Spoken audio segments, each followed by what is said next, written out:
Yishur unexpectedly traversed into a fanfiction entitled The Overbearing Dark Lord Fell in Love with Me, a melodramatic tale set in the world of Harry Potter. Moreover, she inadvertently cast the Avada Kedavra curse on Voldemort right at the outset. Terrified, Yishur fled to Hogwarts under the cover of night. How absurd! To have her enter into a romantic entanglement with the Dark Lord? She certainly did not wish to jeopardize her life. Fortunately, the subsequent events unfolded similarly to the original Harry Potter narrative. What a farce. Can anyone elucidate why Voldemort altered the storyline in pursuit of her? Thus, she resolved to tackle the issue at its roots, aiming to enlighten Voldemort with the core values of socialism. She aspired to transform the Dark Lord into a law-abiding citizen, seeking to sway him with the power of love. Chapter 1. The unfortunate incident of accidentally casting Avada Kedavra on the Dark Lord. Yishur never anticipated that her mere jest about the ludicrous plot of The Overbearing Dark Lord Loves Me would lead to her actual transference into that world. Upon awakening, she found herself in an unexpected predicament. She was face to face with Voldemort, who was devoid of a nose, exchanging incredulous glances. Yishur was an avid enthusiast of Harry Potter fanfiction and often jested that Voldemort was her wife. Yet, upon witnessing the pallid and terrifying visage before her, she realized she had merely been a superficial admirer of the Dark Lord. She still preferred the handsome, young Dark Lord with a nose. "Why you don't come any closer?" As that serpentine face edged nearer, Yishur, in a moment of weakness, cried out in terror. "Why are you crying?" Voldemort furrowed his brow. "You are simply too hideous," Yishur inadvertently voiced her inner thoughts. The moment the words escaped her lips, she regretted it, wishing to slap herself twice. How could she dare to criticize the Dark Lord to his face? What audacity! She was surely doomed. However, Yishur noticed that Voldemort seemed taken aback by her words, wearing an expression of shock as if his worldview had been challenged. Seizing the opportunity, Yishur instinctively grasped the nearby wand and unleashed an Avada Kedavra curse at Voldemort. Determined to end up in Azkaban, Yishur had long since mastered this incantation through countless viewings of the films. Yet, she had never anticipated that the spell would truly take effect. A flash of green light illuminated the scene, and the Dark Lord slowly collapsed. Yishur's eyes widened as she realized she had landed herself in deep trouble. She had inadvertently cast Avada Kedavra on the Dark Lord. What to do? What to do? Panic engulfed her. Yishur was acutely aware that Voldemort possessed 7 Horcruxes, and inevitably, he would return. At that time, it was likely that she would become his first target for amusement. What else could she do? She had to flee post-haste. Suddenly realizing this, she seized her wand and embarked on a nocturnal escape to Hogwarts.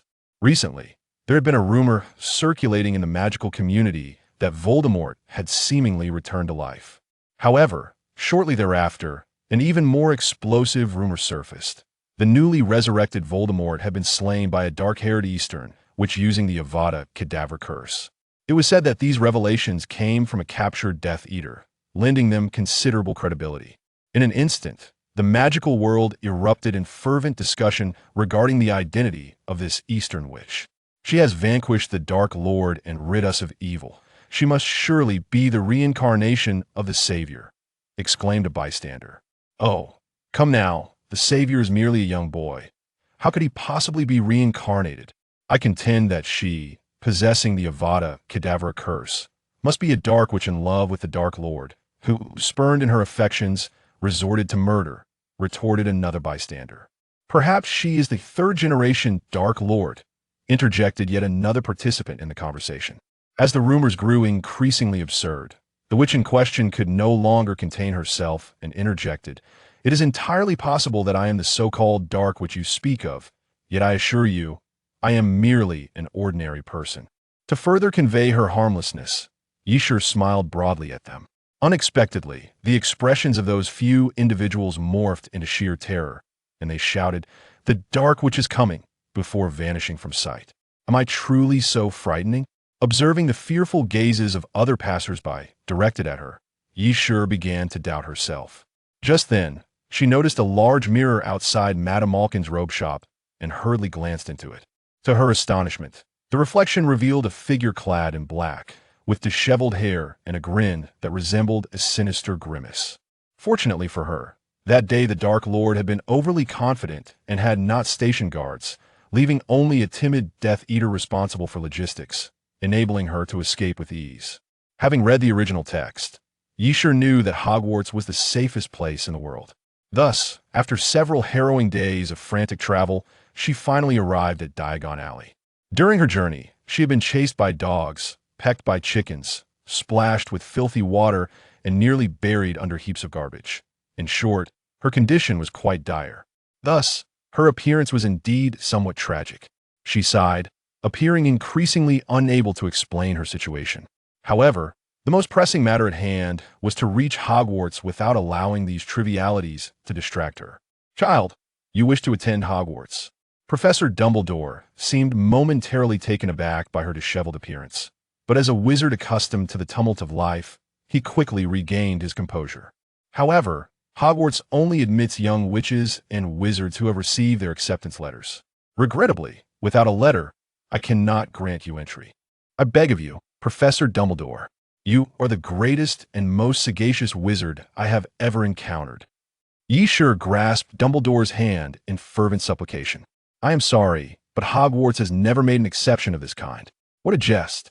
If Hogwarts refused to take her in, how could she, having offended the Dark Lord, possibly survive? "Exceptions can indeed be made, Professor." Observing Dumbledore's steadfastness, Yishur steeled her resolve, dropping to her knees in a dramatic slide, weeping and lamenting her plight. "I risked my life to eliminate the Dark Lord, but as you know, his thirst for vengeance is profound. If you do not shelter me, I shall be left to wander the streets, ultimately perishing at the hands of his retribution." "You are that Eastern witch?"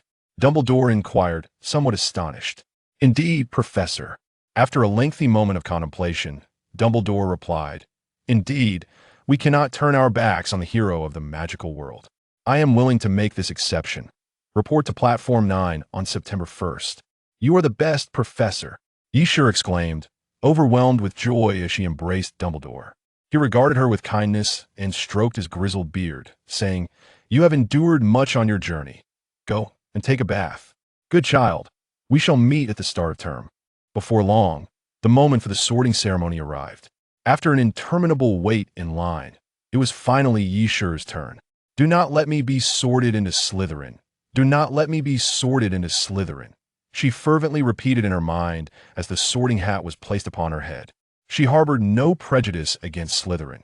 In fact, she found it quite endearing, particularly admiring the young master and Professor Snape. However, it is essential to recognize that the Slytherins are, to some extent, connected to Voldemort. If she were to join Slytherin, it would be akin to a lamb entering the den of wolves, or perhaps more accurately, a sheep among wolves. The original text states that the sorting hat respects the opinions of students. It would undoubtedly concur, wouldn't it? Indeed, she sensed that the sorting hat fell silent for a moment before exclaiming loudly, "Slytherin." Yes, yes, precisely so," Yishur nodded in satisfaction. Suddenly, she realized what had transpired and was instantly rendered speechless. She had intended to convey her desire not to join Slytherin, not to join Slytherin. How could that wretched hat be so inherently contrary? Stumbling toward the Slytherin long table, Yishur could not suppress a furious outcry within her mind. "I am Draco Malfoy. Would you like to be my friend?" At that moment, Draco approached her, his face adorned with the pride that comes from being a member of a pure-blood family. Yishur silently exclaimed in her heart. She had encountered the young master, a living embodiment of nobility. He was even more charming than portrayed in the films. His youthful visage, full of collagen, evoked an irresistible urge to tug at his cheeks. "I would be delighted." Yishur feigned calmness as she shook his hand. "By the way, have you heard? The rumored Dark Witch has also arrived at Hogwarts. Just a few days ago, several passers-by spotted her in Diagon Alley, and they say she has a particularly eerie appearance.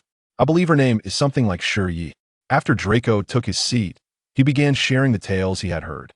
At that moment, Yishur, sipping her tea, suddenly choked, her heart racing as she lowered her gaze in embarrassment. Unexpectedly, Draco recalled her and turned to inquire, "By the way, newcomer, you haven't yet told me your name." I am indeed the one you mentioned, Yi," Yishur replied, steeling herself. Chapter 2. Advocating the core socialist values at Hogwarts. Upon uttering those words, Yshur found the Slytherin long table enveloped in an eerie silence. Every gaze was fixed upon her. "Hello everyone, how are you?" With the atmosphere growing increasingly bizarre, Yshur felt compelled to speak up. "You are Yshur, the Dark Witch, aren't you?" Draco inquired, his disbelief palpable as he repeated the question. Yes, it's me, the Dark Witch." "Ugh, what Dark Witch? I'm just an ordinary citizen," Yshur lamented, bewildered at how she had strayed from her intended message. However, her words were met with skepticism. Most students retreated to the farthest corners of the table, their eyes reflecting terror as if they had encountered something ghastly. A small faction, however, displayed fervent enthusiasm, Draco being one of them. "So, you really can cast the killing curse?" he asked, his eyes sparkling with wonder. Yshur sensed that he was nearly starstruck. "Well, I learned it from someone named J.K. Rowling. I honestly don't know if I can actually perform it," she replied. "Who is J.K. Rowling? I've never heard of her. Is she pure blood?" Draco continued his line of questioning. "I suppose she is, considering she is the founder of the magical world," Yshur muttered under her breath. "That's impressive," exclaimed young Draco. "Then you must be quite formidable too. Will you teach me dark magic? I've always wanted to learn, but my father refuses to teach me." "Wanting to learn dark magic? Young master, that mindset is rather perilous." Yshur chastised him, patting his shoulder with a sense of righteousness. "Comrade, such thoughts are misguided. Dark magic is a tool of imperialist oppression against the magical community. It is reactionary and futile. As young wizards of the new era, we must strive to uphold the core socialist values, obey the law, care for our peers, and establish a people-centered ideology. Do you understand?" "Why yes, I understand," he stammered. Though he grasped not a single word, yet felt a sense of awe. "That's a good child," Yshur said with satisfaction, "and you should reconsider those pure blood ideologies. Bloodline discrimination is equally wrong." Yshur then finished her meal with remarkable speed, exiting the great hall amidst the complex gazes of her peers. Unbeknownst to her, her actions had been closely observed by the faculty. Professor Dumbledore remained jovial, while Professor Snape's expression darkened to an almost pot-like shade. "I never expected that this individual, whose mind seems filled with nonsense, would be a Slytherin," Snape lamented, covering his face in despair. "You are being too harsh, Severus. I find this child quite intriguing." Dumbledore chuckled, stroking his long beard. Could she truly be a Dark Witch? After all, she can cast the killing curse, Professor McGonagall asserted sternly. "I believe she is not. I have interacted with Miss Yi. She is an upright and cheerful child." "That curse must have been an accident," Dumbledore responded with certainty. "I too believe she is not. After all, a dark wizard could not possess such a foolish mind," Snape scoffed. Now, Severus, you mustn't speak ill of your students. And I am confident that after spending some time with her, you will come to appreciate her." "Understood, Headmaster," Snape replied dismissively, doubtful that he could ever warm to such a character. Ever since Yshur had made her proclamation to Draco, rumors about her had spread, branding her as mentally unstable. Perhaps as a result, no one was willing to share a dormitory with her during the sorting. How could such a positive message be so misunderstood? Yshur pondered, lamenting the deep-seated corruption of imperialist ideology within the wizarding community. Lying on her large bed in the dormitory, she sighed. Yet, she had to admit, having a room to herself was quite delightful, a fact she relished. After resting for a while, Yshur decided to venture out, hoping to encounter a fortunate soul. Just as she stepped outside, she unexpectedly collided with none other than the lucky Severus Snape. "Miss Yi, I believe it is not the time to be wandering outside your dormitory," Professor Snape remarked coldly. Yshur smacked her forehead in annoyance, having forgotten about the curfew. "But Professor Snape, do you truly consider your regulations reasonable? A curfew at 9 o'clock. Shouldn't this be the perfect time for studying? In high school, evening study sessions often lasted until 10. "I apologize, Professor Snape. I shall return at once," Yshur said with a nervous chuckle, preparing to turn away. Despite her grievances, maintaining a respectful demeanor was essential. "Wait, did I permit you to leave? Since you seem so idle, come to my office for detention," Snape declared mercilessly. Yshur fancied she heard him mutter, "If only you weren't a Slytherin, I could deduct points." Could she possibly be the first student in Hogwarts history to receive detention on the very first day of school? Yshur let out a dramatic wail. "Oh, Professor Snape, how can you utter such frigid words from your warm mouth? My dear, esteemed headmaster, I acknowledge my transgressions. I beg you to spare me this one time. Think of the implications of detaining me on the first day of school. Haha. Fail to comply, and you shall serve 2 days," Snape replied, leaving no room for negotiation. Truly, he was the most acerbic professor in Hogwarts history. Yet, as she observed Snape's vivid presence and recalled his tragic fate in the films, an inexplicable emotion stirred within her. It was indeed a blessing that he stood before her, alive. Given this chance to traverse realms, she must find a way to avert such a tragic conclusion. What are you dawdling for? Snape snapped, rapping her head sharply with a book. Oh, nothing. I was just thinking how wonderful it is to see you, Professor. You are the best professor I have ever encountered. Yisher exclaimed, beaming at him. Snape appeared momentarily taken aback by her smile. Do not presume that flattery will exempt you from detention. Continue writing. After a brief pause, he awkwardly diverted his gaze, striving to maintain his usual authoritative tone. You have seen through my ruse. Truly, you are the illustrious Professor Snape. Yisher grinned mischievously. Then, she hurriedly lowered her head and began to write furiously before his piercing gaze could return. In truth, what I just said was sincere, Professor, she mused silently. Chapter 3. Achieving the notorious rank of top 2 merely the second day of school. Yisher had already secured the second position on the list of the most disliked individuals among students, as many deemed her an evil dark witch. The top spot was no surprise. It was, without a doubt, Professor Snape. Except for Slytherin, nearly every student harbored a dislike for him. As for her own ranking, Yisher was unperturbed.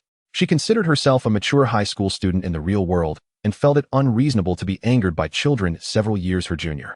Moreover, she believed that time would vindicate her. However, hearing the disparaging remarks about Professor Snape weighed heavily on her heart, for she recognized the goodness within him. Thus, Yisher began to persuade her peers to look beyond mere appearances, asserting that Professor Snape possessed a noble heart. Consequently, public sentiment began to take a bizarre turn. Shocking. The dark witch has fallen madly in love with the old bat. Upon seeing this explosive headline in the campus gossip newspaper, Yisher nearly choked on her disbelief. Only Harry and a few others remained willing to stand by her side. We want to be your friends. I firmly believe that a person who bravely vanquishes Voldemort could never be the so-called dark witch they claim. In potions class, the self-aware and somewhat disliked Yisher sat quietly in the farthest corner, only to be surprised when Harry and his friends chose to sit beside her. Thank you so much. Tears of gratitude streamed down her face, as she felt Harry's presence elevate him to an almost heroic stature. No wonder you are the protagonist, Harry. You truly are a little angel. However, I can't help but wonder, do you genuinely have feelings for Snape? Ron suddenly interjected, his curiosity piqued. Can we still be friends? Yisher was at a loss for words. Mr. Potter, could you enlighten us? What will happen if I add powdered daffodil root to the wormwood infusion? At that moment, Professor Snape unexpectedly directed a question at Harry. Yisher's expression tensed. The classic question from the original text was upon them. I don't know, Sir. Harry, true to his character, lowered his head. Then if I asked you to fetch me a piece of bezoar, where would you go? I don't know. What distinguishes aconite from wolfsbane? It seemed that fame did not equate to knowledge. Snape smirked sarcastically and then turned to the class. Does anyone know the answer? Yisher immediately raised her hand. Having memorized the original text countless times, she was well prepared with the answer. She was determined to make a good impression on Professor Snape this time. Miss Yi, he indeed called on her. What are the ingredients of the shrinking solution? Just as Yisher was ready to respond with confidence, Snape abruptly changed the question. Yisher was momentarily stunned. Professor, why did you change the question? That's not fair. Sit down. Professor Snape snapped through gritted teeth. From his eyes, Yisher discerned the familiar message. Had it not been for your affiliation with Slytherin, I would have deducted points from you. Even worse, the potion she and Harry brewed had indeed gone awry. Tell me, why is the potion you concocted black? Snape's gaze was darker than the cauldron's contents. Yisher felt herself teetering on the brink of madness. Unexpectedly, this potions class had not only failed to earn her any favor from Snape, but had instead led to a significant loss of points. She mused that the school newspaper would likely report her unrequited pursuit of Snape, cruelly rejected. Sure Yi, you better explain yourself. Why did you pair with Potter instead of me in potions class? Draco confronted her fiercely as soon as class ended. I thought you wouldn't want to work with me. She replied, are you an idiot? I specifically saved you a spot. Draco tapped her on the head, and don't mind what others say. Just be yourself. Look at those Gryffindor lions. They despise me daily, but do I doubt myself? Observing the young master proudly lift his head, Yisher felt herself buoyed by his confidence. You are absolutely right. She beamed a sincere smile at Draco. Just so you know, don't team up with Potter again. Stick with me, and I guarantee no Slytherin will dare speak ill of you. Yes, young master. Though Draco was somewhat arrogant, he surprisingly proved to be a good friend. In the following days, despite the lingering hostility from others, her days were not too difficult, thanks to her newfound friends. What truly worried Yisher, however, was the upcoming defense against the dark arts class. According to the original Harry Potter storyline, Voldemort would possess Quirrell and use him to steal the Philosopher's Stone. Yet, Yisher did not find herself in the authentic Harry Potter universe, but in a rather absurd fanfiction. Moreover, she had inadvertently eliminated Voldemort upon her arrival, leaving the trajectory of events uncertain. If the plot diverged and Harry and his friends failed to stop Voldemort, would he seek vengeance upon her? The mere thought sent chills down her spine. She hastily compelled herself to think positively. Perhaps Voldemort had not been able to resurrect so quickly after her actions. Maybe he was still hiding in some dark corner, waiting for his Death Eaters to find him. Yes, that must be it. She patted her head, preparing to focus on the lesson. However, her gaze collided with Quirrell's, causing her to instinctively lower her head. She indeed felt a twinge of fear. You're actually afraid of Professor Quirrell? Draco looked at her incredulously. Haha, no, perhaps it's just the garlic odor that's getting to me. Yisher chuckled nervously. Wait, garlic odor. The original text mentioned that Quirrell used garlic to mask Voldemort's scent. This meant Voldemort had indeed returned. With a thud, Yisher fainted onto her desk.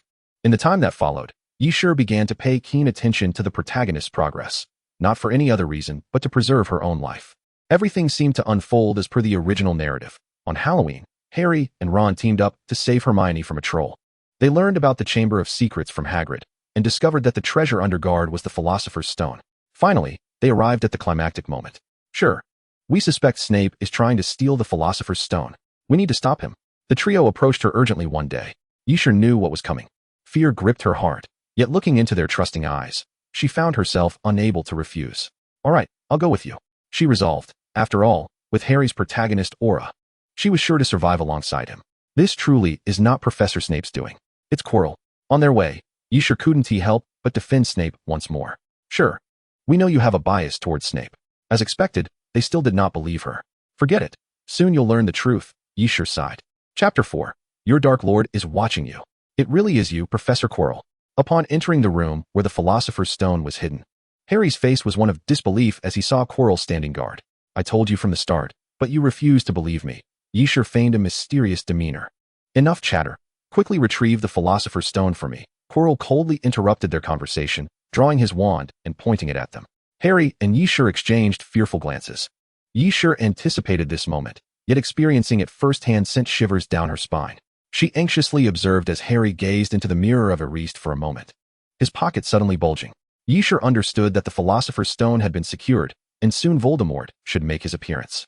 However, the confrontation continued between Harry and Quirrell. With Voldemort failing to materialize, could it be that the plot had genuinely altered?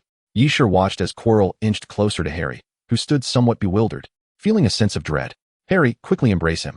The tighter, the better. As Quirrell prepared to attack Harry, Yisher could no longer hold back and shouted at him.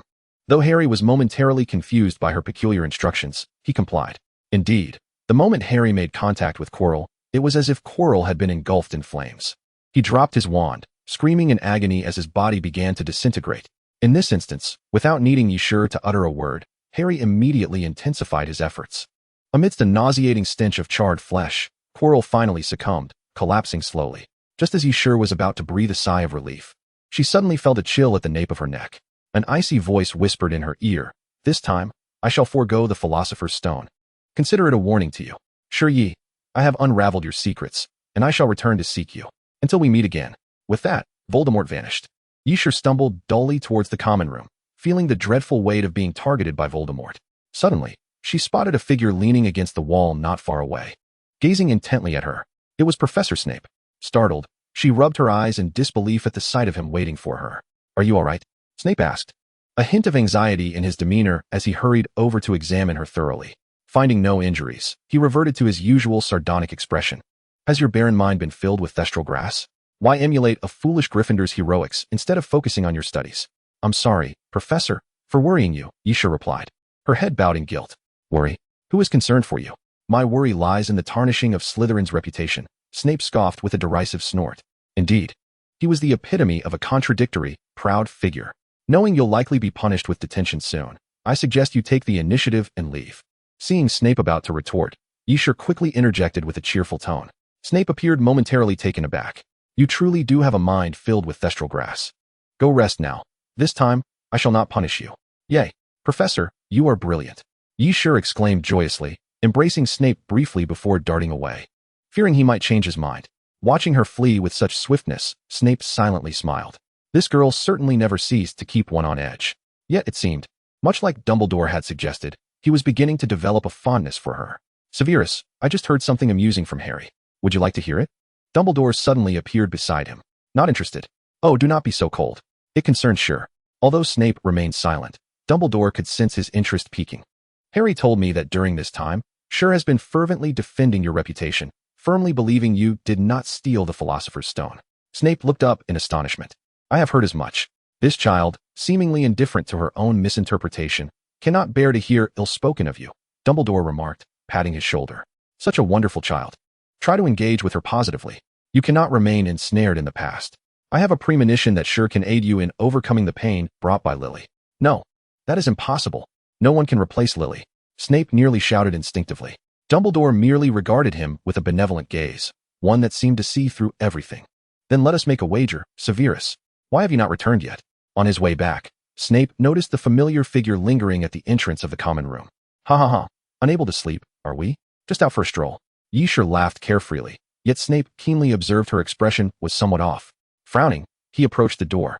Discovering that the entrance had been sealed with a spell, one typically mastered by upperclassmen. How surprising to encounter a tactic commonly employed by a foolish Gryffindor in my school days, Snape remarked, deftly dispelling the enchantment with a cold smirk. And you, do you not realize you ought to retaliate or report this to me? Had it been I would ensure they suffer for their actions. He grasped Sure's hand, demonstrating a counter curse. I shall teach you how to break spells. You must not endure in silence any longer. As he departed, he caught a glimpse of tears shimmering in her eyes. What is the matter? Snape paused. Professor, you must have endured great suffering in that period. Suffering? Snape mused. Having long since relegated his grievances with James and his cohort to the annals of distant, bitter memory, the experiences had become somewhat blurred over time. Professor, do not dwell on such unhappy thoughts. From now on, I shall be by your side. I will find ways to bring you joy. The young girl beamed with pure, radiant enthusiasm. You, my dear, are fortunate I do not become enraged. Now hurry back to sleep. Do not forget to come tomorrow to rectify your abysmal potion skills. Snape playfully rapped her on the head. Sure immediately shielded her head, wailing as she dashed into the common room. Snape observed her skittering figure with a smile creeping onto his face. Chapter 5. Professor Snape's Protective Instincts. The following day, the news of Sure and Harry successfully safeguarding the Philosopher's Stone spread throughout the campus. Naturally, Draco was informed and hastily sought out Sure early in the morning. Are you all right? He first checked to ensure she had not sustained any injuries, then lifted his chin, snorting derisively. Fool, have you stuffed your head with thestral grass? Why involve yourself with that foolish Gryffindor's antics? Are you seeking death? Why did that sound so familiar? Sure inquired uncertainly. Draco, don't you think what you just said resembles someone else, like? Just as she was about to mention Professor Snape, he made a timely appearance. Miss Ye, if by some stroke of luck your mind has not been entirely filled with thestral grass, and there remains a modicum of space, you should be aware that potions class is about to commence. What you ought to be doing now is hastening to the classroom, not discussing professors with Mr. Malfoy. Yes, Professor, we are on our way. Draco quickly pulled the trembling Sure along. Today marked the final potions class of the semester. We shall primarily review the final exam questions, Snape announced as he took to the podium. Sure's eyes widened in surprise. Did Hogwarts really have a system for reviewing exam papers? However, before the lesson commenced, I have a few words concerning the recent events. The students perked up, as Snape rarely spoke of matters unrelated to potions in class, piquing their curiosity. Yesterday, someone deliberately locked Miss Ye outside the common room. I am aware it was a student from Slytherin, and once I ascertain their identity, I will deduct points. Snape's cold gaze swept across the room, silencing all with the weight of his presence. This was the infamous Snape, known for his leniency towards his own house. Yet, now he was willing to deduct points from Slytherin for Ye's sake. I am also aware that many have been maliciously spreading rumors about Miss Ye. I hope to hear no more of such words. Otherwise, all will face point deductions. Is our headmaster possessed? Draco exclaimed in shock, but the headmaster is doing well. Those who gossip should face consequences. Let us see who dares to speak ill of you again. Sure remained stunned, unable to comprehend that Professor Snape would stand up for her. Suddenly, she felt, Professor, how remarkably handsome you are. Enough daydreaming. Let us commence the lesson. Snape rapped sharply on the desk. Yet, when their eyes met, Sure thought she saw him smile at her. From that day forth, Sure noticeably sensed a decline in the hostility directed towards her. Even occasionally, others would greet her with friendliness. For instance, this kind-hearted Hufflepuff badger. Yeah, greetings. I extend my sincerest apologies for having previously believed the rumors that led to my misunderstanding of you. However, your valiant guardianship of the Philosopher's Stone has revealed your integrity and courage to me. Might we forge a friendship henceforth? Of course. Ye responded amicably, extending her hand toward her. As she made her way to Professor Dumbledore, Ye joyfully recounted the incident to him. attributing her newfound acceptance to the influence of Snape and Draco's words. To her surprise, Professor Dumbledore shook his head disapprovingly. In truth, Severus and Draco merely provided a nudge. It is your own actions that have transformed perceptions. The events surrounding the Philosopher's Stone have showcased your kindness and bravery, earning you sincere admiration from many. I hope you will continue to uphold your sense of justice. Flattery. You felt a blush creeping onto her cheeks. Initially, her intentions were not so noble. She simply could not bear to refuse Harry and the others. Yet now, she felt she had made the right choice. Now, let us address the matter at hand. Child, have you come to me for a specific reason? Dumbledore's words interrupted her reverie. Professor Dumbledore, may I request to remain at Hogwarts during the holiday? She inquired earnestly. You see, I have no home, and Voldemort is relentlessly pursuing me. I am willing to assist with any tasks. I am quite resilient. Fearing Dumbledore might decline, yet hastily added, I can endure any hardship. Dumbledore chuckled, certainly, yeah. If you wish to help, you may assist the professors. I shall compensate you for your efforts. Splendid. I had not anticipated earning money. Ye exclaimed with delight. Thank you, headmaster. I shall work diligently. Yeah, should you find the summer dull, feel free to visit me at Malfoy Manor. I will send you an invitation upon my return, Draco said with a reluctant expression as they parted ways. Well, you might find it difficult to visit my home, given my aunt and uncle, but you can always call me, Harry added with a smile as he bid farewell to Nora. Hey Potter, hush. Ye overheard Draco snapping at Harry in frustration. It appeared their relationship remained one of passionate rivalry. I will certainly do that. Hurry and board your carriage. Sensing a potential altercation brewing, Ye quickly intervened, cheerfully bidding them farewell. I am truly glad to have met you both. Until next semester. As she watched the Hogwarts Express gradually fade from view, a gentle smile graced her lips as she turned to the figure waiting patiently in the corner, Professor Snape. Well, now that goodbyes are over, it is time for you to assist me. By the way, your potion grades are utterly dismal. Prepare yourself, for I shall tutor you rigorously during this holiday. Snape regarded her intently. What? Tutoring? Ye lamented. Understood, Professor. She then followed him back, formally embarking on her summer stay at Hogwarts. Chapter 6. The Triumph of the Summoning Charm. The results were in, and Ye's potion and history grades were abysmal. However, her performance in other subjects was unexpectedly commendable, particularly in charms, where she nearly achieved full marks. Consequently, she became a favored pupil of Professor Flitwick, who frequently summoned her to discuss charms. Yeah, I never imagined one so young could comprehend such an array of charms, Flitwick exclaimed in astonishment. Ye scratched her head modestly.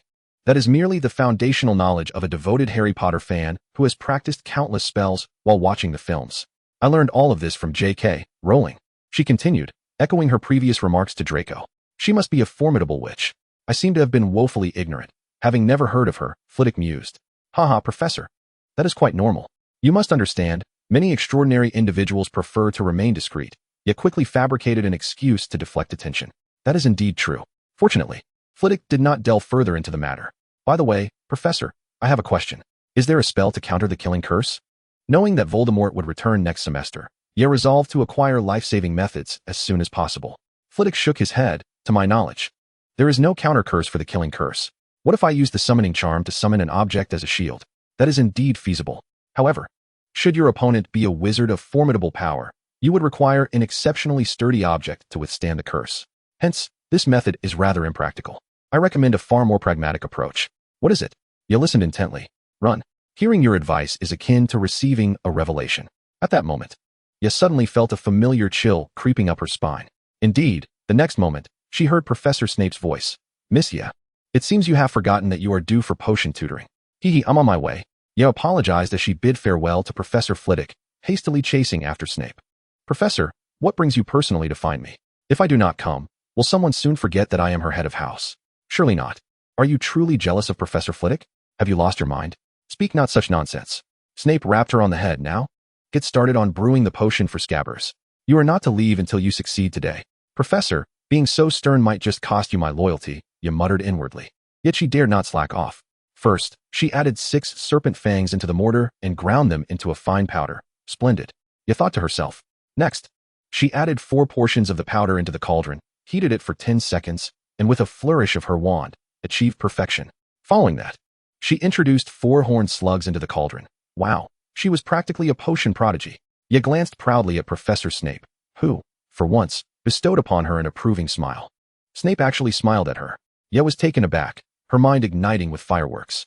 In her daze, she inadvertently tossed a porcupine quill into the cauldron. The moment it hit, she jolted back to reality. Wait, I haven't removed the cauldron from the flames. She hurried to rectify her mistake, but it was too late. Green smoke erupted accompanied by a sharp hissing sound. Fortunately, Snape had been prepared and conjured a barrier with a flick of his wand, preventing the potion from splattering on her. You must be the sister of Longbottom, Miss Ya, Snape seethed, glaring at the trembling Ya. You never fail to disappoint me in potions. Rebrew it. Professor, it seems we have run out of porcupine quills, Ya cautiously replied. Very well, let us conclude for today. Snape handed her a bag of galleons. Kindly procure some porcupine quills from Diagon Alley. Understood, I shall complete the task. Ya swiftly took the coins and dashed away. Purchasing a potion ingredient was a trivial matter. She could hardly believe that anything could be more dreadful than remaining behind to brew potions. Who could have anticipated such swift irony? Ya soon acquired the porcupine quills, humming a cheerful tune as she prepared to return to Hogwarts. She noticed that she still had a substantial amount of the money Professor Snape had given her, and she gazed at the bulging bag, drooling with envy. When would she ever possess such riches? However, she was not the only one eyeing that bag of galleons. A few thieves were lurking nearby, waiting for the opportune moment to strike. Thus, as he treaded down a deserted path, they surged forth, seizing the bag of coins and fleeing. Return it to me. Ya cried in alarm, sprinting after them. This was the first task entrusted to her by Snape. She could not afford to fail. Accio money bag. As she realized she could not catch up, Yishur attempted a levitation charm, and to her astonishment, it succeeded immediately. Upon securing the money, she did not linger foolishly but swiftly accelerated her return. The thief, taken aback by her adeptness at such a spell at her tender age, hesitated for a few seconds before cursing and giving chase. In a moment of chaos, Yishur managed to incapacitate one with her charm, yet it could not fend off the onslaught of numerous assailants. Soon, several curses struck her legs, causing blood to flow profusely. Enduring the excruciating pain, she pressed on, knowing that reaching Hogwarts would mean salvation. As the silhouette of the castle gradually came into focus, she was about to exhale in relief when, suddenly, her foot was ensnared by a curse, sending her crashing to the ground. Emerging from the adjacent woods was a man. His face twisted in a sinister grin as he regarded her. You little brat, we've finally caught you. Did you really think we wouldn't lay in wait here? Yishur struggled to rise but sensed a fracture in her bones. As the thieves began to close in on her, she gritted her teeth and pointed her wand at Hogwarts Castle, exclaiming, Serpent's Fong, come forth. She understood that Professor Snape must still be in the classroom, and now she relied on him to follow the summoned Serpent's Fong. The Serpent's Fong soared into her grasp with a swift motion. The thieves were momentarily taken aback, then erupted into laughter as if they had stumbled upon a joke. What? You think that little thing can harm us? No way, gentlemen. I merely wish to exchange this potion ingredient for my life. Yishur feigned pleading, stalling for time. Well, what a pleasant attitude. Too bad it's too late. They replied, unyielding as they continued to advance. Yishur tightened her grip on her wand, preparing to fight back. Do not dare bully my student. Professor Snape arrived just in time, swiftly incapacitating all the assailants. I am not exaggerating when I say your head is filled with nonsense. Losing the money is one thing, but chasing after it, are you seeking death? Observing Yishur's injuries, Snape expressed a mix of concern and anger. Because I wish to protect what belongs to the professor. Yishur replied earnestly. Snape was momentarily struck dumb.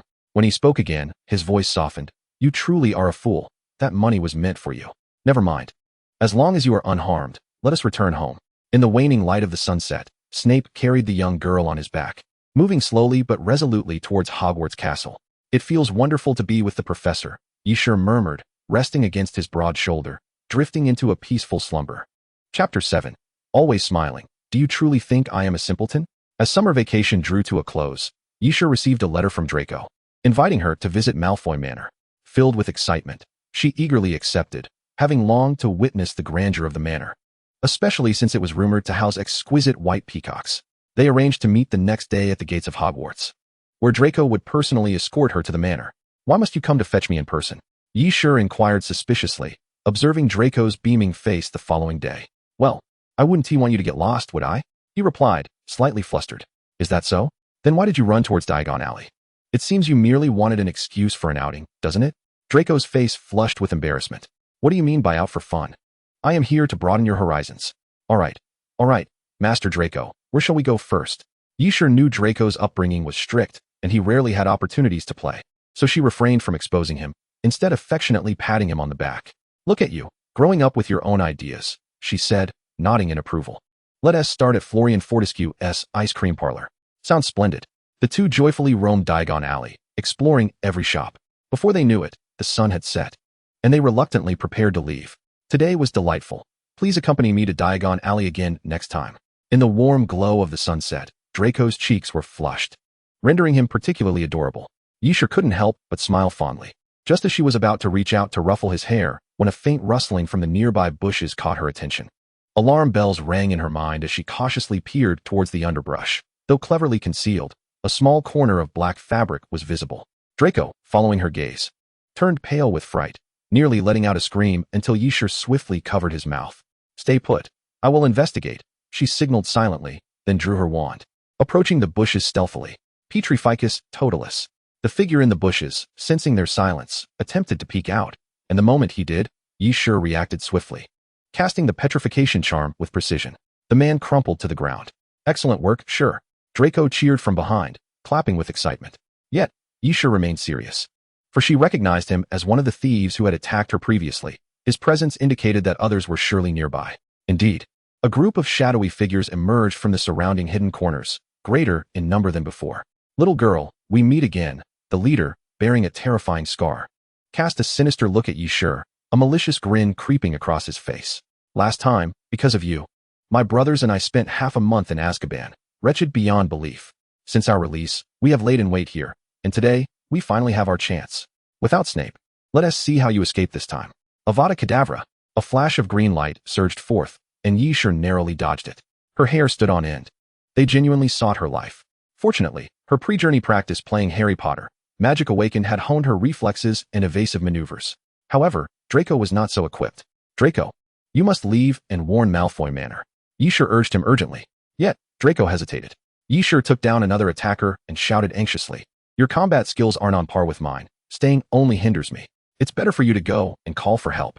Be careful, Draco said, his eyes glistening with concern, and he obeyed, running off. Oh, little girl, still trying to play the hero? Let us see how you fare against us all alone. The scarred man regarded her with disdain, even halting his comrade's attacks. Then, he watched as Yisha quietly pulled out a folded garment from her robes and donned it before him. The scarred man felt insulted by her actions. Did she think a mere piece of clothing could shield her? Kill her, he barked furiously. And beams of green light promptly encircled Yisha. Disarm. Petrificus totalis. Incendio. Yisha chanted continuously, employing serpentine dodges to evade several attacks, her speed eliciting an involuntary gasp of admiration from the scarred man. Yet, with their overwhelming numbers, it was inevitable that some curses would connect. One struck her from behind. Ha ha. Farewell, little girl. The scarred man laughed triumphantly. However, his laughter was short-lived. Yisha stood unharmed, as if untouched by the spell, always smiling. Do you truly think I am a simpleton? Did you believe I would leave unprepared after the last encounter? She declared.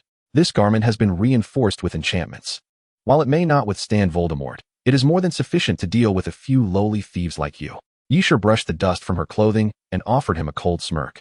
In truth, she had long realized that her magical prowess far surpassed that of her peers. And she possessed a unique skill, the ability to reinforce objects with her magic. Upon this revelation, Yisha finally breathed a sigh of relief. After all, with so many protagonists endowed with extraordinary abilities in contemporary literature, how could she, as a time traveler, be devoid of any superpowers? Her previous misfortune stemmed from her failure to anticipate an ambush while merely stepping out to procure a potion.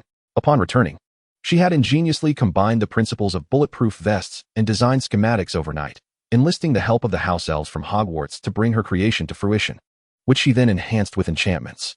Speaking of this, Yisha couldn't help but commend these elves. Not only did they grasp her intentions perfectly, but they also modified the fabric into a lightweight material, making it more convenient for her to carry. No, it's impossible. Keep attacking me. The scar-faced man retreated in fear, yet continued to scream hysterically. The air was filled with green light as it surged toward Yisha once more. This time, she could hardly be bothered to dodge. Instead, she stood her ground, quietly observing their futile performance, even stifling a yawn out of boredom. Ultimately, weary of their antics, she shifted her legs and advanced boldly toward the encroaching green light. She regarded the thieves with a toothy grin. Yet what should have been a radiant smile appeared to them as if a demon had descended. Are you done? Now it's my turn to retaliate. Chapter 8. The Diary of Riddle Acquired. At this point, the thieves genuinely believed their attacks could not harm Yisha, causing them to abandon their leader and hastily attempt to flee. However, Yisha was not inclined to grant them an escape. With her wand pointed at them, she incapacitated one thief after another. By the time Draco arrived with reinforcements, he was met with the sight of thieves sprawled across the ground. What on earth happened? Draco exclaimed in shock. Yisha shrugged nonchalantly. As you can see, I subdued them. She then turned her gaze toward Lucius, who stood by, watching the scene unfold. Mr. Malfoy, these individuals attempted murder using the killing curse. Since you are from the Ministry of Magic, I would appreciate your assistance in handing them over for processing. Certainly, Lucius replied with a stoic nod. May I ask what punishment they will face? If the investigation proves conclusive, according to Ministry regulations, these individuals will be sentenced to life imprisonment in Azkaban. Very well, Yisha nodded. With that, it seemed these miscreants would no longer pose a threat to her. She was no saint. While generally amicable, she would certainly retaliate if wronged. Furthermore, these individuals had brought their fate upon themselves. Lucius swiftly summoned several subordinates to escort the thieves back to the Ministry for trial. He then turned to Yisha, a rare smile gracing his otherwise impassive face. Thank you, Miss Yi, for protecting my son. A grand banquet has been prepared at Malfoy Manor, and I hope you will honor us with your presence. Not at all. It is my pleasure, Yisha replied with a bright smile. She hadn't anticipated that her unintentional actions would endear her to Lucius. Oh dear, child, are you hurt? As soon as they entered, Narcissa rushed towards Yisha, inspecting her from head to toe multiple times before finally relaxing. Thank goodness you aren't scathed. How could you rush into danger like that, when you are practically the same age as Draco? Ani worries for you. Thank you for your concern, Mrs. Malfoy, Yisha said, her eyes glistening with gratitude. Narcissa affectionately ruffled her hair. Oh, there's no need for such formality. Just call me Aunt Narcissa. You must be famished, dear. I have prepared a splendid feast. Come, let us dine. As Yisha beheld the table laden with an array of delectable dishes, her eyes widened in astonishment. She had never encountered such a feast in her life. Eagerly, she sampled each dish. The flavors are exquisite. Yisha couldn't help but internally praise Aunt Narcissa. You are my savior. Draco tells me you are quite good friends, Lucius stated abruptly mid-meal. I have heard of your considerable abilities, Miss Yi. While I do not oppose your friendship, I must first ascertain one matter. Are you of pure blood? Yisha pondered for a moment, considering her circumstances. She would likely be classified as a muggle-born witch. Thus, she shook her head. I am not pure blood, Uncle Lucius. She understood that her honesty might lead to unfavorable consequences. Yet she refused to deceive anyone, for lies are destined to be uncovered. As expected, Lucius's expression darkened. Then, are you half-blood, Miss Yi? Not that either. By now, Lucius's countenance had turned a shade darker. Miss Yi, please do not tell me you are a mudblood. If you mean I am muggle-born, then yes, Yisha replied, unwavering as she met Lucius's gaze. Then it seems you are unsuitable to be friends with Draco, Lucius coldly declared. I hope you will refrain from pursuing my son in the future.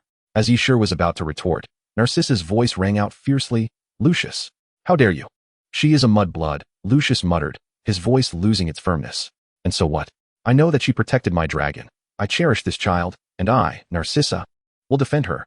With a commanding presence, Narcissa glared at Lucius, who fell silent under her fierce gaze.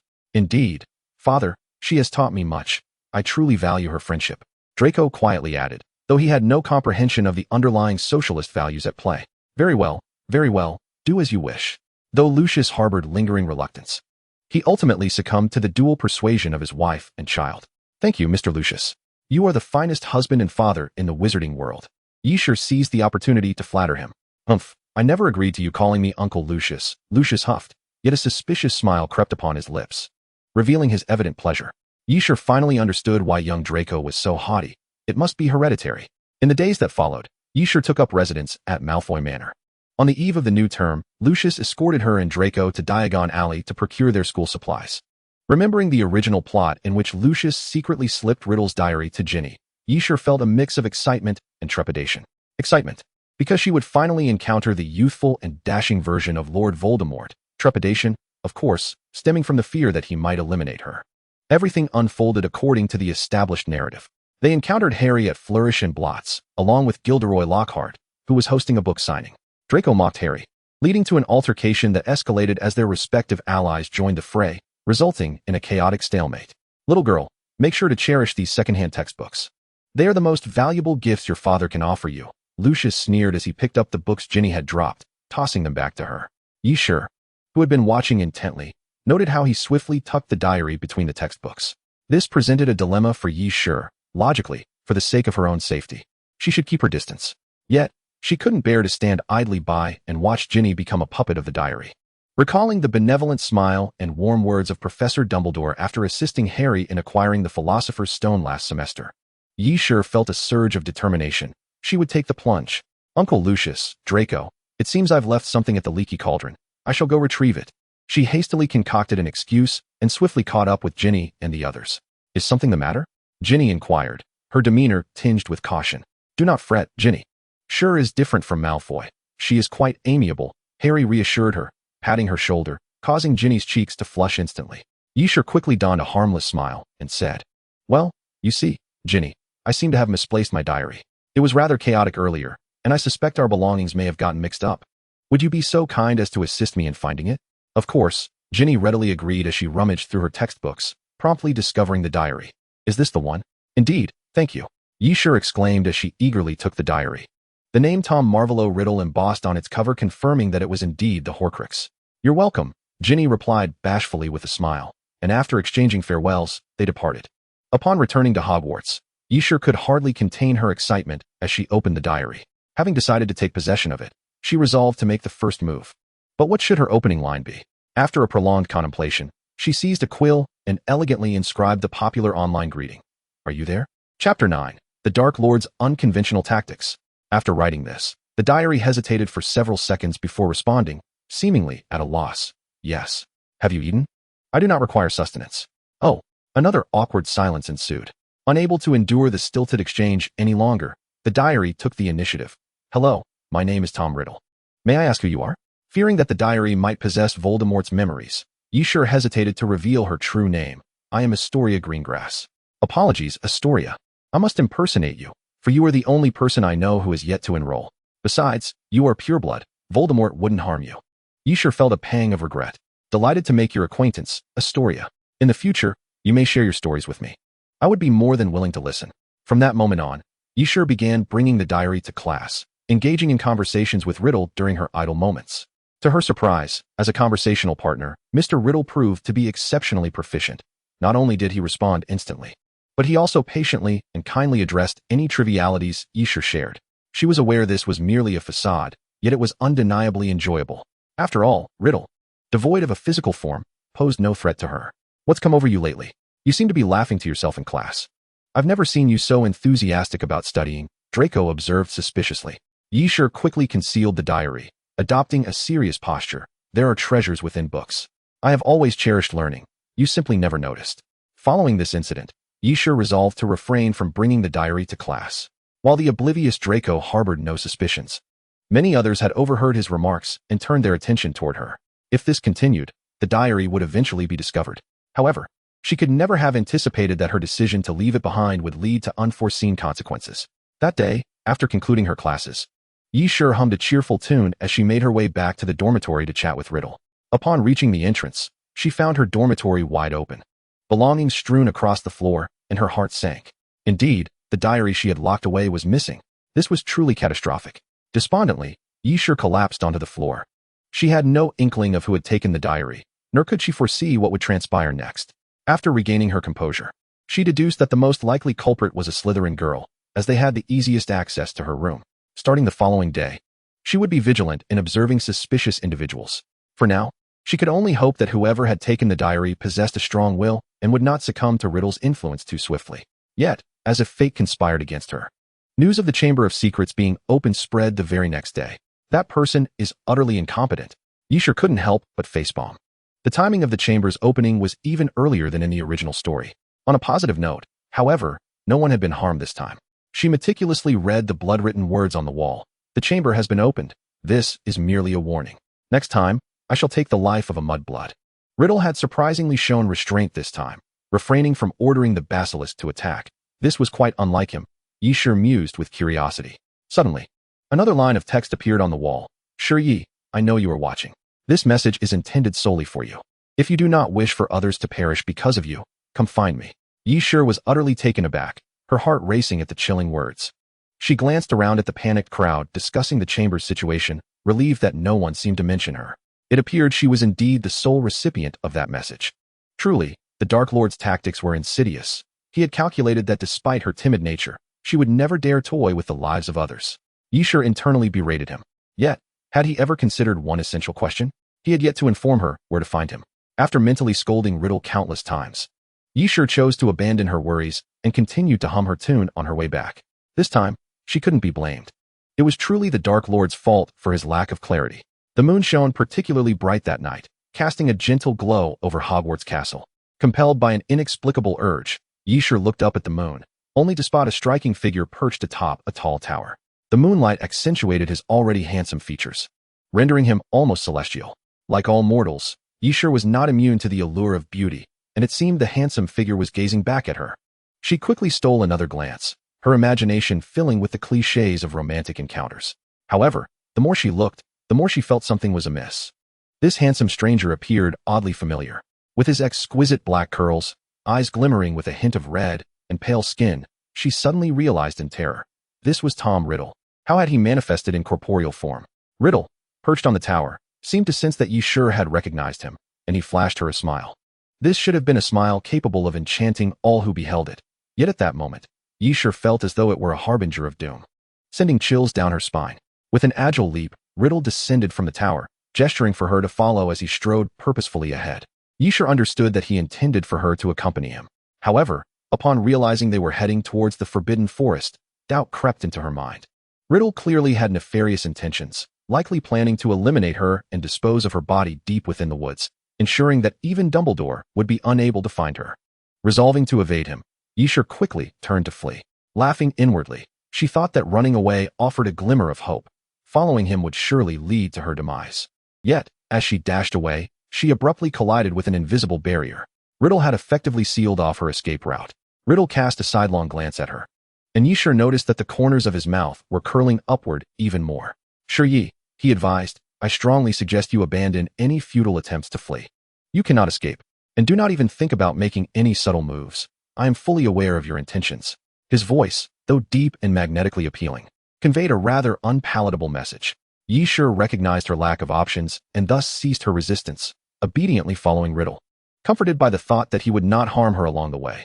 Yet, she was soon met with a harsh reality. Avada Kedavra, just as she contemplated her predicament. A flash of green light hurtled toward her. Fortunately, Yishur had developed a reflex for dodging the killing curse and narrowly evaded its lethal grasp. "My Lord Voldemort, how can you disregard the codes of dueling?" Chapter 10, Achievement Unlocked, 99 Consecutive Dodges. "Do not be alarmed, I was merely jesting with you." Riddle observed her tense demeanor, a cryptic smile playing on his lips. "What a pity that you managed to evade it." His tone carried a hint of genuine regret. "Ha ha ha, Lord Voldemort, your sense of humor leaves much to be desired." Yishur forced a laugh. "Is that truly a jest? It borders on a life-threatening endeavor." "Very well, let us continue our journey." Riddle gestured gallantly for her to proceed. Just as Yishur was about to comply and take his hand, she noticed a sudden flash of red in his eyes. Alarm bells rang in her mind, and she swiftly sidestepped, narrowly escaping yet another killing curse. "Are you joking again? My wand has been in use for some time. It seems to have misfired," Riddle replied with no hint of remorse. "Oh, well, whatever you say," Yishur thought to herself, lacking the courage to counter him. "Let us continue. 3 strikes, and I shall not attack you again." Noting Yishur's hesitance to move forward, Riddle spoke once more, batting his striking eyes at her with an air of sincerity. Yishur feigned seriousness. "Since you are so earnest, I shall trust you one last time." With that, she resumed her steps, unwilling to admit that she had been swayed by his allure. Yet, after only a few paces, another green flash appeared. "Tom Riddle, I must be a fool to believe you." Yishur lamented inwardly as she dodged the spell, realizing that the more beautiful a person, the more perilous they tended to be. Thus, she continued to evade a total of 98 killing curse attacks. Perhaps it was because they had entered the Forbidden Forest. Or perhaps Riddle finally believed he could not hit her. He finally stowed his wand away. "I must concede, you are indeed quite formidable," Riddle declared, his facade of humor evaporating as he approached her with an icy demeanor. "However, there are certain debts I must settle with you today. First, you killed my corporeal form and spoke ill of him. Wait, I have a question. Aren't you a Horcrux? By all accounts, you should not share memories with your original self. How do you know about me?" Yishur, determined to die with clarity, asked her burning question. "How dare you inquire? It is precisely because of the intense hatred my original self harbored for you that it seeped into the depths of my soul, granting me this memory." Riddle seethed. "I altered my appearance to that of my youth specifically to seek you out. Otherwise, do you think I would have let you go so easily in our first year?" Yishur recalled her past words. Had she indeed remarked on the ugliness of Voldemort's noseless visage? So, the Dark Lord had been struck by her words, plagued by insecurity, and avoided her? If it weren't for that foolish Lucius revealing the diary, I would not have had the chance to find you. And you deceived me using a false name, did you not, Miss Astoria Greengrass? Yi Shi, now drenched in cold sweat, stammered, you must have mistaken me for someone else. That was certainly not me. Initially, she had indeed been deceived.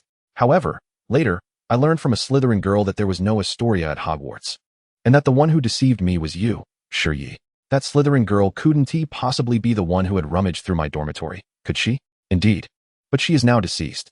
I merely had to flatter her a bit, and she willingly devoted her life force to me, Riddle said, regarding his newly formed body with satisfaction.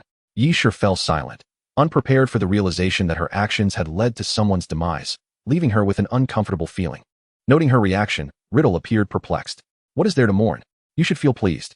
That woman was the nucleus of bullying at Hogwarts. She harbored jealousy towards you for receiving Malfoy's favor, which led her to invade your privacy in an attempt to ruin you. Her family was involved in unspeakable deeds, resulting in the ruin of countless households. According to your so-called righteous standards, I have merely rid the world of a menace. In that moment, Yi Shi understood. The girl was no longer deserving of sympathy. Seeing her composure return, Riddle continued, I summoned you today with the intention of killing you, but it seems I have failed. Lord Voldemort, so you finally admit your intentions. Yi Shi quipped boldly. Riddle cleared his throat, his ears tinged with a faint blush, hinting at a momentary embarrassment. For now, I shall let you go, but I will inevitably find a way to eliminate you. You may leave. He waved his hand, dispelling the barrier. Thank you, Lord Voldemort. Yi Shi said cheerfully, then promptly dashed away at her fastest pace, fearful that the Dark Lord might change his mind. Avada Kedavra. Indeed, the Dark Lord had reconsidered. Yi Shi anticipated this turn of events, nimbly dodging once more. Tears welled in her eyes as she thought, if only she could possess a system like other transmigrated heroines. This would be the moment for the system to announce her achievement of 99 consecutive dodges. Child, this is not your fault. You have done remarkably well. The next day, Yi Shi reported everything to Professor Dumbledore honestly. Upon hearing her account, Dumbledore did not chastise her, but instead gently patted her head. That girl stole the diary herself.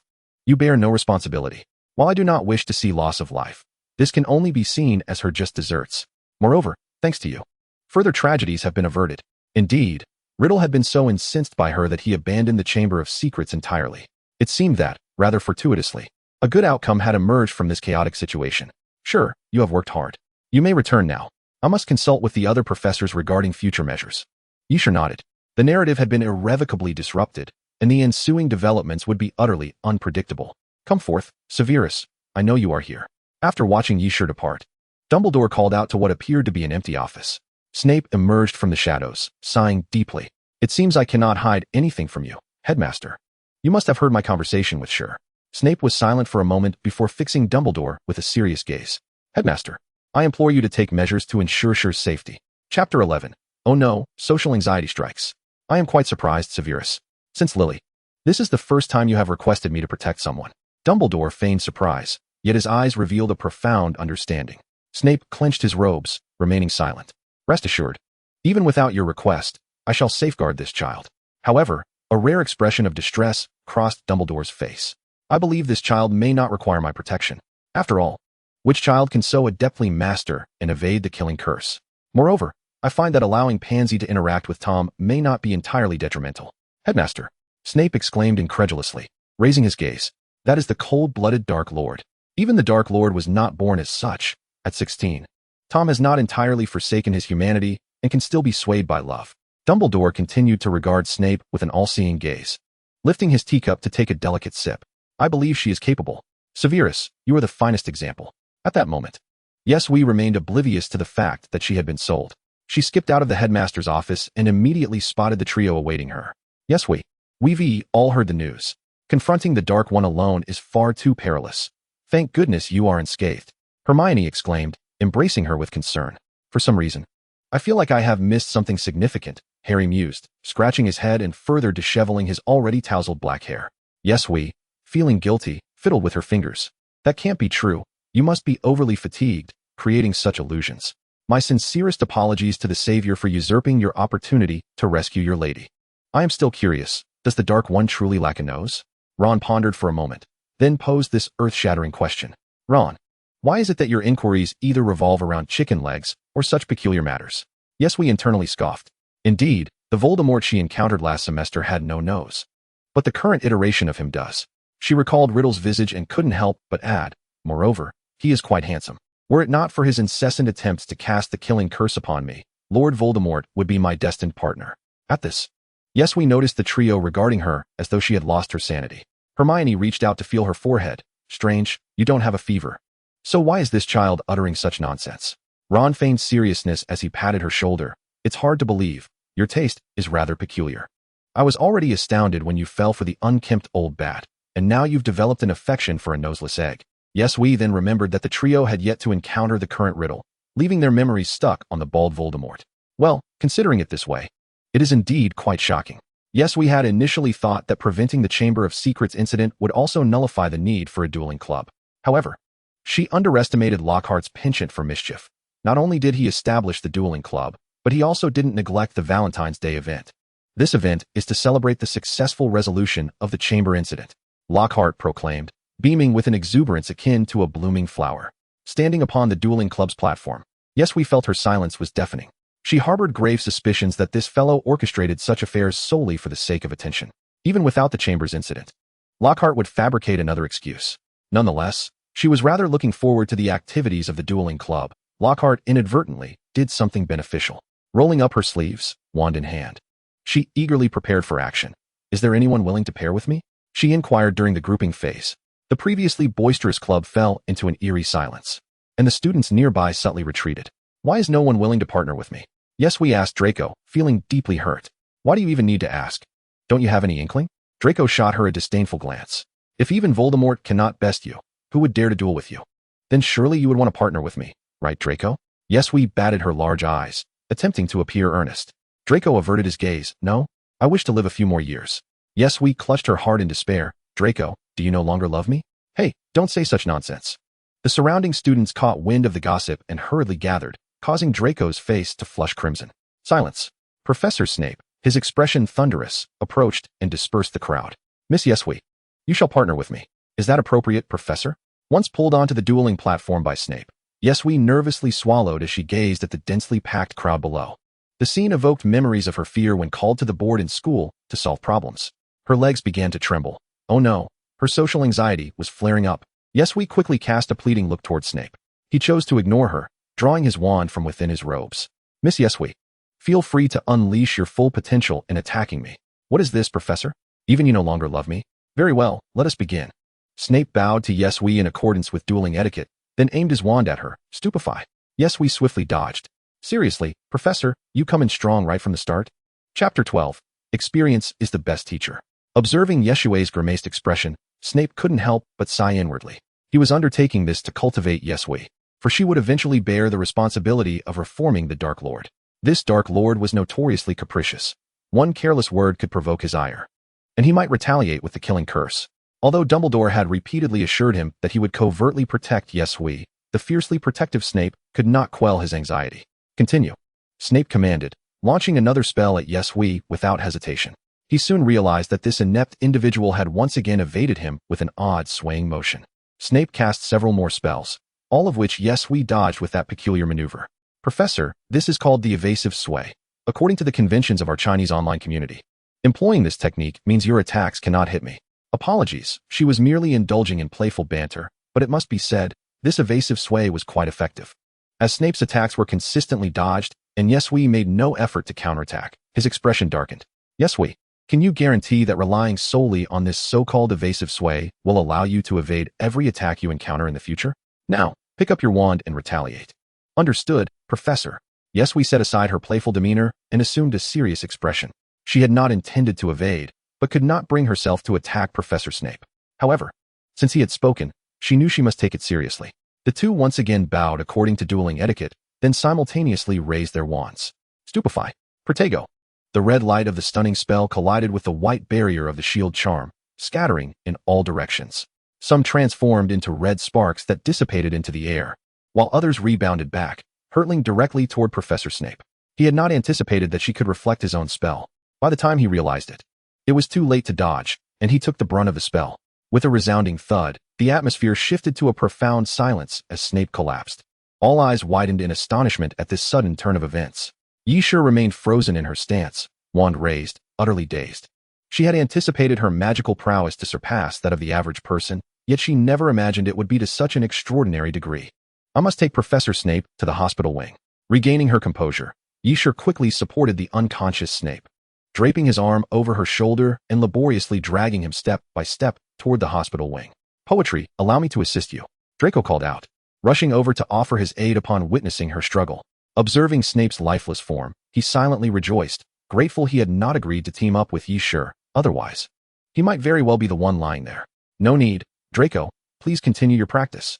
Yisher smiled at him, and then, under Draco's skeptical gaze, she pointed her wand at herself and cast a reinforcement spell, effortlessly hoisting Professor Snape onto her shoulder. Let us go. Draco stared in disbelief as Yisher strode with remarkable agility. For reasons unknown, he envisioned her as a towering figure of 2 meters, a veritable muscle-bound giant. Meanwhile, the remaining students, having witnessed such a dramatic spectacle, lost all desire to continue their practice and erupted into animated discussions. Gilderoy Lockhart attempted to salvage the situation, but alas, he was nothing more than a charlatan. His haphazard incantations not only failed to produce any effect, but further exacerbated the chaos. After his own spells had wreaked havoc on his meticulously styled hair, and his robes became a target for an egg thrown by an unknown student, Lockhart fled in a panic.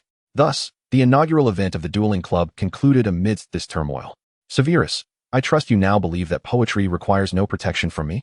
Dumbledore sighed as he observed Snape lying on the hospital bed. Snape longed to respond, yet he lacked the strength to utter a word. The fall had left him dazed, his mind still buzzing.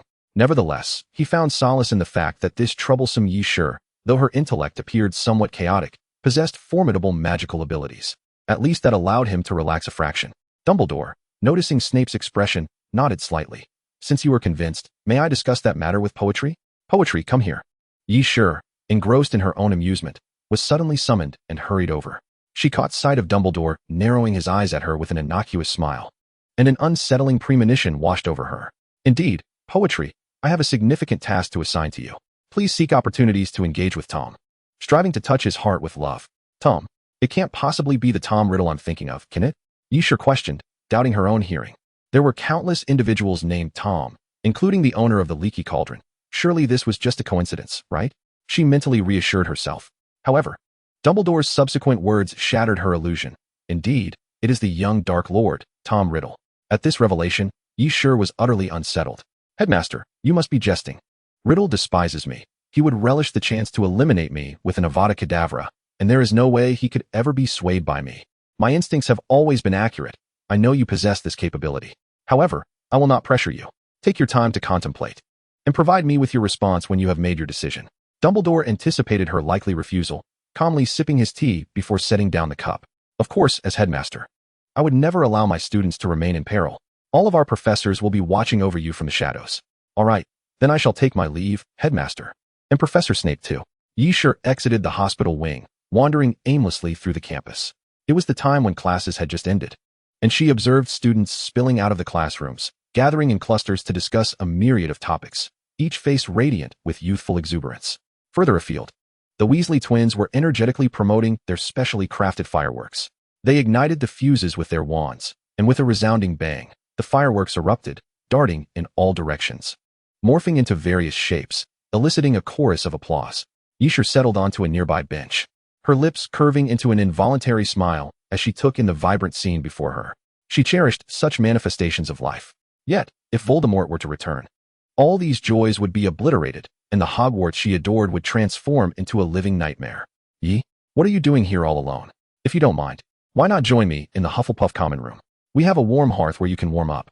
The weather has turned chilly, and lingering in the breeze here for too long may lead to illness. The Hufflepuff Badger, having met Yisher previously, approached her with a cheerful demeanor, extending a hand of friendship. Thank you for your kindness, but I have an important matter to attend to, Yisher replied, standing up and smiling as she bid her farewell. Then, under the Badger's puzzled gaze, she resolutely turned back toward the hospital wing. She had finally made up her mind. She would do everything in her power to protect Hogwarts. The door to the hospital wing creaked open as Yisher stepped inside. Dumbledore, surprised to see her, inquired, "Have you made your decision so swiftly?" Yisher nodded with determination. "Yes, I have decided to accept the task. No regrets?"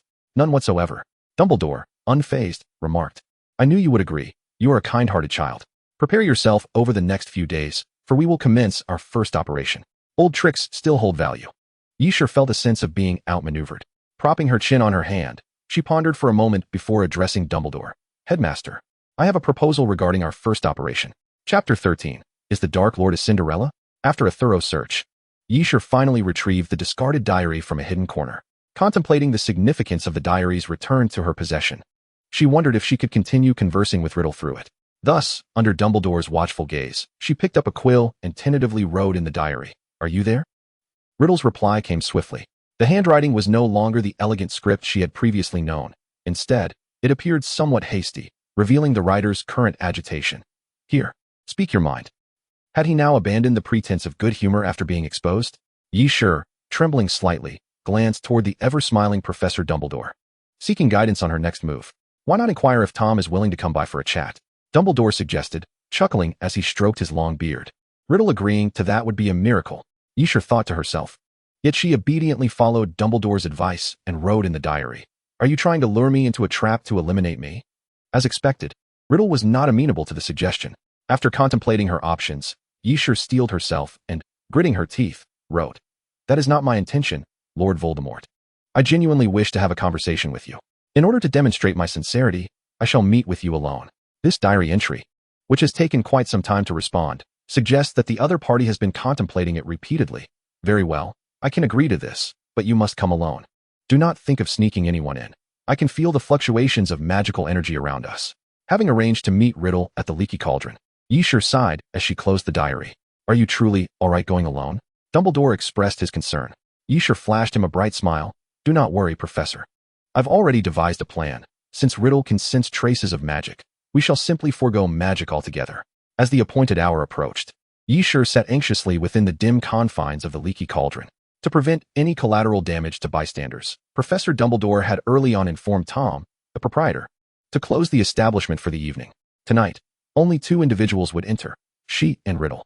With 5 minutes remaining until their meeting, Riddle had yet to arrive, leaving Yisher to idly survey her surroundings.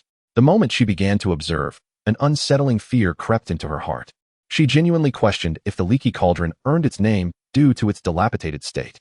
The tavern was shrouded in darkness, illuminated only by a few flickering candles casting faint glimmers of light. The floors and walls were marred by stains, and in the shadows of the corners lay several rickety tables, askew and tattered.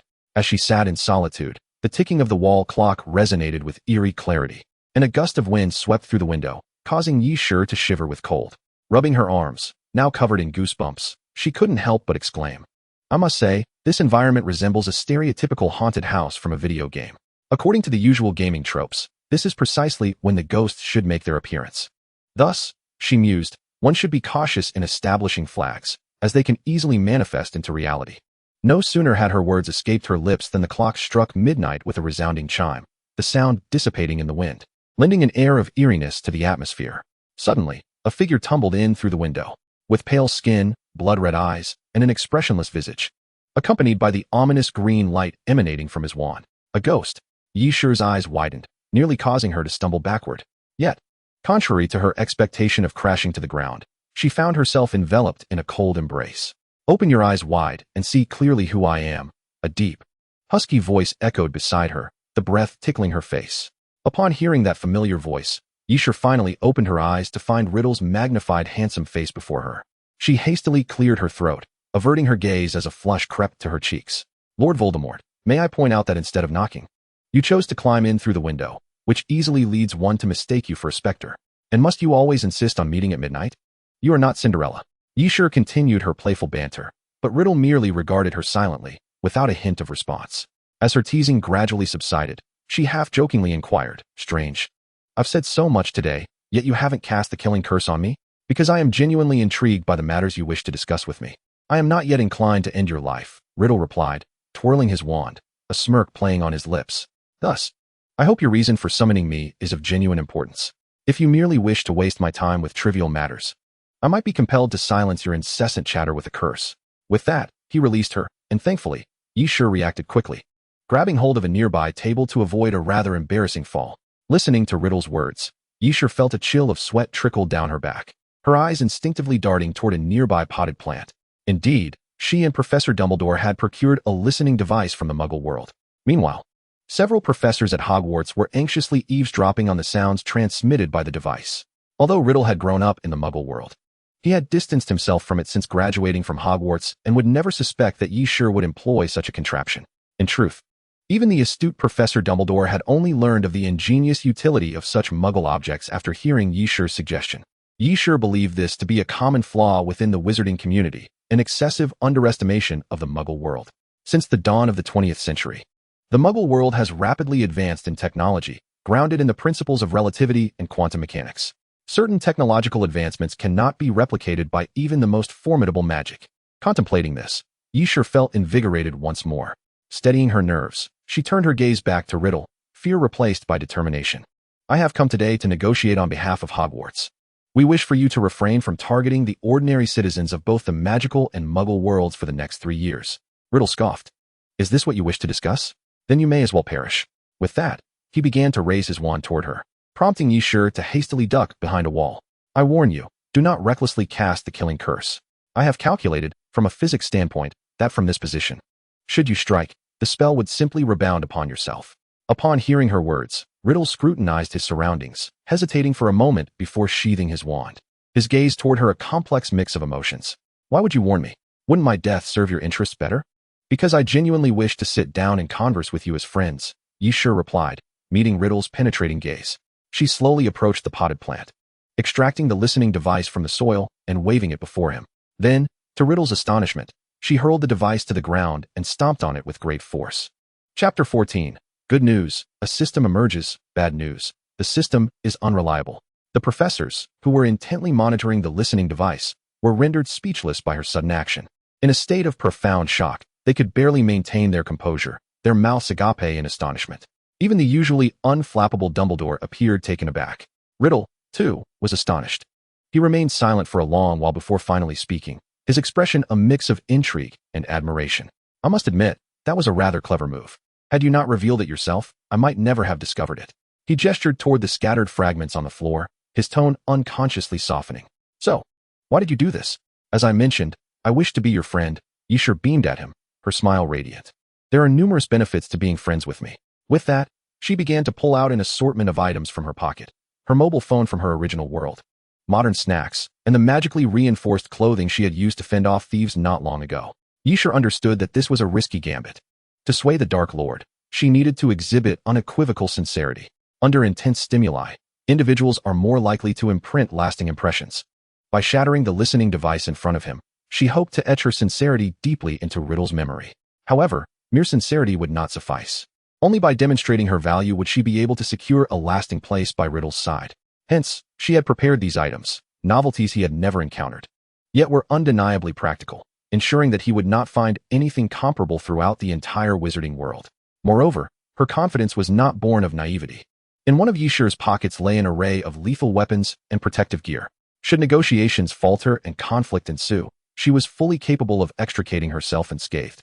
However, Yi Shi harbored no desire for such an outcome, as it would signify the irrevocable end of her friendship with Riddle. All of these are for me. Riddle gazed at the girl's radiant smile, attempting to discern a hint of deceit, but his efforts were in vain. Indeed, all these are gifts for you. Oh, except for this one. Without it, I simply cannot survive.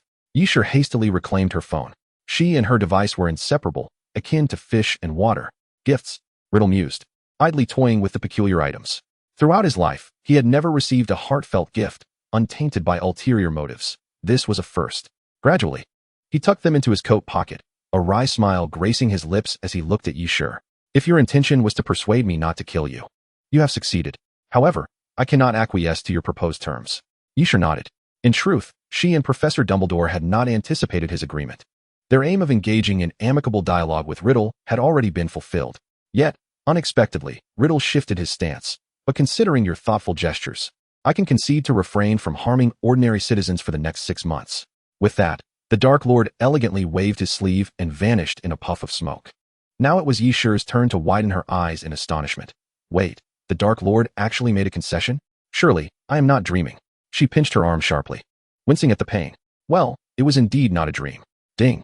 Tom Riddle's favorability level has reached 10. Reward granted. The host may select any item from the 21st century. Suddenly, a youthful voice reverberated within her mind, startling Yi Shi. Could it be that you are the legendary system? She inquired tentatively. Indeed, I am. The child's voice brimmed with a hint of pride. Yet, shouldn't the system have manifested at the onset of her journey? Why did it only appear now? Yishur expressed her dissatisfaction, having once believed she was without a system. The youthful voice paused suspiciously. Ahem, you see, we were assessing your capabilities. There are far too many female protagonists traversing worlds nowadays, with varying qualities. Thus, we needed to ensure you possess the ability to complete tasks before dispatching the system to you. I don't believe you. I suspect you simply forgot. Yishur jested, only to discover her jest was not unfounded. Nonsense. I did not forget. I merely took a wrong turn. Humph. Yishur was rendered speechless.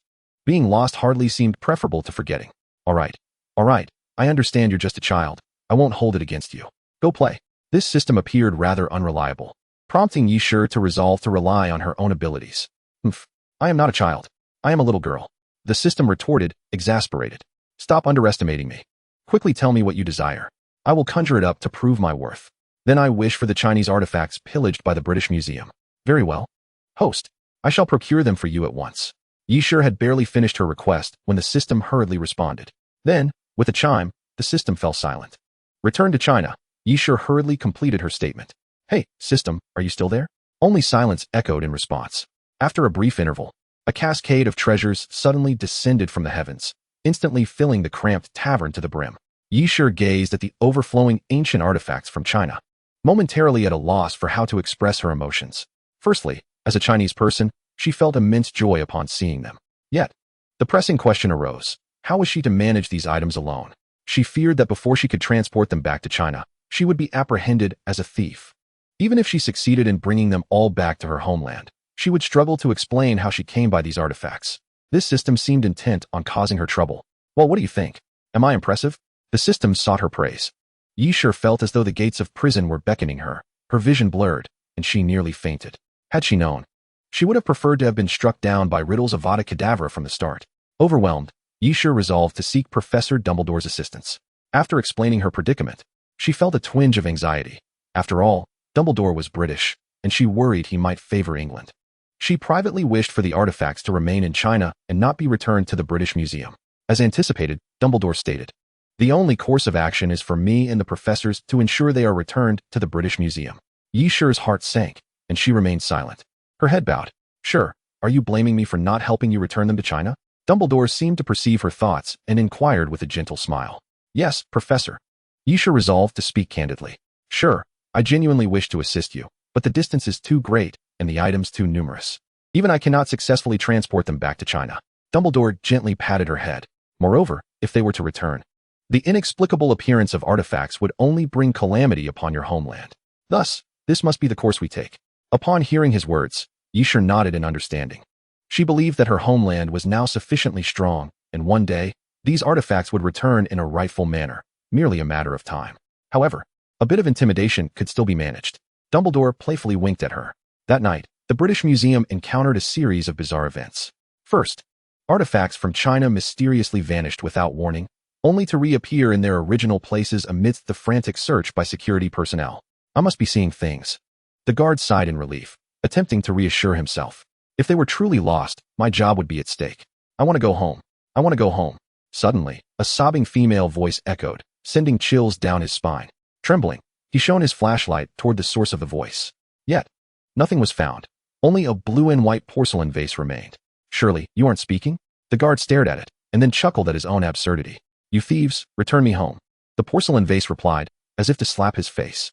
In a daze, the guard envisioned the vase transforming into a girl clad in classical Chinese attire, gazing at him with tears in her eyes. A ghost. The guard dropped his flashlight in terror and fled to report to the curator. How could such nonsense be possible? The curator, roused from his slumber by the phone, was incensed. Hearing the ridiculous nature of the story only fueled his anger. However, as the guard insisted on his need for inspection, the curator could only curse under his breath as he complied. He had already resolved to dismiss the guard at dawn. What nonsense! Are these items not splendid? The curator exclaimed, gazing at the dazzling array of Chinese artifacts, directing a shout at the security guard. However, his voice soon faltered, his eyes widening in terror. Before him, all the Chinese artifacts had transformed into human figures. They encompassed both genders and ages, yet without exception, they donned traditional Chinese attire, collectively denouncing the transgressions of the British Museum. Amidst their accusations, the old curator fled in disarray. As anticipated, this supernatural event would dominate the headlines across Britain the following day, inciting considerable uproar. Yishur and Dumbledore observed the entire spectacle unfold, unable to suppress their fits of laughter. Yet, would this not invite trouble from the Ministry of Magic? After their mirth subsided, Yishur inquired anxiously of Dumbledore. He, with an air of secrecy, stroked his long beard. Fear not, my child. If the Ministry of Magic were truly formidable, the Muggle world would not be rife with so many ghost stories. Chapter 15. The First Date with the Dark Lord. Due to the incident involving Riddle, Yishur emerged as a significant contributor. Not only did she receive accolades from the professors, but she also awarded Slytherin a substantial number of points, enveloping Hogwarts in an atmosphere of jubilation. However, the heroine herself found little joy in the moment. She had presumed that the end-of-term examinations would be cancelled, as depicted in the original tale, only to discover they would proceed as usual. Yishur harbored serious doubts that the swift resolution of the Chamber of Secrets was the cause of this predicament. As the potion in the cauldron once again morphed into a black, unidentifiable substance, she momentarily wished fervently for Riddle's return to Hogwarts. Redo it. Professor Snape gritted his teeth. Miss Ye, in a certain sense, you are a genius. I am genuinely curious how you managed to execute each step correctly, yet the result remains so utterly dreadful. Draco, do not assist her. Draco, who had intended to discreetly aid Yishur while delivering assignments to Professor Snape, was thwarted by Snape's keen eyes and had to retract his hand. Yishur felt an overwhelming sense of despair. She too wished to understand why, despite her relentless cramming. Even mastering history of magic to a satisfactory degree, potions seemed to conspire against her. Regardless of her efforts, the outcomes remained abysmal. Hey, here's a joke. The so-called Half-Blood Prince, a genius in potions, is your instructor, while the top student in potion class is your friend. It seems Professor Snape's esteemed reputation may be tarnished by my hand. Once you graduate, please do not inform anyone that I was your potions professor. Snape lamented with a sigh. After the holiday remedial classes concluded, Yishur returned to the dormitory clutching her dismal concoction. What had gone awry? She carefully examined the rejuvenating potion she had prepared, contained within a specially crafted pocket. Just then, a Slytherin girl knocked and entered, relaying Professor Snape's message. Miss Ye, we have run out of daisy roots, and Professor Snape cannot leave. He has asked you to procure some from Hogsmeade. All right, I shall go at once. Yishur quickly tucked the potion into her pocket and hurried off to Hogsmeade. Yishur swiftly completed her shopping and, noticing she still had ample time, decided to explore a bit before returning to Hogwarts. After all, the regulations at the boarding school were quite strict, and it was a rare treat to venture out. She set her sights on the 3 broomsticks. According to the original narrative, their butterbeer was quite delightful, and Yishur had been eagerly anticipating the chance to taste it. Boss, 1 butterbeer, please. Yishur handed over her hard-earned money, which she had painstakingly earned working for the professors. Certainly. However, young lady, we currently have no empty tables. Would you mind sharing with this gentleman? The proprietor replied apologetically. Not at all, Yishur readily agreed. But when she caught sight of the familiar figure seated at the table, she abruptly bit her tongue. What were the odds that she would chance upon the Dark Lord during her rare escape? Why don't you come over? Riddle gestured to the seat beside him, a cryptic smile playing on his lips. Yishur swallowed nervously, yet she steeled herself and approached, taking a seat beside Riddle. He continued to scrutinize her intently. Feeling the weight of his gaze, Yishur mustered her courage to greet him. It has been a while, Lord Voldemort. What brings you here for a drink? I am not here to drink. I am here to gather information. And, incidentally, to eliminate someone. Riddle leaned closer, his low, magnetic voice sending chills down Yishur's spine. Remain calm, Lord Voldemort. We are friends. Yishur bravely patted him, trying to reassure him. Do not be anxious. The target is a traitor, not you. You are quite amusing. I am not yet willing to kill you. Riddle seemed in high spirits today, even mimicking Yishur's gesture and patting her back. Since fate has brought us together, will you not treat me to something, friend? Riddle emphasized the word friend. Yishur covertly glanced at the expensive menu, then at her meager wallet, and forced an awkward smile. Lord Voldemort, according to our unspoken Chinese custom, the first meal should be on the gentleman. But I have no money, Riddle replied, shrugging. How can you say that with such confidence? Stalemate ensued. Yishur rummaged through her expandable pocket, suddenly struck by an idea. She poured the contents onto the table, revealing a plethora of snacks. Lord Voldemort, I am certain you have grown weary of ordinary food. Why not try something novel? I assure you will enjoy it. She slid a cup of cola toward Riddle. Due to the previous incident with the artifacts, the system had granted her the opportunity to select desired items as an apology. After much contemplation, she decided there was nothing in particular she wanted. so she requested some snacks, including the colloquially dubbed Happy Water Cola. It was now 1992, and the improved version of cola had only recently appeared in the Muggle world. It had not yet reached the magical realm. She knew Riddle had likely never tasted it before. Riddle eyed the bubbling black liquid before him, a frown crossing his face as he momentarily questioned whether Yi Shi intended to poison him. However, given her silly grin, he deduced she could not possibly harbor such complex thoughts. Thus, he picked up the straw and took a modest sip. The sweet and tangy flavor, coupled with the slight effervescence, danced upon his palate. Riddle's eyes widened slightly. He had not anticipated that this drink would be unexpectedly delightful, providing a rather pleasant sensation. Tasty, isn't it? Yi Shi opened a packet of chips, popping one into her mouth as she spoke, her words slightly garbled. It is quite agreeable, Riddle acknowledged, finishing the remaining cola in his cup and licking his lips. If you liked it, I have more. Yi Shi was about to pour him another cup, when suddenly her expression shifted as she clutched her stomach tightly. Alas, I find myself in a bit of discomfort. I must first attend to the restroom. I've placed the cola in the expandable pocket. Do help yourself. With that, she paid no heed to anything else and dashed toward the lavatory. Riddle observed her retreating figure in silence for a moment before he began to rummage through her expandable pocket. He extracted a bottle of dark liquid, assuming it to be the cola, and poured it into a cup. Damn the system for providing me with expired chips. Upon returning, Yi Shi cursed the system internally. Suddenly, she caught sight of the liquid in Riddle's cup, her heart nearly stopping. It was not cola, but rather the failed potion of rejuvenation she had concocted. Don't drink that. It's the rejuvenation potion, Yi Shi shouted in haste. But it was too late. Riddle had already consumed the potion in one swift gulp. A flash of black light enveloped the seat, and an 8-year-old boy appeared, his disdainful gaze unmistakably revealing him to be Riddle. It's over. Lord Voldemort has reverted to childhood. Yi Shi stood dumbfounded, unsure of how to proceed.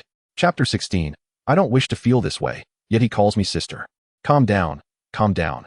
Given her level, the effects of this rejuvenation potion would last no more than an hour at most. Yi Shi took a deep breath, attempting to steady herself. Then, she patted her face and mustered her courage to address the shrunken Riddle. Hello, Lord Voldemort. How do you fare? Young Tom regarded her with suspicion. Who are you? Why do you call me Lord Voldemort? It dawned on Yi Shi that something was amiss. Do you not recognize me? Of course not, young Tom frowned. Are you sent by Mrs. Cole to retrieve me back to the orphanage? Spare me your pretenses. I will return on my own. Oh no, it hadn't occurred to her that Riddle's memories had also reverted to his childhood. Yi Shi lamented, tugging at her own hair in frustration. How was she to know that the rejuvenation potion would have such an effect? Was it possible that her unique potion inadvertently induced amnesia? This had to be promptly presented to Professor Snape for thorough investigation. However, she needed to address Riddle's predicament first. Yi Shi gazed at the frail form of the young Dark Lord, covered in wounds, and her heart ached, realizing he must have endured a miserable existence in the orphanage. I'm not here to take you back. She gave young Tom's hair a firm tug. It felt delightful, despite the murderous glare he shot her. Would you like to join your sister for a stroll and meet others like yourself? There was no harm in allowing the Dark Lord, now merely an 8-year-old child, to call her sister, was there? Others like me? Young Tom appeared momentarily stunned. But Mrs. Cole and the other children at the orphanage all say I'm a freak. Strange things happen around me, and they despise me. You are not a freak at all. Dear Tom, you are simply adorable, and I like you very much. Observing his pitiful expression, Yi Shi couldn't resist stroking his hair, and to her surprise, young Tom did not resist this time. You, like me, are a wizard. Those peculiar occurrences you mention are simply magic. Allow me to demonstrate. With that, Yi Shi raised her wand and conjured a magnificent blaze. What do you think? Impressive. Isn't it? Yi Shi beamed as she watched young Tom's eyes widen in astonishment, slowly extinguishing the flames. Truly, he was still a child, easily impressed. So amazing. Young Tom's eyes gleamed with fervor. Will you teach me, sister? The way he called her sister sent her heart soaring. How could he be so endearing? Now she comprehended why boys so adored being called brother. This is a very advanced magic. You are not yet ready to learn it. To reach my level, you would need at least a decade of practice. Yi Shi cleared her throat, speaking earnestly. You are but a child. Do not concern yourself with such distant matters. Your current task is simply to enjoy yourself like any ordinary child. With that, she took young Tom's hand and led him toward Diagon Alley. Initially, he resisted. But soon, upon witnessing the myriad of wondrous items, he could not help but explore, his excitement palpable as he touched this and peered at that. However, while he reveled in joy, Yi Shi found it difficult to share in his happiness. Clutching a heap of gifts she had purchased for young Tom, she lamented over her last remaining galleon. This was all her hard-earned savings. These things are truly fascinating. Thank you, sister. At that moment, young Tom turned to her. beaming with a radiant smile. In that instant, the somber aura that belied his age dissipated, revealing him to be merely an ordinary, cheerful little boy. Yishur sighed with a smile. Well, seeing young Tom so happy makes my expenditure feel worthwhile. Although this joy would be fleeting, and upon reverting, Riddle would likely forget all of this. She still wished for him to be happy in the present moment. The former young Tom must have longed for someone to genuinely care for him, perhaps envying the toys of other children. Otherwise, he would not have grown so obsessed with stealing their belongings later on. Let this be a remedy for the regrets of his childhood. Are you happy today, Tom? After a prolonged silence, Yishur bent down to meet young Tom's gaze, looking at him earnestly. Happy. This is the happiest day of my life since birth. Young Tom seemed puzzled by her sudden inquiry, but answered nonetheless, his cheeks slightly flushed. You are different from those at the orphanage. You treat me well. And I like you very much. I like you very much too, young Tom. And I hope you can continue to be happy. Yishur gently ruffled his hair. As long as you wish, I shall continue to accompany you. Just promise me not to use Avada against me in the future, she added with a hint of exasperation. Young Tom gazed at her with his large eyes, seemingly realizing something, and suddenly wrapped his arms around her. In that embrace, a flash of black light enveloped them, and young Tom transformed back into Riddle. Yet, he did not release Yishur, maintaining his grip as he stared intently at her until she startled and jumped back upon seeing Riddle, prompting him to finally let go. Why do you look so frightened, sister? He smirked, an enigmatic expression gracing his face. Yishur nervously swallowed. Lord Voldemort, do you remember what just transpired? Of course. You deceived me into drinking the rejuvenation potion. Quite impressive, sister. Riddle loomed over her, his height imposing, and the pressure sent shivers down Yishur's spine. This is all a misunderstanding. Yishur spoke softly, feeling her justifications sound utterly feeble. Forget it. I shall not pursue today's events. I have matters to attend to, so I must take my leave. Riddle turned away, preparing to disapparate. And Yishur realized he was off to deal with that unfortunate traitor. By the way, do refrain from calling me Lord Voldemort from now on. Let us switch to a different title. I prefer to keep a low profile. He turned back to add a remark, then elegantly flicked his cloak and vanished into thin air. Yishur felt the gust of wind that accompanied his disappearance and found today's experiences utterly enchanting. Ding. Tom Riddle's favorability decreased by 5. The system suddenly sprang to life, but the news it brought was evidently not favorable. Yishur shrugged. As expected.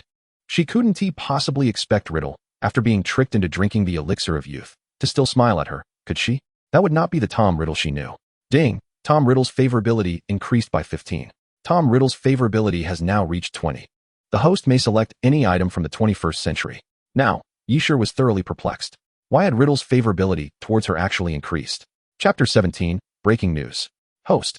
Please hurry to exchange your item. The system urged at that moment. Yishur pondered for a long while, but could not decide what she desired. She felt she lacked nothing. Ever since arriving in this world, the people around her had taken great care of her. Yishur believed she was perhaps the happiest person on earth. She simply wished to live joyfully each day without much material desire. However, listening to the system's adorable voice, an idea suddenly struck her. System, may I ask you a question? Are you virtual, or do you have a physical form? Of course, I have a physical form. We resemble you humans quite closely. Then you must also be like a little girl, fond of various toys, right? Could I exchange my reward for toys to give to you? Yishur thought of the system as a little girl who had just begun working, and it seemed quite a challenge for her. Having experienced a day with young Tom, she understood that children of that age generally love toys. She lacked nothing, and if she could bring a smile to this child's face with such gifts, then she felt they would hold value. The system remained silent for a long time before responding, seemingly taken aback by her suggestion. That is acceptable. But, do you truly wish to relinquish the opportunity you worked so hard to earn for me? Yes. You've worked hard, and I hope you can be happy too. Yishur replied with a beaming smile, although she felt a twinge of guilt upon hearing the system mention its hard work, as she believed she had been rather lackadaisical and hadn't exerted much effort. A burst of colorful light flashed, and suddenly, a curly-haired girl in a dress, holding a doll, appeared before Yishur, smiling sweetly at her. Just as Yishur was about to approach for a closer look, the girl vanished. Soon after, the system's voice chimed in again, sounding somewhat choked. Thank you, Shur. Your kindness will surely be rewarded. Please remember my name, Vivian. So, you not only sneaked out to play but also gave the Dark Lord the elixir of youth? Snape trembled with fury upon hearing Yishur's report about Riddle. Feeling a headache start to throb, he suspected that the residual effects from his previous head injury had flared up again.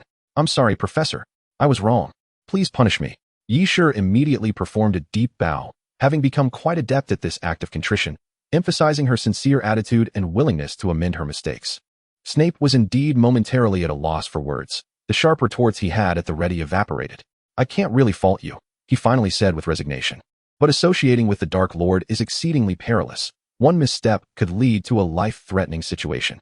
I do not wish to see you in harm's way. Thank you, Professor. I knew you cared for me the most. Yisher quickly hugged her professor before darting away to avoid the darkening expression on his face. Snape watched her retreating figure, unable to suppress a wry smile. I truly cannot manage this girl.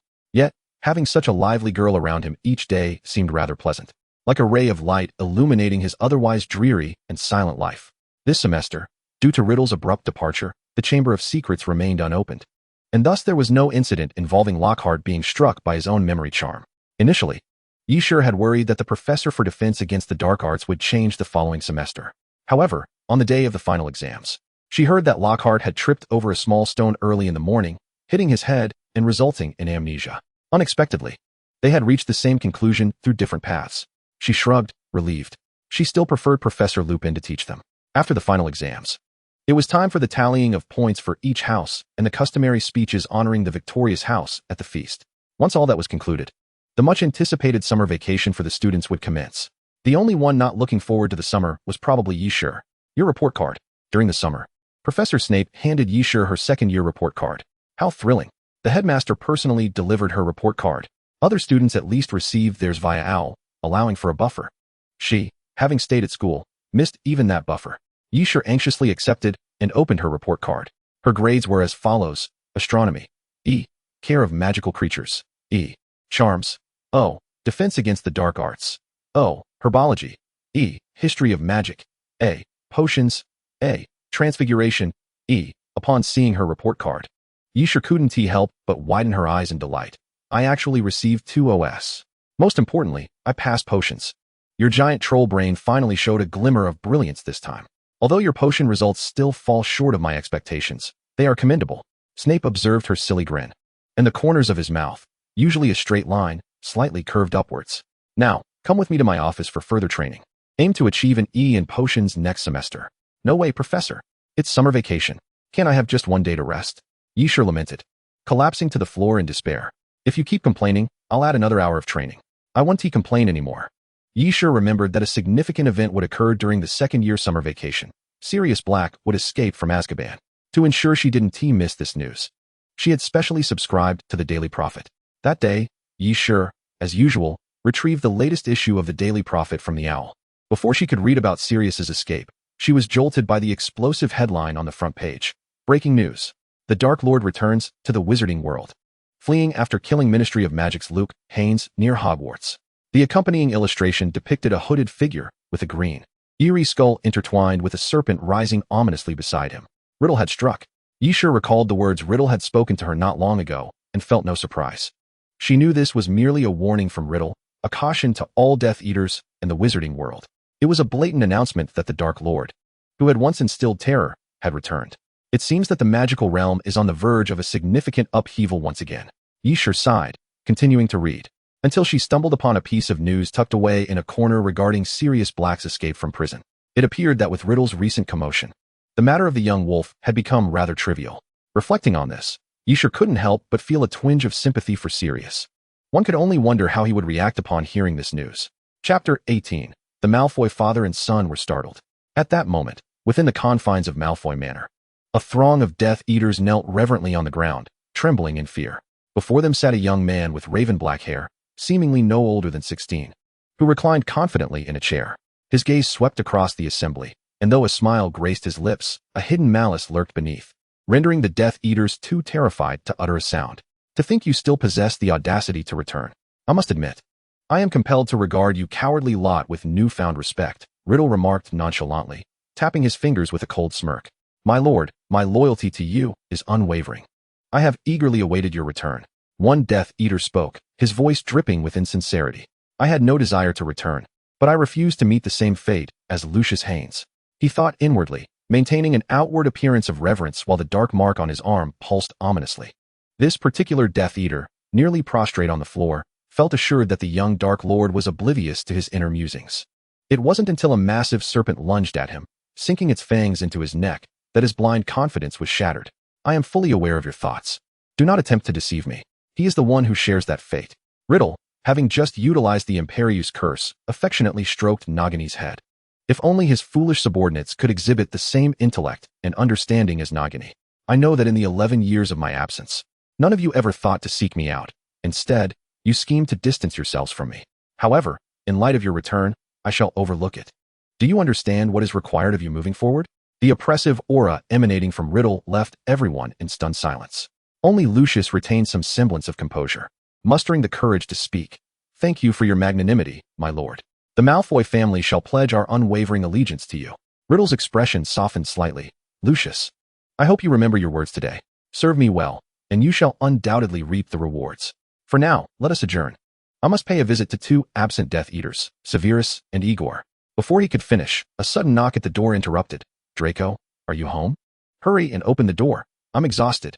Hearing the voice from outside, Lucius's heart sank once more, prompting him to glance at the equally terrified Draco, silently inquiring. What is happening? Draco whispered back. It's Yi.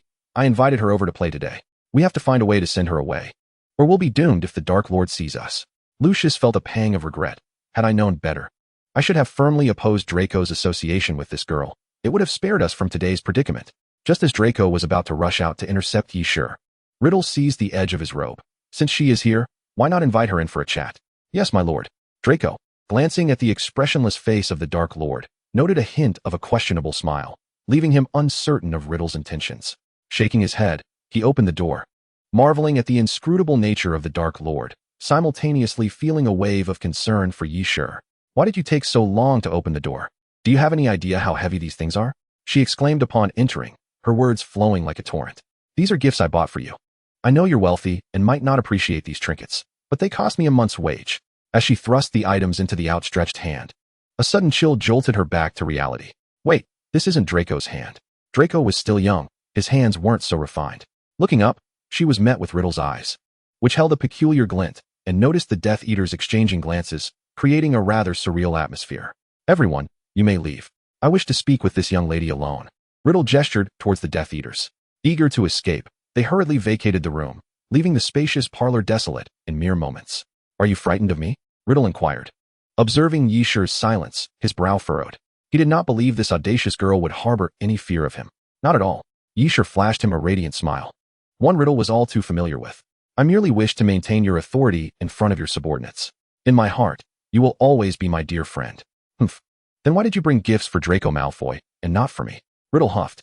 Yishu questioned her hearing, perplexed by the hint of grievance embedded in the Dark Lord's tone. How was I to know you would be here? Otherwise, I certainly would have brought you something as well. I trust your gift for me will not be the same as these. I must insist on receiving something unique. He retorted. Rest assured, it will undoubtedly differ from Draco's, and I am certain you shall adore it. Yishu assured him repeatedly, finally appeasing Riddle. Very well. I shall await your offering. As he departed, Riddle concluded. But what exactly should she present? Ouch, what just bumped into me? After bidding farewell to the young Dark Lord, Yishu meandered forward, only to collide with the Malfoy father and son, who had been eavesdropping in the shadows. You are friends with the Dark Lord? Draco's expression was one of sheer disbelief. Indeed, it is a long story.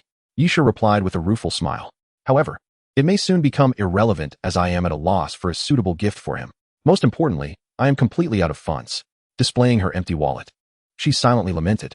Fear not, Miss Yi, I can assist you with your financial woes. Should you require anything, do not hesitate to ask. I shall do my utmost to help, Lucius offered. His keen analytical skills revealed the unique value this girl held in the Dark Lord's eyes. By aiding her, he would simultaneously bolster the Malfoy family's standing. But I truly have no money. I can't possibly repay such a favor, Yishu replied, not naive enough to overlook the implications. She understood all too well that there was no such thing as a free lunch. Lucius undoubtedly sought something in return. I hope, Miss Yi, that you might speak favorably of our Malfoy family in the presence of the Dark Lord in the future. Lucius stated plainly. Chapter 19. Lord has not smiled in 11 years. That poses no issue. Yishu Shuang readily agreed. After all, who would ever wish to be at odds with money? Yet, she felt the need to temper her excitement, so she stroked her chin and nodded solemnly. To her, this transaction seemed exceedingly lucrative.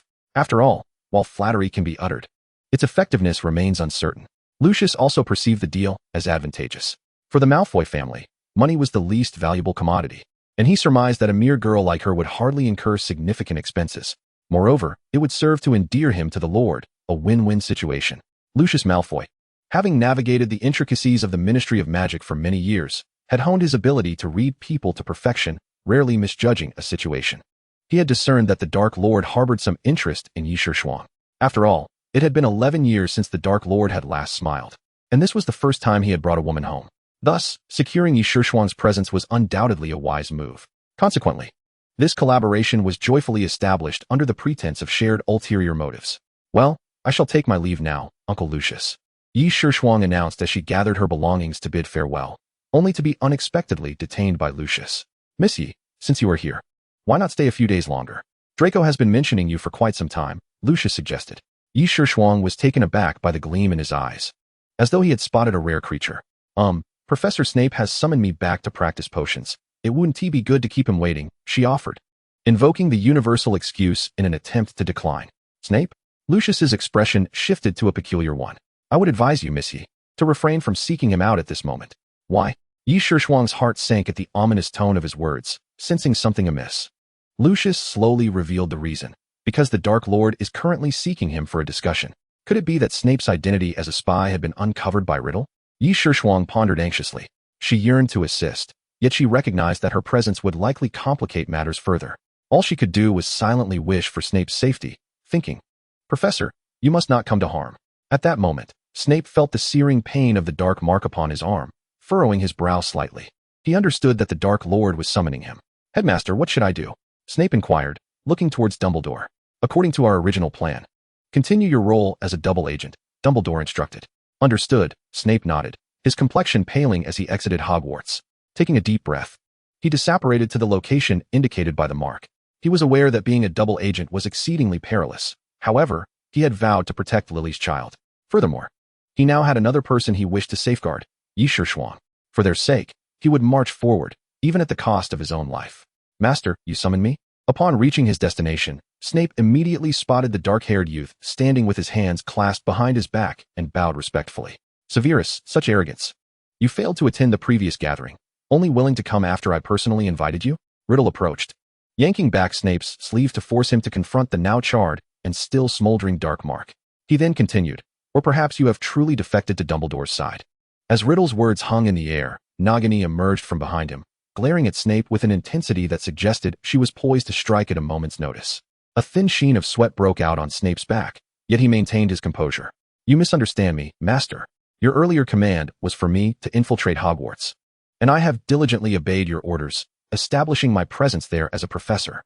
The reason I did not respond immediately to your summons was to avoid raising Dumbledore's suspicions. Riddle scrutinized him carefully, attempting to detect any signs of deceit. However, Snape was adept at concealing his true intentions, and Riddle's efforts proved futile. Very well. I shall tentatively place my trust in you. Riddle conceded with a cold snort, gesturing for Nagini to withdraw, abandoning his inquiry.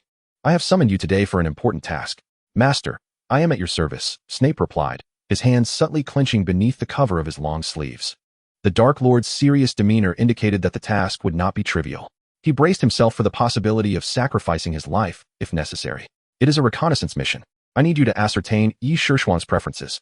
Under the pressure of life and death, Snape had remained calm, yet this statement left him utterly flabbergasted. I beg your pardon. Master, please forgive my ignorance, but what is your intention in having me investigate Yi Shuang? Snape inquired, perplexed, as he struggled to comprehend the Dark Lord's motives. Could it be that this psychologically twisted Dark Lord sought to exploit her vulnerabilities to strike at her? Ultimately, Snape found this hypothesis the most plausible, a chill running down his spine. He was taken aback by the thought that the Dark Lord harbored such animosity toward the young lady that he would not hesitate to utilize his spies to eliminate her. This situation was becoming increasingly precarious. Riddle remained silent for an extended period, to the point where Snape believed he would not respond, before finally speaking. Because Yi Shuang mentioned she wishes to present me with a gift, I must reciprocate, but I do not yet know what she likes. At that moment, Snape was horrified to notice a faint blush creeping onto the pale face of the Dark Lord. Completely at a loss for words, Snape could only express his shock through a string of ellipses. He felt as though the world had turned upside down. Chapter 20. Snape felt utterly drained. Meanwhile, Yi Shuang remained blissfully unaware of the profound turmoil she had inadvertently caused for Snape. She paced restlessly within Malfoy Manor, anxiously awaiting a response from him. After a considerable time had passed, a Malfoy owl, dispatched to deliver the message, finally arrived in a flurry. It regarded Yi Shuang with disdainful eyes before dropping the letter and soaring away with an air of haughty elegance. Truly, the Malfoy owl was a reflection of its master, so proud. Incensed, Yi Shuang wished to catch the owl and teach it a lesson about the capriciousness of human nature. Alas, it flew too swiftly, and she could only manage to pluck a single feather before being showered with the droppings, prompting her to employ several cleaning charms in disgust. With a sigh, she opened Snape's reply. Unlike her own lengthy and verbose ramblings, Snape's response was a succinct single word, safe. Yet, it was this simple word that finally alleviated the weight from her heart. It appeared the professor was unharmed, allowing her to feel at ease about staying at Malfoy Manor. Indeed, Yi Shuang found herself unable to resist Lucius's hospitality. Although she was baffled by his sudden shift from disdain to warmth, she decided it was best not to dwell on it, opting instead to relish the pleasures of the affluent lifestyle. Moreover, she could contemplate what gift Riddle might appreciate alongside the Malfoy family. When Yashir confided her thoughts to Lucius, he immediately assured her that he would do his utmost to gather information. However, by the time Yashir departed from Malfoy Manor, Lucius had yet to yield any results. It was not entirely fair to blame Lucius for his inefficiency, for the Dark Lord was notoriously difficult to please. Lucius had exhausted every exotic treasure he could conceive. Yet Riddle merely cast a dispassionate glance at each offering before disdainfully dismissing them with a wave of his hand. After repeated inquiries, he had even been met with the Dark Lord's withering gaze. Lucius, I trust your mind is not addled? If it isn't, then be off with you and engage in something truly worthwhile, instead of wasting your days on this triviality. Infuriated, Lucius found himself cursing Riddle's ancestors in secret. He mused that he must have been born in ancient China as a high-ranking eunuch in the emperor's court. For how else could one explain his current predicament of toiling in vain? Meanwhile, Severus Snape faced a similar quandary. He began to meticulously recall Yashir's preferences. The girl was, in fact, not difficult to please. Rather, she was exceedingly easygoing, accepting anything he offered with a cheerful demeanor. This made it increasingly elusive for Snape to discern what she genuinely liked. Thus, when the Dark Lord inquired about the findings, Snape could only muster the courage to respond. Yashir enjoys everything. Clearly, this response did not satisfy the fastidious Dark Lord, who immediately furrowed his brow. The gift I present to Shur must be extraordinary, one of a kind. With that pronouncement, Riddle vanished. Snape felt the veins on his forehead pulse violently. Had he not come as an undercover agent? This was not the sort of trivial task he had envisioned. Yet, despite his complaints, his body was obedient. Upon returning, Snape incinerated the parchments he had filled with notes, and began anew. Yashir, on the other hand, was perusing the gift shop in Hogsmeade with growing frustration. She had spent an inordinate amount of time there. Yet her basket remained empty, as she could not find a suitable gift for Riddle. How fortuitous to encounter you here, yeah. A cheerful voice chimed. Yashir looked up to see the Hufflepuff badger waving at her. You seem quite troubled. May I offer my assistance? After exchanging pleasantries, the badger inquired. You see, I have a very important friend, but he is rather particular, and I am at a loss for what gift to present him. Yashir confided her dilemma to the badger. After a moment of contemplation, the badger replied with delight, I have an idea. Since you are significant to one another, I believe a handmade gift would convey greater sincerity and value than one purchased. Perhaps you could create a heart-shaped dessert. Yashir murmured uncertainly. I am unsure if he considers me an important friend. The badger, evidently oblivious to her words, smiled encouragingly, patted Yashir, and departed. Watching her retreating figure, Yashir sighed. I suppose I shall have to give it a try. With the school year fast approaching, time is of the essence. As a side note, her culinary skills were rather commendable. Conversely, Snape ultimately offered a suggestion akin to that of the badger. Riddle remained silent for an extended period before finally nodding. I cannot cook, he stated with an air of nonchalance. Teach me within 3 days. It felt as though he had implied that he was somehow adept at it. Snape felt the veins on his forehead throb anew and quickly pressed down on them. The ensuing 3 days epitomized the adage of one willing to teach and another eager to learn. Although Snape was proficient in potion making, the realms of culinary arts and potion brewing were decidedly disparate. Moreover, the Dark Lord demonstrated through practical application that fairness exists in the world. Perhaps all his skills were allocated to his appearance and magical prowess, leaving insufficient points for the culinary arts. In the end, both men gazed at the cauldron of dark, unidentifiable concoction that rivaled Harry's potions, lost in contemplation. Master, perhaps we should enlist my house elf to assist? Lucius, witnessing the scene, could no longer contain himself and boldly suggested. No, that would defeat the purpose, Riddle retorted with unexpected tenacity. Master, what if we shifted our focus and crafted accessories instead? Most girls appreciate such items, and they can be worn, allowing you to see your sentiment every day. Lucius pivoted his approach, suggesting this alternative. His rationale stemmed from the belief that, while jewelry could be somewhat unattractive, it posed no mortal risk, unlike food, which could indeed be deadly. Lucius was, in fact, considering Yeshur's safety. This suggestion was met with enthusiastic approval from Riddle, who eagerly embarked on yet another round of experimentation. On the eve of the new school year, Yeshur and Riddle chanced upon one another in the woods near Hogwarts, each holding a gift intended for the other. Lord Voldemort, Yeshur began, only to have Riddle furrow his brow in discontent. She tentatively called out, Riddle? His expression softened slightly at this. Yeshur, as if discovering a new continent, exclaimed, Aren't you the one who despises being called by your original name? Why do you permit me to address you thus? Do not think I am unaware of your infamous school days when you insisted your little group call you Voldemort. Noticing Riddle's silence, Yeshur gasped and instinctively retreated 3 paces. Are you attempting to use this as an excuse to dispose of me? Riddle, you promised you would not harm me again. Her keen intellect had nearly unraveled Riddle's intentions. Observing her timid demeanor, Riddle could no longer contain his exasperation and rolled his eyes. How did someone with your intellect end up in Slytherin? Why grant her the privilege of using my true name? Does she not comprehend that this is a special allowance? Clearly, Yeshur was still struggling to grasp the concept, scratching her chin in bewilderment and replying earnestly, I do not know. I distinctly stated my wish not to join Slytherin. How could that hat be so deaf? Riddle, now fully aware of her unique thought process, gave up on the struggle and redirected the conversation. Let us not dwell on that. Where's my gift? He extended his hand toward Yeshur, his expression impassive. Are you certain you want to exchange gifts in this desolate location? Yeshur remarked disdainfully, glancing around the empty woods. She found the Dark Lord's aesthetic sensibilities to be rather questionable.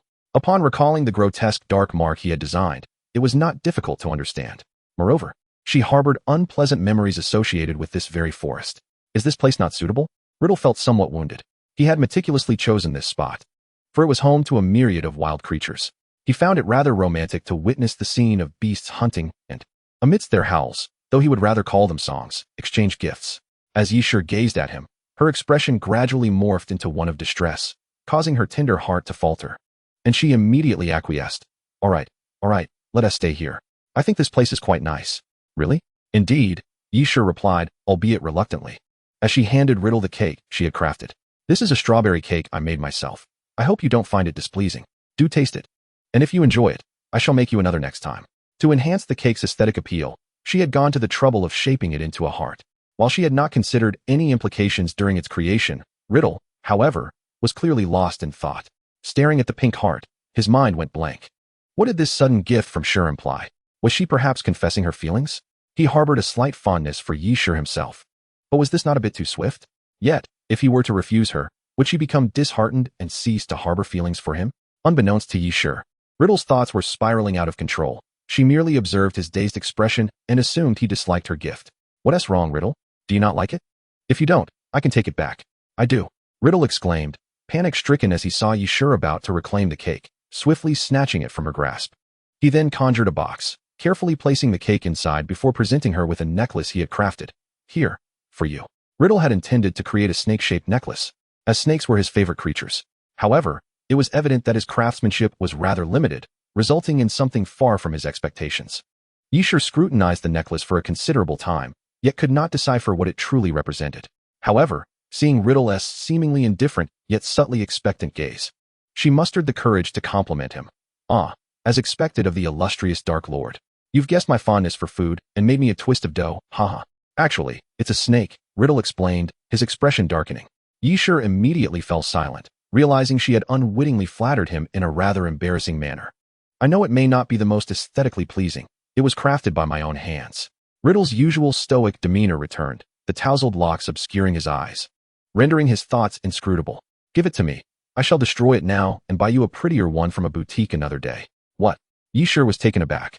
The proud Dark Lord had crafted her a necklace with his own hands? As she witnessed Riddle raise his wand towards the necklace, she instinctively extended her hand to protect it. Riddle hastily redirected his wand, but it was already too late. The misfired spell struck near her hand, causing blood to immediately flow. Riddle rushed to bind her wound, his anger boiling over. Are you foolish? It's just a failed necklace. Do you wish to throw your life away? But it's something you made for me. It transcends being merely a necklace, Yeshur replied, adorning her neck with the necklace and smiling at Riddle. Thank you, I am truly happy. Riddle remained silent, averted his gaze, yet in Yeshur's mind, the system's voice suddenly echoed. Ding, Tom Riddle's favorability increased by 10. Tom Riddle's favorability now reaches 30. How did she feel as though she had done nothing, yet inexplicably increased Riddle's favor? Just as both were lost in thought, a sudden red beam shot from the bushes, striking the cake beside them, engulfing it in flames that reduced it to ashes. Two unfamiliar men emerged, one of whom gleefully brandished his wand. Sure ye, I have incinerated your artifact. Now you are out of options, ha ha ha. We shall avenge our brothers. You are finished. Yi Shi's heart sank. Could it be that the accomplices of those thieves had come for revenge? She sighed in resignation. Indeed, there seemed to be no good fortune in this forest. Just as she was about to speak, Riddle beat her to it. Are you Death Eaters? He coldly inquired, noting the familiar insignia on their arms. Chapter 22. The Dark Lord is called a pretty boy. Is there a melon to eat?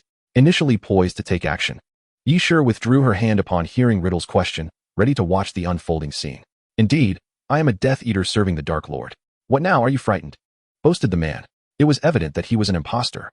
Yi Shi glanced at Riddle's increasingly dark expression and stoked the fire. You claim to be a Death Eater? Do you even know who this is? She patted Riddle. Just a pretty boy. Why should I care who he is? The man sized Riddle up, ultimately reaching this conclusion. Yi Shi shook her head in disbelief. Daring to call the Dark Lord a pretty boy? Your path has narrowed. Unexpectedly, that was not the end. The man turned back, disdainfully regarding Yi Shi. I never imagined Miss Yi would indulge so frivolously at such a young age, one boyfriend after another. Last time it was Draco Malfoy, and now it's a different one. Yi Shi could no longer remain composed. Why was the fire spreading to her? No, please don't spread rumors. She urgently interjected, casting a nervous glance at Riddle. But why should she be anxious? They were not in such a relationship. After her quick glance, she belatedly realized, was what he said true? Riddle's fury visibly escalated, his wand hand trembling. You say I'm with Draco? We are merely friends. Do not listen to his nonsense. If this person can claim to be a Death Eater, do you dare to believe his words? Though she did not understand the source of Riddle's anger, Yi Shi sensed that the oppressive atmosphere around him had noticeably lifted. It seemed her reassurance had worked. Hey, how dare you look down on me? I'll summon the Dark Lord right now. The man, infuriated, pressed down on the mark on his arm, which promptly emitted a wisp of black smoke. All eyes instinctively turned toward it. Even Riddle regarded it with a cold smile. However, just as the black smoke rose, it suddenly halted mid-air, pausing for a moment before vanishing completely. No, this cannot be. The man despondently collapsed to the ground. Then, he abruptly realized what had happened. Scrambling to his feet and attempting to flee, Riddle, quick as lightning, cast a petrification spell. You have quite the audacity to impersonate a Death Eater. I will not let you go so easily. He then turned to Yi Shi. Sure, you should return now. Yi Shi understood that what followed involved confidential matters and was not suitable for her to witness, so she nodded and turned away without hesitation. Riddle, this time, was not concerned about secrets. He merely feared scaring Yi Shi. Once she had departed, the pent-up hostility he had deliberately suppressed surged forth, and he raised his hand to cast a piercing curse. How dare you impersonate a Death Eater? You have quite the gall. The Cruciatus curse is your reward. That individual was thrown to the ground by the formidable power of the spell, writhing in agony. Before that accursed Yi Shi, this dandy had always comported himself with an air of submission, leading the man to dismiss him entirely. However, now, the once docile youth emanated a terrifying aura of murderous intent, wielding the unforgivable curse with both ferocity and precision. He was certainly no ordinary boy. Who, pray tell, are you? The man inquired, his voice laced with dread. Me? I am the Dark Lord you speak of, Riddle retorted, casting another Cruciatus curse. I have yet to settle the score with you. Who gave you the audacity to interject? This curse is for ruining the cake that Sure painstakingly prepared for me. I didn't even get to savor a single bite before this wretched scoundrel destroyed it. He felt that a single Cruciatus curse was too lenient for this fiend. Yet, Riddle needed to extract information about his counterfeit Death Eaters from the man. So he could not kill him, at least not yet. I truly considered ending your life immediately, but you still hold some value to me. For now, I shall spare you. I hope you will act sensibly and provide me with useful information. Otherwise, I shall unceremoniously toss you to the snakes, Riddle proclaimed coldly. He then seized the man by the collar and, with a flick of his wrist, transported him via apparition back to Malfoy Manor. Strangely, no matter the severity of Riddle's interrogations, the man steadfastly insisted that his master was none other than Voldemort. Riddle had even employed legilimency and indeed glimpsed the noseless bald figure. Furrowing his brow in confusion, Riddle pondered, upon obtaining corporeal form, he had immediately fused with his original self.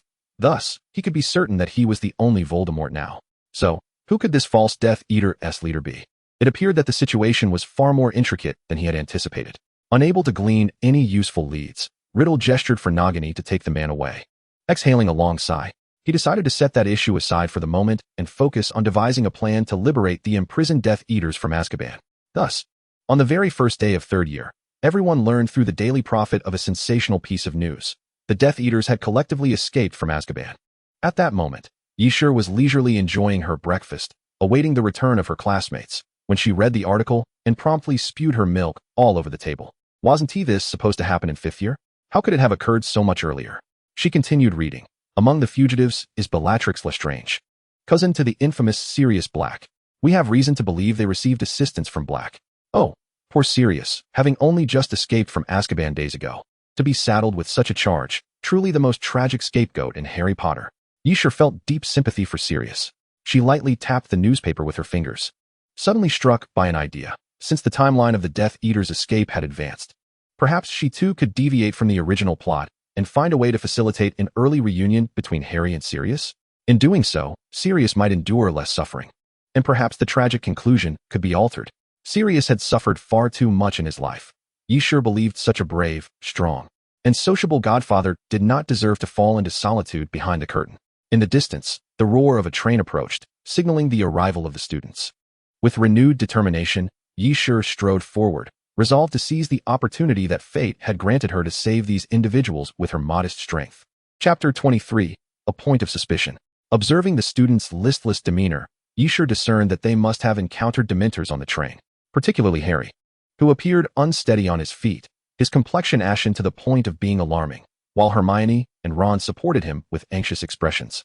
Spotting Yishur, they staggered over, seemingly eager to say something, but Draco suddenly sprang forth, blocking their path. Hey, Potter, I heard you fainted on the express. Is that true? I should fetch a stretcher from the infirmary, just in case you faint again. Haha. Clearly, Draco was entirely unaffected by the Dementors. His sharp tongue remained as venomous as ever, mocking Harry with renewed vigor. Yishur sighed in exasperation and pulled him aside. All right. I understand you're impressive and didn't he faint. Our Draco is the best. Now go play. She then nudged him towards Crabbe and Goyle. Draco, dazed, was swept along by the crowd. Why did he feel that Yishur's compliments sounded rather peculiar? After sending Draco off, Yishur turned to the trio. Did you come to find me for something important? Hermione surveyed the bustling crowd, pondering for a moment before replying. There's too much to discuss. We might not finish in a while. Let us gather here after the sorting ceremony and talk then. Yishur nodded and retraced her steps back to her house table. From a distance, she spotted Draco waving at her. Beside him was an empty seat, which she knew he had saved for her, warming her heart a bit. Who would have thought this proud young master valued friendship so much? Humph. I figured it out. You weren't praising me earlier, you were mocking me. As soon as Yishur sat down, Draco eagerly exclaimed. And how could you abandon me? His aggrieved expression made him resemble a jilted lover. All right, I must add, you're a good kid, albeit a bit foolish. Fine. I apologize, Draco. I didn't mean to leave you behind. There were too many people around, and I wanted to avoid drawing attention, she said, using a tone as if soothing a child. She was somewhat repulsed by her own saccharine tone. Clearly, this tactic was highly effective on Draco, who puffed out his chest proudly, as if he were soaring. Humph, at least you have some sense. I forgive you. By the way, have you submitted your elective course forms? Did you heed my advice and choose divination and care of magical creatures? Yes, my dear young master. I've already submitted them, so please stop nagging. Yishur sighed in exasperation. The memory of her summer visit to Malfoy Manor vividly resurfaced. At that time, Draco had incessantly inquired about her course selections, attempting to persuade her to choose the same classes. In truth, Yishur was genuinely interested in both divination and care of magical creatures and had intended to select them. However, seeing Draco's persistent demeanor ignited her mischievous spirit, prompting her to feign that she had already submitted her forms with different choices. As a result, the young master had turned red-eyed with grievance, tearfully accusing her of not consulting him. The most troubling part was that the Malfoy couple had overheard the commotion and rushed over to investigate. Terrified, Yishur hastily clarified that she had yet to fill out the forms. Little did she expect this incident to trigger Draco's heightened sensitivity, causing him to intermittently mention it. Draco cast a suspicious glance at her. Yishur quickly blinked her eyes, attempting to appear sincere.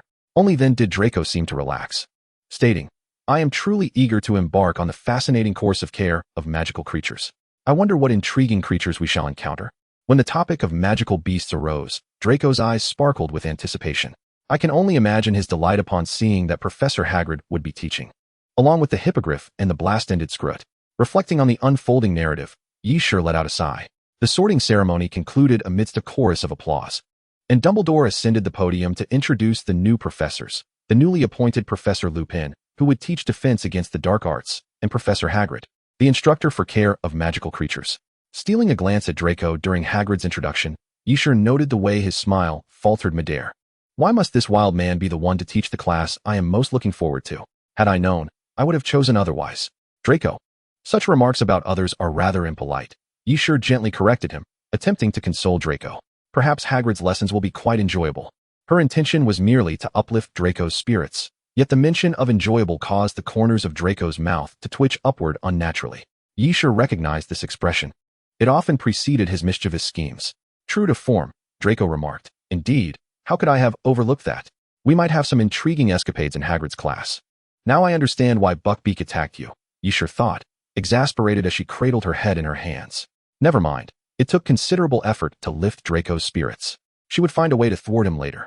After devising an excuse to distract Draco, Yshur set off to meet her trio of friends as promised. Poet. Have you heard about Sirius Black? They say he is a supporter of the Dark Lord, and his escape is aimed at killing Harry. Hermione exclaimed anxiously as they reached a secluded spot. Is it possible that this is all a misunderstanding? Yshur ventured cautiously, aware of the truth. Black escaped, and shortly after, other Death Eaters followed suit. What are the odds of such a coincidence? It's clear that Black facilitated their escape. They are all working for the Dark Lord. Ron's expression seemed to convey disbelief at Yshur's naivety. Indeed, most would likely share that assumption. Had she not been privy to the plot, she too would suspect Sirius was after Harry's life. Yshur felt a wave of frustration wash over her. Initially, she thought it would be simple to reveal her time-traveling nature and share the storyline with them. However, the system warned her against such revelations, threatening punishment. What kind of punishment, she did not know, but she certainly did not dare to test the waters. Let us set aside the question of Black's character for now. But don't you find it peculiar? The Dementors are the guards of Azkaban. If only Black had escaped, it could be deemed an accident. But now, with a mass breakout, it seems likely that it was intentional. Why does the Ministry continue to allow them to guard Hogwarts? At that moment, a troubling thought struck Yshur, compelling her to voice her speculation. Chapter 24, The Mysterious Eastern Power. Although Fudge is undeniably incompetent, it is unlikely he would remain so composed following a collective uprising of the Dementors. With this in mind, Yshur was seized by a chilling hypothesis. Perhaps Fudge is completely unaware of the situation. If so, the implications are grave. This suggests that Voldemort's influence has infiltrated the upper echelons of the Ministry, or perhaps Fudge has already been compromised. The trio's expressions darkened as they grasped this unsettling notion. However, political matters were not for children like them to ponder. Hermione sighed with maturity, emphasizing that ensuring Harry's safety was of paramount importance. It's all right. Black shouldn't be able to find me easily, right? After all, Hogwarts is the safest place in the world. Harry shrugged nonchalantly. Yshur's lips began to twitch. The safest place in the world, you say? Truly. You are the chosen one. Such optimism is beyond the reach of ordinary folk. Have you perhaps forgotten the terror of facing Voldemort in your first year? Yet, she played along with Harry, hoping he would remain somewhat less vigilant, allowing Sirius to locate him sooner and resolve the misunderstanding. So, our task for this lesson is to sip tea and then contemplate the wretched tea leaves? Draco remarked disdainfully as he picked up his recently emptied teacup. You don't understand. Divination is a profound art, Yshur replied enthusiastically, lifting her copy of Looking Beyond the Veil to see the future. Comparing the shapes of the tea leaves as she searched for meaning, there was no denying that contemporary youth were enamored with such mysticism. Moreover, being well-versed in the Harry Potter narrative, Yshur knew that while Professor Trelawney might appear a charlatan, she possessed genuine talent. Her prophecies had a tendency to come true. Let's be real. I believe Trelawney is just an old fraud, Draco scoffed, dismissively flipping through his book. Professor Trelawney seemed to have caught wind of their conversation and approached. Children, may I see your cup? Trelawney asked as she took Yshur's cup and began her analysis. A bald man. It seems you will have some entanglement with one who has no nose. Yshur nearly burst into laughter at this revelation. I wonder how Riddle would react if he heard himself referred to as bald man. Meanwhile, in Malfoy Manor, Riddle was holding a meeting with the Death Eaters when he suddenly sneezed loudly, startling several drowsy followers awake. Embarrassed, Riddle retrieved a handkerchief to dab at his nose. What is this? Why does my nose suddenly feel itchy?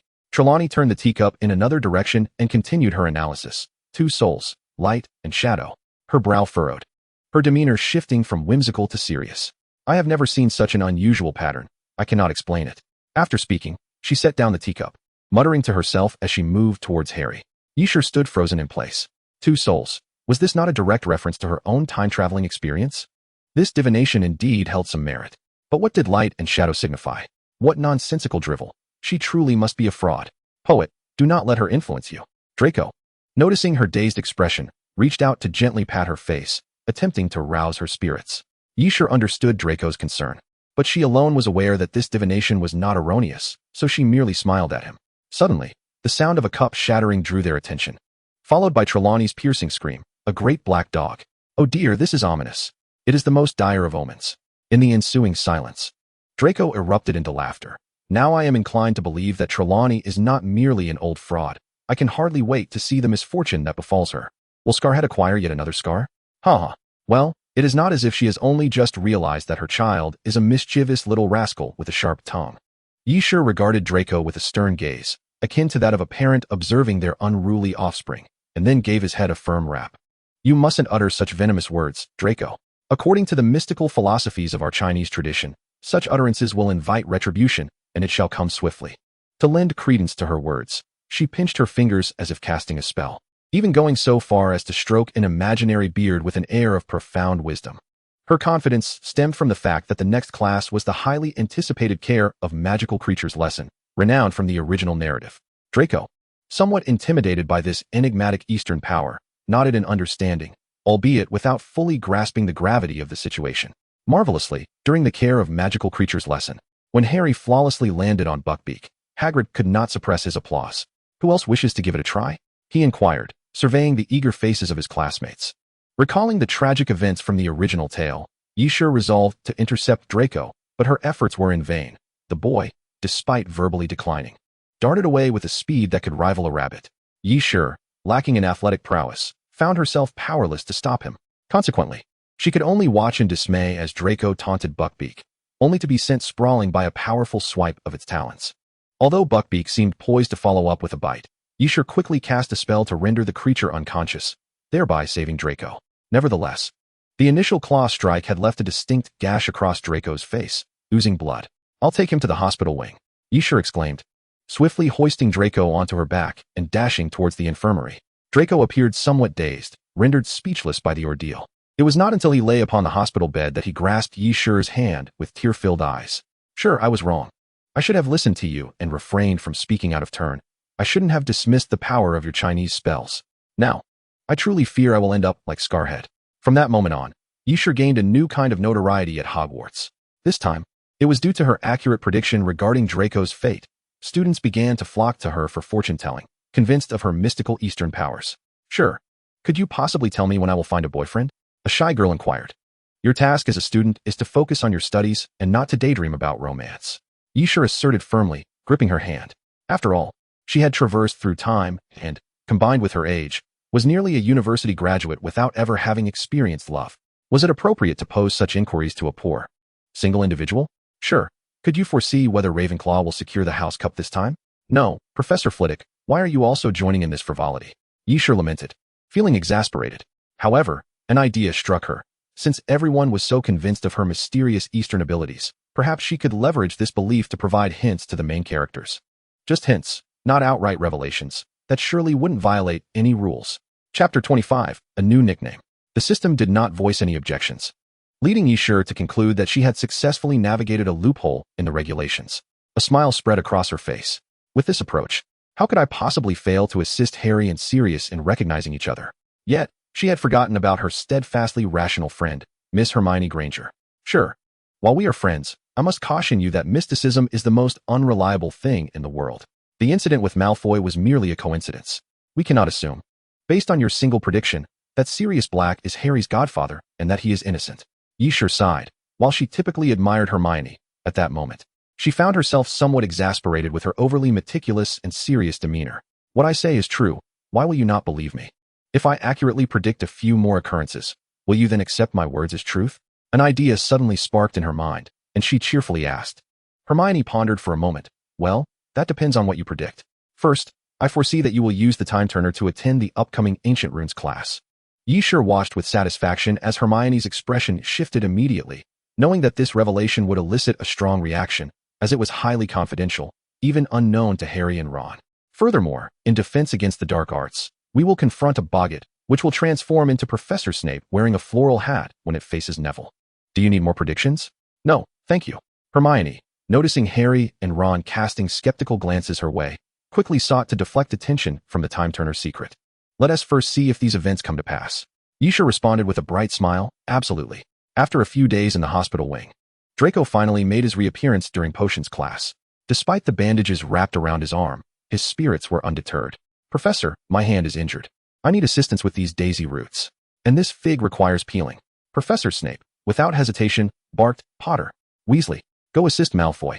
Yisha discerned a sardonic twist to Snape's lips, indicating he was well aware that Draco's injury was superficial, with the real damage on his face. Yisha shot Draco a contemptuous glance. This fellow truly had a short memory when it came to pain. Draco feigned ignorance, yet the flush of his ears betrayed him. Soon, however, his attention turned to Harry, and he perked up, Potter, look at what you've chopped. It's hideous. Redo it, or I'll have the professor deduct points. Harry, unable to voice his indignation, continued chopping, the knife clanging ominously. Yisha suspected he was imagining it was Draco's head he was hacking at. Potter, did you know? Black is your godfather. But you, coward that you are, would never dare seek him out. As Harry ignored him, Draco switched tactics, leaving Harry and Ron momentarily dumbfounded. They recalled Yisha's earlier assertion that Black was Harry's godfather. Their gazes turned toward Yisha, now tinged with newfound respect. Yisha merely shrugged. See? That's already one prediction validated. Draco, oblivious to their silent exchange, gazed from one to the other in confusion. Seeing his bewilderment, Yisha couldn't help but ruffle Draco's platinum locks. Well done, Draco. You've been quite helpful this time. Now go play. Draco felt insulted but found no evidence to support his indignation, leaving him sulking, his small face scrunched in frustration. He resolved to uncover the secret behind Sher and the Weasley and Potter duo. The Boggart incident was also validated during the afternoon's defense against the Dark Arts class. When the Boggart morphed into Professor Snape clad in a frilly dress and hat, all three of them turned to Yisha with expressions of shock and admiration, particularly Hermione, who felt her worldview crumbling under the weight of this mysterious Eastern power. Under such scrutiny, Yisha's heart swelled with joy.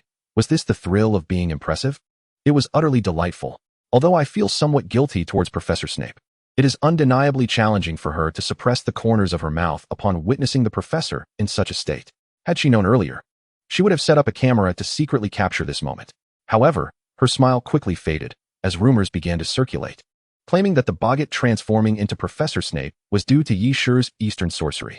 Consequently, a seething Professor Snape dragged Yisha into his office, compelling her to brew potions for an entire night. Now, I am inclined to believe what you have said is indeed true. The following day, Hermione, accompanied by Harry and Ron, sought out Yisha with a serious expression. However, where should we search for Sirius Black? Furthermore, we must implement safety measures, just in case. That is certainly a given, Yisha replied. Yet, she found herself pondering. Indeed, how can we locate Sirius? It is true that he will infiltrate Hogwarts before Halloween.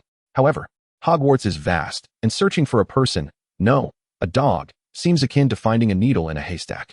Waiting at the dormitory door may raise suspicions among others.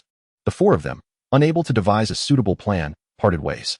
As Yisha wandered the corridor alone, her mind was still deep in thought when she suddenly heard a commotion. She looked up to find the Weasley twins experimenting with their newly developed canary creams. Suddenly, it struck her, why hadn't she thought of this before? They possessed the Marauder's map. If she could simply borrow it, she could easily discover Sirius's whereabouts. With urgency, she approached them, greeting, hello, Fred and George. No sooner had she spoken than she felt the light around her dim. The twins had flanked her, towering over her with their height. What do you want, little black snake? Little black snake? What is that supposed to mean? Yisha couldn't help but retort. Aren't you Slytherins all snakes? The one on the left chimed in. And you're a dark witch, added the one on the right. Put together, it equals little black snake, doesn't it? They exclaimed in unison, grinning mischievously. Are you two performing a duet or something? Yisha shot them an annoyed glare before getting to the point. Enough of your antics. I'm here to ask if you could lend me the Marauder's map for a bit. Chapter 26, The Weasley Twins' New Product. How do you know about the Marauder's map? We Haven T even told dear little Ron about it. Upon hearing this, the twins were taken aback. They scrutinized Yisha, their eyes narrowing suspiciously. Considering you know I'm a dark witch, it stands to reason I possess a few special abilities. Yisha said vaguely. I can assure you, I intend to use it for a good cause. A good cause? The Weasley twins exchanged glances, their eyes glinting with mischief. But we never do good deeds. We focus on pranks. We can't allow you to do good, so we want to lend it. They even waved the Marauder's map in front of her, withdrawing it just as Yishur reached out. In truth, the twins had already agreed internally. Sensing the potential for a significant event and eager to follow Yishur discreetly for some amusement. However, their innate mischievousness compelled them to tease her a bit longer, waiting until she was desperately begging for their help. Yet, unexpectedly, Yishur merely sighed and resigned herself. Fine, if you don't want to lend it. I'll think of another method, she said, turning to leave without a moment's hesitation. Seeing the funds slipping away, the twins quickly stopped her, reluctantly handing over the Marauder's map. All right, here you go. What makes her so different from everyone else? Others would have been furious in this situation or at least tried to negotiate further, but she seems unusually composed, they mused, which solidified their determination to find ways to irritate this little black snake in the future. Thank you. I'll return it to you shortly. Yishur beamed at them, taking the map as she prepared to reunite with her trio. I knew you were doing it on purpose, she thought. The twins exchanged glances upon seeing her smile, feeling a sense of being outwitted. George, let us quietly follow her and see what she is up to, Fred suggested, casting a glance at George. What a coincidence, Fred. That's exactly what I was thinking. Let us go. They swiftly agreed, stealthily trailing behind Yishur without her noticing. I solemnly swear I am up to no good, Yishur proclaimed to the Marauder's map, which immediately revealed a moving map of Hogwarts. Sirius Black's name appeared prominently. According to the map, Sirius was currently at the Shrieking Shack. Oh, you didn't know? There's a secret passage through the Whomping Willow that leads directly to the Shrieking Shack. Oh my goodness, Hermione exclaimed. But how do you know all this? Surely, Chinese sorcery couldn't achieve that. Well, Fred and George informed me, Yishur said nonchalantly, spinning a lie without breaking a sweat. After all, they would never seek the twins to verify her claim. Meanwhile, the Weasley twins, eavesdropping with extendable ears outside, seethed with frustration. How come we never mentioned this to Yishur? So, the little black snake dares to use us as scapegoats. Yet Ron hesitated. But can you be certain Black is innocent? What if we're mistaken? He shuddered, recalling that he was referring to an escaped Azkaban convict. Don't worry. I've got your back. I'm someone who doesn't even flinch in the face of Voldemort, Yishur declared boldly, patting her chest. Remembering Yishur's illustrious feat of vanquishing Voldemort, the trio fell silent, suddenly more concerned for Black's safety. I trust Yishur, let us go? With everyone in Hogsmeade today, this is the perfect opportunity, the brave savior asserted first in support of Yishur, with Harry voicing his approval. Hermione and Ron had no objections and nodded in agreement. The four of them set off towards the Shrieking Shack, unaware that they were being stealthily followed by the Weasley twins. It was hardly their fault for not noticing. The twins had spent every day devising ways to evade Filch's pursuit and had thus honed their skills in stealth. Upon observing Yishur press the knot on the Whomping Willow, causing it to settle, revealing the passage behind its trunk, Fred and George felt elated. They had indeed made the right bet. Following Yishur had yielded unexpected rewards. Inside the Shrieking Shack, Sirius leaned back in a chair, resting his eyes, preparing to infiltrate Hogwarts, soon to settle the score with that traitor Peter and check on his beloved godson. But suddenly, a pair of hands jolted him awake. He opened his eyes to find Harry staring at him, flanked by three young individuals clad in Hogwarts uniforms. This sight nearly made Sirius believe he was dreaming. As the bewildered Sirius Black was momentarily lost in thought, Yeshia, who had just roused him from his stupor, seized the rat from his arms and tossed it to him when Ron was momentarily distracted. Amidst Ron's furious outbursts, Yeshia, with a serious demeanor, implored Sirius, I entrust Peter to you. I understand your deep-seated hatred for him, but I beseech you to momentarily set aside your wrath and explain the truth to Harry. The rat squirmed incessantly in his grasp. Sirius, filled with an overwhelming desire to eliminate the traitor who had betrayed his friends, nonetheless restrained his impulse upon recalling the girl's words and began to unfold the truth to Harry. Under Sirius's incantation, the rat transformed into a short, pudgy, loathsome man.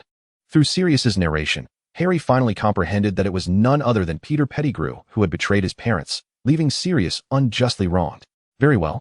Let us hand this detestable rat over to Professor Dumbledore, Yeshia remarked coldly as she gazed at the bound Peter.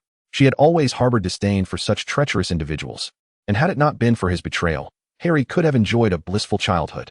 The Ministry of Magic seemed to be in disarray, and Yeshia harbored suspicions about them.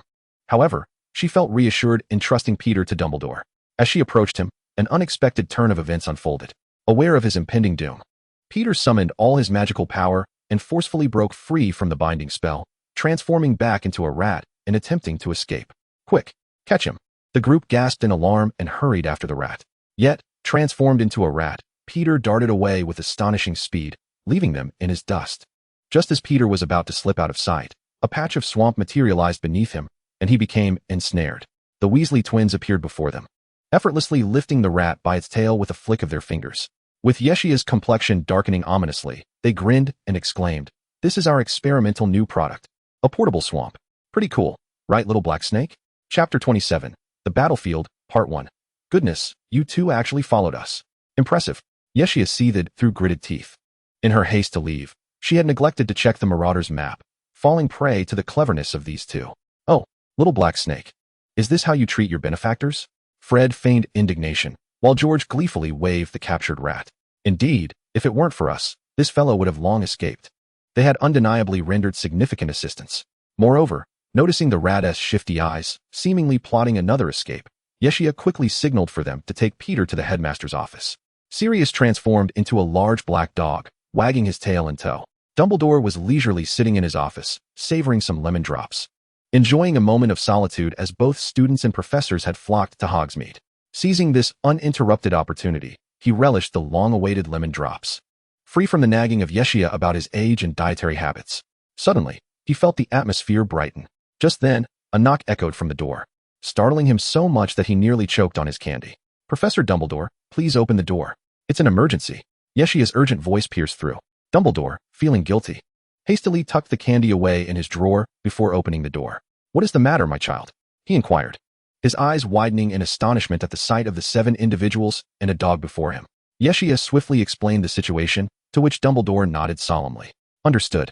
The Ministry of Magic is currently in turmoil. I shall temporarily confine Peter Pettigrew in my office, where he cannot escape due to the magical wards. We will discuss everything after contacting Fudge. Until then, I must ask Sirius to exercise a bit more patience." Hearing Dumbledore's words, Yeshia sighed in relief, knowing that this vile rat would no longer be able to wreak havoc. "Thank you, Professor Dumbledore," she began, but before she could finish, she observed the old man hastily attempting to close the office door, his eyes narrowing suspiciously. "You aren't sneaking more candy, are you?" Dumbledore's gaze became evasive. "Ah, children, how can one resist the delight of such splendid weather? You must go to Hogsmeade and unwind. Off you go." He hurriedly ushered them out. Yeshia thought she saw a piece of candy wrapper fluttering to the ground. "What are your plans next?" Upon returning to the Shrieking Shack, Yeshia inquired of the group. "Having finally reunited with my godson, I wish to spend more time with him. Could you bring me along? Allow me to transform into a dog and follow you." Sirius interjected eagerly, his eyes sparkling with excitement, making it hard to refuse. "I think that's a splendid idea. Moreover, I would like to converse with Sirius some more." Harry chimed in. "Oh, we definitely want to be with Harry." Ron and Hermione shrugged in agreement. "Such an amusing venture. Count us in. Don't think of leaving us behind. We are your benefactors." The twins insisted, eager to join in the fun. Yeshia let out an exasperated sigh. "Very well, then. If that's the case, let us head to the Leaky Cauldron for a drink. There are plenty of odd characters there, making it difficult for Sirius to be recognized. What do you think?" Everyone expressed their approval, and thus the group set off towards the 3 broomsticks. Little did they know, as they strolled through the streets, they had drawn the attention of a certain Malfoy, who had been tracking them with a human-shaped tracker. Spotting Harry amidst the crowd, he was preparing to taunt him when his gaze fell upon Yeshia. Remembering the potion class incident with Yeshia and Harry, Malfoy's eyes turned red with anger. They undoubtedly harbor some untold secrets. I must discover what Yeshia is scheming with the Weasleys. Watching them enter the 3 broomsticks, Malfoy stealthily followed. Meanwhile, the scene shifted to Professor Lupin. He had learned of the events surrounding Sirius from Dumbledore. Upon discovering that his dear friend had been wronged, he could hardly contain his excitement and longed to reunite with Sirius immediately. Hearing that Sirius had accompanied Harry and his friends to Hogsmeade, Lupin embarked on a quest to find his friend. In his eagerness, he forgot to collect the werewolf suppression potion from Snape. Our headmaster, ever dutiful, muttered about Lupin's affairs being of no concern to him, but still begrudgingly delivered the potion on time, wearing a disgruntled expression. When the time came and Lupin had yet to appear, Snape, having searched the entire castle, stormed into Dumbledore's office to lodge a complaint about Lupin. "Oh, Remus has gone to Hogsmeade to find Harry and the others," Dumbledore said, stroking his beard with a mischievous glint in his eye. Just then, a dark figure flashed past. It turned out that Snape was dashing towards Hogsmeade, a potion in hand. "Boss, 7 mugs of butterbeer, please." "Yes, indeed, I did not miscount. Even this gentleman, the black dog, shall partake." Yeshia chuckled as she paid, leading everyone to a large round table. Her joy stemmed from the fact that Sirius had offered to treat them, with Yeshia merely covering the cost temporarily, promising reimbursement once he retrieved his funds from Gringotts. Free food and drink, of course, brought her delight. However, before she could revel in her happiness for long, a chilling hand landed on her back. That familiar coldness, could it be? Yishao stiffly turned her head and, as expected, found herself gazing into Riddle's half-smiling eyes. Is it true that you Dark Lords have so much free time? Why are you out and about every day? She anxiously glanced at the others. But they seemed largely unfazed, merely curious about this stranger. It then dawned on her that none of them had ever seen the youthful Dark Lord before. Yet their unfamiliarity with Riddle did not imply that Riddle was equally oblivious to Harry. Immediately, she cast a pleading look at Riddle, silently requesting that he spare Harry this time for her sake. Perhaps her silent entreaty bore fruit, for the Dark Lord appeared disinclined to act. Simply pulling out a chair beside Yishao and lazily leaning back. I am a friend of Yishao, he declared, crossing his arms and squinting, unwilling to engage with anyone else. Yishao exhaled in relief and turned to the bartender. Another mug, please. Before she could finish her sentence, Draco stormed over, fuming. Child, I am utterly disappointed in you. How could you sneak off to rendezvous with Potter behind my back? Almost immediately, Lupin rushed in, quickly spotting the familiar large black dog, and embraced him with tears streaming down his face. Moments later, a scowling Snape barged in. Lupin, have you forgotten to take your potion? Upon seeing the others present, an eerie silence enveloped the air. Yishao lowered her head, unable to meet anyone's gaze, her toes awkwardly carving out a miniature Hogwarts castle. This was a battlefield. After all, Chapter 28, The Battlefield, Part 2. As for why these individuals did not immediately erupt into chaos but instead succumbed to silence, it was purely due to their CPU overheating, leaving them momentarily at a loss for how to react. The trio and the Weasley twins were engulfed in a mixture of fear and astonishment. Fear arose from their instinctual reaction to Professor Snape, compounded by their concern for Sirius being discovered. The astonishment stemmed from the realization that Professor Lupin seemed to recognize Sirius. As for Draco, typically, they would react somewhat upon encountering Draco. However, given the preceding events, the mere presence of Draco elicited no response from them. In this moment, the once mighty Draco found himself stripped of the dignity he held as a small troublemaker. Draco himself was paralyzed by overwhelming dread, unable to move. He had no idea that the black dog was Sirius and felt no fear of his head of house or Professor Lupin. But he was terrified of the dark-haired youth with narrowed eyes, a figure far more terrifying than all present combined. After all, he was the superior of his beloved father. Surely, he must be dreaming. Otherwise, how could this cold-blooded, fearsome Dark Lord be in the Three Broomsticks, claiming their Malfoy manor for himself, causing Draco to suffer nightmares daily? And now, having come to Hogwarts, he still wouldn't leave him alone. How could he not be haunted?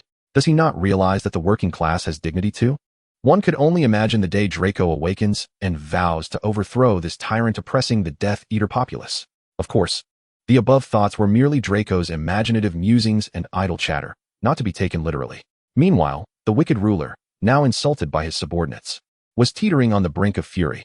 Those snake-like, squinted eyes were a harbinger of danger. In these times, even their ruling class was quite busy. They had daily Death Eater meetings to conduct while also devising ways to infiltrate the Ministry of Magic. Although Riddle had control over Fudge, that fool was utterly useless. And he had to find a way to operate within the Ministry without raising suspicion, all while utilizing Fudge's name.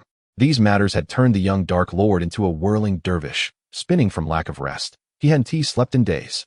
Even when he finally had the chance to doze off, that lunatic Bellatrix would sneak into his room at the dead of night, crawling menacingly at his bedside while shrieking, "My lord, do you love me? Speak, my lord," disrupting his slumber. Truly, it was a meeting with Merlin himself. He had locked his door every night with spells. Yet how did Bellatrix manage to open it? "Bella, my lord, you must believe that love is the greatest magic of all. It can break through anything." Albus Lily. At this moment, the matters of the Ministry finally reached a temporary lull, and he had dispatched Bellatrix on an assignment, allowing the beleaguered Riddle a moment of peace. Hearing from Lucius that today was the day Hogwarts students ventured to Hogsmeade, he impulsively made his way to the Three Broomsticks, the site of his first date with Yishao, hoping for a stroke of luck in encountering her. Now that he had indeed found her, why was she surrounded by so many others? This irked Riddle considerably. However, he reasoned that these little brats, along with the dog, could hardly diminish his standing in Yishao's heart, so he chose not to engage with them, leaning beside her instead, prepared to catch up on some sleep.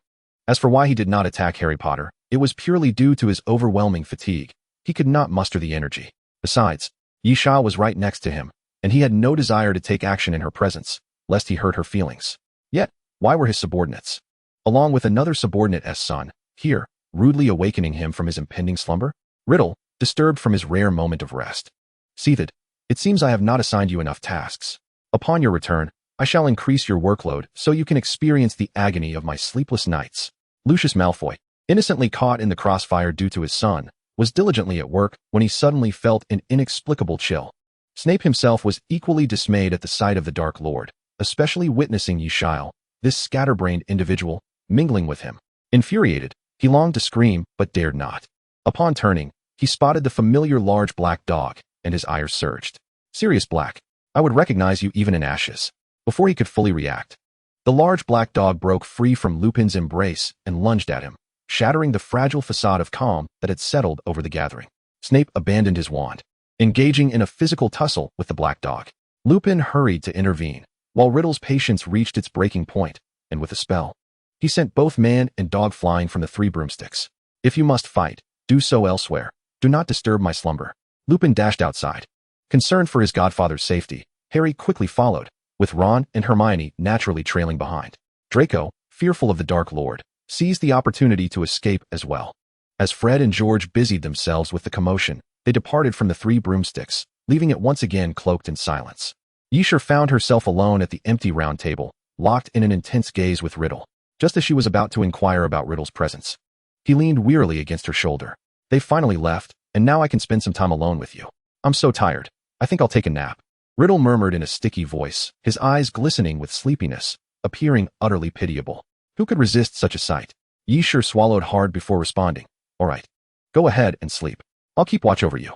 With her reassuring words, Riddle's eyes gently fluttered shut. He grasped the hem of her garment, and in a state of tranquility, succumbed to the depths of slumber. Remarkably, this tumultuous scene concluded with such unexpected calmness. Yisha watched the slight tremor of his eyelashes and the serene curve of his lips, unable to suppress a soft smile. The little dark wizard, once a formidable presence, now appeared surprisingly docile in sleep, akin to an adorable black kitten. She couldn't help but reach out, gently poking Riddle's soft cheek. He let out a disgruntled murmur in his dreams, a sound that made Yisha want to twirl in delight. Why hadn't she thought to bring a camera? This moment should have been captured. However, her amusement was short-lived. As time passed, Riddle showed no signs of waking. Instead, he seemed to sink deeper into sleep. Yisha's expression turned complex, as her arms had gone numb under his weight, and she was struggling to hold him up. Riddle? She called softly, but received no response. Cautiously attempting to withdraw her arm, she found him still unresponsive, his discomfort evident as his brow furrowed in distress. How can you sleep so soundly? How sleep-deprived must you be? She muttered to herself, a hint of sympathy creeping in for the little dark wizard. Acting quickly, she cast a reinforcement spell upon herself and effortlessly lifted Riddle onto her back, making her way to the nearby inn. Boss, I'd like a room, please. Yisha said, handing over a handful of galleons. Are you students from Hogwarts? The innkeeper scrutinized her robe, glancing from it to Riddle on her back, a peculiar expression crossing his face. Realizing what the innkeeper might be thinking, Yisha's cheeks flushed as she hastily clarified. No, we're not what you're imagining. Yes, my good friend. After receiving the room key, she dashed upstairs, eager to escape the innkeeper's gaze. She thought she heard him mutter, TSK, TSK, TSK. Today us young couples are so open. Oh no, she thought, there goes Riddle's reputation. She hoped he wouldn't resort to an Avada Kedavra to silence her. Once in the room, Yisha carefully laid Riddle on the bed, gently covering him with a blanket. Perhaps due to the comfort of the bed, Riddle's furrowed brow finally relaxed, and his breathing became steady. Observing his peaceful visage, Yisha felt a wave of relief wash over her. In that moment, Riddle resembled a serpent that had shed its fangs, appearing utterly serene in slumber. Yet, the thought of her dwindling wallet brought her downcast spirits. Oh, how disheartening. Riddle felt as though he were drifting through a delightful dream. In this dream, he lay upon a plush bed, with someone tenderly guarding him, instilling a profound sense of security. Subconsciously, he believed this companion would not harm him, allowing him to momentarily cast aside his defenses and fully surrender himself to her presence. Time slipped by, and eventually, Riddle stirred awake. The golden rays of the setting sun poured into the room, bathing it in warmth. Stretching languidly, he reveled in the comfort he hadn't experienced in ages. He felt rejuvenated. Even the dark circles under his eyes had diminished. Noticing a heaviness on his left leg, he attempted to shift, only to find himself constrained by an unseen weight. Frowning, he turned to see Yisha slumbering peacefully at his bedside. Oh, you're finally awake. Yisha exclaimed, springing to her feet and hastily smoothing out her wrinkled robe. You brought me here? You've been with me all this time? Riddle felt a complex emotion swell within him. The sensations from his dream were indeed real. Who else could it be? Yisha retorted, rolling her eyes in jest. From now on, I'll be monitoring your sleep habits. Look at you. It's clear you're in dire need of rest. Although her words seemed like a reprimand, they sounded like sweet honey to Riddle's ears. Understood. I'll have Lucius supervise me. That should put your mind at ease, he replied whimsically, adding softly.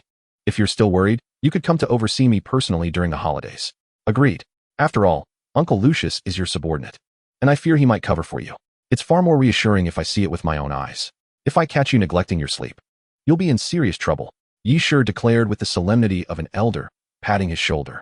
At that moment, she noticed the sun dipping lower in the sky and gasped, "Oh no, how is it already so late? I must hurry back, or Professor Snape will worry."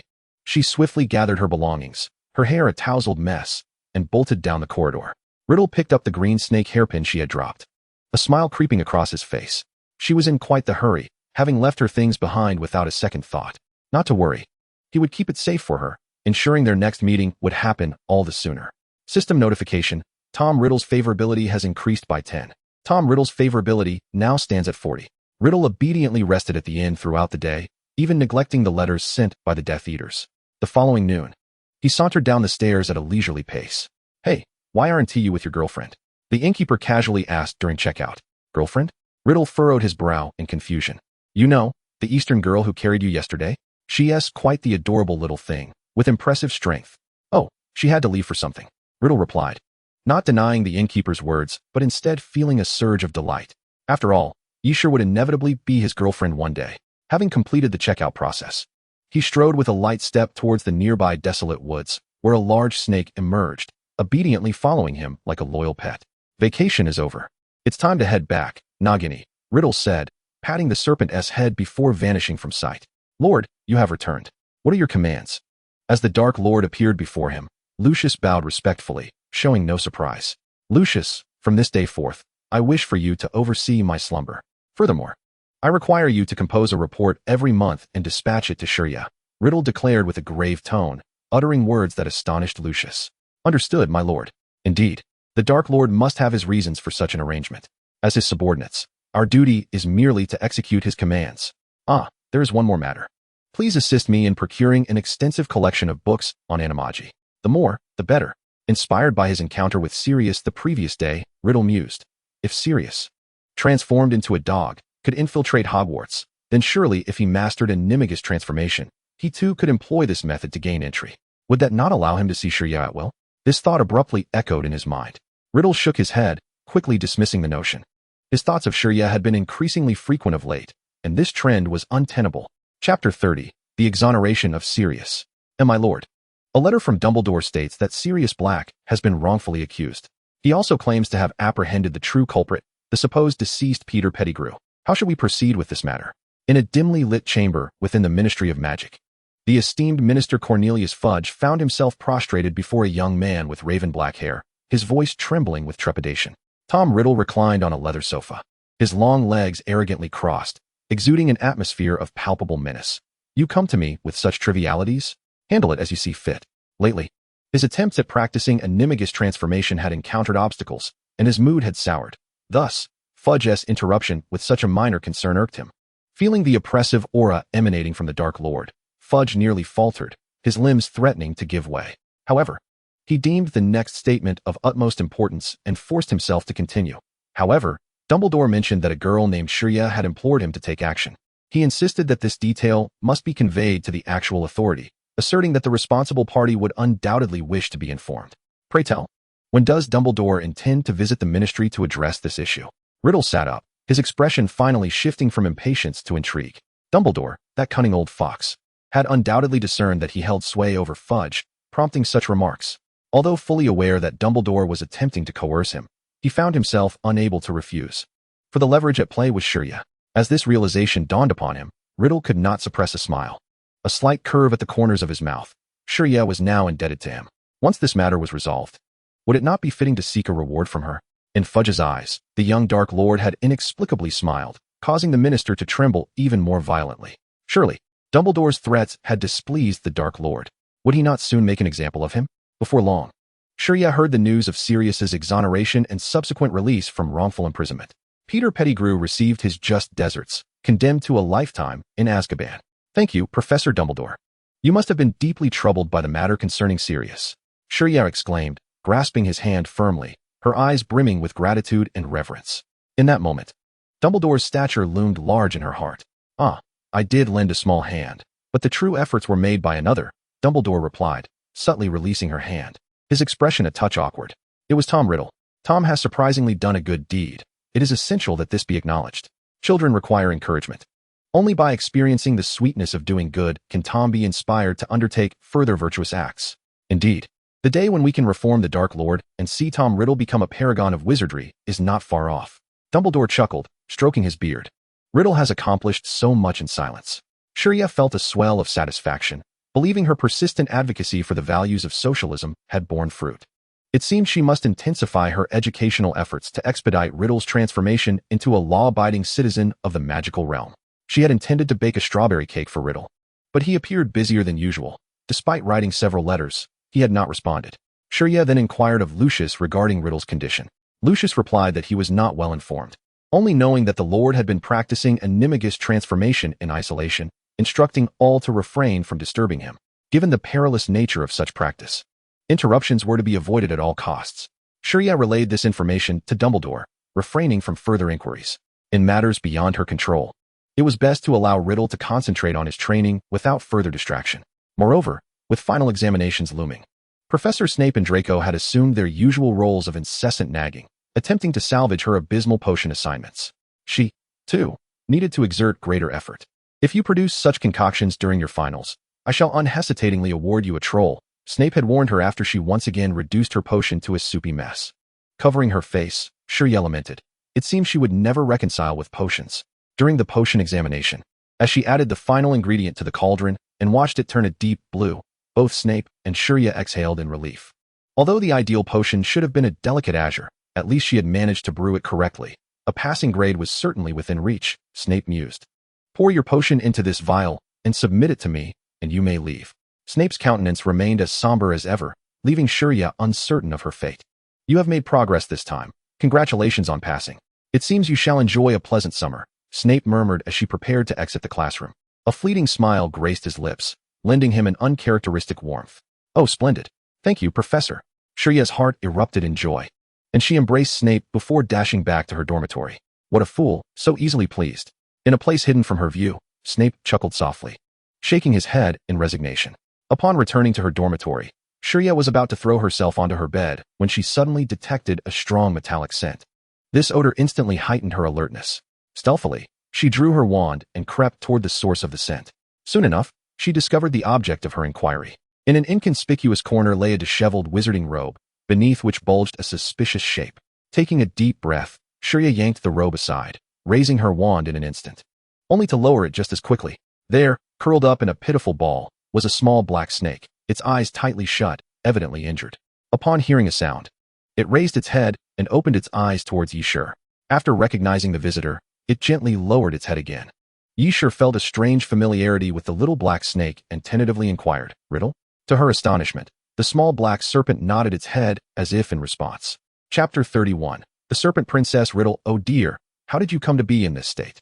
Yishur reached out her hand to cradle the little black snake, intending to place him on a comfortable cushion.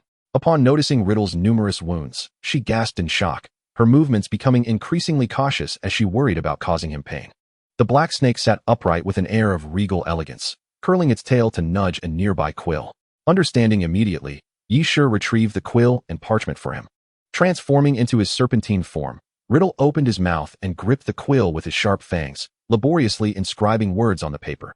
Animagus, mishap, ambushed, unable to revert. Writing these words seemed to drain the last remnants of his strength, and he dropped the quill, collapsing against the cushion, unwilling to move further. Yishur scrutinized the crooked serpent script for quite some time before finally piecing together the sequence of events. So, you were ambushed while practicing Animagus, leading to this mishap that prevents you from transforming back? Riddle nodded, his tail drooping, exuding an air of dejection. Yishur understood that for a prodigy like Riddle, the agony of magical failure was unbearable. Thus, she gently patted the black snake's head in consolation. Mastering Animagus is inherently challenging. Sirius and the others took 3 years to succeed, while you achieved it in merely 6 months. Though there was a misstep, you have done remarkably well. Yet, despite her encouraging words, a knot of concern tightened within Yi Shi. Riddle had been ambushed precisely because he was engrossed in mastering Animagus. But he was none other than the Dark Lord, a figure of dread in the magical realm. Logically, even without precautions, it seemed implausible for him to have fallen prey so easily, especially with Death Eaters on guard outside. Who could possess such formidable prowess to accomplish this? Could it possibly be connected to the impostor who had previously masqueraded as the Dark Lord? Yi Shi shook her head, dispelling the disquieting conjecture from her mind. These matters could be unraveled later. For now, a more pressing concern loomed: how to tend to Riddle's injuries. If Riddle were in his usual form, Yi Shi would certainly know how to proceed. However, with Riddle currently in the form of a snake, she was uncertain if human methods would suffice. Perhaps we should consult Hagrid? He frequently interacts with various creatures and is bound to have a solution. An idea sparked in Yi Shi's mind. After all, Riddle was currently devoid of magical power, posing no threat. Thus, it would be prudent to seek Hagrid's assistance. Riddle nodded his snake head in agreement, and Yi Shi promptly placed the little serpent into her pocket, heading towards Hagrid's hut. "Ah, Harry, and Hermione and Ron, what brings you here?" At the entrance of the hut, amidst the pumpkin patch, Yi Shi immediately spotted 3 familiar faces. Feeling a twinge of guilt, she patted her pocket to ensure the little snake was hidden well before greeting them. "Oh, we're just here to see if we can lend Hagrid a hand before we head back tomorrow," Harry replied, lifting the water jug in his hand, looking quite cheerful. "By the way, I haven't properly thanked you for everything you've done for Sirius. Now that he is completely free, I can live with him. If you have time this summer, do come visit us at Grimmauld Place. Sirius and I will prepare a feast to welcome you." "Definitely, I will come." Yi Shi was equally delighted. She had altered Sirius's fate, allowing the poor godfather to cease his life of evasion. For the first time, she felt the significance of her existence as a time traveler. "Yi, what business do you have with Hagrid?" Hermione inquired, exchanging pleasantries. I found an injured little snake on my way and wanted to ask Hagrid if he could help," Yi Shi admitted, though she felt a surge of anxiety at the question. Hermione's eyes sparkled with interest. "Oh, in that case, we'll join you. I'm curious to see how Hagrid treats snakes." Reluctant to draw suspicion by declining, Yi Shi reluctantly acquiesced. "All right. However, this snake has a bit of a temper, so it's best not to provoke him." "Good. I've already administered some medicine to this poor creature. We just need to bandage its wounds." Hagrid cheerfully took a roll of bandage, ready to tend to the little snake, but unexpectedly, the snake recoiled, evading his approach. It emitted a hissing sound, seemingly expressing its discontent. Yi Shi, unable to comprehend the serpent language, noted the disdainful look in its eyes, clearly indicating disapproval. "Yi, it seems your little snake indeed has a rather foul temper, and it's quite vocal about it. I won't repeat what it said, but suffice to say, it refuses Hagrid's help," Harry remarked with a complex expression. For some reason, Harry felt an unsettling discomfort upon seeing the snake. Even the scar on his forehead began to throb. Upon hearing Harry's words, the little black snake immediately ceased its hissing. Its expression shifted to one of disbelief, and with its large, round eyes, it appeared almost adorably daft.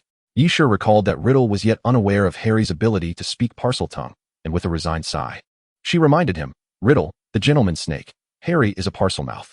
Riddle fixed his gaze on Harry, seemingly contemplating something, before emitting a series of hisses.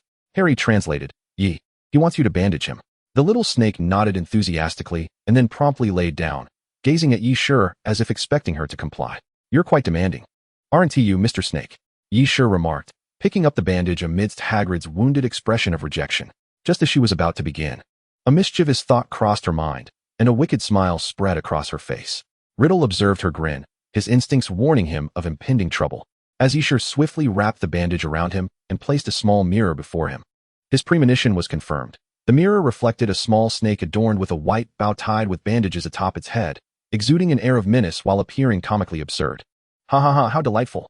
You truly resemble a serpent princess," Yi Shi exclaimed, relishing the moment, and, seeking to enhance the effect, she took some blush and added a rosy dot to each side of his cheeks.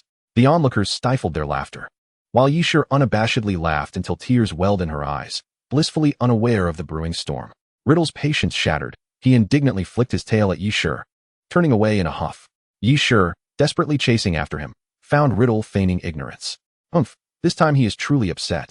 If he doesn't appease him, it will end badly. In the headmaster's office, Dumbledore savored a lemon sherbet while chuckling at the scene unfolding in the enchanted mirror.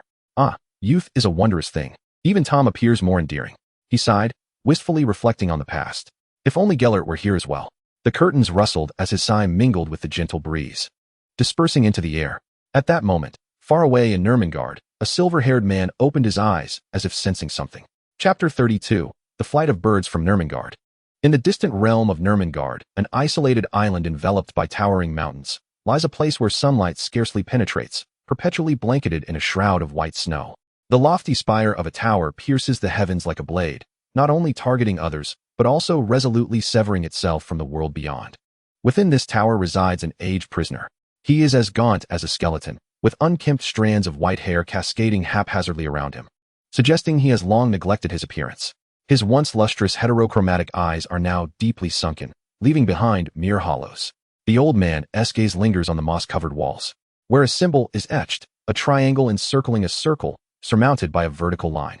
This is the emblem of the Deathly Hallows, the mark of the once feared dark wizard, Gellert Grindelwald. The prolonged confinement has drained the vitality from Grindelwald. The once vibrant golden bird has had its wings clipped, rendered unable to soar. He is condemned to this confined space, tracing the marks of his past, relying on the memories of a radiant summer to endure the bleakness of day after day. Oh, Albus, you truly possess a heart of stone. Not a single glance in my direction for all these years. After a long pause, Grindelwald retracted his gaze, a self-deprecating smile gracing his lips. Suddenly, a shadow materialized in the tower. Who goes there? Grindelwald's eyes sharpened with alertness. He swiftly drew his wand, aiming it at the silhouette. Do not be alarmed, Mr. Grindelwald. I come bearing assistance. The figure approached, cloaked in a black robe, the hood obscuring their features, rendering them unrecognizable. Their voice was androgynous, laced with an air of feigned innocence. Grindelwald's heart raced with trepidation. The powerful enchantments surrounding Nurmengard were so intricate that even he struggled to unravel them. How had this intruder gained entry? I understand your thoughts, Mr. Grindelwald. The newcomer chuckled gleefully. My ability to enter here is simply due to my magic being potent enough to transcend these barriers. With a slight gesture, Grindelwald felt an invisible force thrust him to the ground, his wand slipping from his grasp. The color drained from Grindelwald's face. This individual's magical prowess far surpassed his own. In his current state, or even in his former strength, he would stand little chance. Very well, very well. I am here to discuss an alliance. There is no need for our relationship to be so strained. The figure continued their approach, the sound of their boots echoing ominously. Mr. Grindelwald, Professor Dumbledore has imprisoned you here. Surely you harbor resentment towards him. I can facilitate your escape, and you can exact your revenge upon him. What say you? They leaned closer, whispering into Grindelwald's ear. In the unseen shadows, a triumphant smile crept upon their lips. Professor Dumbledore, I must confess something to you. The following morning, Jane made her way to the headmaster's office to surrender. On the night she found the little black snake, Riddle had finally regained his human form. After expressing his gratitude to Jane, he promptly departed Hogwarts without posing any immediate danger. Jane even heard the system announce a 10-point increase in her favorability rating. Yet, she did not report the Dark Lord's presence within the school, nor did she disclose her clandestine healing of his wounds. After much contemplation, Jane resolved to inform Dumbledore of the matter. You wish to tell me about Tom, do you not, child? Dumbledore said, adjusting his glasses with a smile. In truth, I have already been aware. Nothing within Hogwarts escapes my notice. What? Then why did you not intervene? Jane felt a mixture of surprise and embarrassment, her fingers awkwardly brushing against her nose. Because I knew Tom would not act against Hogwarts this time. I did not wish to disrupt your youthful rendezvous, Dumbledore replied dramatically, mimicking wiping away non-existent tears. Ah, to be young is wonderful, to experience the pangs of love, unlike me, this old man, destined to solitude. After saying this, he gazed into the distance for a long moment, seemingly lost in reminiscence. Jane understood precisely whom Dumbledore was reflecting upon. After a brief hesitation, she finally spoke up. Professor Dumbledore, are you missing your beloved? Dumbledore's gaze flickered, a bitter smile gracing his lips. You clever girl, you are quite perceptive. Indeed, you are correct. Do you not wish to see him? See him? Dumbledore chuckled at the absurdity of the notion. My beloved is no ordinary person. He is not someone I can simply visit at will. I know, your beloved is the dark wizard Gellert Grindelwald. Jane's words startled the poor old man. How do you know this? His voice quivered slightly. Well, it was Ms. J.K. Rowling, the creator of the magical world, who informed me. She knows everything about it, Jane said with an enigmatic expression. After all, the entire magical realm is her creation. However, is it truly that you cannot meet him? Or is it that you dare not? This question bore no significance. G. Grindelwald, he is a pariah within the magical community. There is nothing for us to discuss. Even as lovers, there is nothing. He has never loved me, Dumbledore added, his voice barely audible, tinged with a tremor. Is that truly the case? Yane's voice suddenly rose. If there was no love between them, then Grindelwald would not have chosen death over revealing the Elder Wand's location, merely to preserve Dumbledore's peace. For certain reasons, I cannot divulge the truth. But please believe me, there exists a misunderstanding between you and Mr. Grindelwald. You might consider visiting Nurmengard to see him. Sit down and have a proper conversation, and you shall comprehend everything. As she spoke, Yane's gaze was steady and resolute, compelling one to trust her words. Dumbledore remained silent for some time, finally exhaling a deep sigh. Very well, I shall heed your counsel. In a few days, I will venture to Nurmengard to see him. A flicker of anticipation ignited within him, hoping the truth would unfold as Yane suggested. At that moment, an owl swooped down, clutching a letter in its beak. Heading straight for Dumbledore, he tore open the letter, his expression shifting to one of grave concern. What has occurred, Professor Dumbledore? Yane felt an unsettling premonition. Dumbledore handed her the letter. I have just received a confidential report from the Ministry of Magic. Gellert Grindelwald has escaped. Chapter 33, The Formation of a Temporary Alliance. How could this be? Yane gasped in shock. This event was not part of the original narrative. Had the plot shifted once more? Dumbledore's typically astute eyes were now filled with confusion. I am unaware of the specifics. Let us proceed to the scene and investigate. Yane nodded, clutching Dumbledore's sleeve as they apparat to Nurmengard. On the ground at the base of the tower lay a discarded black robe, suggesting its owner had departed not long ago. Dumbledore retrieved a dark magic detector from his sleeve and swept it across the ground. The dark magic detector suddenly erupted with a fierce red light, emitting a continuous series of beeping sounds. It appeared that traces of dark magic were present here, and they were exceedingly potent. Dumbledore furrowed his brow. I am well acquainted with Grindelwald's magical essence. This is undoubtedly not his doing. It seems a powerful dark wizard has intruded, taking him away. At this point, he inadvertently exhaled a sigh of relief. Thankfully, this time it was not Gellert who had orchestrated his own escape. Otherwise, he truly would not know how to confront his former beloved. Yeshi gazed intently at the still beeping dark magic detector, lost in contemplation. To break the enchantment of Nurmengard, this individual's magic must be at least on par with Grindelwald's. In her memory, the only ones capable of resisting Grindelwald now were Dumbledore and Riddle. Dumbledore was certainly out of the question. Could it be? The image of a young man with dark hair and eyes flashed before her. Her heart tightened instantly. Yet, just as this speculation surfaced in her mind, she swiftly dismissed it. No, it cannot be Riddle. He left just last night, and the timing aligns perfectly. Yet he was severely injured and would not recover quickly. He should not dare to venture to Nurmengard. As relief washed over her, the situation became increasingly perplexing. If neither of them was responsible for rescuing Grindelwald, then who indeed was this mysterious dark wizard? Could it be that the alterations to the original narrative have triggered a series of unforeseen chain reactions, resulting in unpredictable variables? Everything would remain uncertain until they found Grindelwald. Let us return for now, Dumbledore suggested, patting the glum Yeshi on the shoulder.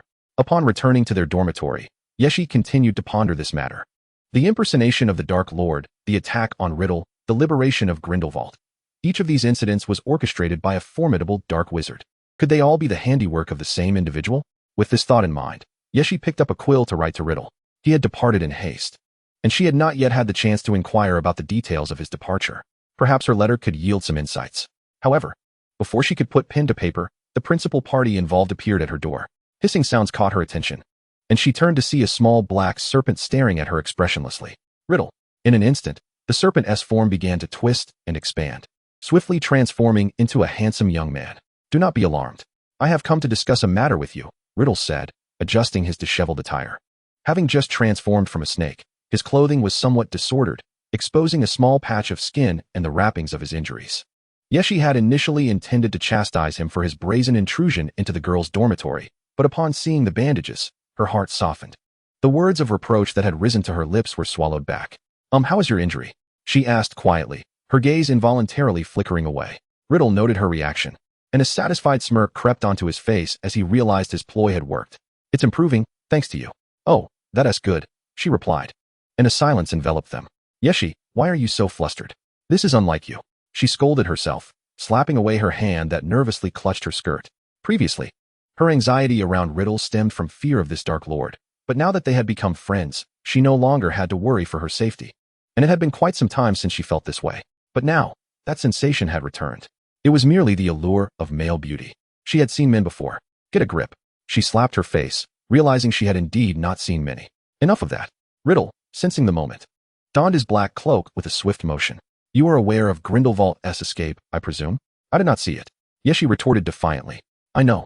Professor Dumbledore and I just visited Nurmengard to assess the situation, aware that Riddle was effectively the current controller of the Ministry of Magic. She recognized that Dumbledore must have received his information with Riddle's tacit approval.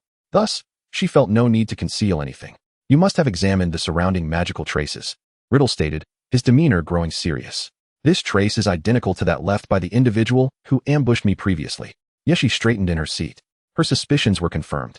These incidents were indeed the work of the same person. From the previous actions, it was clear that this individual's target was her. Although his power was formidable, he was but one, and she believed that with her own abilities, alongside her Death Eaters, they could manage. Riddle lowered his gaze, obscuring his expression. However, this time is different. He has taken Grindelwald, evidently intending to ally with him, which complicates matters.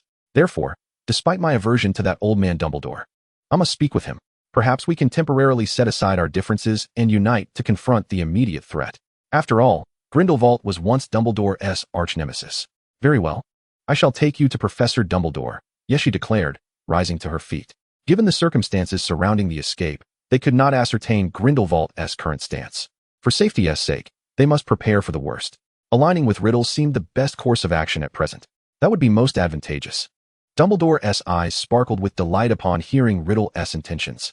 Not only did this provide additional support, but it also prevented Tom from wreaking havoc in the wizarding world. He wholeheartedly approved. However, I have one condition, Riddle interjected. Speak, Dumbledore replied, his expression tightening. I wish to become the defense against the dark arts professor at Hogwarts. This statement from Riddle wiped the smile off Dumbledore's face instantly. Tom, it's not that I am unwilling to accommodate you, but I have already appointed a new defense against the dark arts professor. Dumbledore's smile faltered. He pondered for quite some time before finally fabricating a reason in hopes of dissuading this little Dark Lord. Yet Riddle had already prepared for such an eventuality. With an air of composure, he tapped his fingers and flashed a cool smile. You mean Alastair Moody, correct? I forgot to mention that he has already been kidnapped by my associates. Initially, I intended for my subordinate to infiltrate Hogwarts disguised as Moody. But now that circumstances have changed, I have decided to take the position myself. Any objections? Riddle's gaze bore into Dumbledore, who stood aghast. Dumbledore's features contorted in dismay. This was an overt threat. Riddle had clearly calculated that he could not find another suitable candidate at this moment. Tom was becoming increasingly cunning. Perhaps sensing that his threat lacked sufficient weight, Riddle raised an eyebrow and added, let us not forget. The curse of the defense against the dark arts is one I cast myself. Tom, why are you so fixated on this position? Is it truly out of passion? Riddle chuckled heartily under Dumbledore's incredulous gaze. Of course, I was jesting. I have no intention of divulging the reasons. However, this time, I am willing to share one. I believe that upon his escape, Grindelwald's first target will be you. I shall remain here, and when Grindelwald appears, we can join forces to eliminate him. There is, in fact, another reason, but I shall not disclose it to anyone. It concerns Yesh.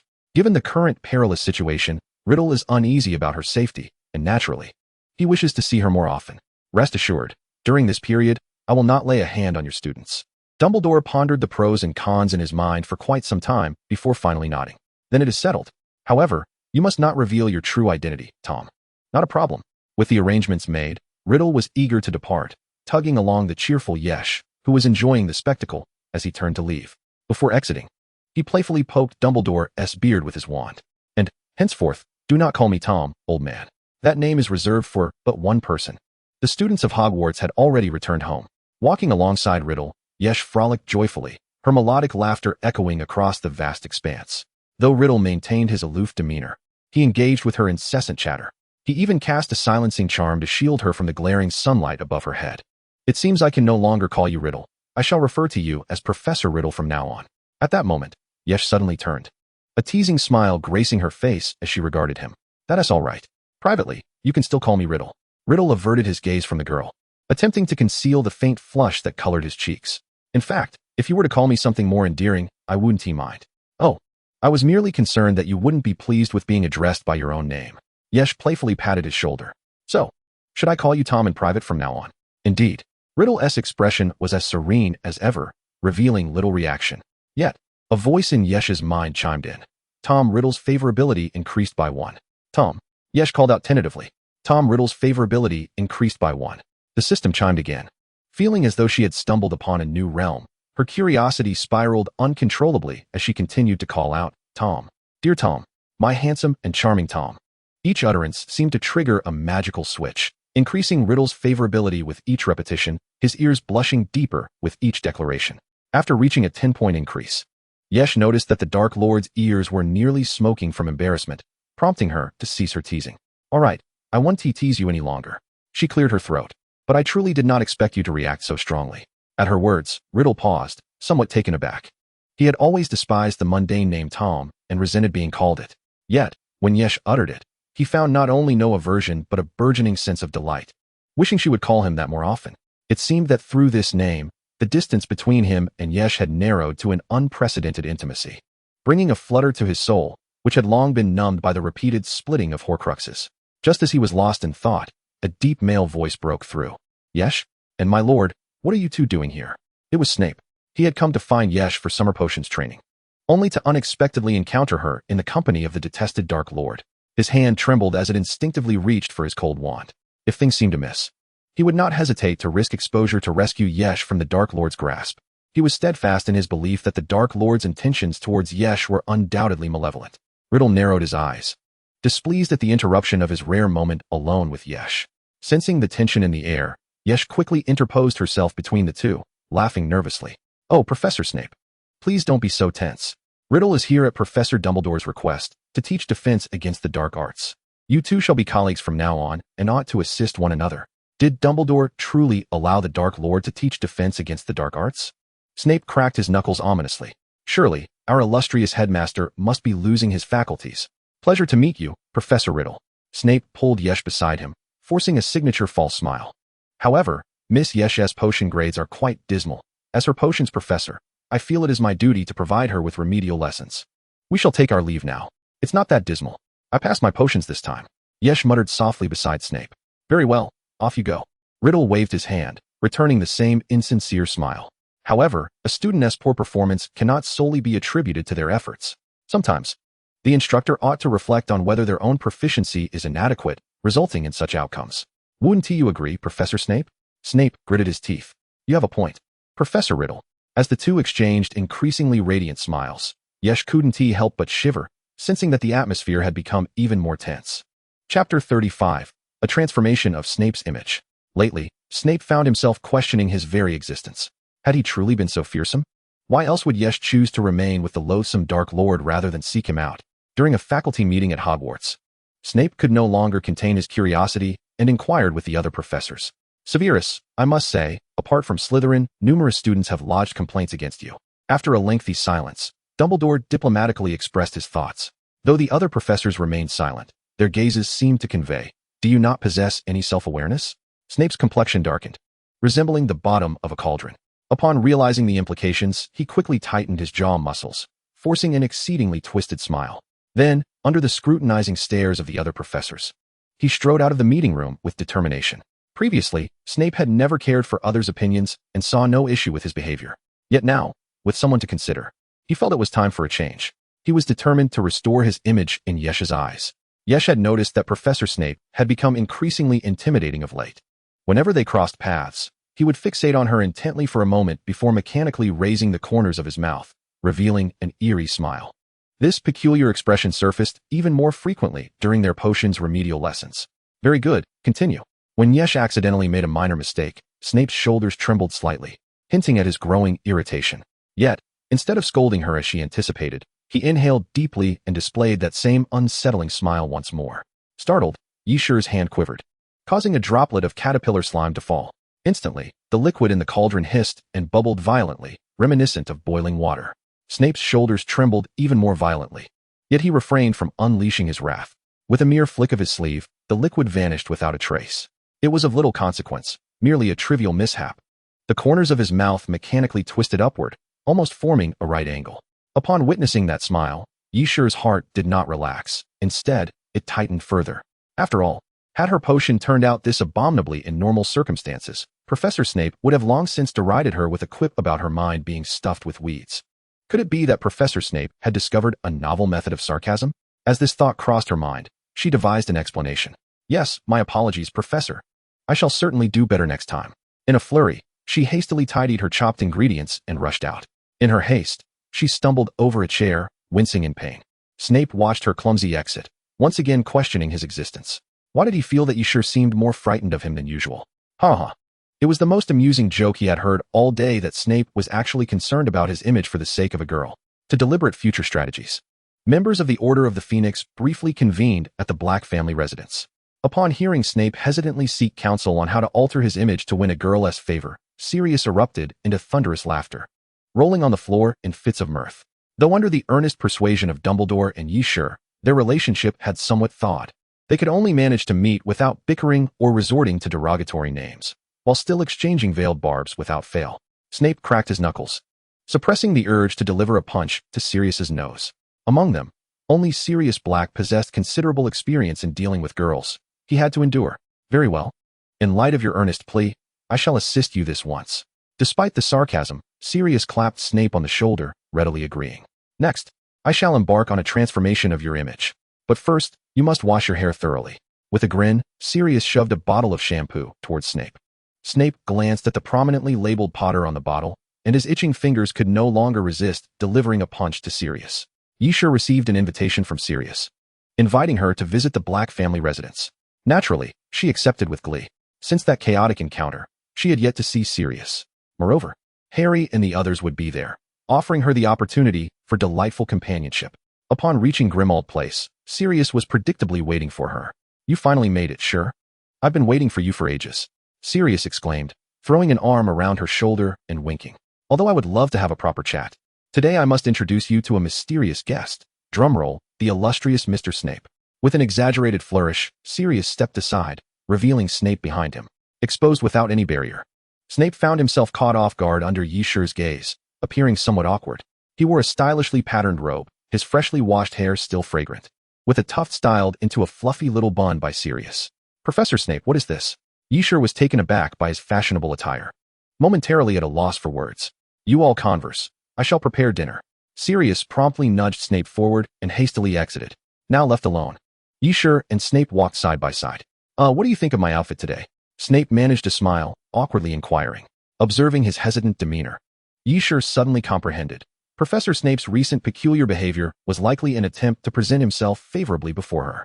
A commendable outfit, quite fashionable, she replied after a deep breath. Well, then I shall. Snape began, tugging at the hair tie on his head, feeling it was a constraint, yet if Ysher liked it. Ysher abruptly interrupted, her gaze unusually serious. However, what truly matters is suitability. I would never wish for you to compromise yourself to appease others. The severest Snape who remains true to himself is the one I admire. Snape was taken aback, a flicker of warmth igniting within him. He broke into a genuine smile, far more radiant than his previous forced grins. You, with your head filled with weeds, have surprisingly sensible words on occasion. I hope your potions can achieve this standard as well. Ysher followed closely in step with Snape, helplessly shrugging her shoulders. The acerbic Professor Snape had returned. Yet this was precisely the Snape she esteemed. Chapter 36, Lucius Malfoy, Iron Teeth and Copper Fangs. During this time, Dumbledore and Riddle had been tirelessly searching for Grindelwald's whereabouts. Yet, Grindelwald seemed to have evaporated from existence, failing to make any further appearances. With the school term fast approaching, the two had no choice but to temporarily abandon their quest. Amidst this tense atmosphere, the Grand Quidditch World Cup commenced. Whom should she accept an invitation from? Ysher pondered over 2 Quidditch World Cup invitations in her hands, gripped by decision paralysis. One was from Sirius, stating that Harry, Hermione, and the Weasley family would accompany him, all eager to see Ysher. Join us for an exhilarating adventure, my lady. The letter exuded Sirius's characteristic warmth. Ysher envisioned Sirius's radiant smile as he spoke those words, unable to suppress a smile herself, before reaching for the second letter. Missy, I sincerely invite you to attend the Quidditch World Cup match. My wife, son. The official phrasing was unmistakably penned by Lucius. Ysher noticed a suspicious ink blot following son, yet she brushed it aside and continued reading. My wife, son.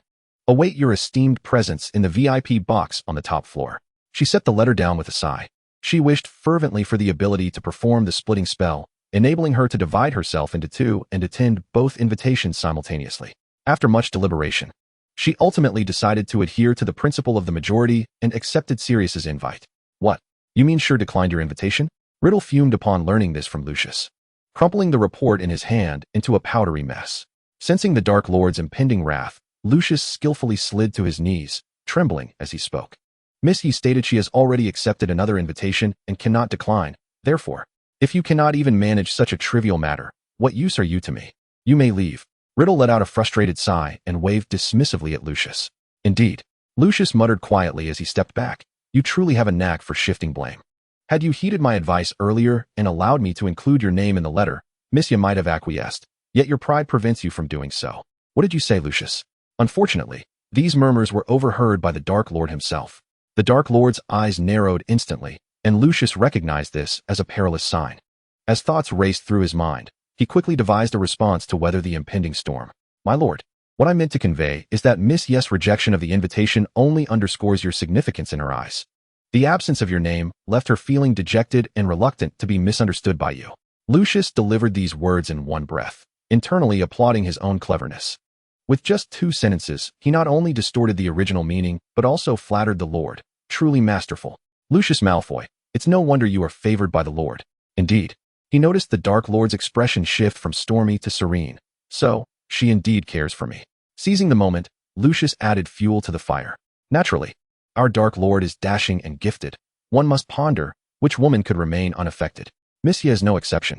After all, with such an exceptional person in her vicinity, who else could she possibly admire? Surely not a Weasley? In the midst of his flattery, Lucius couldn't resist taking a jab at the Weasley name, snorting derisively. Indeed, Riddle nodded seriously. However, I must attend the event. I am most curious to see who possesses the audacity to invite me. He would ensure every name was recorded in his death note. At that moment, Yashir unexpectedly received a notification of 5 in affection from the system. She hadn't done anything yet. Why the sudden increase in favor?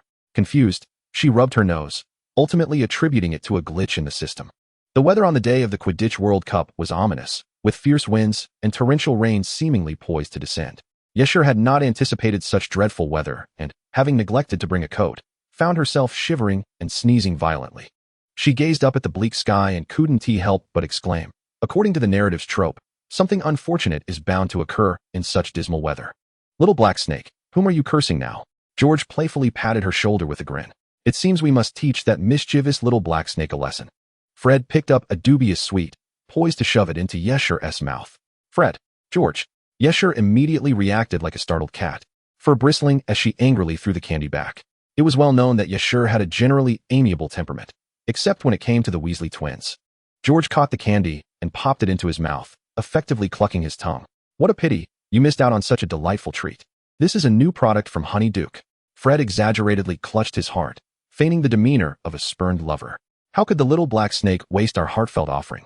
Unforgivable. We must. Enough, children. It's getting late. We must take our seats. Just as Fred was about to unleash another prank, Mr. Weasley timely interrupted, saving Yashur from further embarrassment. Yashur bounced along behind the Weasley family, asking, what about Sirius and the others? Mr. Weasley replied. Sirius took Harry and Hermione to buy some things. They'll be here shortly. Nodding, Yashur sat down with Ginny, using her backpack to reserve 2 seats on her right. She had already planned to have Hermione sit beside her, relishing the thought of being close to 2 delightful, fragrant girls. However, there always seemed to be some oblivious individuals encroaching. Oh, little black snake. Who would have thought you'd reserve seats for us? How considerate. Fred and George, those audacious rascals, made to sit down without hesitation. Get lost. Those seats are for Hermione and Harry. Yeshur's patience snapped again, tugging at the clothing of the nearest intruder, intent on dislodging him from his seat. Oh my, how scandalous. Harassing innocent young men in broad daylight. The 2 rascals not only refused to budge, but laughed even more brazenly. The scene quickly devolved into chaos as both parties began to tussle. Well, if it isn't Arthur. Surely you didn't sell your dilapidated house to secure this seat. At that moment, a familiar elongated voice rang out. None other than Lucius Malfoy, flanked by Narcissa and Draco, with Riddle scowling in tow. Yashur abruptly halted her actions, covering her face with her hand. How could she have forgotten that the seating for the Weasley family and the Malfoys was on the same level? How awkward. She had just turned down an invitation, only to encounter them immediately. Chapter 37. Do you think Dumbledore would mourn for you? Lucius, reveling in his successful humiliation of Mr. Weasley, felt a surge of pride. However, upon turning to see Yashur entwined with the Weasley twins, his smile froze. Lucius covertly glanced at the Dark Lord's expression. Oh, indeed. It was darker than the bottom of a cauldron. He wiped the sweat from his brow, letting out a dry laugh. How peculiar to sweat on such a cold day. Haha. Lucius, what is going on? Did you not say that she could like no one but me? Does she fancy a Weasley? Riddle extended a trembling finger, pointing at the cluster of red-haired individuals before him. 1, 2, 3, 7. 7 Weasleys in total, adding the 2 older ones. That made 9. 2 of them were even embracing Yashir. Lucius felt an overwhelming urge to slap his past self for digging such a deep hole. Good heavens, they were all Weasleys. Lucius Malfoy, you have truly created a monumental blunder. Ahem, Miss Ya, he coughed lightly, signaling her discreetly. Yashir promptly delivered a swift kick to each of the 2 culprits. With them howling in protest, she finally escaped their clutches. Oh, Uncle Lucius, Aunt Narcissa, and Draco. Long time no see, she greeted with an overly enthusiastic, almost forced tone. Draco appeared eager to invite Yashir to sit beside him, but Lucius obstructed him. The naive young Draco could not fathom his father's reasoning, but complied based on his blind trust. He soon understood the reason behind the interference. Why didn't you greet me? The Dark Lord, with a stern expression, pulled Yashir aside. I didn't see you, Yashir replied softly, puzzled by the inexplicable sense of guilt, as though she were caught in a compromising situation. Humph, I shall give you the benefit of the doubt this once. Riddle tugged Yashir to his side, declaring, as compensation, you must sit with me. Hearing the rare childlike tone from the Dark Lord, Yashir couldn't help but chuckle. All right, don't be mad at me. I promise. Witnessing the suspicious smile forming at the corners of the Dark Lord's mouth, Draco nearly dropped his jaw. He felt as though his worldview had been shattered. However, the Weasley twins were not having it. They rushed over, vociferously demanding an explanation. Hey, sir, do you understand the principle of first come, first served? We were the ones who invited the poet first. What you did was not an invitation. It was clearly abduction. Yashir retorted. She noticed the veins on Riddle's hand bulging as he gripped hers, prompting her to gently stroke his hand. As one might soothe a cat, taking a deep breath, she reminded herself that she was now a professor and should not stoop to the level of immature students. Riddle silently repeated this mantra, managing to restrain his temper. With a loud bang, a magnificent firework exploded in the sky, heralding the official commencement of the Quidditch World Cup. Harry and the others hurriedly arrived, and the twins ceased their quarrel, returning to their seats to pester the dear little Ron. Yashir immersed herself in the splendid performance of the Bulgarian team mascot, a beautiful girl, and the Irish mascot, a leprechaun, with the fearsome Dark Lord Voldemort himself present. The terrifying Death Eater parade would surely not take place. She could finally enjoy the match without worry. Ultimately, Crumb captured the golden snitch with an exquisite maneuver, and the referee blew the whistle to signal the end of the match amidst the cheers of fans. Mr. Weasley and Lucius were once again embroiled in a scuffle. Yashir attempted to intervene, but the throng of people pushed her aside. Ouch! She stumbled, teetering dangerously close to a fall. Yet, she felt along. Steady hand catch her. A peculiar fragrance wafted toward her, reminiscent of burnt cedar, exuding a cool detachment laced with a wild, seductive allure. It seemed the person had exerted too much force, letting out a muffled groan. His deep voice brushed against her ear, sending a tingling sensation coursing through her. Riddle? Yashir called hesitantly. Under the dual stimuli of scent and sound, her cheeks flushed. Yes, it's me, Riddle replied. I sense that something is amiss. We should retreat. Yashir glanced at the revelers around her, who appeared blissfully unaware of any suspicious activity, yet she trusted the instincts of her little Dark Lord. But what about Uncle Lucius and the others? No need to worry. Riddle tightened his hold on her. I have already informed Lucius in my own way. As for the Weasley family, he paused, his voice laced with barely contained irritation. I will ensure that Lucius warns them as well. Yashir looked up towards the upper tier and indeed spotted a pale-faced Lucius speaking to Mr. Weasley. Only then did she feel reassured. Following Riddle as they made their way down swiftly, they moved against the tide of the crowd until they reached a dark, expansive lawn, where Riddle suddenly halted. Dumbledore has arrived. It seems something truly significant is about to unfold. He frowned at the approaching figure of the elderly man with white hair.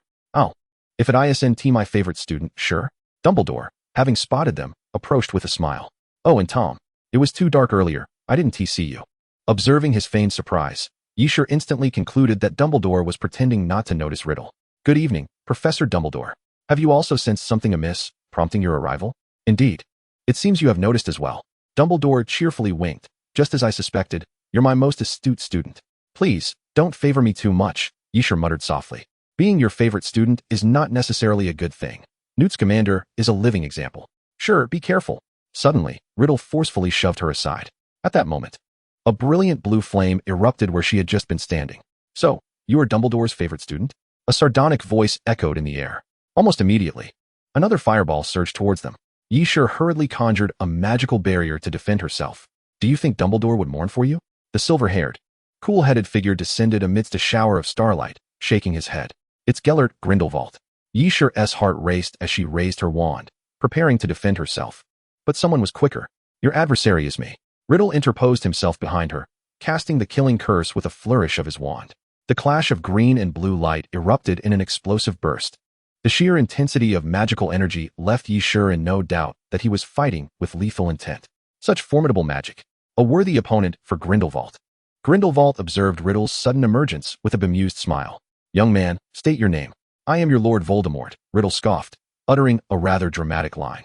Oh, you are Voldemort? Grindelwald's expression flickered with surprise. The legendary Dark Lord was merely a boy.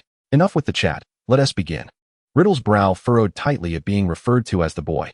Very well, let us see who is the mightiest wizard in the magical realm. As soon as he finished speaking, Grindelwald unleashed another fire spell. Blue flames surged from the ground, inching menacingly toward Riddle. Almost simultaneously, Riddle shouted, Aqua Eructo.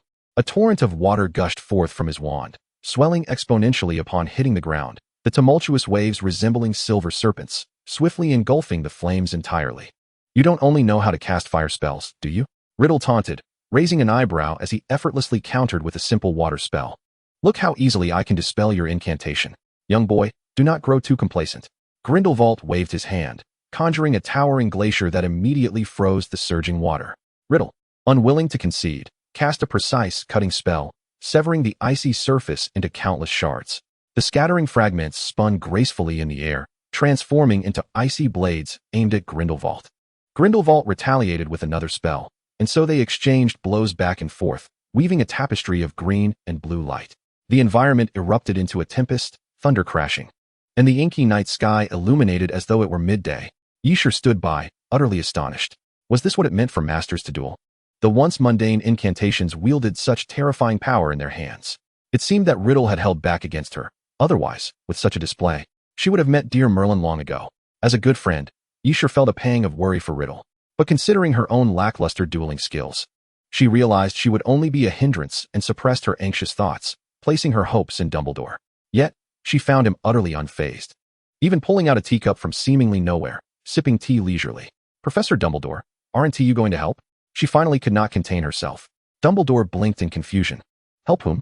Never mind. You might as well enjoy the show. Yishur sighed, facepalming. For now, with Riddle holding a slight advantage, she decided to let them continue their duel. Unbeknownst to Yishur, Dumbledore wore a faint smile, fully understanding her words. He simply did not wish to engage with his former lover just yet. At least, not without good reason. Suddenly, Riddle seemed to be distracted by some unforeseen circumstance. His actions coming to an abrupt halt. Grindelwald's curse was already upon him. Riddle, be careful, Yishur shouted urgently. Yet it was too late. Riddle took the full force of the blow to his chest, the immense impact sending him crashing away. He let out a muffled groan, spitting a copious amount of blood. The smile faded from Dumbledore's face. It appeared he must intervene. He painfully shut his eyes, gripping his ancient wand tightly, and with a swift motion directed it towards Grindelwald, unleashing a beam of white light. However, a red light, faster than his, shot forth from Yishur. Witnessing Riddle's injury made Yishur's head thrum with a cacophony of thoughts, a surge of adrenaline rushing through her veins. One singular thought consumed her. The person before her had harmed Riddle, and she was determined to avenge him. Grindelwald, initially dismissive of Yishur as merely a young girl, now felt the weight of her ferocity. His instincts, honed through years of combat, alerted him to the danger posed by her curse, prompting him to evade. Yet, the red light was too swift. It struck his right arm, rendering the flesh a gruesome mess and sending his wand flying. What a formidable girl! Even the seasoned dark wizard could not help but exclaim in astonishment. Having been hit by Yishur's spell, he was left unable to dodge Dumbledore's incantation. The unfortunate Grindelwald, caught in this double assault, was injured more severely than Riddle. He collapsed, hitting the ground with a resounding thud. In the wake of that thunderous sound, Yishur regained her composure. She maintained her stance, wand raised, exchanging a glance with Dumbledore. For a moment, silence enveloped them. Let us return to Hogwarts and discuss this further. Dumbledore finally sighed, extending a hand to assist the unconscious Grindelwald. Yishur nodded and aided Riddle to his feet. Are you all right? She inquired. Riddle attempted to rise, but found his body weighed down as if laden with lead, shaking his head in reluctant resignation. Not so well. Without hesitation, Yishur cast a reinforcement charm, securely hoisting Riddle onto her shoulder, then turning to Dumbledore. Professor, let us depart. Just as Dumbledore was about to lead them away, A figure cloaked in black appeared before them. Grindelwald has failed? A voice, ambiguous in gender, echoed. How unfortunate. However, I never held high hopes for him. He was merely a source of amusement, for I have already acquired what I desire. Who are you? The trio queried with vigilance. Me? The figure appeared momentarily taken aback by the question, then a deeper smile graced their lips. You may call me Vivi, the Vivi from Vivian. With that, she waved her sleeve and vanished into thin air. Yishur gazed at the direction of her disappearance, deep in contemplation. Vivian? A girl indeed. The system bears this name as well. Could there be a connection? She promptly shook her head, dismissing the thought. There are many with that name in England. It must simply be coincidence. Observing the dire conditions of Riddle and Grindelwald, she decided against lingering, promptly returning to Hogwarts alongside Dumbledore. Chapter 39. The two professors of defense against the dark arts.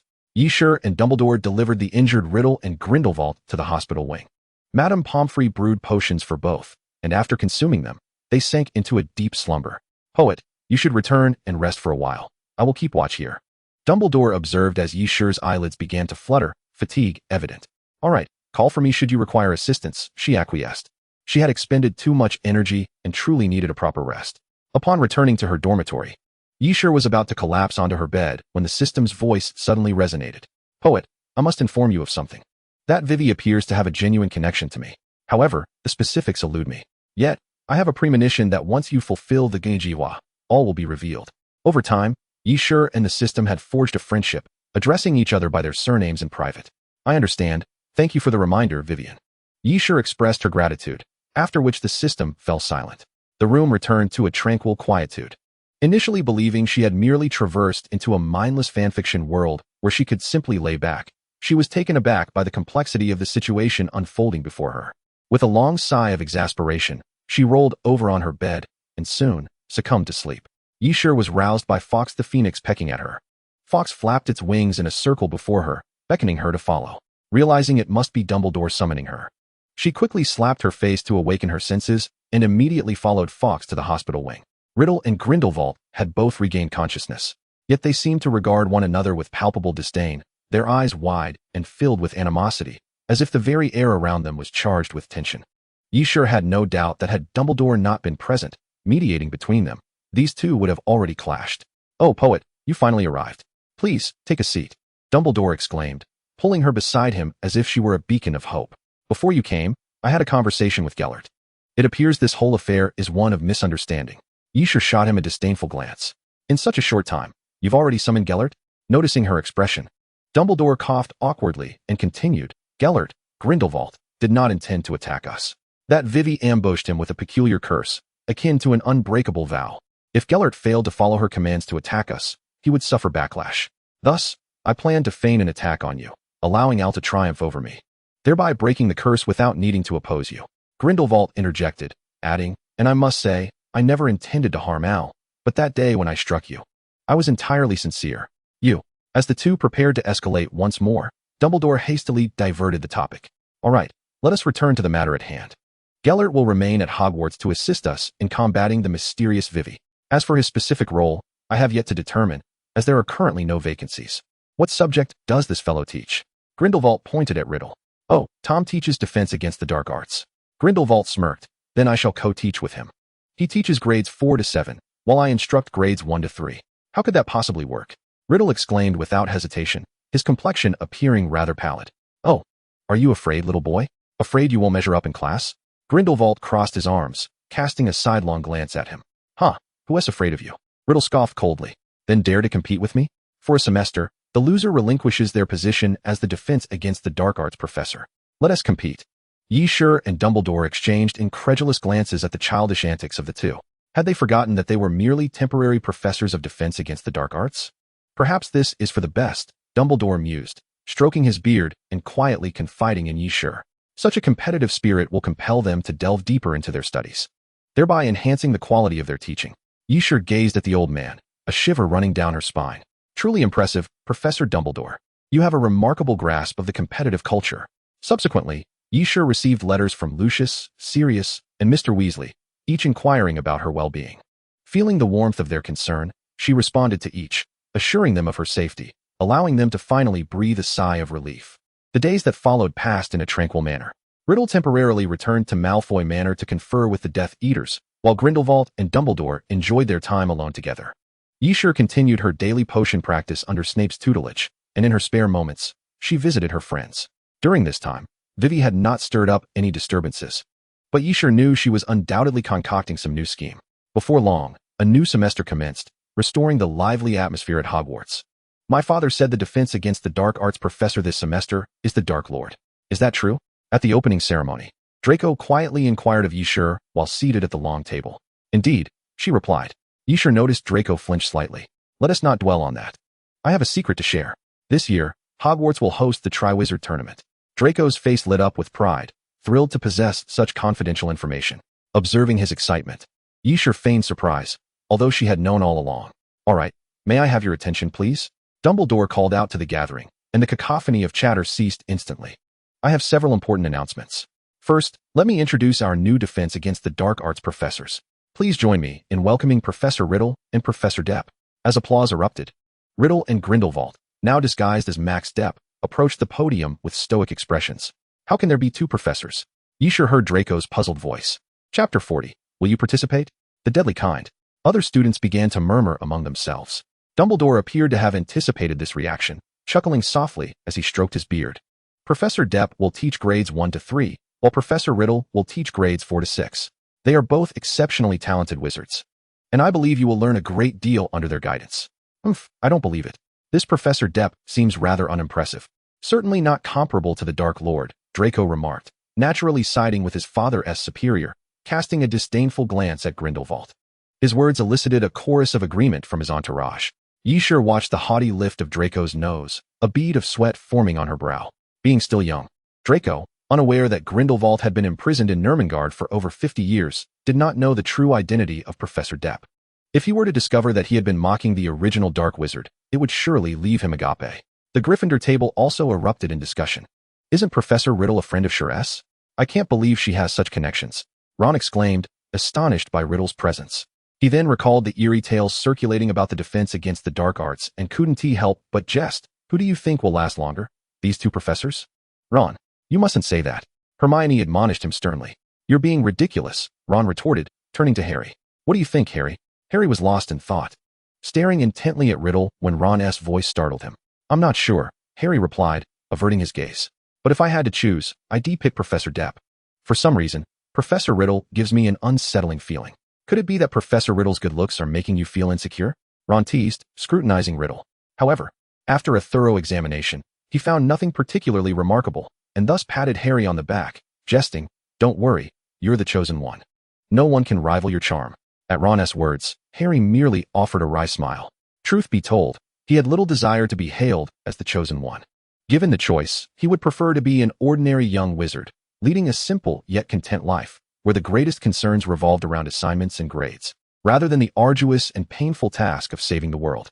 The students' chatter inevitably reached Riddle and Grindelwald's ears, but they paid it no heed, merely exchanging a slight hum of indifference. All right, everyone quiet down. I have one more significant announcement to make. Dumbledore addressed the entire assembly. This semester, after a century-long hiatus, the Triwizard Tournament will be held at Hogwarts. I'm sure you will all be thrilled. As soon as his words ended, the crowd erupted once more, the previously subdued excitement transforming into a raucous celebration. Among the loudest were the Weasley twins, who seemed to be celebrating by igniting Weasley-made fireworks in the Great Hall. Colorful blossoms erupted in the air, drawing enthusiastic cheers from the crowd. It was only when Professor McGonagall threatened to deduct points that the spectacle came to an end. See, I told you Hogwarts would host the Triwizard Tournament, Draco exclaimed, equally exhilarated, his pale face flushed. Now, I must discuss the registration process. Dumbledore attempted to quell the tumult, repeatedly calling for silence, but the fervor of the crowd proved overwhelming, prompting him to raise his voice.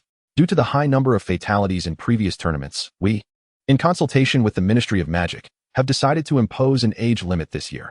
Only students aged 17 and above will be permitted to enter. That is outrageous. Why can't we sign up? Exactly. Yshur overheard the twins and Draco protesting, and couldn't he help but smile. This was no trivial matter. It was a competition where lives were at stake. As she contemplated this, she gazed distantly towards the Gryffindor and Hufflepuff long tables. Observing Harry and Cedric engaged in conversation with their friends, their faces illuminated by radiant smiles. How splendid it was that Riddle had aligned himself with them. This time, there would be no unforeseen mishaps, only a straightforward competition fought for honor. Harry would no longer bear the weight of pressure and suspicion that had compelled him to participate in the tournament, and Cedric would remain unharmed. What a perfect conclusion it would be. But wait, who could explain to her how Harry was indeed not chosen, yet she had been inexplicably selected?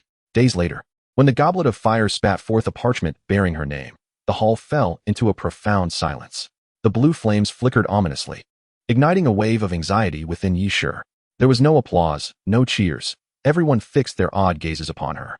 Amidst this bizarre atmosphere, Yi Shi steeled herself and approached Dumbledore, while the entire assembly dared not lift their heads. At that moment, she profoundly understood the discomfort Harry must have felt. All right, sure. Please wait for me in the lounge at the back for a bit. Thankfully, Dumbledore intervened on her behalf, allowing her to escape the scene at lightning speed. Before departing, Yi Shi caught glimpses of Riddle and Snape's worried expressions from the staff table. She closed the lounge door, sealing away the cacophony of murmurs and discussions, and began to ponder quietly. Why had she been chosen? Was it possible that the Goblet of Fire detected her soul had reached maturity? Yet, that could not be the case. She had not even submitted her name. Thus, only one possibility remained. Like Harry at that time, she had been manipulated. But who could have orchestrated such a scheme? Vivi, the figure cloaked in shadow, flashed through her mind. Just then, the door swung open with a resounding bang. Riddle and Snape burst in, followed closely by a serious-looking Dumbledore and the carefree Grindelwald. I did not submit my name. I suspect I have been framed. Yi Shi confided in them. To her relief, the individuals in the room unhesitatingly believed her words. If Vivi was indeed the culprit, this tournament would undoubtedly be perilous. Yi Shi must not participate. Snape cast a worried glance at Dumbledore. Though Riddle remained silent, he nodded in agreement with Snape's sentiment. Dumbledore's expression grew exceedingly grave. I'm afraid that's not an option, Severus. The Goblet of Fire is bound by an ancient contractual curse. Once selected, an individual must participate, or they will suffer dire consequences. Chapter 41. A severe reckoning for the White Lotus. Riddle's complexion darkened, and the veins in his hand tightened around his wand. Had he not been concerned for Yi Shi's safety, he would have shattered that accursed cup with a single strike. Finally, he let out a cold laugh and sheathed his wand. Dumbledore, is this what you refer to as Hogwarts being the safest place in the world? Dumbledore awkwardly stroked his beard. He truly had no rebuttal in this matter. Well, since circumstances have unfolded in this manner, we might as well leverage it to potentially draw out Vivi. Grindelwald rolled up his sleeves, brimming with enthusiasm. Ever since he had been thwarted by Vivi's machinations, he had been brooding over it, eager to confront her. What is it, little boy? Do you lack confidence in your abilities, concerned that you cannot protect Yi Shi? Rest assured, with Al and me by her side, she shall not perish. Not perish. Those words sounded rather dubious to Yi Shi, sending a shiver down her spine. However, she felt Grindelwald had a point. Since evasion was futile, she would meet it with courage. Not only would she participate, but she would also strive to secure a commendable rank. Sure, you need not fear. Betting on my title as the Dark Lord, I assure you, I shall protect you. Before leaving the lounge, Riddle deliberately slowed his pace and approached Yi Shi, speaking softly to her. I will protect you too. Snape joined her side as well. After all, your potion grades are so dismal. If you were to die now, it would tarnish my teaching reputation. I guarantee you will remain safe until you achieve an O in potions. After saying this, Snape turned away awkwardly. Although his words sounded harsh, Yi Shi recognized it as his unique way of showing care. Thank you, she replied, feeling warmth in her heart. Yet, she bashfully scratched her head. That vow about achieving an O in potions sounded rather reassuring. It was akin to a promise that they would break up only if the men's football team won. She would never achieve an O in potions in her lifetime. As the professors deliberated on the tournament matters, Yi Shi made her way back alone. As she walked, she treaded lightly, glancing around nervously, fearful of being discovered. After all, the winds of rumor were not favorable at present. She needed to be cautious. However, with so many people at Hogwarts, evasion was nearly impossible. Not long after, she was spotted by a group of students. Feeling the disdainful gazes upon her, Yi Shi lowered her head and quickened her pace, choosing to feign ignorance. She could not blame them. After all, they were unaware of the truth. She had to endure for now. However, once they witnessed the dangers of the Triwizard Tournament, they would surely reconsider their thoughts. Yet, she could not tolerate being physically assaulted. You wretched dark witch. Filthy mudblood. How dare you use despicable means to steal Cedric's glory? Watch as I take you down today, ridding the world of your kind. Accompanied by a venomous voice, a stone struck her face, immediately opening a gash and causing blood to flow. Yi Shi halted, her gaze fixed intently on the Slytherin girl who had thrown the stone. The girl's face bore an unabashedly malicious grin, entirely oblivious to the impropriety of her actions. Yishur's expression darkened. Gripping her wand tightly, she was about to retaliate against the girl when a familiar voice rang out. "Stop!" Draco strode over, his platinum hair catching the light. This young master had shed his usual childish demeanor, his face now set in a grim expression, fury igniting in his gray eyes. In that moment, Yishur glimpsed the commanding presence of the future Malfoy heir. Her other friends, Harry, Ron, and the Weasley twins, set aside their personal grievances with Draco for the time being, standing resolutely behind him, glaring at the Slytherin girl. Hermione rushed forward, enveloping Yishur in a tight embrace, tenderly examining her wand. "Draco, The Slytherin girl immediately adopted a demure, innocent facade upon seeing Draco, as if she were on the brink of tears. Unfortunately for her, she was abruptly interrupted by Draco's thunderous command. "Silence. Apologize to Sure." The girl appeared reluctant, but in a bid to maintain a favorable impression with Draco, she complied. After muttering an apology, she attempted to flee, only to be intercepted by the Weasley twins. "Miss, there's no need to hurry away. Why not try out our new product? We wish to ascertain whether it is our super dung bomb's foul stench, or your own foul breath." Fred and George grinned at her, their eyes icy and devoid of warmth. The girl sensed the impending disaster and hastily attempted to adopt a facade of innocence to plead for mercy, yet the twins did not grant her the opportunity to speak. Each grasped a super dung bomb and hurled it in her direction. An indescribable foul odor erupted from her, causing the onlookers to cover their mouths and noses, retreating in disgust. When they turned their gaze back to the girl, it was as if they had encountered something revolting. Realizing that not only had she failed to tarnish Yishur's reputation, but had instead humiliated herself, the girl shot Yishur a venomous glare before hastily fleeing the scene. "Are you all right, Sure?" After dealing with the faux innocent, several individuals rushed over to check on Yishur's condition. As Draco passed by Hermione, his brow furrowed tightly, evidently still struggling to adapt to interactions with Gryffindors. However, for Yishur's sake, he forced himself to temporarily suppress his biases. "Do not worry, it's merely a small cut. The bleeding has already stopped." Yishur brushed the dirt from her face and flashed a carefree smile at them.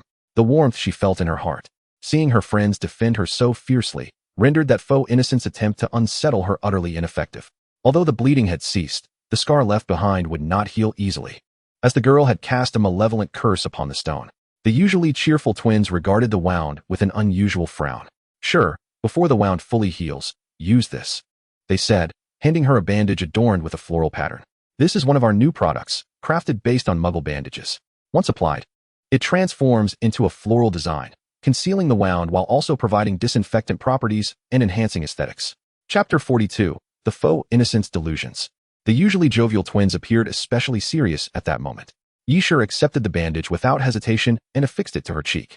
A small sunflower blossomed on her skin, resembling a warm and radiant little sun. "You don't suspect that I secretly submitted my name to the Goblet of Fire behind your backs, do you?" "Not at all. You're hardly the type to seek the limelight," Ron replied with a smirk. "Besides, isn't everything you've done before this just as attention-seeking?" How could she forget Ron's rather unique way of thinking? Although she was perplexed as to why the Goblet of Fire had spat out her name, Draco approached and abruptly yanked Yishur from Hermione's embrace. "But rest assured, you are bringing glory to Hogwarts. If anyone dares to speak ill of you again, I will not let them off easily. We Gryffindors will not spare them either." Harry chimed in, under the unwavering trust reflected in her friend's eyes. Yishur rolled up her sleeves with determination. "Bring on the dragons." She felt as though she could single-handedly defeat 4 dragons. "What? I leave for just a moment. And someone dares to bully Sure?" Upon hearing the report from the little snake lurking near Yishur, Riddle's eyes flickered with a hint of crimson, a mark of his fury. "It was a Slytherin girl who did this. Is this the kind of student you produce, Professor Snape?" He recounted the entire incident to Snape. Remarkably, Snape refrained from retorting, as he too found such behavior intolerable. "Rest assured, as the headmaster, I will handle this matter appropriately. Miss White will receive her due punishment." "You don't mean the standard detention, do you?" Riddle scoffed. "Such punishment would be utterly ineffectual. Lotus White, I will remember her. I shall personally educate her." Lotus White scrubbed herself 10 times, shedding a layer of skin in the process, before finally dispelling the odor. The memory of her peers defending Yishur filled her with seething resentment, enough to shatter her back teeth. From the very first moment she set eyes on Hogwarts, Lotus had taken a liking to Draco, enamored by his handsome looks and pure bloodline. As a half-blood witch, her greatest aspiration was to marry a pure-blood gentleman and live a life of nobility. Thus, during the sorting ceremony, she relentlessly threatened the Sorting Hat, demanding it place her in Slytherin, or else. This was to secure more opportunities to be near Draco. The Sorting Hat, left speechless by her audacity, ultimately retorted, In a way, you do embody Slytherin traits, unwavering ambition, and promptly discarded her. Having achieved her goal of entering Slytherin, Lotus showed no inclination toward diligent study, frequently skipping classes, resulting in abysmal grades. Her makeup, however, appeared as if it had been haphazardly splattered on, and whenever she spoke, powder would cascade down, causing others to cough. If that were all, she might not have been so detestable. However, Lotus also brought her clique to bully weaker students, all the while feigning a delicate, innocent persona before Draco. Draco avoided her like the plague. He was no fool. He was fully aware of her little tricks. Lotus consoled herself, believing that Draco was merely shy and avoiding her on purpose. Draco was playing hard to get. Yet today's behavior shattered her delusions entirely.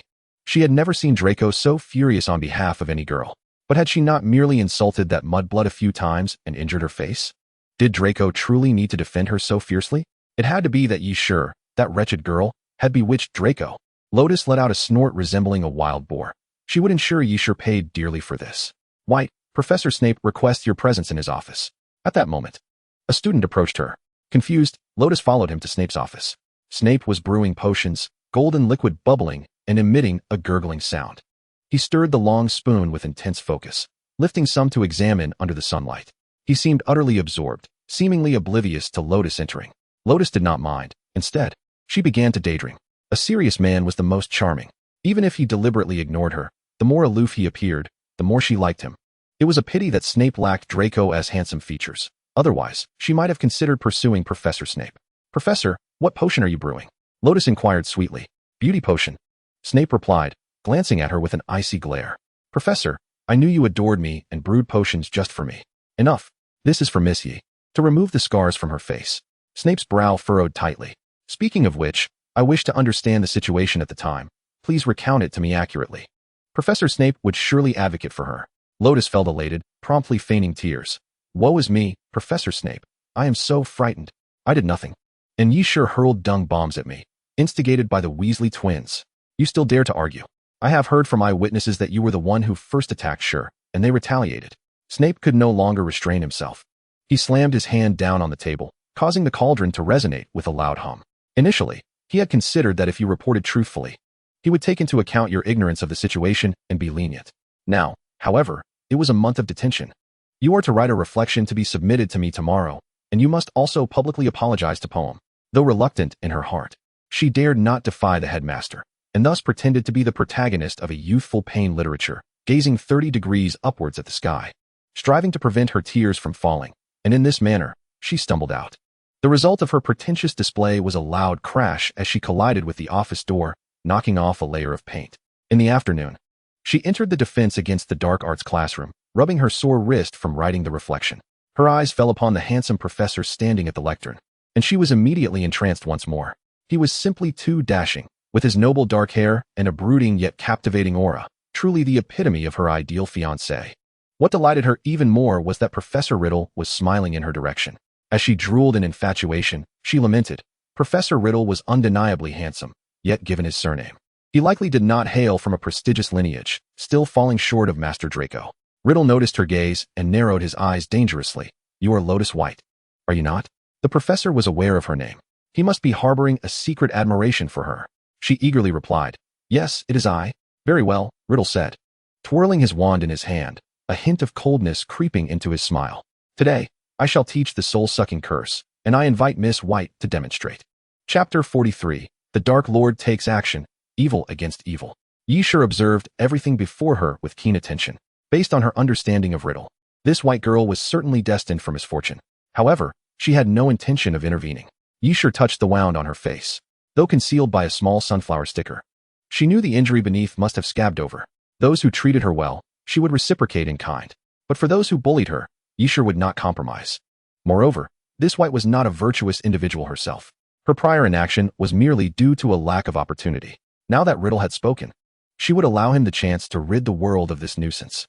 I am honored, Professor. The White Lotus still failed to grasp the gravity of the situation. Speaking in an overly sweet tone, she sashayed up to the lectern, casting a flirtatious glance at Riddle. Riddle was momentarily taken aback by her actions. Did this white not understand the implications of the soul-sucking curse? How could she remain so composed? Was she perhaps a warrior? In truth, Riddle had overestimated her. Lotus was merely not paying attention in class, completely unaware of what the soul-sucking curse entailed.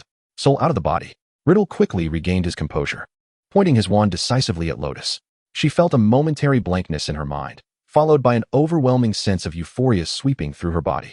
She was quite pleased, thinking that Professor Riddle was merely flirting with her. However, her amusement was short-lived. She soon realized that her body was moving like a puppet on strings. Her raised hand was striking her own face.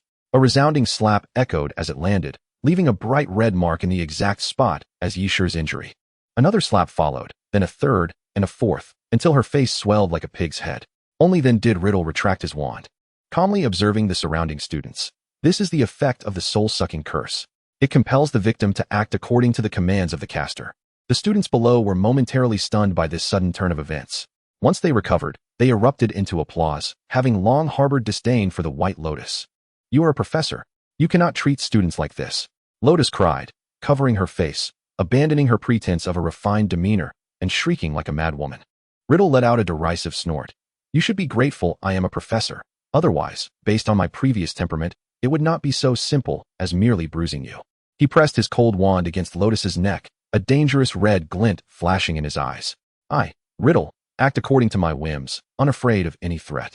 Should you ever attempt to harm Poem with that lowly and malicious trickery again, I would not hesitate to show you what true malice entails." With that, he disdainfully released her and strode away, as if unwilling to linger in her presence. Lotus's legs buckled beneath her, collapsing to the floor. Under the weight of his terrifying presence, she had no doubt that the man before her would indeed carry out his threats. "If you disapprove of my teaching methods, feel free to report me to Dumbledore," Riddle said, descending from the lectern, nonchalantly gesturing to the students. To his surprise, the students all gazed at him with starry eyes. How could they possibly report him? "Professor, you are so cool. Professor, you are my idol. Darling, I love you." Even such fervent declarations emerged.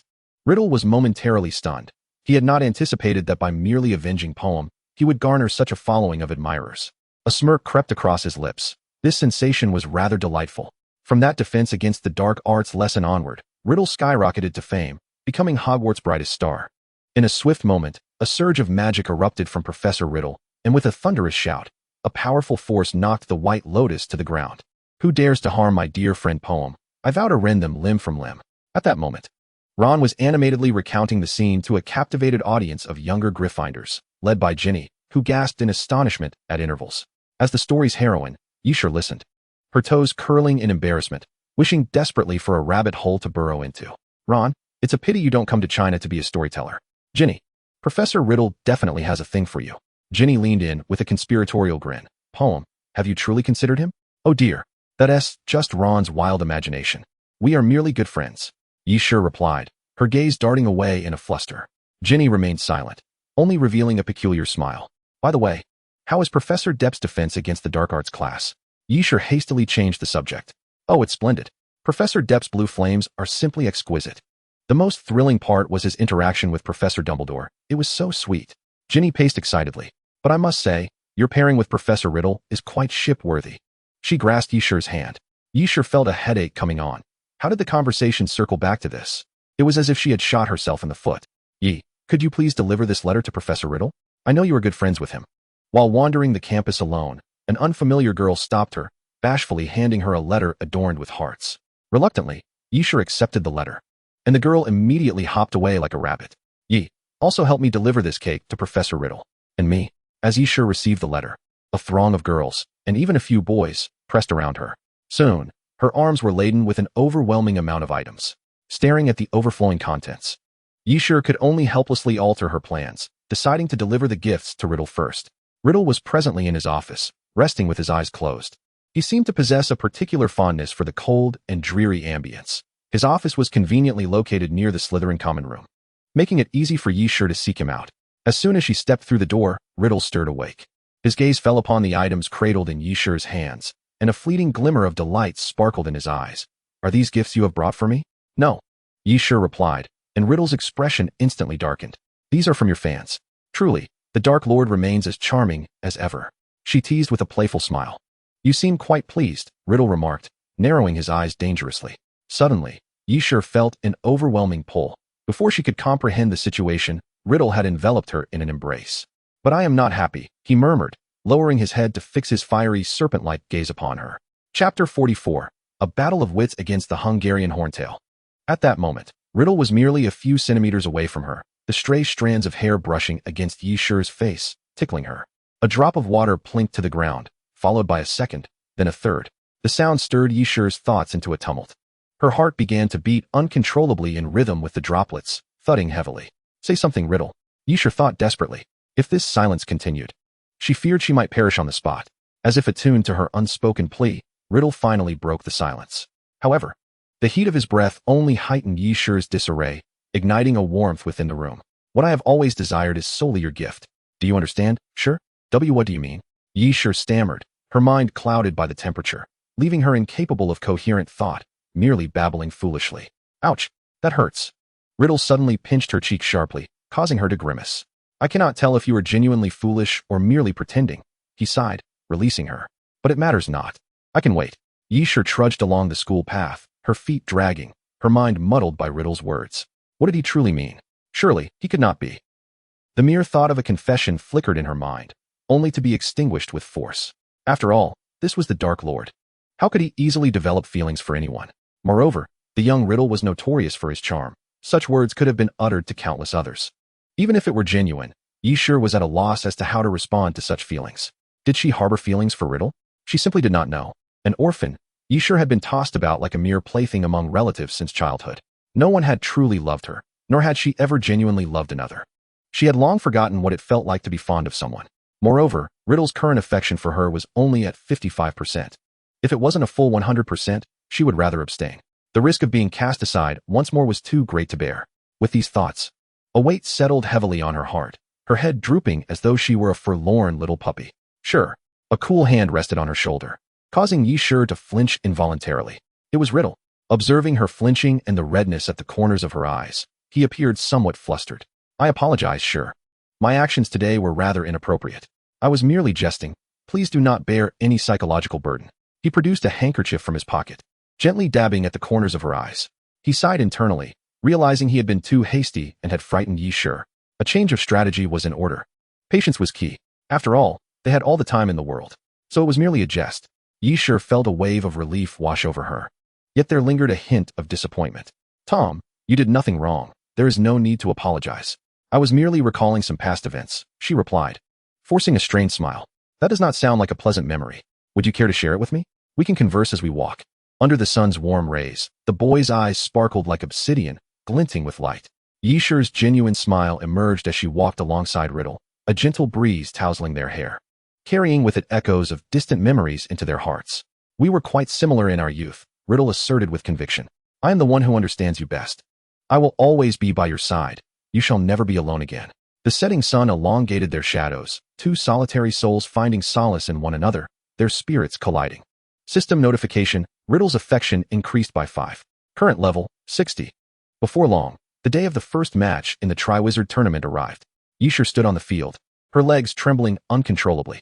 The once bold declaration of taking down 4 dragons with a single punch had long since faded from her memory.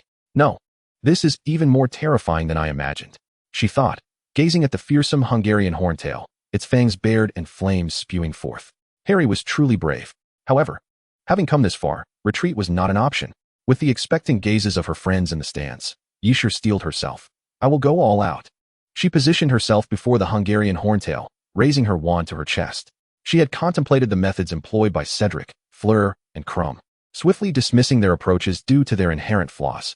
Harry's tactic of summoning a broomstick was also unfeasible. His exceptional Quidditch skills allowed him to retrieve the golden egg.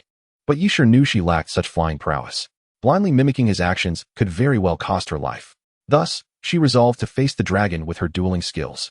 As the Hungarian horntail charged at her with ferocity, flames erupting from its maw, Yi Shi remained unperturbed. With a deft turn, she elegantly dodged the sweeping wing. Almost simultaneously, she raised her wand and shouted, Aqua Eructo. A torrent of water surged forth, cascading from all directions, extinguishing the flames in an instant. Even after consuming the fire, the power of the water remained undiminished, roaring forth towards the dragon, coalescing into a massive water serpent that engaged the horntail in combat. Water triumphed over fire. The dragon found itself at a disadvantage, emitting pained cries. Seizing the moment, Yi Shi swiftly approached the dragon's nest, cradling the golden egg in her arms, and nimbly fled amidst the dragon's furious roars. The entire encounter lasted less than 5 minutes. The spectators were left in awe, their applause erupting only when the referee's whistle signified the end of the match. Incredible. This performance will undoubtedly be recorded in the annals of the Triwizard Tournament. Their initial scorn for Yishur transformed into admiration. Who would have thought that a simple spell could yield such formidable results? The girl was truly remarkable. Noticing the crowd's gaze upon her, Yishur merely smiled faintly. The inspiration for her success had come from the duel between Riddle and Grindelwald. Sometimes, the more formidable the opponent, the more effective the simplest spells become. The essence lies in the element of surprise. Yishur effortlessly secured the highest score of the day, and the crowd erupted in cheers. Even her rivals came forth to offer their congratulations. Yet, one individual remained discontented. Lotus stamped her foot in frustration and pushed through the throng, storming away. She had hoped the fire dragon would eliminate Yishur, but to her astonishment, Yishur not only survived, but also shone brightly. This infuriated her. She had stolen the spotlight from everyone. Surely you must feel resentful. A voice of ambiguous gender echoed out of nowhere. Who are you? Lotus warily scanned her surroundings, but discerned nothing. In the desolate forest, only a few crows circled above the gnarled branches. Who I am is inconsequential. Suddenly, a hooded figure descended behind her, their bare lips curling into an enigmatic smile. What matters is that I can assist you in dispatching Shiryi. Chapter 45. Friendship. Your name is Deceit. Help me eliminate Shiryi? How? Lotus eagerly lifted her gaze, fixating intently on the newcomer. A clap of thunder startled the crows into a flurry. Vivi's smile widened as she whispered something in Lotus's ear. A cruel smile emerged on Lotus's lips. Leaning against a grand tree, Yishur cradled a large bag of Bertie Bott's every flavor beans, meticulously selecting her treats. The warm sunlight filtered through the dappled leaves, casting gentle rays upon her, and she comfortably squinted her eyes. There was still ample time before the next competition, and she had already devised her strategy to utilize the gillyweed. Admittedly, it may not be the most aesthetically pleasing option, but it was safe and hassle-free. After all, any spell could fail, yet a portion of gillyweed would guarantee effectiveness for at least an hour. It wasn't that she was reluctant to use spells. Rather, the herbs offered better value. With that matter settled, another pressing issue loomed before her: finding a partner for the Christmas ball. Initially, Yishur thought that with so many friends, one would surely invite her, so she hadn't given it much thought. However, as the days passed, she observed the other 3 champions being incessantly pursued with invitations, while she remained unnoticed. This dented her confidence. Were all her previous friendships mere facades? Had her social standing deteriorated to such an extent? Surely she wouldn't become the first champion in history to attend the tournament without a partner. As these sorrowful thoughts plagued her, she extracted a brown Bertie Bott's bean and scrutinized it. The pattern and aroma, it must be chocolate flavored. Just as she was about to pop it into her mouth, she caught sight of a sneaky figure in the distance, a platinum head glinting under the sun. It was Draco. What mischief was he up to? Yishur crept closer, moving quietly. Draco appeared to be engrossed in some task, his little mouth curving upward in concentration. Draco, what are you doing here? Yishur suddenly exclaimed, startling the young lord into a leap. I'm just sunbathing. Yishur noticed Draco hastily conceal something in his sleeve, casting a furtive glance. She believed everyone had their little secrets, and even friends should not pry indiscriminately. So she feigned ignorance. I see. So, Draco, would you care to be my partner for the Christmas ball? Since no one else was inviting her, she decided to boldly take the initiative. Draco's brow furrowed, as if this were an exceptionally difficult question to answer. After a moment, he seemed to resolve himself to speak, only to suddenly turn and flee, as if he had seen a ghost. The gust of wind created by Draco's escape tousled Yishur's hair and clothes. Why was Draco reacting so dramatically? Did he find her so unbearable? Her confidence sustained yet another crack. Transforming her indignation into appetite, Yishur began to crunch on the Bertie Bott's bean. Suddenly, her expression changed, and she promptly spat it out. Ugh, it tasted like boogers. What bad luck. With Draco proving unreliable, Yishur turned her attention to the twins. There were 2 of them. Surely one would agree, right? To appear more pitiful, she even imitated those green tea girls online, letting a couple of drops of eye drops fall into her eyes, desperately fluttering her lashes with feigned tears. Yishur retrieved a small mirror she always carried to assess her appearance. Whether or not this would sway the Weasley twins remained uncertain, but she was already feeling a bit nauseous after a glance. It seemed this tactic had no effect on the cold-hearted Weasley twins. They remained cheerful, even feigning nausea themselves. Brother, I think I'm going to be sick. That little black snake is just too disgusting. Me too, brother. Hey, if you want to agree, that is fine. But there's no need to mock me. Yishur fumed, hopping in frustration. She could find herself repulsive, but Fred and George had no right. At that moment, she felt a shadow loom over her. The two, taking advantage of their height, looked down upon Yi Shi. So, the little black snake wanted to invite us to dance. Well, first you must guess which of us is Fred and which is George. Then we might consider it. Without hesitation, Yi Shi declared, the one on the left is Fred, and the one on the right is George. The twins seemed taken aback that she had guessed correctly, their playful demeanor faltering. Even our mother can't tell us apart. How did you do it? Though they looked nearly identical, their personalities and habits differed. Yi Shi smiled at them, saying, in my eyes, you are two distinct individuals. The twins stared at her in silence for a long moment, half seriously responding, well said, sure. We might just fall in love with you. As for the ball, Yi Shi blinked her large eyes in anticipation. Just as Fred and George were about to respond, they, like Draco, suddenly noticed something, shaking their heads. Sorry, little snake, it's not that we don't want to agree, but we must adhere to our commitments. Watching Yi Shi's head droop, George offered her a cookie. To express our apologies, here is a cookie for you. We specifically bought it from Hogsmeade. It's cream-flavored and absolutely delicious. Am I being rejected again? Watching them walk away, Yi Shi felt her confidence sustain a third fissure. She had already asked Harry and Ron. Both had partners. Among the remaining options were only Riddle and Professor Snape. But with those two, even if Yi Shi had tenfold the courage, she wouldn't dare invite them. Not to mention their status as professors would complicate matters. Contemplating this, Yi Shi regarded the cream cookie, sensing a tinge of camaraderie in its plight. Poor little cookie, like me, you are all alone. Yi Shi murmured as she raised the cookie to her lips. Wait, this is from the twins. It wouldn't happen to be a prank cookie, would it? As this thought struck her, her hand froze midair. Yet, Yi Shi ultimately decided to eat it. Her situation was already dire. Surely Fred and George wouldn't joke about it. With a single bite, accompanied by a resounding pop, Yi Shi transformed into a canary adorned with white feathers. Chirp, chirp, chirp. Fred and George, you two rascals. I shall never trust you again. Yi Shi furiously flapped her wings, hurling her curses from afar. Meanwhile, on the other side, Fred anxiously rummaged through his pockets. George, where are the canary cookies I just made? Did I accidentally leave them with you? George emptied his pockets.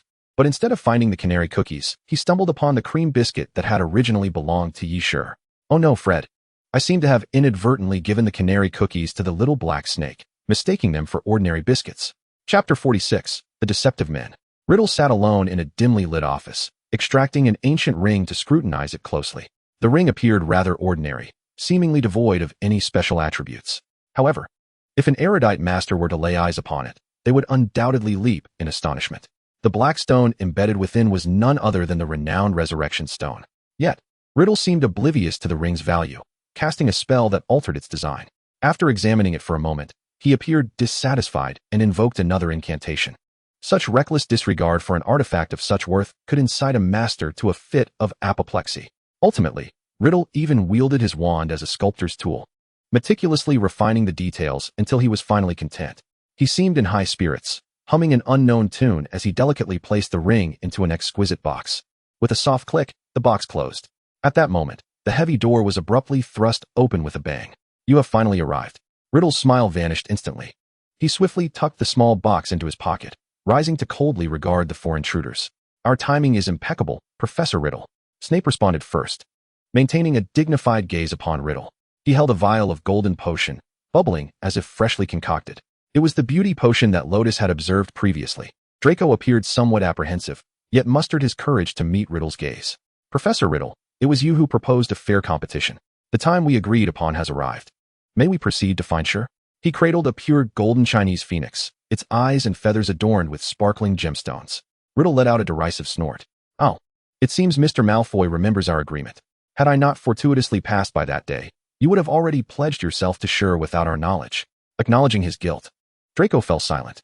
Upon hearing him speak, the twins could no longer contain themselves, erupting into loud protests. Malfoy intends to breach the agreement. We certainly do not. Indeed, let us simply expel him. We must hurry to find Sure. They had hidden specially crafted fireworks in the astronomy tower, anxious lest someone take them. Reluctantly, Riddle waved his hand. Let us proceed. The five formed a line, marching grandly to seek out Yi Shi, attracting the attention of many onlookers. If our Yi Shi could witness the scene, she would immediately understand the reason behind her lack of invitations. It was all due to the tyrannical terms set forth by these individuals. In truth, Yi Shi was quite popular. Upon Professor McGonagall's announcement of the ball, several boys from various houses had wished to invite her, only to be thwarted by the five in various ways. Their internal struggles were equally fierce. Just as Draco had prepared an elegant invitation, Snape summoned him under the pretense of potion assignments. Fred and George were caught red-handed by Riddle while setting up fireworks in the corridor. Adhering to the principle that if one obstructs others, no one shall have an easy time, Draco and the twins retaliated in their own ways. Utilizing his advantage as a Slytherin, Draco monopolized Yshur for an extended period, leaving others with no opportunity to approach her. Fred and George gifted everyone a Weasley mischief package, simultaneously mocking the two professors as professors. It is surely inappropriate to dance with students, is it not? Yet Riddle countered. Which school rule stipulates that professors cannot dance with students? Even if there were one, I could easily have Dumbledore amend it. As the tensions among the five escalated, Riddle finally intervened, proposing a fair competition to prepare gifts over a week, and then present them to Yshur for her to decide. This proposal received unanimous consent. Everyone diligently utilized their respective skills with pride, and today marked the moment of truth. At that moment, Yshur was in the greenhouse, playfully teasing a small white flower that sang melodiously. She seemed to have just experienced a delightful event. Her face lit up with a broad smile as she hummed along to the flower's tune. "What brings you here?" Yshur exclaimed, energetically waving at the five. "We have brought you gifts," Snape said as he presented her with the beauty potion. "This is my newly developed beauty potion. Apply it to your face, and your scars will vanish." "Thank you, Professor Snape." Yshur immediately tore off the bandage and carefully spread the potion on her face. The scars disappeared in an instant. "How marvelous!" she exclaimed in disbelief, caressing her cheek. "Sure, come look at mine." Seeing that Yshur was captivated by Snape, Draco grew anxious and quickly offered his small phoenix. "This is crafted in the style of your Chinese phoenix. Since you adore wealth, I specifically used gold and precious gemstones." At first glance of the phoenix, Yshur nearly found herself dazzled. She held it delicately, unable to suppress her admiration. "Truly, the brilliance of wealth is blinding.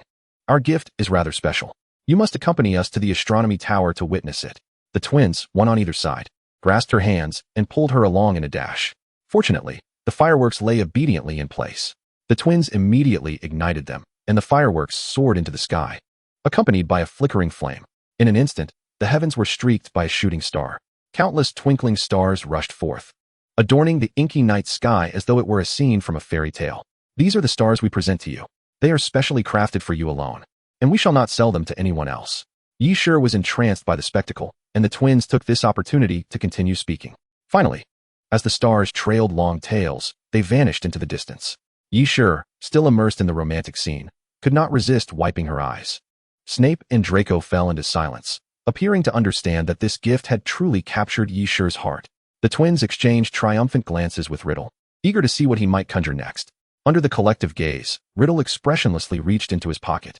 Chapter 47. The men of Hufflepuff are all fox spirits. Riddle produced a small, elegant gift box, silently offering it to Yshur. "Try it on," he instructed her. Yshur opened the box, revealing the ring that had been modified by Riddle. The others leaned in, curious. A stone ring? It appeared rather unremarkable. They gazed at the dark, glossy stone and shook their heads. Turning their attention back to Yshur, they noticed her expression of utter bewilderment, as if struck by lightning. She seemed displeased with this gift. "I've placed a charm upon it. If you wish to summon me, merely rub this stone with your finger, and I shall hasten to your side," Riddle continued, disregarding the expressions of those around him. "The sentiment is commendable. It merits a few points," the judges remarked. Yet, they still felt this gift would rank lowest, for after all, it was merely a stone ring. In terms of practicality, it paled in comparison to Snape's beauty potion. In terms of extravagance, it could not rival Draco's golden phoenix. And in terms of romance, it was overshadowed by the twins' fireworks. However, Yshur's reaction was not what they had anticipated. As she emerged from her stupor, she let out a shriek. This is the resurrection stone." Before she could finish her words, Riddle swiftly covered her mouth. "Do not speak of it," he admonished, shaking his head. Yshur immediately understood, closing her mouth, though the astonishment in her eyes remained undiminished. This was indeed the resurrection stone. It concealed a fragment of a soul. What a grand gift. "Tom Riddle, whom do you intend to frighten with such a present?" Even if Yshur were sold, she could never repay its worth. The younger Draco and the Weasley twins, unaware of the significance of the resurrection stone, wore confused expressions, unable to fathom why Yshur reacted so intensely to a mere stone. However, Snape gleaned the truth from her few words. Truly, the Dark Lord was extravagantly bold. To so easily bestow the Deathly Hallows and a Horcrux for the mere privilege of securing a dance partner was remarkable. This time, Severus Snape conceded defeat with a sense of admiration. Well then, let us conclude the gift-giving segment. May I inquire, Miss Yi, which gift do you favor the most? With no one else speaking, the twins broke the silence. I cherish each gift immensely. Yi Shi beamed, her eyes crescent-shaped with delight as she began to gather her presents. This response evidently did not satisfy everyone. Draco immediately pressed her. No, you must select your absolute favorite. If I must choose, then it shall be the ring. Yi Shi's features twisted in contemplation. After all, the ring was on an entirely different plane of significance. Very well. Congratulations to Professor Riddle for securing the right to invite Miss Yi to the ball. The twins, somewhat disheartened, continued their duties with diligence. Upon hearing this, a faint blush crept across Riddle's face as he turned to Yi Shi, preparing to extend his invitation. Yet, Yi Shi widened her eyes and interjected, "Wait. You didn't go through all this trouble just to invite me to the Christmas ball, did you?" "Indeed. Otherwise, why would we have gone to such lengths?" Several of them replied with frowns. They had sacrificed many sleepless nights crafting these gifts. "Thank you for all your efforts on my behalf," Yi Shi said, her expression conflicted. "But I just accepted Cedric's invitation." "What? In all our precautions, we overlooked that." In the midst of their intense rivalry, someone had seized the opportunity. When did that wretched Cedric even surface? All five of them shared a unified thought, searching their memories for any intersection between Yi Shi and Diggory. However, they racked their brains to no avail, unable to determine when he had ensnared Yi Shi's attention and left in a huff. "Cedric Diggory, just you wait. Poor Cedric." At that moment, sneezed violently. It was hardly their fault for neglecting to account for him, as Yi Shi had only recently crossed paths with Cedric. This tale begins on the day the Goblet of Fire spat out Yi Shi's name. Following that day, everyone assumed she had employed nefarious means to enter her name into the goblet, and they directed their scorn towards her. Yet, the victim, Cedric, did not join in their derision. Instead, he continuously urged everyone to treat Yi Shi with kindness. "Yi, do not mind what others say, focus solely on the competition. Let us strive together." He even sought out Yi Shi solely to offer her encouragement. Yi Shi was profoundly moved by Cedric's warm smile. In gratitude for his kindness, she divulged the information about the dragon and the golden egg to him. Thus, their acquaintance blossomed. Upon learning that Yi Shi lacked a dance partner, Cedric took the initiative to invite her to dance, reasoning that there was no rule against two champions sharing a dance. Naturally, Yi Shi, who was troubled by the situation, readily accepted. On Christmas Day, the walls of the Great Hall were adorned with wreaths crafted from ivy. The elegant round tables were laden with delectable food. Once everyone had indulged in the feast, Dumbledore commanded the tables to soar to the sides, creating a vast open space in the center. The Weird Sisters, clad in deliberately tattered black robes, began to play their instruments. Instantly, the crowd joined in the lively dance, exuding sheer joy, except for the five rivals. Distracted by the gift debacle, they lost all interest in dancing and opted not to seek partners. The most discontented of all was Riddle. Cradling a cup of tea, he sat in the teacher's section, watching Cedric dance the waltz with Yi Shi, his arm tightly around her waist. Anger surged within him, nearly causing him to crush the cup in his hand. He had risked everything for a chance to dance, only to witness Yi Shi sharing such intimacy with another man. How could he not be furious? "Why are you sitting here all alone? Rejected by Yi?" Grindelwald, having just finished a dance with Dumbledore, seized the opportunity to mock Riddle upon observing his disgruntled expression. However, upon realizing Yi Shi's partner was Cedric, Grindelwald instantly quelled his derisive smile, his gaze turning sympathetic. "Oh, it's Diggory. No wonder. After all, who does not admire Diggory?" Riddle assumed this fellow was intentionally provoking him and shot him a withering glare. "No, rather than who does not like Diggory, it is more accurate to say who does not like Hufflepuffs," Grindelwald continued, his words dripping with venom. "That detestable Scamander is a Hufflepuff. They are always like this. With a single smile, they ensnare hearts. A bunch of sirens." Riddle regarded Cedric's smiling visage and nodded in agreement. "Cursed Scamander. Cursed Diggory." They both slammed their hands on the table in unison. Suddenly, they exchanged glances, a mutual understanding dawning between them. At that moment, the two most dangerous dark wizards of the century, united by their shared grievances, clasped hands like true brothers. Chapter 48, The White to Black. Unbeknownst to Riddle's inner musings, Yi Shi was blissfully dancing with Cedric. Yi Shi had never learned to dance. Before her crossing over, she had been an ordinary high school student, buried in the sea of books, too overwhelmed with homework to spare time for such pursuits. Prior to the ball, she had indeed crammed for a short period of practice, but the steps she learned last minute were awkward and clumsy. Several times she misstepped, even inadvertently treading upon Cedric's foot. However, Cedric, with a benevolent smile, graciously accepted her blunders. In order to accommodate Yi Shi, he deliberately aligned his steps with hers. These gentlemanly nuances did not escape Yi Shi's notice, and she was utterly moved by his kindness. "Cedric, You are truly wonderful and quite handsome. It's no wonder you are regarded as the heartthrob of Hogwarts. She sincerely expressed her admiration. A chuckle escaped Cedric, evidently amused by her exaggerated praise. After his laughter subsided, he gazed at Yishur with his gentle gray eyes and earnestly said, Yishur is splendid too. You are both adorable and kind, and everyone holds you in high regard. Is that so? Under the gaze of such a striking gentleman, Yishur felt a flush creep across her cheeks. But we've only just met. How can you be so certain? Because I have been observing you for quite some time, he replied, only to be interrupted by the sudden appearance of the Weasley twins, who appeared beside them, hand in hand, performing an oddly coordinated dance. They accidentally lost their balance and collided into them. Cedric swiftly wrapped his arm around Yishur's waist, guiding her out of harm's way. Though his elbow still took a minor hit. Oops. My apologies, that was a misstep. You don't mind, do you, Ced? Fred and George chuckled, waving at Cedric with expressions that seemed to say, we did that on purpose. Go on, confront him in front of Yishur. Of course, I don't mind. Fred and George, Cedric responded with an even brighter smile. As expected, Yishur halted her dance steps and, concerned, began to massage Cedric's elbow. Did I hurt you, Ced? Cedric frowned slightly. It seems to sting a bit. In the next moment, he donned a warm smile like that of the sun. But I can endure it, please. Do not fret over me. That won't do. Stop dancing. We should take a break. Yishur insisted, pulling Cedric toward the relaxation area without sparing a glance at the twins. The twins, utterly defeated. I must say, Yishur is quite attractive. She and Cedric make a lovely pair. Indeed, they're so sweet together. Once seated in the relaxation area, Cedric began to serve Yishur an array of delicacies. When she accidentally smeared cream from her cake onto her lips, Cedric gently offered her a handkerchief to wipe it off. This tender gesture did not go unnoticed by those around them, igniting fervent discussions. Yishur felt her cheeks flush once more. She slapped her cheeks in disbelief. How could she, a person with such thick skin, feel so bashful today? Cedric, earlier during our dance, you were saying something before being interrupted. Why not continue? To divert attention, Yishur hastily shifted the topic. Ah yes, my cousin often speaks of you, so I was curious to see what this lovely girl was like. Your cousin is? Kathy Day. Isn't that the name of the Hufflepuff badger? Yishur's face turned crimson. She had previously discussed Cedric with the badger, not realizing that Cedric was her cousin. How mortifying. Yishur, come to my office. I need to discuss your dreadful potion essay. Suddenly, Yishur felt a shadow loom overhead. Looking up, she saw Professor Snape standing before them, his expression dark.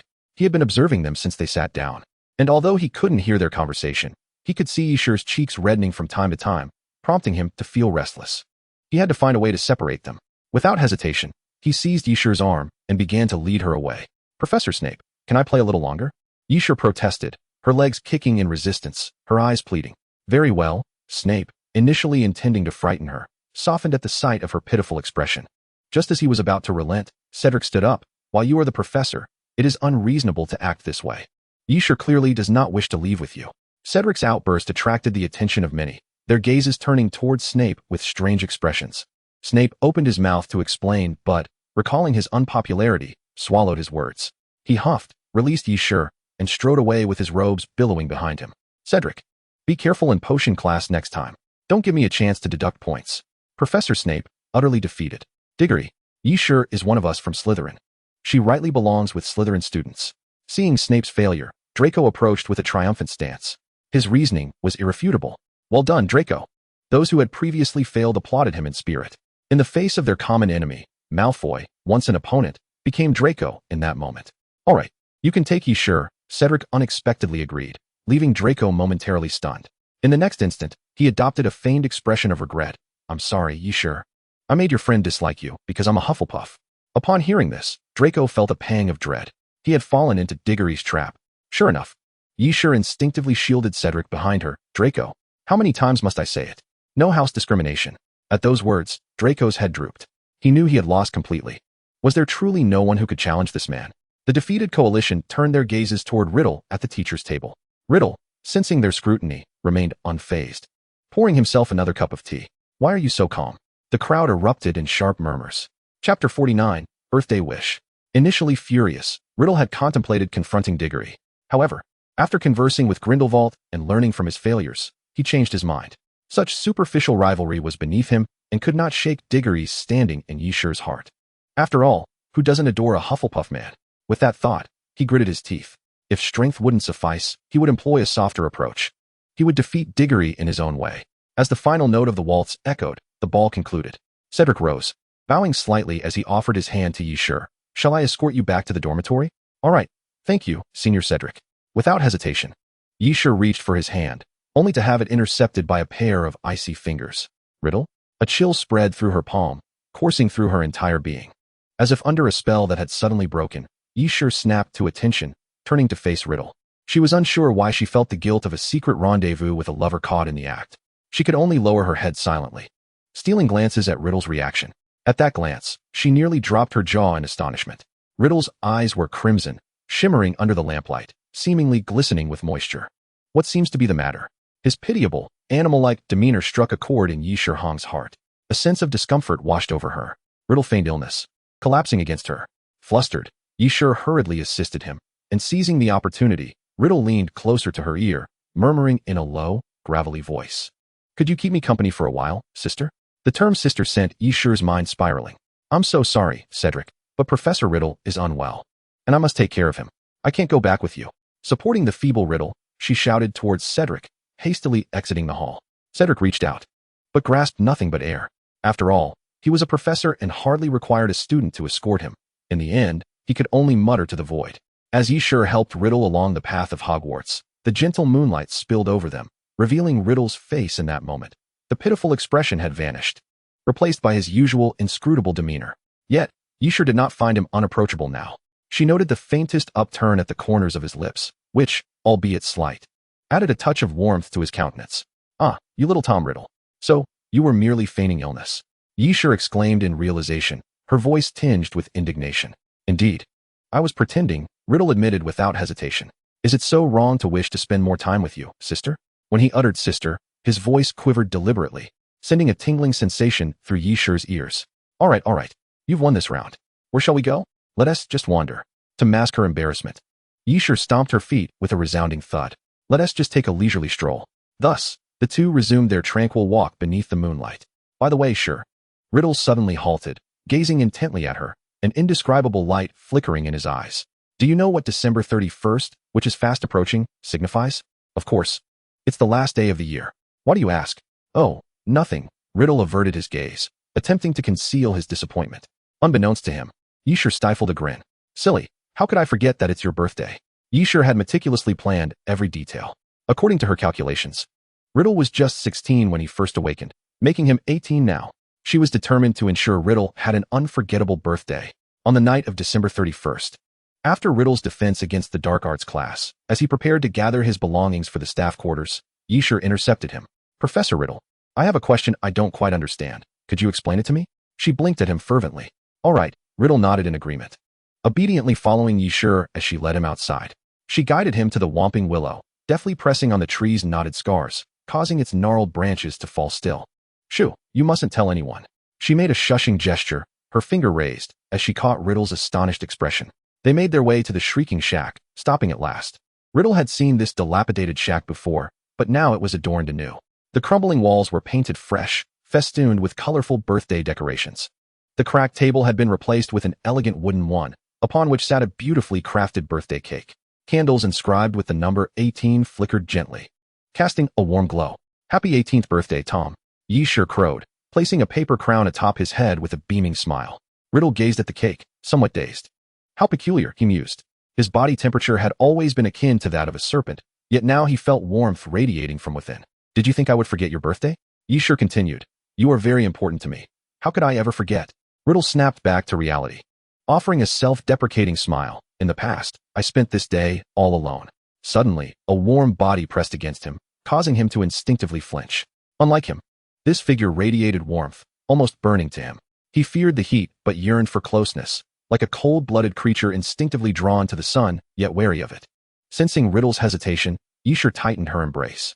See, you are not alone anymore. Upon hearing this, the dark serpent finally lowered its guard, surrendering entirely to the warmth of the sun. All right, now it's time to blow out the candles and make a wish. After a moment, Yishur released him, guiding him to the cake. Riddle resembled a well-behaved child, sincerely closing his eyes, placing his palms over his heart, then reopening them. With a breath, he extinguished the candles. Bravo, Yishur applauded. What did you wish for? I cannot divulge that. Riddle playfully flicked her forehead. If I tell you, it won't come true. Fine, Yisher pouted. But you must finish the cake.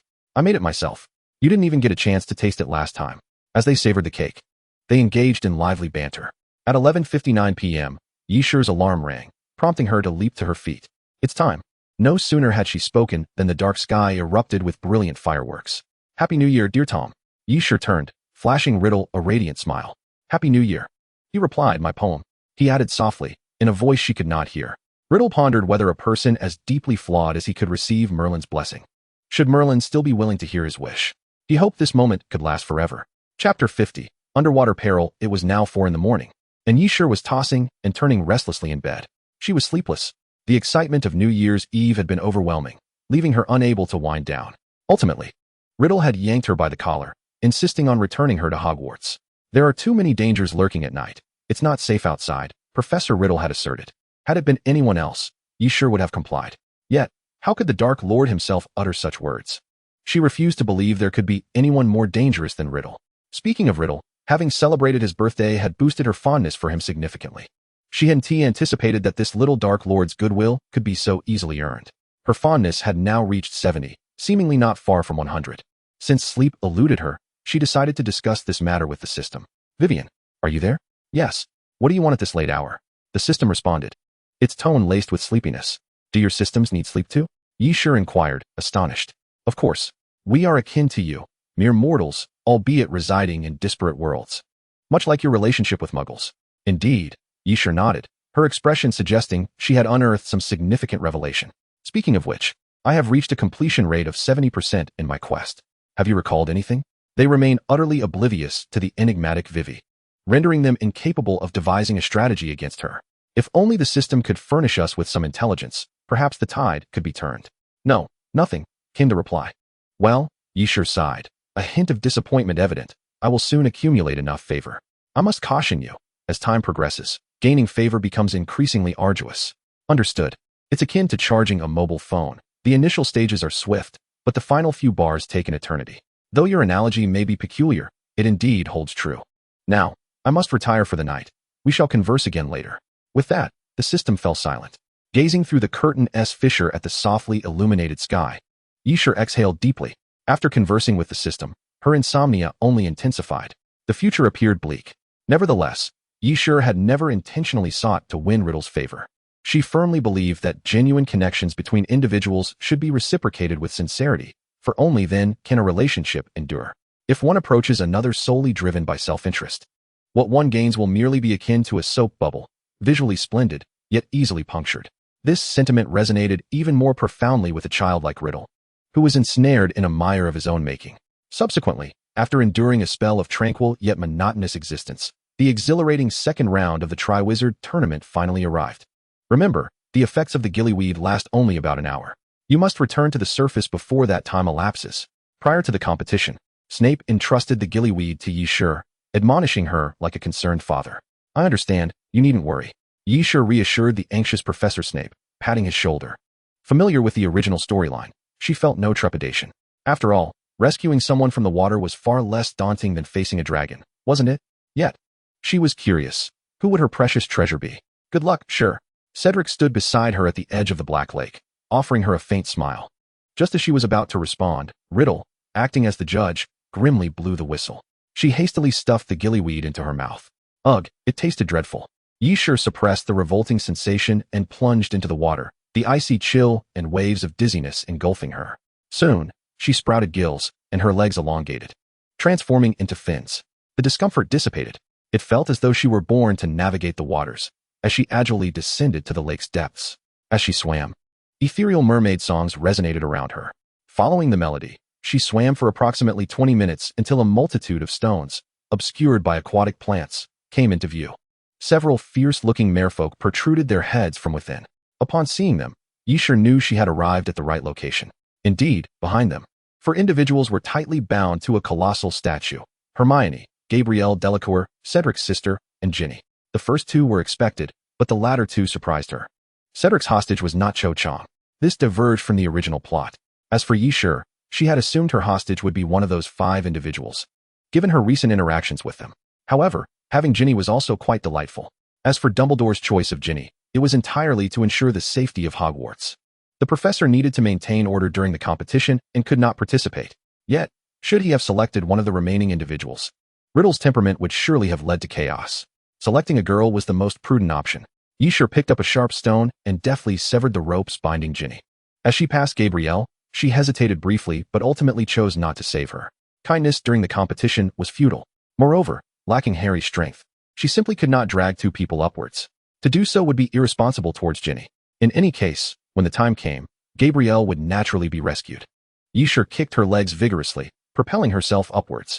It had only been half an hour. Unsurprisingly, she would likely emerge victorious once again. Suddenly, a wave of suffocation washed over her. Her newly sprouted gills and fins began to fade. Yishur's heart raced in alarm as she quickly cast a bubblehead charm, alleviating the choking sensation. Logically, the effects of the gillyweed should not have worn off so rapidly. As the transformation faded, her body turned icy. In that moment, a chilling realization struck her. Someone had tampered with the gillyweed. The crisis had not abated with her bubblehead charm. The bound Gabrielle suddenly opened her eyes, utilizing a strength unfathomable for a girl her age to break free of the ropes. The merfolk gasped in astonishment, brandishing their tridents in an attempt to thwart her. Yet Gabrielle, like a marionette, brandished a wand she had seemingly conjured from thin air, pointing it at them. It was Avada Kedavra. Yishur recognized the spell from her lip movements. One merfolk collapsed slowly, creating an opening in the encirclement. Gabrielle escaped through this gap, swiftly shooting upwards, expressionless as she aimed her wand at Yishur, who was still holding Ginny. Chapter 51. On the ingenious use of Muggle technology. Holding Ginny restricted Yishur's movements. She barely managed to sidestep, narrowly evading the attack. However, the coral formations before her bore the brunt.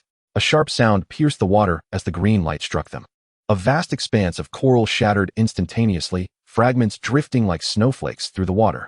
Witnessing this scene, a cold sweat broke out across Yishur's body. Such formidable magic. Thankfully, she had refrained from rescuing Gabrielle earlier.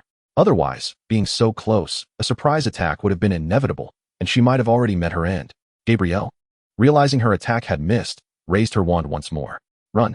This thought surged through Yishur's mind, and she summoned every ounce of strength to propel herself away. It was evident that Gabrielle had fallen victim to the Imperius curse.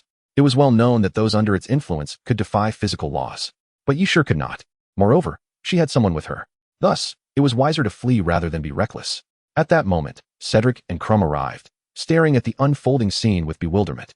However, upon seeing the menacing green light, they quickly sprang into action. Cedric was the first to strike, casting a red spell directly at Gabrielle. She dodged, causing her spell aimed at Yishur to veer off course. Seizing the opportunity, Yishur drew her wand gracefully, directing its tip towards Gabrielle, silently incanting, sleep. The spell successfully struck Gabrielle. The girl released her wand, her body sinking limply. Yishur glanced at Cedric from a distance. Cedric caught Gabrielle as she fell, swimming towards Cadus with ease, his robust physique allowing him to effortlessly drag the two girls along. This time, the mermaids refrained from obstructing Cedric's rescue of Gabrielle, evidently still shaken by the earlier events. Crumb also severed the ropes, freeing Hermione, and the trio made their way to the shore. "Ye, are you injured?" Cedric inquired with genuine concern as he approached Yishur upon reaching the land. "I'm fine. The spell didn't hit me. What about you, Ced?" "I'm all right too," Cedric replied. But before he could finish, 5 towels came flying towards Yishur, landing on her. "Ye, quickly wrap yourself in a towel. Be careful not to catch a chill," the 5 of them urged, leveraging their numbers to push past Cedric. Enveloped in so many towels, Yishur successfully transformed into a cocooned silkworm. "Thank you all. If I had one more towel, I would surely overheat." At that moment, the spell that Dumbledore had cast on the hostages lost its effect, and several individuals began to stir, except for Gabrielle, who remained unconscious from the blow. "Gabrielle, what's wrong? Please don't scare your sister," Fleur cried out, desperately shaking the motionless girl. Dumbledore and Grindelwald approached with solemn expressions. She has been struck by a stunning spell. Dumbledore quickly discerned the issue and turned his gaze towards Yishur and the others.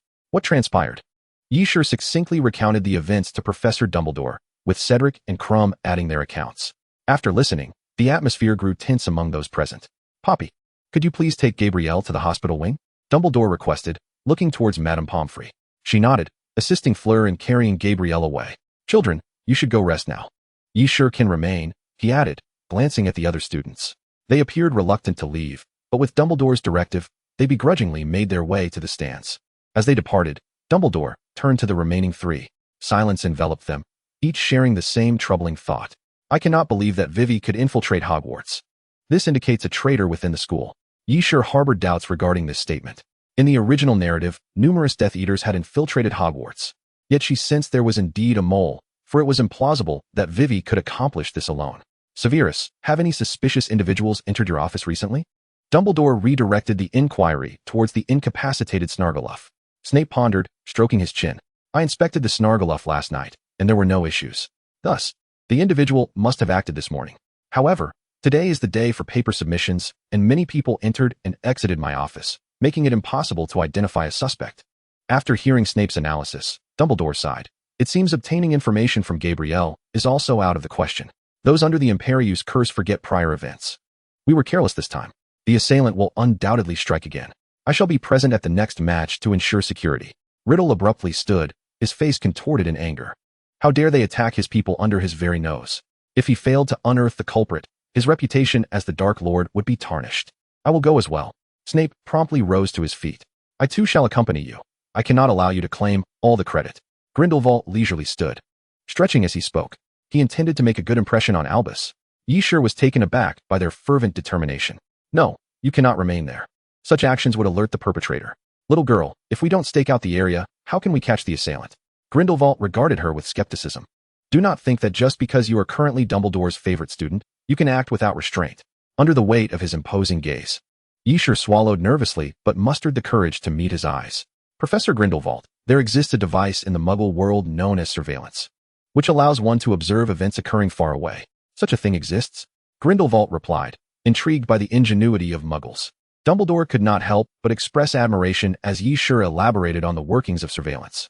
The wizards had no knowledge of its existence, and thus, the perpetrator would likely not suspect it either.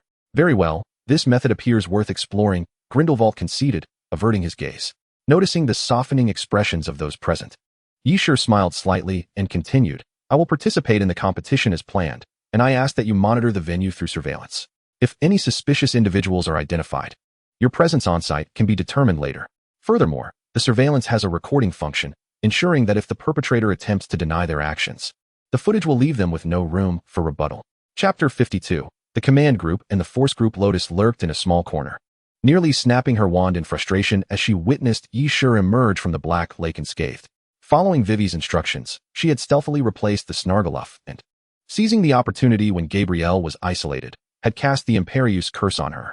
She had anticipated that with such meticulous planning, Yi Shi would surely meet her demise. Yet she had somehow evaded it.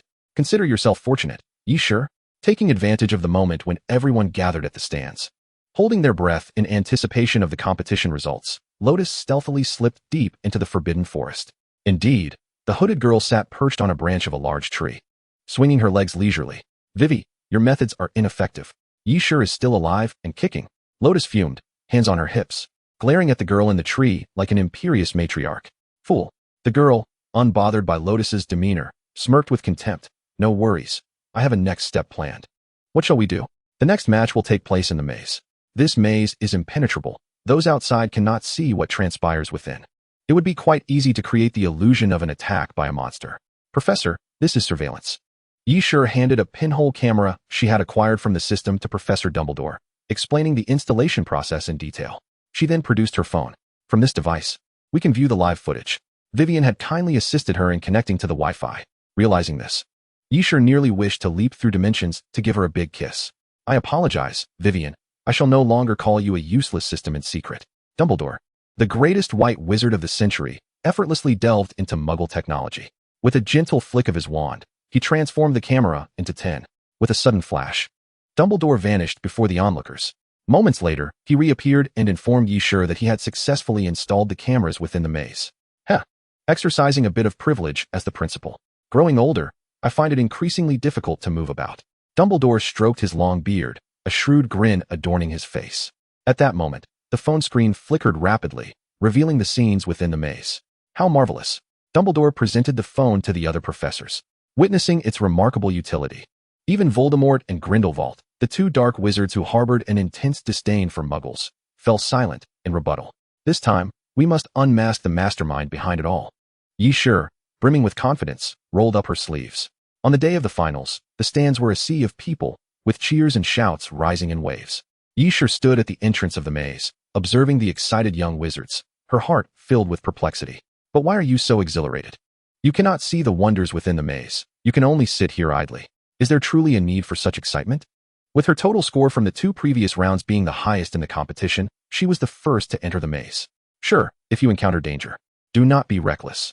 Immediately rub the ring, Riddle instructed as he approached her, ensuring that the resurrection stone ring was securely on her finger before relaxing. Do not worry. You are well aware of my capabilities, he added, alluding to his repeated escapes from the killing curse. Besides, you can monitor my progress. I trust that everyone will ensure my safety. Riddle nodded and then whistled.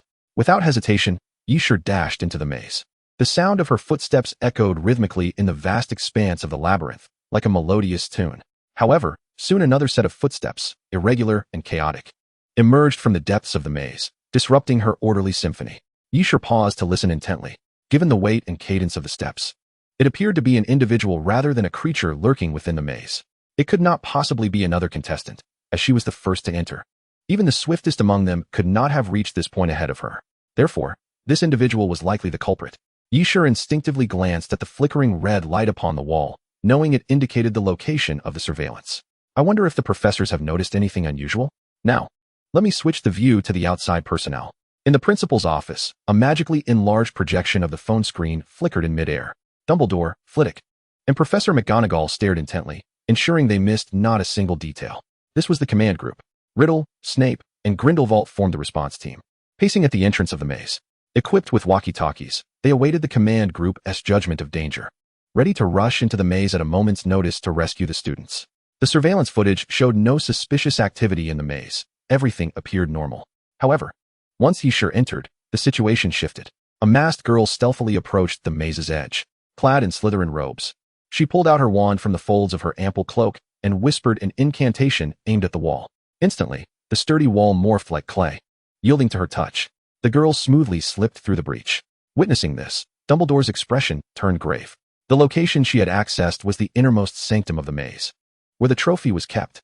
But how could she so precisely discern her bearings? It was as if someone had forewarned her. Dumbledore glanced at his fellow professors, noting they wore similar expressions of concern. Perhaps it was merely coincidence, he reassured them. Yet, the sense of disquiet lingered in his mind, refusing to dissipate. Should we not inform Severus that they have entered? Professor McGonagall adjusted her spectacles, looking at him earnestly. Yes, let them proceed, Dumbledore replied, with the principal's approval. McGonagall swiftly grabbed her walkie-talkie to notify the response team. Without hesitation, the response team dashed into the maze amidst the gasps of the audience. As if in a sprinting competition, left turn, then right again, Professor Flitwick directed them with his exceptional memory. Soon, they followed the quickest route to the maze's depths, where the mastermind had just summoned the monsters within, preparing to make her escape. Suddenly, a pair of icy hands clutched her throat, lifting her off the ground.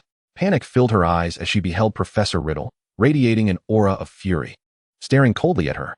Chapter 53. At last, we have you. How did they find this place? Lotus's eyes widened in terror. Yet, her feeble mind evidently lacked the capacity to ponder this question. All she knew was that Professor Riddle was not to be trifled with. A suffocating sensation enveloped her, prompting her to instinctively struggle. However, her attempts only served to dislodge her mask, which fell away due to inertia. It's you again. Upon recognizing her adversary, Riddle momentarily faltered, his expression swiftly contorting into one of malice.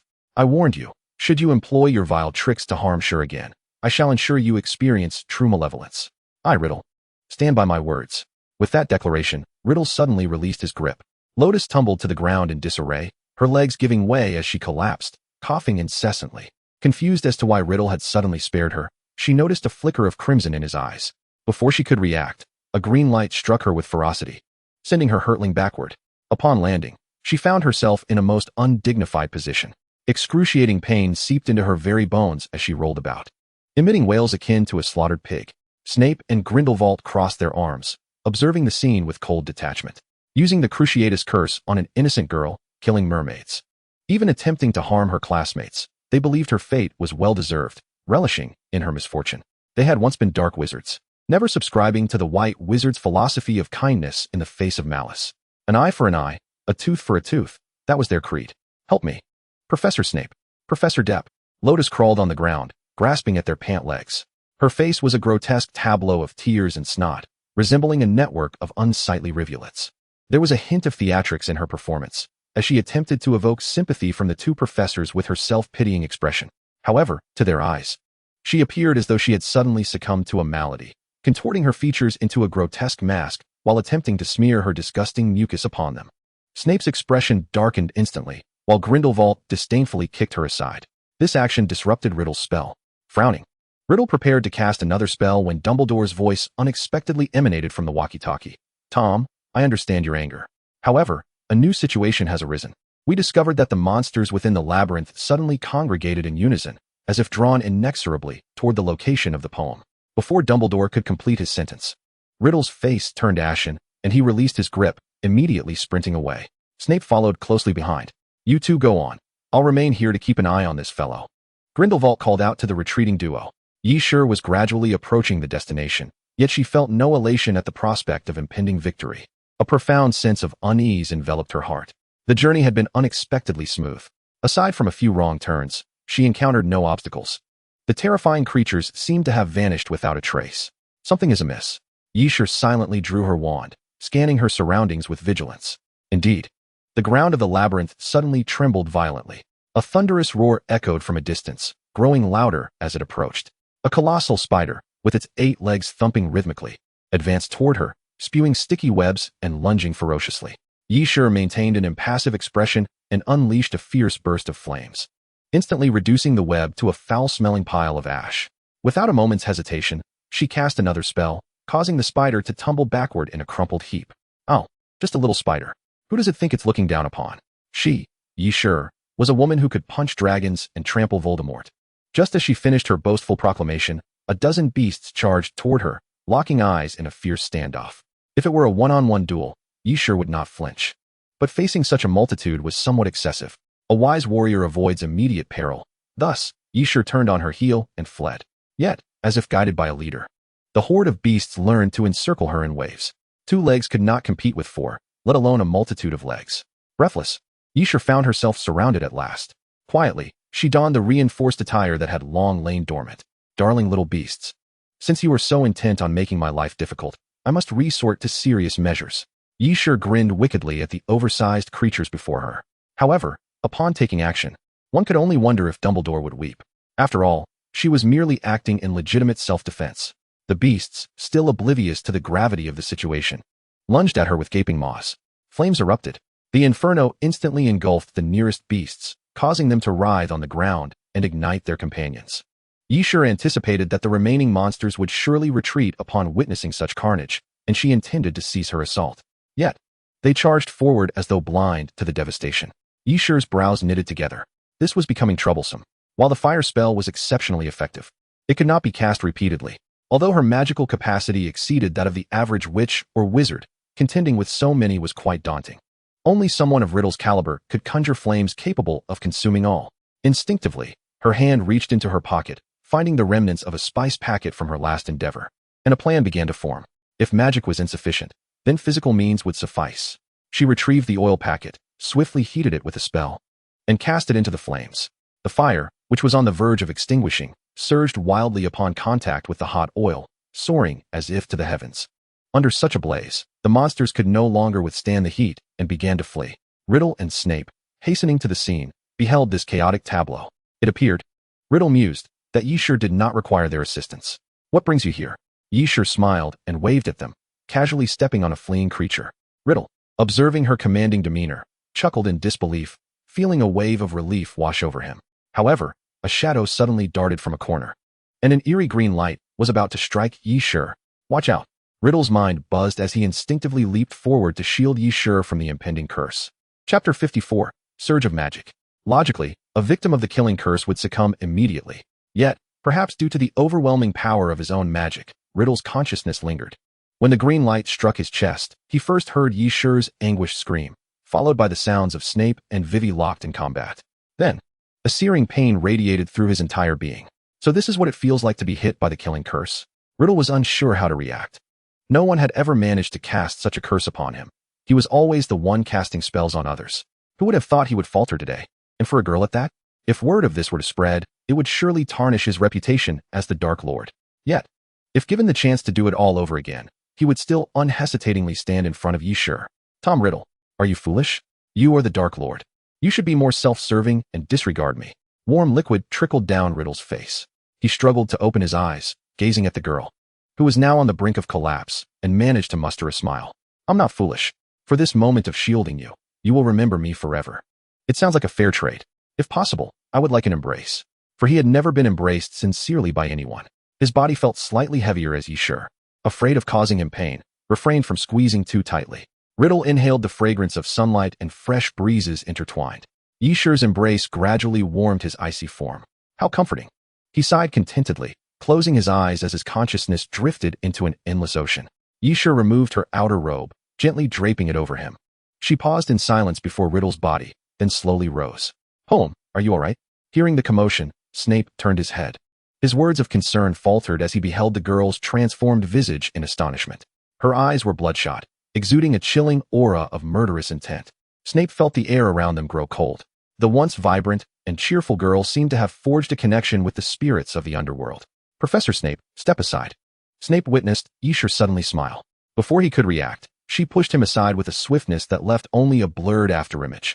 Yishur sensed her rationality slipping away, her blood surging within her mind. She had lost the capacity for thought, consumed by a singular obsession.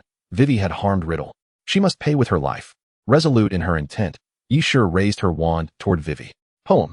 No. Snape discerned her intentions and cried out in alarm.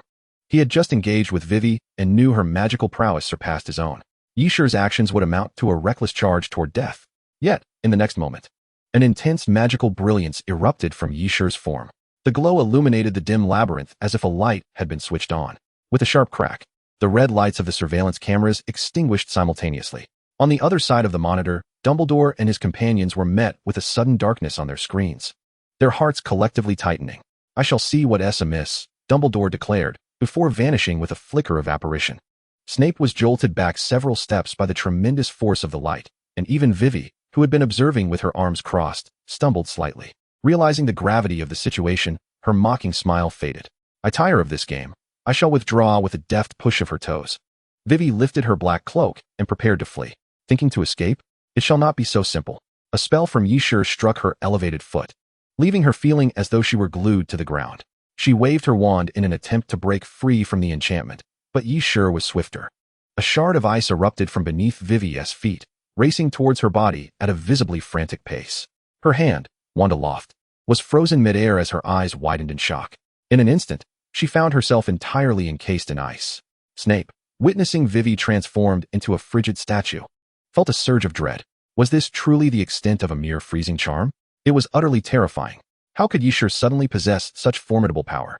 Yet, Yishur had no intention of relenting. Gazing at the immobile Vivi, she coldly intoned, to let you off so easily would be far too lenient. I shall return the curse you used on Tom back to you. With that, she raised her wand. This marked her first deliberate use of the unforgivable killing curse. The incident with Voldemort did not count, as it had been entirely accidental. However, Yishur felt no remorse for invoking such a dreadful curse. The image of Riddle lying before her ignited an overwhelming fury within her. She yearned to shatter the wretched being before her into 1,000 pieces. With a resounding crack, a green light flashed, shattering the ice and sending shards scattering across the ground. Dumbledore, arriving hastily, bore witness to this entire spectacle. Ah, it is the headmaster. You have seen everything, Yishur remarked, turning to face him with a smile that bordered on madness. I have killed using the Avada Kedavra curse. If you wish to send me to Azkaban, then so be it. She even spread her arms wide, awaiting Dumbledore to take her away. Dumbledore furrowed his brow, softening his tone in an attempt to soothe Yishur. My child, I comprehend your feelings. Please continue the competition. We shall discuss this in my office shortly, shall we? Upon hearing this, the taut string of Yishur's emotions snapped, her voice catching in her throat. The competition? Tom is dead. What significance does winning hold now? Dumbledore cast a glance at Riddle's lifeless form, unable to suppress a sigh. I never imagined Tom would sacrifice his life to save you. I will take him back to my office and seek a solution. Perhaps there is still a way to save him. Tom can be saved? Yishur's eyes lit up with a glimmer of hope. Sensing he had finally reached her, Dumbledore stroked his beard thoughtfully. I cannot make any guarantees, but I promise you I shall do all within my power to attempt it. However, I require solitude without interruption.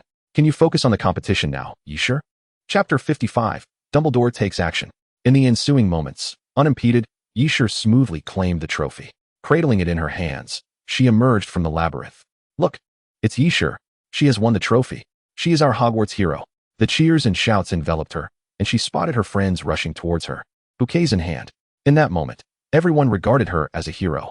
Yishur forced a self-deprecating smile. A hero? Merely a coward who had allowed someone important to die in her stead. Hermione and Ginny seemed to sense something amiss, their brows knitting in concern. Let us not approach just yet. Let Yishur have a moment to herself, they advised the boys nearby. Girls often possess a heightened sensitivity to emotional currents. Quickly recognizing Yishur's distress. Yet, they refrained from pressing her, granting her the space to gather herself. Understanding their kindness, Yishur managed a strained smile, albeit one that felt stiff. Lowering her head, she hastened through the throng of jubilant revelers. Under Hermione and Ginny's guidance, the boys soon discerned the underlying tension. They fell silent, standing aside to allow Yishur passage. Miss Yi, our little hero, please, do not leave just yet. At that moment, Rita Skeeter intercepted Yishur, her enchanted quill scribbling incessantly on parchment. Skeeter's lips curled into a somewhat sinister smile. Might you share your experiences from the competition? What stood out most to you? Skeeter's probing words struck a nerve, reigniting the flames of Yishur's barely contained emotions. Drawing her wand, she prepared to silence Skeeter by force. However, Draco was quicker, stepping in front of her with a fierce glare directed at Skeeter. You should leave. Can't you see that Yishur does not wish to partake in your interview? Recognizing Draco as the heir of the Malfoy family, Skeeter knew she was facing someone formidable and reluctantly withdrew, casting a furious glance at Yishur before storming off. Yishur anticipated that Skeeter would not relent so easily. But at that moment, her thoughts were elsewhere. Lemon Snowball. She arrived at the door of the headmaster's office, softly calling out, and the door swung open at once. Inside, a bed had been added, upon which lay the pallid, lifeless form of Riddle. Dumbledore stood vigil at his bedside, the tip of his wand emitting a faint blue glow, casting a transparent shield over Riddle. Yishur, you have arrived, Dumbledore acknowledged with a slight nod. Professor Dumbledore. How fares Riddle? Yishur inquired hesitantly, her gaze fixed on the floor, unable to meet the sight of the man upon the bed. I am sorry, Yishur. He has been struck by the Avada Kedavra curse. It is rare for anyone to survive such an incantation. Dumbledore's words plunged Yishur's spirits into despair. Yet, Tom had previously split his soul into several Horcruxes. If we can locate one of them, I may have a way to bring him back. Yishur exclaimed, her mood lifting once more. Please, Professor, do not speak in such a manner. She shouted, unable to contain her frustration. You nearly frightened me to death. Dumbledore awkwardly stroked his beard. I merely intended to lighten the mood with a jest. You truly lack a sense of humor. However, I must dampen your spirits once more. We must locate a Horcrux within 24 hours. Yet, Horcruxes are not easily found. Oh, that is of no concern. I happen to possess a Horcrux. Yishur calmly presented the Resurrection Stone ring to Dumbledore. Dumbledore, taken aback, stammered. He simply gave you a Horcrux? His eyes widened in disbelief as he accepted the ring, examining it closely, only to be startled anew. This is the Resurrection Stone? Yishur crossed her arms and quietly observed Dumbledore's reaction, devoid of any guilt for intimidating the elderly man. After all, it was Professor Dumbledore who had frightened her first. With this, she believed she could indeed bring Riddle back to life. Yes, all the conditions were met, and she was certain she could save him. After reassuring Yishur, Dumbledore's expression became serious as he held the ring and continued to channel the previous magical barrier.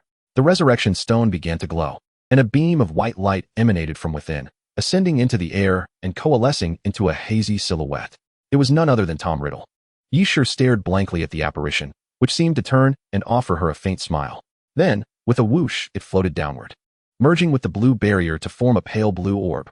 The orb shimmered, scattering into flecks of luminescence that entered Riddle's body. Now, all we had to do was wait for Tom to awaken. It would likely take a day. Dumbledore tucked away the Elder Wand and smiled faintly. It appeared that this healing was remarkably successful. Next, we must discuss the events that transpired in the maze. In truth, I have already witnessed the entire process through the surveillance, but I would still like to hear your account firsthand. Yishur nodded and began to recount her experiences. As I approached the maze's end, a horde of monsters suddenly sprang forth. They seemed to be controlled by someone, relentlessly attacking me, and I had no choice but to unleash a blaze. Later, while I was distracted, Vivi attempted to ambush me, and Riddle intervened to block the spell. That is how it went. Dumbledore fell silent for a moment. It sounds like you have quite the charge against you. First, you set fire to numerous magical creatures, and then used an unforgivable curse to kill someone. Yishur's nails dug deeply into her flesh. She acknowledged her actions, but refused to concede that they were wrong. However, The individual responsible for providing the magical creatures is an old friend of mine. From my years of acquaintance, I know him to be a gentle soul, and given your circumstances, he should not make things difficult for you. Nevertheless, you have caused him a loss, and I hope you will endeavor to make amends, perhaps by assisting him during the holidays. Are you willing? I am willing. Yisha readily agreed. However, she was somewhat curious if the person Professor Dumbledore spoke of was Mr. Scamander. Moving on to the next issue, you killed a heinous criminal. I believe we will not only refrain from imprisoning you in Azkaban, but may even commend you for your actions. Upon finishing his statement, Dumbledore affectionately patted her on the head. Thank you, Professor Dumbledore. An indescribable feeling welled up within Yisha as she solemnly expressed her gratitude. No need to thank me. I am merely executing my duties impartially. But tell me, do you not wish to know who was responsible for colluding with Vivi, unleashing those monsters, and indirectly causing Riddle's demise? Who is it? At this, a fierce glint of hatred ignited in Yisha's eyes. Dumbledore called out toward the door, Gale, Severus. Please come in. No sooner had he finished speaking than Snape and Grindelwald entered, flanking a struggling individual. It's you. Yisha glared fiercely at the person, unable to contain her outburst. Chapter 56, The Fall of the White Lotus, A Heartwarming Justice. Lotus was nearly paralyzed with fear from Yisha's hateful glare. Regaining her composure, Lotus began her usual performance. She feigned weakness and fell back into Snape and Grindelwald's arms, weeping. Professor Snape, Dumbledore, you must protect me. Yisha is terrifying. Upon hearing this, the other four individuals present fell into an eerie silence. Yisha looked at Lotus, who appeared to lack any bones as she leaned against the two professors, feeling a wave of nausea. Can't you stand and speak properly without a man to lean on? You're embarrassing us women. Apologies, it's not that Yisha lacks composure, but she simply could not tolerate it any longer. Snape and Grindelwald also scowled and shifted aside. With no support, Lotus promptly fell to the ground in a heap. Miss White, please recount your collusion with Vivi truthfully. Do not compel me to use Veritaserum. Snape disdainfully brushed off the area she had touched and coldly pressed for answers. Lotus, trembling in fear, found her legs weak, ready to confess. Yet, just as the words were about to escape her lips, she cleverly remembered that without concrete evidence, Snape could not use Veritaserum. Thus, she began to wail even more dramatically. Professor, I do not know what you are speaking of. I do not know Vivi at all. I am being framed. Snape thought to himself that had he not watched the surveillance, he might have almost believed Lotus's exaggerated performance. Dumbledore appeared to share this sentiment. His lips twitched slightly, and in an effort to display good manners, he forced a smile. Oh, you are being framed? And who is it that has wronged you? It was her. Yisha. Without hesitation, Lotus pointed an accusing finger at Yisha. Countless profanities flashed through Yisha's mind, but considering the professors were present, she swallowed them down. Please, can you concoct a more believable lie? Me colluding with Vivi? I would rather eliminate her. Grindelwald spoke impatiently. Enough, Albus, do not waste any more time with this woman. Just pull up the surveillance footage and let us see if she dares to argue. He raised his wand and, like a conductor wielding a baton, elegantly swept it toward the wall, causing the surveillance footage to materialize before them. It clearly displayed Lotus meeting with Vivi and controlling creatures to attack Yisha. This is impossible. How can this thing record everything I do? Lotus, realizing her attempts at deception were futile, collapsed to the ground, her face a mask of disbelief. Did you not expect to fall victim to the very muggle technology you despise? Yisha approached her, looking down with a condescending gaze. Clenching her wand tightly, her palms slick with sweat, she refrained from striking. Lotus White, do you think I am unaware of your covert acts of female rivalry? I merely found you unworthy of my attention, but that does not mean I am an easy target. Now that you have colluded with Vivi to harm me and caused the death of my friend, I will not let this matter rest lightly. It seems you wish to have a private conversation with Miss White. Perhaps we should step outside.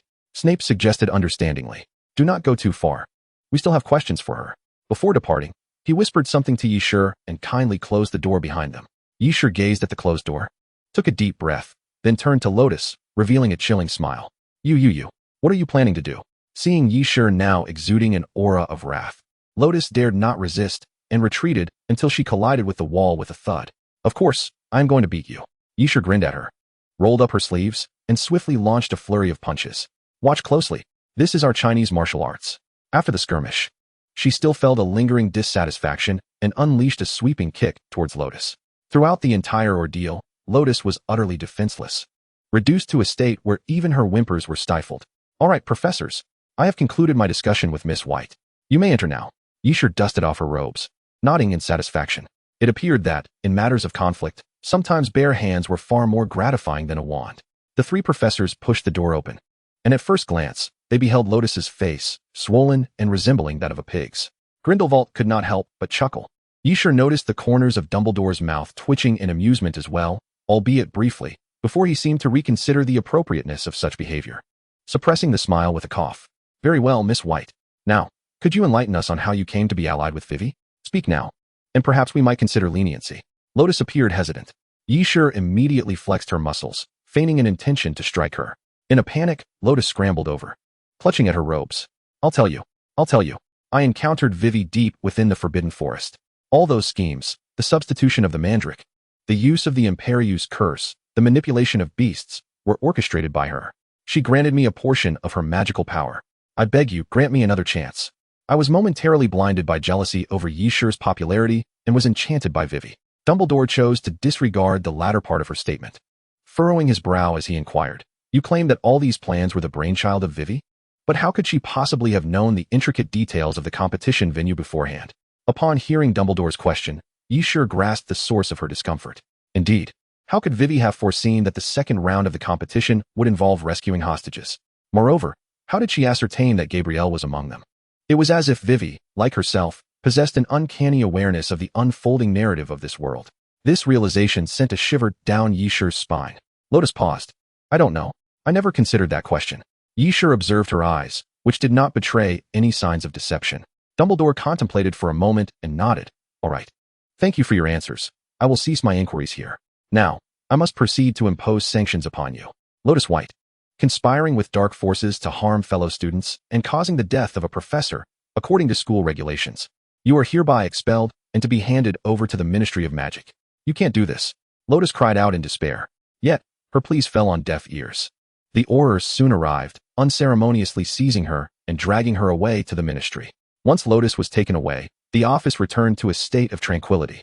After a moment's hesitation, Yisher broke the silence. Professor, may I ask a question? Do you believe Vivi is truly dead? Chapter 57, The Ancient Magic Seal. Yisher harbored a persistent suspicion that Vivi's demise had been too facile, almost suspiciously so. I do not believe Vivi is dead. That is my intuition. Indeed. Dumbledore appeared to share her sentiment. I concur. It seems my efforts this time may have been in vain. Yisher felt a wave of dejection wash over her. No, I believe your endeavors were not in vain. Dumbledore regarded her with a compassionate gaze. While she may not have been successfully eliminated, I suspect Vivi has sustained considerable injuries. For the foreseeable future, she will likely refrain from engaging in malevolent activities. Upon hearing Dumbledore's words, Yisher felt a slight sense of relief.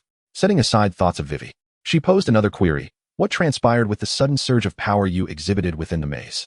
Dumbledore's keen gaze reflected through his spectacles. The power you manifested bears a resemblance to that of Merely. However, your radiance is white and lacks any transformation, rendering me unable to ascertain the true nature of this force. Yisher frowned in recollection. Professor, to be honest, I am equally uncertain. Upon witnessing Riddle being struck, all that filled my mind was fury. All I could think of was killing Vivi. Driven by such thoughts, I felt an overwhelming heat coursing through me, as if some shackles had been shattered. A torrent of immense magical energy surged forth from within me. After that, it unfolded as you witnessed. She deemed it unnecessary to elaborate further. It appears that this magical force has been dormant within your being, merely sealed away. The power of your anger inadvertently broke that seal. After such extensive discourse, Dumbledore felt parched and took a sip of the tea on the table. The bitter taste made his features contort momentarily. This sudden emergence of ancient magic remains an enigma. We cannot discern whether it is a boon or a bane. Until we clarify this matter, I advise against utilizing it to avert any adverse consequences. Very well, our discussion concludes here today. You may return to rest, sure. Dumbledore feigned solemnity as he waved her off, his eyes subtly glancing towards the hidden lemon drops on the table. He intended to indulge as soon as the young lady departed. Yisher, lost in her complex emotions, failed to notice the old rascal's antics, feeling as though she had intruded upon the professor's respite. Consequently, despite her desire to linger with Riddle, she lowered her head and took her leave. Before exiting, she cast one last glance at Riddle, who lay peacefully asleep. His long eyelashes seemed to flutter slightly, stirring something within her heart like the gentle wings of a butterfly. He resembled a princess awaiting a prince's kiss to awaken her. Yisher was startled by this sudden thought, her cheeks flushing as she hurriedly departed. Dumbledore unwrapped the candy and popped it into his mouth, watching the scene unfold with a cheerful demeanor. Ah, youth is indeed a wonderful thing. Turning, He noticed Snape scowl and sympathetically patted his shoulder. It seems you may have missed your opportunity, Severus. Headmaster, what do you mean by that? I truly cannot comprehend. Snape's countenance darkened further. He may have missed his chance, but I certainly have mine. Grindelwald interjected with a hint of schadenfreude, even going so far as to drape an arm around Dumbledore's shoulders, pouring fuel on the fire. It's not solely the young who partake in such affairs. The elderly can as well. Come, would you honor me by joining me for a date in Hogsmeade, Albus? Observing this pair of elderly companions, Snape ground his teeth in frustration. Was it too late for him to switch allegiances? Or should he simply strike out on his own? Vivian, is this sudden emergence of power somehow connected to you? Upon returning to her dormitory, Escher immediately summoned the system. Indeed, Tom Riddle's selfless act to save you triggered a hidden mechanism, unlocking the ancient magic seal within your body. All the points you had not previously exchanged have automatically transformed into magical power. Escher nodded. I see. It appears that my previous detachment from desire has inadvertently aided me. However, how could I possess ancient magic within me? Escher began to realize that her identity might be more complex than she had previously perceived. In a dimly lit chamber near the Ministry of Magic, Vivi abruptly opened her eyes, spitting out a mouthful of blood. She had intended to eliminate Escher before her awakening, but unexpectedly, that strike had not harmed her. Instead, it had catalyzed her awakening. Fortunately, it was merely a projection. Otherwise, I would have certainly met my demise this time. However, the demise of the projection inflicted a tremendous backlash on Vivi, rendering her incapable of wielding magic for the foreseeable future. Infuriated by this realization, she kicked over a flower pot on the table. The pot shattered upon impact, sending fragments scattering across the floor. Devoid of magical power, Vivi was left to awkwardly bend down, painstakingly gathering the shards by hand, her delicate fingers quickly drawing blood from the sharp edges. Sure, yeah, just you wait, she seethed, flinging open the window with the intent to toss the debris outside, only to unexpectedly catch sight of Lotus being escorted by Aurors. This fool was captured so easily, she muttered to herself, her lips curling into a smirk as she discovered a means of venting her frustration. Returning to the table, she seized a black crystal and crushed it with force. At that moment, Lotus suddenly convulsed, letting out a pained scream before collapsing to the ground, instantly silenced. The Aurors, in a state of panic, rushed her to St. Mungo's hospital, but Vivi knew she was beyond saving. Lotus, you mustn't blame me. When you asked to borrow my magic, you should have anticipated this outcome. Vivi observed the scene with a sense of elation, disregarding her own wounds as she hummed a tune and twirled around. The blood that dripped onto the floor resembled a haunting tableau. What? Lotus is dead? Dumbledore presented the report from the Ministry of Magic to Escher, who stared in disbelief, her eyes wide.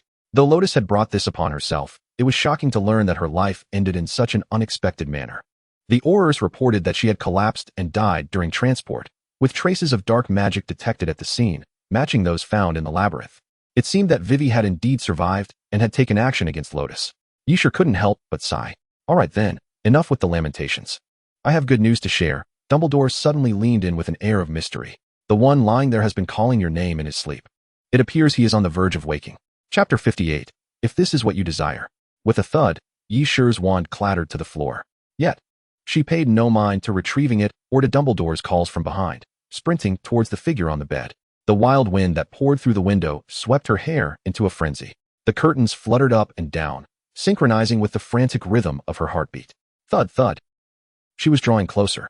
The silhouette of the young man emerged before her. His eyes were tightly shut, a pained expression etched on his face, muttering indistinctly. Escher's heart tightened as she leaned in closer, straining to discern his words. Sure. She managed to identify one syllable. What does sure mean? Could it be? Poem. Suddenly, the curtain slammed against the wall with a loud noise. In that very moment, Riddle opened his eyes. Escher was taken aback, meeting those dark orbs that reflected her image in their depths. Startled, she lost her balance, nearly falling backward. His pupils widened instinctively, and Riddle reached out to catch her.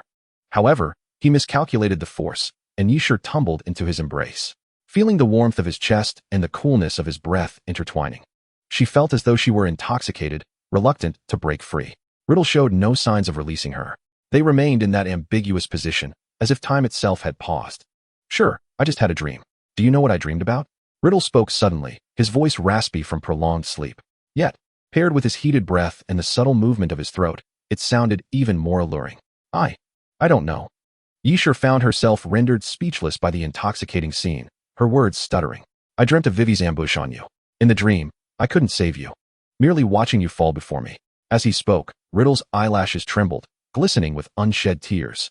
Yishur was struck dumb by the profound sorrow hidden within his voice. The mighty Dark Lord appeared as fragile as glass. Tom, so, your pain in the dream stemmed from my death. The thought overwhelmed her, and she could no longer contain the bitterness swelling within her. She wrapped her arms around Riddle. It's all right, it's all right. Look, I'm right here. I promised I wouldn't leave you. I won't easily perish. Her fingertips gently combed through Riddle's soft hair, her voice soothing as if comforting a child. That's more like it.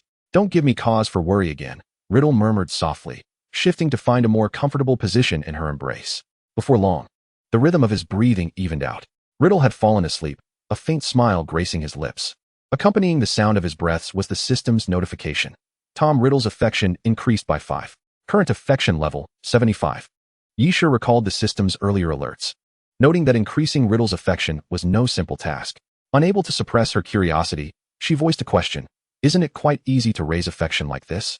However, observing Riddle's peaceful slumber, she too felt a wave of drowsiness wash over her and decided to rest a little longer. Dumbledore, aware that the two young ones would have much to discuss, deliberately lingered outside before finally entering. Upon stepping in, he was greeted by a heartwarming sight. The two young people nestled closely together, sound asleep. Initially, he intended to discuss the plan to capture Vivi with Yishur and Riddle, but now he reconsidered. He cast a silent spell, summoning a blanket that gently enveloped the two. Who would have thought Tom could be so endearing? Dumbledore marveled silently, stepping back and casting a locking charm on the door. Let them enjoy their slumber, he mused. Yishur had no inkling that she had slept for so long. When she finally awoke, the sky had turned dark. She glanced out the window. It seems I could continue sleeping. With a resigned sigh, she slowly stretched her numb arm. Accidentally brushing against something warm, her curiosity piqued. She turned to investigate. To her shock, she realized with a gasp. Oh my Merlin, when did I unbutton Riddle's shirt? The very spot she had touched was Riddle's exposed chest. Ahem, Riddle's physique was undeniably impressive. 8-pack abs, absolutely commendable. Wait, now is not the time for such thoughts. Yishur forcefully slapped her cheeks. I must quickly button him back up. Otherwise, I'll be branded a pervert. Unfortunately, just as she managed to fasten the first button, Riddle stirred awake. Yishur was caught in the act. Riddle initially stared blankly at the ceiling, seemingly struggling to regain full consciousness. Moments later, he comprehended the current situation. Swiftly leaping from Yishur's embrace like an agile feline, her gaze barely caught sight of his flushed ears. Ahem, that was an accident. I truly did not intend for that to happen, Yishur attempted to explain, yet her words felt feeble and ineffective. Riddle, turning his back to her, remained uncommunicative for an extended period. Yishur, in frustration, tugged at her hair. This is it. He is undoubtedly angry. Surely, our friendship cannot come to an end today? The grand clock on the wall ticked rhythmically, marking the passage of time. Finally resolved, Riddle turned to face her. Tom, I'm sorry, Yishur observed his serious demeanor, further solidifying her belief that Riddle was indeed upset, causing a chill to settle in her heart. With deliberate slowness, Riddle approached her, bending down to unfasten his buttons. If this is what you desire, then go ahead and touch, he said, lifting his garment and gazing at Yishur with an expression that conveyed a willingness to face death for the sake of righteousness. Chapter 59, The Twins Prank.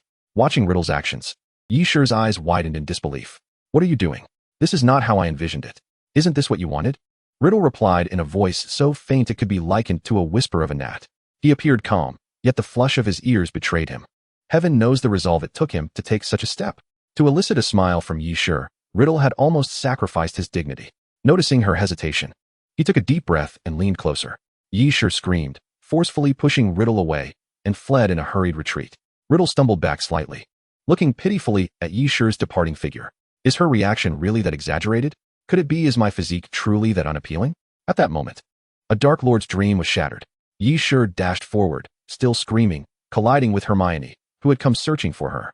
Sure, where have you been? We've been looking for you all day. We almost thought you were missing. Hermione's initial joy upon seeing her quickly shifted to concern as she noticed Yishur's disheveled hair. Her obsessive-compulsive tendencies kicked in, and she immediately cast a charm to tidy Yishur up, her expression turning serious. What happened to your hair? Oh no. I ran out in such a hurry that I forgot to fix my appearance. Yishur recalled the earlier incident, a pang of anxiety gripping her heart. I was just sleeping, and I just woke up, forgetting to comb my hair. With a guilty heart, Yishur lowered her gaze, unable to meet Hermione's eyes. Fortunately, Hermione had more pressing questions to ask and did not delve deeper. You really slept for quite a long time.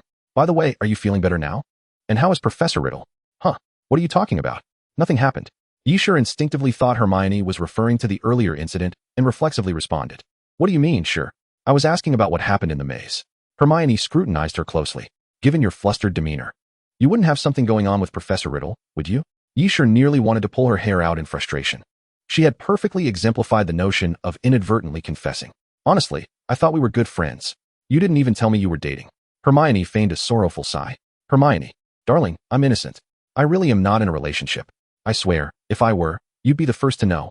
Seeing Hermione's faux sad expression, Yisher hurriedly reassured her. Hermione's face brightened. That's more like it. However, I think you should consider Fred and George. They are quite charming. Yisher scoffed. Forget it. They bully me every day, so they must not like me. Besides, if I were to date them, would I ever have a moment's peace? Are they really that bad to you? Hermione muttered under her breath. What did you say? Nothing. Just hurry and tell me about the maze. Hermione awkwardly shifted the subject. Upon hearing this, Yisher suddenly felt something amiss and swiftly drew her wand, pointing it at her. Hold on. How do you know something happened in the maze? I never told anyone. Correct, you've caught on.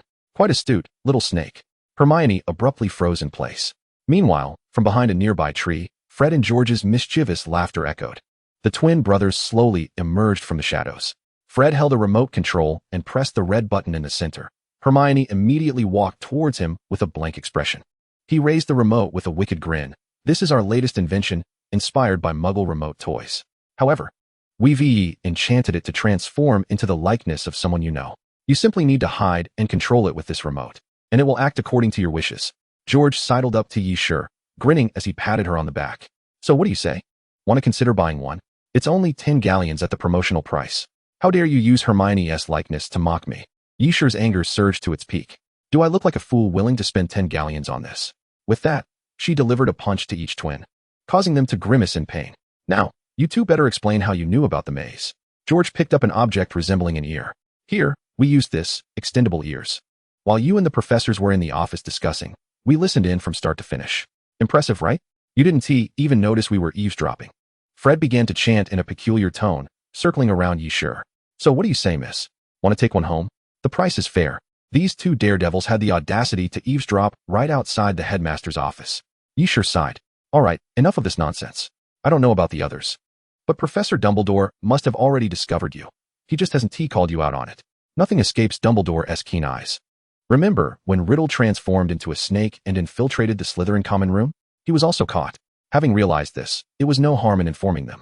Should they encounter Vivi again, it would raise their vigilance. Yisher succinctly recounted the recent events to the twins. That's absolutely infuriating. The two exclaimed with indignation. If that Vivi shows up to cause trouble again, we'll definitely help you catch her. We still have plenty of useful new products to show you. Afterward, Yisher shared this matter with her other friends. Their reactions were remarkably unanimous, all offering to assist. With the unwavering support of her dear friends, Yisher felt that capturing Vivi was merely a matter of time. The day of the Triwizard Tournament awards arrived. Yisher joyfully accepted the hefty sum of 1,000 galleons. The golden coins shimmered dazzlingly in the sunlight, nearly mesmerizing her. For the first time, she possessed such a sum of money. It was beyond imagination how many treasures it could procure. She was on the verge of delirium. Yet, a multitude of spectators gazed at her with rapt attention. Yisher could only suppress the corners of her mouth that threatened to curl upward, feigning modesty as she descended from the podium. After reviewing the contents one last time, she reluctantly sealed them away. Although she did not intentionally slay those creatures, a pang of guilt lingered in her heart. She resolved to give all this money to Newt as a form of atonement. With the pouch of coins in hand, Yisher was about to seek out Dumbledore when a sudden uproar erupted from the crowd, every gaze fixated upon her. Why was everyone looking at me? Yisher pondered, bemused by the peculiar expressions directed her way. At that moment, her friends rushed towards her. Sure, you should look at this, Hermione said gravely, handing her a newspaper. Yisher's heart skipped a beat. Indeed, she saw an explosive headline emblazoned across the front page. Champion of the Triwizard Tournament, Yisher and the Love Triangle with Professors. Chapter 60, The Indomitable Rita Skeeter. It must be the work of Rita Skeeter. The moment Yisher laid eyes on the scandalous title, she understood. Noticing Hermione's worried gaze, she took a deep breath, forced a smile, and continued reading. Yisher is an ordinary yet ambitious Eastern girl, seemingly enamored with gentlemen who can bring her benefits. Miss Yi once fervently professed her love for Draco Malfoy, the scion of the Malfoy family, only to be spurned. While it was true that she had mentioned a fondness for the charming young Draco upon her arrival, it was merely a sentiment rooted in friendship. And when had she ever fervently professed her love? However, Miss Yi, undeterred, audaciously positioned herself beside Mr. Malfoy during class. What does it mean by position herself beside Draco? She simply did not sit with the Slytherin students in class. Would they have preferred her to sit with the Gryffindors? She certainly did not wish to be subjected to the prying eyes of her peers. Seemingly aware of Mr. Malfoy's indifference towards her, Miss Yi swiftly redirected her affections towards the professors. Using the guise of potion tutoring, she quickly captured the heart of potions Professor Severus Snape. Yes, she did capture Professor Snape's concern, but it was solely regarding her abysmal potion-making skills. Yet, Professor Snape alone could not satisfy her appetite. Miss Yi quickly set her sights on the newly appointed defense against the dark arts professor, Tom Riddle. Mr. Riddle, youthful and innocent, soon found himself utterly entranced by the cunning Miss Yi, even resting his head upon her shoulder. Youthful? Innocent? Are those descriptors truly appropriate for Riddle? Yet, how careless of Rita Skeeter to have taken clandestine photographs while they were napping. Professor Dumbledore, your office's security system requires enhancement. However, it is likely that the allure of Miss Yi is not solely attributed to her innate beauty. Surely, she must have employed Eastern sorcery to bewitch the professors. Lotus White claims she is an elegant and beautiful girl, a dark witch proficient in various peculiar dark arts. No wonder Rita Skeeter concocted such slander. It must be Lotus' doing. Lotus, you cannot live without men, and yet you harass Draco. Do not cast this filthy accusation upon me. Yisher's lips twitched in frustration. Never mind, it's not worth arguing with a dead person. After finishing, Yisher rolled up the Daily Prophet and returned it to Hermione. Sure. Please don't take it to heart, Hermione said cautiously, observing her expression. To her surprise, Yisher not only appeared unperturbed but even smiled wider. Rest assured, I shall not heed Skeeter's words. They are merely rumors. Yisher stretched nonchalantly. The Malfoy family was powerful, unable to confront them. Skeeter had shifted her focus to the powerless professors. What audacity! Damn Skeeter! I shall have my father contact the Ministry of Magic to silence her, Draco exclaimed, snatching the newspaper from Hermione's hands and tearing it to shreds. Yisher restrained the agitated Draco, her smile deepening. Do not worry, Draco. Do you truly believe that Skeeter's antics will go unpunished by Riddle? Skeeter sat alone in the Three Broomsticks, savoring her butterbeer while perusing her fabricated article. That wretched Yisher dared to oppose her. She would ensure that the girl faced disgrace. Your butterbeer. The server bowed her head as she served Skeeter her drink. At last, it had arrived. Skeeter took a sip but immediately grimaced. The flavor was decidedly different from before. Of course, I added my special poison. Hence the alteration in taste. The server smirked, brandishing an empty potion vial. The effects of the polyjuice potion were waning, revealing his true visage. You are Tom Riddle. Rita Skeeter gasped in terror. What have you poisoned me with? Do not fret. It is merely a potion that will rot your heart. After all, your heart is already quite rotten. A little more decay matters not. Riddle reveled in the fear reflected in her widened eyes, adding, Oh, and I also included my curse. It can render a person blind. Since your eyes fail to see the truth, perhaps it is better for them to be closed. The greatest blindness lies in her audacity to claim that Yisher is ordinary and unattractive. Why are you doing this? Rita cried, clutching her chest in agony as the potion's effects took hold. Were you not the one who accused Yi of misusing dark magic in potions? Then I shall let you experience what true misuse entails. Riddle approached her, and with a flick of his wand, they vanished to the shrieking shack. He produced a quill and handed it to Rita. Now, rewrite your article, confessing that your previous statements were mere fabrications. Additionally, you may extol Yi, embellishing her virtues as much as possible. Impossible. Rita glared at him fiercely. Refusal is an option. However, in 1 hour, you shall succumb to the poison. And the antidote resides solely with me. The choice is yours. Riddle reclined on the sofa, casually holding the antidote, his legs crossed. The indomitable Rita Skeeter immediately seized the quill, starting to write furiously. Her speed was remarkable. By the next day, the latest edition of the Daily Prophet featured her apology, along with unabashed praises for Yisher. The previous report was entirely unfounded. This statement serves to clarify the rumors. Miss Yi is a gentle, kind, lovely, and pure beauty of incomparable grace. Upon reading this, Yisher was inundated with goosebumps and quickly discarded the newspaper. Clearly, Riddle had intervened. However, she hoped he would not resort to such hyperbole again. It was simply unbearable. At that moment, Dumbledore approached her, holding the galleons he had previously arranged to return to Newt Scamander. I have contacted Mr. Scamander. He expressed understanding towards your actions and instructed me to return the money to you. Newt also mentioned that if you truly feel guilty, he would be grateful if you could assist him in caring for magical creatures during the summer. I wonder what your thoughts on this are. Such a delightful opportunity. I would be absolutely thrilled. Upon hearing this, Yisher was nearly propelled into the air with excitement. The chance to interact with magical creatures for free. How splendid is that? Dumbledore nodded in agreement. Very well, I shall compose a letter to Newt. He swiftly pinned the message, summoned an owl, and secured the letter to its leg. No, I cannot permit her to go. At the very moment the owl took flight, the door burst open with a loud bang. A figure stormed in, shouting. Chapter 61. How to drive a socially anxious person mad. Both turned in unison towards the source of the voice. There stood Riddle, his face ashen, with Grindelwald lurking behind, watching the spectacle unfold. You must not allow Shirley to go. Otherwise, her heart will surely take flight. After all, who doesn't he adore Scamander? Grindelwald continued to stoke the flames. Riddle's expression darkened further upon hearing this, and he approached Yshur in silence. She gazed at him anxiously.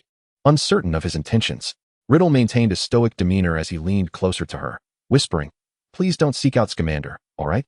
In that fleeting moment, as he neared her ear, Riddle transformed into a picture of vulnerability. He had long recognized that Yshur was susceptible to his contrasting demeanor. Indeed, her resolve softened immediately. Success, Riddle thought triumphantly, bowing his head to mask his triumphant grin.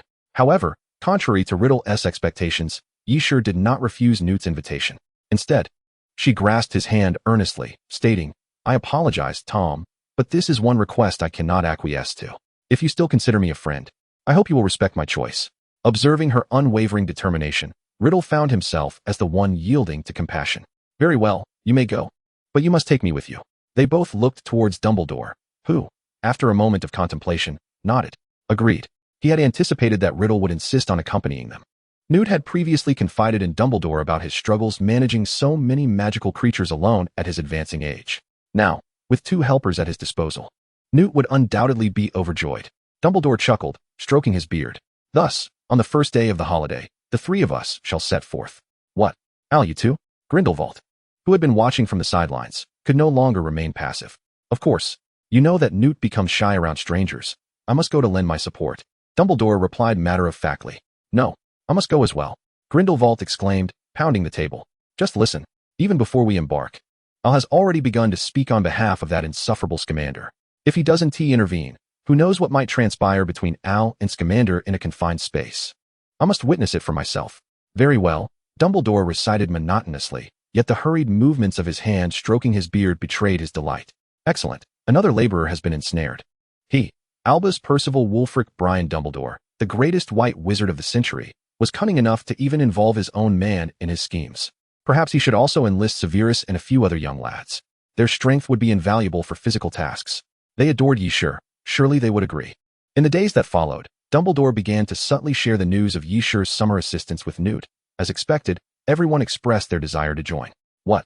Draco intends to help Newt Scamander over the summer, all for a girl like Shirley? Lucius fumed, crumpling the letter he received from Draco. Why, that seems quite wonderful. I find sure to be rather impressive, Narcissa calmly remarked, sipping her tea. Yet, Draco was utterly unaware of the competition he was facing. Lucius felt his heart racing, clutching his chest in distress. This girl was favored by the Dark Lord. Competing for her would yield dire consequences. He did not wish to witness the downfall of the Malfoy legacy. At that moment, Lucius received another letter from Dumbledore, stating that not only would Draco accompany them, but also the Weasley twins and the son of the Diggory family. Upon seeing the Weasley name, Lucius reacted as if he had encountered a boggart, his eyes glowing with fervor, neglecting to read the remaining names. With others present, the Dark Lord would have less time to target Draco. It would be splendid if he could teach those Weasley boys a lesson. With that thought, he hastily acquiesced to Draco's request, while reminding him to behave suitably in front of the Dark Lord. As for Mr. Weasley and Mr. Diggory, they were easy to persuade, readily agreeing. After all, Newt was a renowned magizoologist, and they believed their children would learn a great deal from him. Thus, on the first day of summer vacation, a grand entourage of 9, led by Dumbledore, made their way to Newt's magical creature sanctuary. Newt, long time no see. This time, I brought you some helpers. Dumbledore cheerfully clapped Newt on the back, who stood stunned in disbelief. Thank you. Newt was aware that Dumbledore was sending him assistance, but he had never anticipated such a large gathering. Faced with so many people, Newt felt his scalp prickling, unsure where to direct his gaze, ultimately fixating awkwardly on the ground. Help! Was it too late to escape? Most importantly, why was Grindelwald here? And why did they all regard him with the predatory gaze of wolves eyeing a sheep? However, Dumbledore would not allow him an opportunity to flee, firmly grasping Newt's shoulders. Newt, you have spent too much time alone. It's time you made some friends. Come, greet everyone and introduce yourself. steeling himself against the intense scrutiny of the crowd. Newt inhaled deeply, mustering his courage before finally speaking. Hello everyone, I am Newt Scamander. A palpable silence ensued. Newt awkwardly dug his toes into the ground. Why, at his age, must he endure such torment? Epilogue, The 7 Deadly Sins, Part 1. Since confirming their relationship with Tom, Yishur began to worry about her boyfriend's mental and physical well-being, particularly concerning the issue of Horcruxes. It is well known that Tom Riddle transformed from a charming and calculating heartthrob into a mere shell of his former self, lacking any semblance of intelligence due to the fragmentation of his soul into numerous Horcruxes. The mere thought of her boyfriend potentially facing a similar fate sent a chill down Yishur's spine. No, for the sake of her future happiness, she must have a serious conversation with Riddle.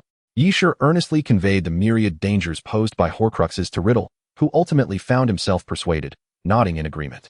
Together, they gathered the 6 Horcruxes, preparing to follow the system's prompts for the fusion experiment. As for why there are 6 instead of 7, it is because the 7th Horcrux, alas, cannot be brought forth by Harry Potter. However, the system assures that there is no cause for concern once the other 6 are successfully fused. The fragment of soul residing within Harry will automatically be drawn in. At first, the process unfolded smoothly. Yet, just as the final fragment of soul approached, the ethereal orb of souls coalescing in midair flickered strangely. Then, with a resounding bang, the orb erupted, transforming into 7 distinct hues of light. As the radiance settled, Riddle clutched his head in agony, collapsing onto the ground. Tom, what is the matter with you? Yishur exclaimed anxiously as she rushed to his side, only to be petrified by the sight before her. The light had morphed into 6 different versions of Riddle, all staring back at her in wide-eyed astonishment. With her own presence, there were precisely 7. Vivian, what on earth is happening? Yishur hastily summoned the system. There was a minor mishap. Harry's fragment of soul is reluctant to return, resulting in a bug during the Horcrux fusion, causing them to assume human forms. This system is rather unreliable. Yishur had no time for complaints and continued to inquire with Vivian for a solution. These 7 souls correspond to the archetypes of the 7 deadly sins. As long as you fulfill their desires, they will naturally revert to their original forms. Yishur pondered. The archetypes of the 7 deadly sins are pride, envy, wrath, sloth, greed, gluttony, and lust. It appeared not too difficult to resolve, but first, she needed to discern which sin each represented. What is this place?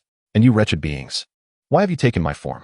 The first to speak was a furious figure resembling a boiled egg, angrily slamming his hands on the table. The other Horcruxes, in a show of solidarity, chose to ignore him, which only seemed to infuriate the boiled egg further. He unleashed an Avada Kedavra, splintering the table in 2.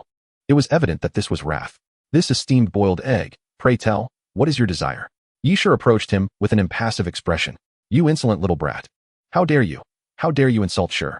The boiled egg's words were cut short as he was besieged by the other Horcruxes. You cannot even conquer a school. What gives you the audacity to shout here? Shameful fool. The leading Horcrux elegantly polished his wand, looking down upon the crumpled boiled egg on the floor. This was Riddle at 16 years of age, and Yishur surmised he corresponded with pride. Overwhelmed by the onslaught, the boiled egg, in a fit of impotent rage, shouted at Yishur, hey, little girl, make them stop. Yishur, sitting idly by and watching the spectacle, pretended not to hear him. Only when she had thoroughly enjoyed the show did she turn to the others. All right, cease fire. If this continues, someone might just get killed. Upon hearing her words, the Horcruxes collectively lowered their wands. With another bang, the boiled egg's desire was fulfilled, transforming into a streak of red light that soared into one of the Riddle's bodies. One down. Yishur then directed her gaze toward the Riddle representing pride. Thank you for your assistance. What is your desire? I'm not helping you. Pride scoffed, turning his head away. Yet, Yishur keenly noticed his ears turning red.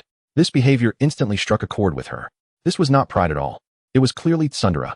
Pride, unaware of Yishur's silent amusement, thought she was upset and hastily turned back, only to meet her smiling gaze. My charming Lord Tom, I beseech you to grant me the opportunity to fulfill your wish. Very well, since you are so sincere, I shall oblige. At this, Pride could no longer conceal his flushed cheeks, clearing his throat shyly. Now, please, delight me. Yes, my Lord Tom. Yishur feigned a deep bow. Before he could fully comprehend, she swiftly pressed a kiss upon his lips. Pride's pupils dilated in surprise, and the corners of his mouth curled involuntarily upwards. He then transformed into a purple light, vanishing from sight. Why does he get to be kissed by you? I want one too. The 14-year-old Riddle fixed his gaze intently on Yishur, his longing evident. This was envy. Then I shall grant you a kiss as well. How does that sound? Yishur lowered her voice, coaxing him gently. All right. However, My kiss must last longer than his. Envy pondered for a moment before acquiescing. He closed his eyes, filled with a mix of competitive spirit and anticipation, awaiting Yi Shi's approach. Her warm lips met his, gliding and caressing, turning his once cold mouth into a furnace. Finally, she pulled back. So warm. He felt his previously agitated heart, stirred by envy, gradually calming. Envy opened his eyes, smiling contentedly at Yi Shi before transforming into a green light. Little Tom, what is your desire? Yi Shi knelt before the 8-year-old Tom, gently pinching his soft cheeks. Sister Shi, I want you to accompany me to the market. I want to buy lots and lots of candy. Little Tom's bright eyes sparkled with anticipation as he gazed at Yi Shi. At the orphanage, Mrs. Colt never let me eat candy. I've heard it's sweet and tastes wonderful. I want to try it. Seeing his pitiful expression melted Yi Shi's heart. She could not resist reaching out to pat his head. All right, choose whatever you like. Sister will buy it all for you. Yi Shi produced the gold galleons she had saved for a long time, pouring them out onto the table. The thought of her hard-earned money vanishing made her heart ache. For this adorable little glutton, she was willing to splurge. Apologies, I must first accompany little Tom to buy candy. Can you all wait for me here for a moment? Yi Shi took little Tom's hand, casting an apologetic glance at the remaining riddles. Of course, go ahead. The 19-year-old shopkeeper Tom, inspired by a certain sweet character, smiled slightly at Yi Shi. He licked his lips, his deep-set eyes exuding an air of wicked allure. However, upon your return, be prepared. I am the embodiment of greed. At this age, Riddle was at the pinnacle of his beauty. Every smile and frown radiating an enticing aroma of sinful temptation. Yi Shi felt as though her soul was nearly ensnared, only to be jolted back to reality when little Tom tugged at her hand in discontent. What an impressive greed. I almost fell for his charm. Yi Shi sighed, shifting her gaze to another riddle. This one was 11 years old, freshly enrolled in school. He appeared quite fatigued, slumped over the table in slumber. As he sensed Yi Shi's gaze upon him, he finally straightened up, offering her a gentle nod before collapsing back down. No need for further discussion. This one was undoubtedly sloth. Lastly, Yi Shi looked at the riddle she had initially helped, the original one, with 6 others eliminated. It was abundantly clear what archetype he represented: lust. The mere thought of this sin made Yi Shi's throat dry. Go ahead. Riddle appeared remarkably composed, as though all of this were trivial to him, emanating a regal calmness. Had she not known that he embodied lust, Yi Shi might have been deceived by his seemingly virtuous demeanor. Eat slowly. If you consume too many sweets, be wary of cavities. Yi Shi observed in astonishment as little Tom devoured an entire bag of candy in a mere moment, her concern mounting. Upon hearing her words, Tom obediently set down the candy, his expression one of profound grievance. Sister Shi, I didn't mean to eat so much. Yet, I find these candies lacking in sweetness. I wish to discover a candy that truly satisfies me. Yi Shi picked up a piece of candy, unwrapped it, and savored it thoughtfully. How peculiar. Is this not quite sweet? Yet, it evidently fell short of Tom's standards, leaving Yi Shi at a loss as to where to procure the desired confection. While she pondered this, Tom suddenly rose onto his toes and gently kissed her cheek. I've found the sweetest candy in the world. It turns out to be you, Sister Shi. After this gesture, Tom transformed into a streak of orange light and vanished. His words lingered in the air. Yi Shi touched her cheek, feeling warmth radiate from where Tom had kissed her. She was flustered, having been flirted with by a child. As she reminisced about the moment, she spun around and, with a flicker of illusion, returned to her dwelling. Only 3 more riddle challenges remained. Yi Shi noticed greed grinning at her with an ambiguous expression and steeled herself to approach. You finally returned. Now it's time to accompany me, greed beckoned. Come. Let me see what means you possess to satiate my greed. Taking a deep breath, Yi Shi approached him with a look of resolute determination and pressed her lips against his. Not quite enough. After parting, Greed sighed. With newfound courage, Yi Shi awkwardly pried open his lips. Greed's gaze darkened. Much better, but still insufficient. Miss Yi, allow me to personally instruct you on how to satisfy greed. No sooner had he spoken than Yi Shi felt a slender hand cradling the back of her head, followed by an ardent and fervent kiss. Yi Shi sensed his tongue, like a nimble serpent, intertwining with her clumsy one. Her breath quickened, her mind clouded, and consciousness began to fade with the depth of the kiss. The only clear sensation was his moist, reddened eyes and the enveloping scent of fur that surrounded her. The kiss lingered on for what felt like an eternity until Greed finally closed his eyes, a look of satisfaction washing over his face. This time, I shall let you off the hook. Until we meet again, Miss Yi, he said, gently kissing the back of her hand before dissolving into a blue light. Yi Shi.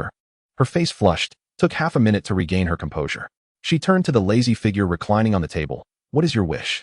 Recalling the earlier scene, she felt a lingering apprehension. She hoped this wish would not be too excessive. The 11-year-old Tom reached out, pulling her into his embrace before lying down slowly. Just like this. Will you rest with me for a while? Newly enrolled, Tom, due to his mixed heritage, had faced considerable bullying from his peers. He understood that only by becoming exceptional could he stand unafraid of their taunts. Thus, he toiled relentlessly, scarcely enjoying a good night's sleep. Yet occasionally, he wished to indulge in laziness, to do nothing and simply be an ordinary child. With Yishure's nod of approval, the lazy one felt content and closed his eyes. Yishure emanated a sweet fragrance that brought him comfort. He breathed in her scent and soon drifted into a sweet slumber. Yishure felt the lazy figure in her arms transform into flickers of blue light, momentarily stunned. Is it over? So easily, just as she pondered. The true Riddle embraced her from behind. Were you thinking that this wish was fulfilled too effortlessly? However, my wish is not so easily granted. Are you prepared? Yishure stiffly turned to meet Riddle's enigmatic gaze. Here it came, the most formidable of all lust. A whirlwind of motion ensued as Riddle swept her off her feet, carrying her toward the bedroom. His icy fingers slowly unfastened her clothing, sending shivers coursing through her body. A searing kiss landed on her cheek, then her lips, and finally her collarbone. Each kiss traveled downward, igniting her skin with a fervent warmth. Soft gasps mingled with muffled moans filled the air, thickening the atmosphere with tension. Water droplets fell to the ground, creating a rhythmic sound. This night was still long. Chapter 62. The magical world has its own mysteries. Hello, Mr. Scamander. My name is Yi. It's a pleasure to meet you. Yishure was the first to react, stepping forward enthusiastically to shake Newt's hand. The moment their hands met, she felt as if she had finally encountered her idol. Inside, she was exclaiming, I've finally met Newt. Even as an older man, his charm remained undiminished. See, this is the allure of Scamander that captivates everyone, Grindelwald remarked to Riddle with a hint of sarcasm. Since the last ball, an understanding had formed between the two dark wizards that all Hufflepuff men were charming, leading to an unusual camaraderie.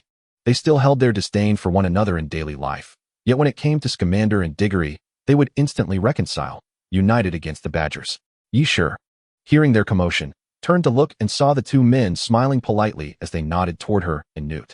Just moments ago, she had sensed a palpable tension, yet they appeared completely normal now. Had her instincts failed her? Confused, Yishure scratched her head. Hello, Mr. Scamander, I am Cedric Diggory. At that moment, Cedric approached Yishure, greeting Newt as well. His smile radiated like sunshine, making him a glowing presence. Newt found the young man endearing and couldn't he help but smile back shyly. Hello, young man. You're a Hufflepuff student, aren't you? Yes, Mr. Scamander, Cedric replied, bowing slightly in respect. Ah, that explains it. I thought you seemed so familiar. My grandson, Rolf, is also in Hufflepuff. He's in 5th year.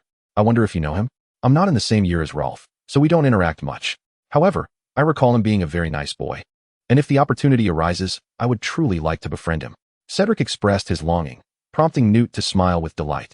I'm sure Rolf would be more than happy to befriend a good boy like you. That is wonderful, Mr. Scamander. Please, don't be so formal. Just call me Cedric, like Rolf does. As Newt spoke of his grandson, he grew increasingly animated and less shy than at the start. Seeing this, Yishure immediately gave Cedric a thumbs up. Well done, Cedric. Upon witnessing this, the onlookers finally grasped Cedric's motives for suddenly courting Newt's favor. Infuriated, they ground their teeth in frustration. What a clever lad.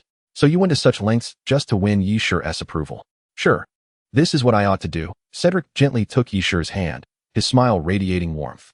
To the eyes of the underdogs, this smile instantly became a symbol of provocation. Hey, shouldn't you do something about it? If you delay any longer, you're sure you may well be whisked away by Cedric. Grindelwald, exasperated, slapped Riddle on the back. And don't you dare laugh at me. Aren't you worried about your owl being snatched away? Not at all. Grindelwald shrugged. Then, under Riddle's puzzled gaze, he casually draped an arm around Dumbledore's shoulder, casting a challenging glance at Newt. Hey, Scamander. Al and I are too old for your labor. We'll indulge in our own little world. With so many cheap laborers around, we want to be missed. Having said that, he flashed a gesture of good luck to Riddle and, with Dumbledore in tow, vanished in a puff, leaving the remaining cheap laborers bewildered. Were they feeling like Dumbledore had led them into a trap? Wasn't this akin to being lured into a high-paying job in the magical realms of northern Myanmar?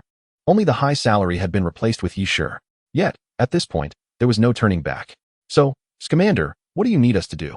Riddle spoke first. Well, I need 1 person to help me prepare food for the magical creatures, 3 to assist with chopping wood, 2 to soothe the startled birds and snakes, and 1 to look after the Niffler. Newt remained oblivious to the young man's true identity, instinctively sensing that he might be difficult to deal with, and lowered his head awkwardly.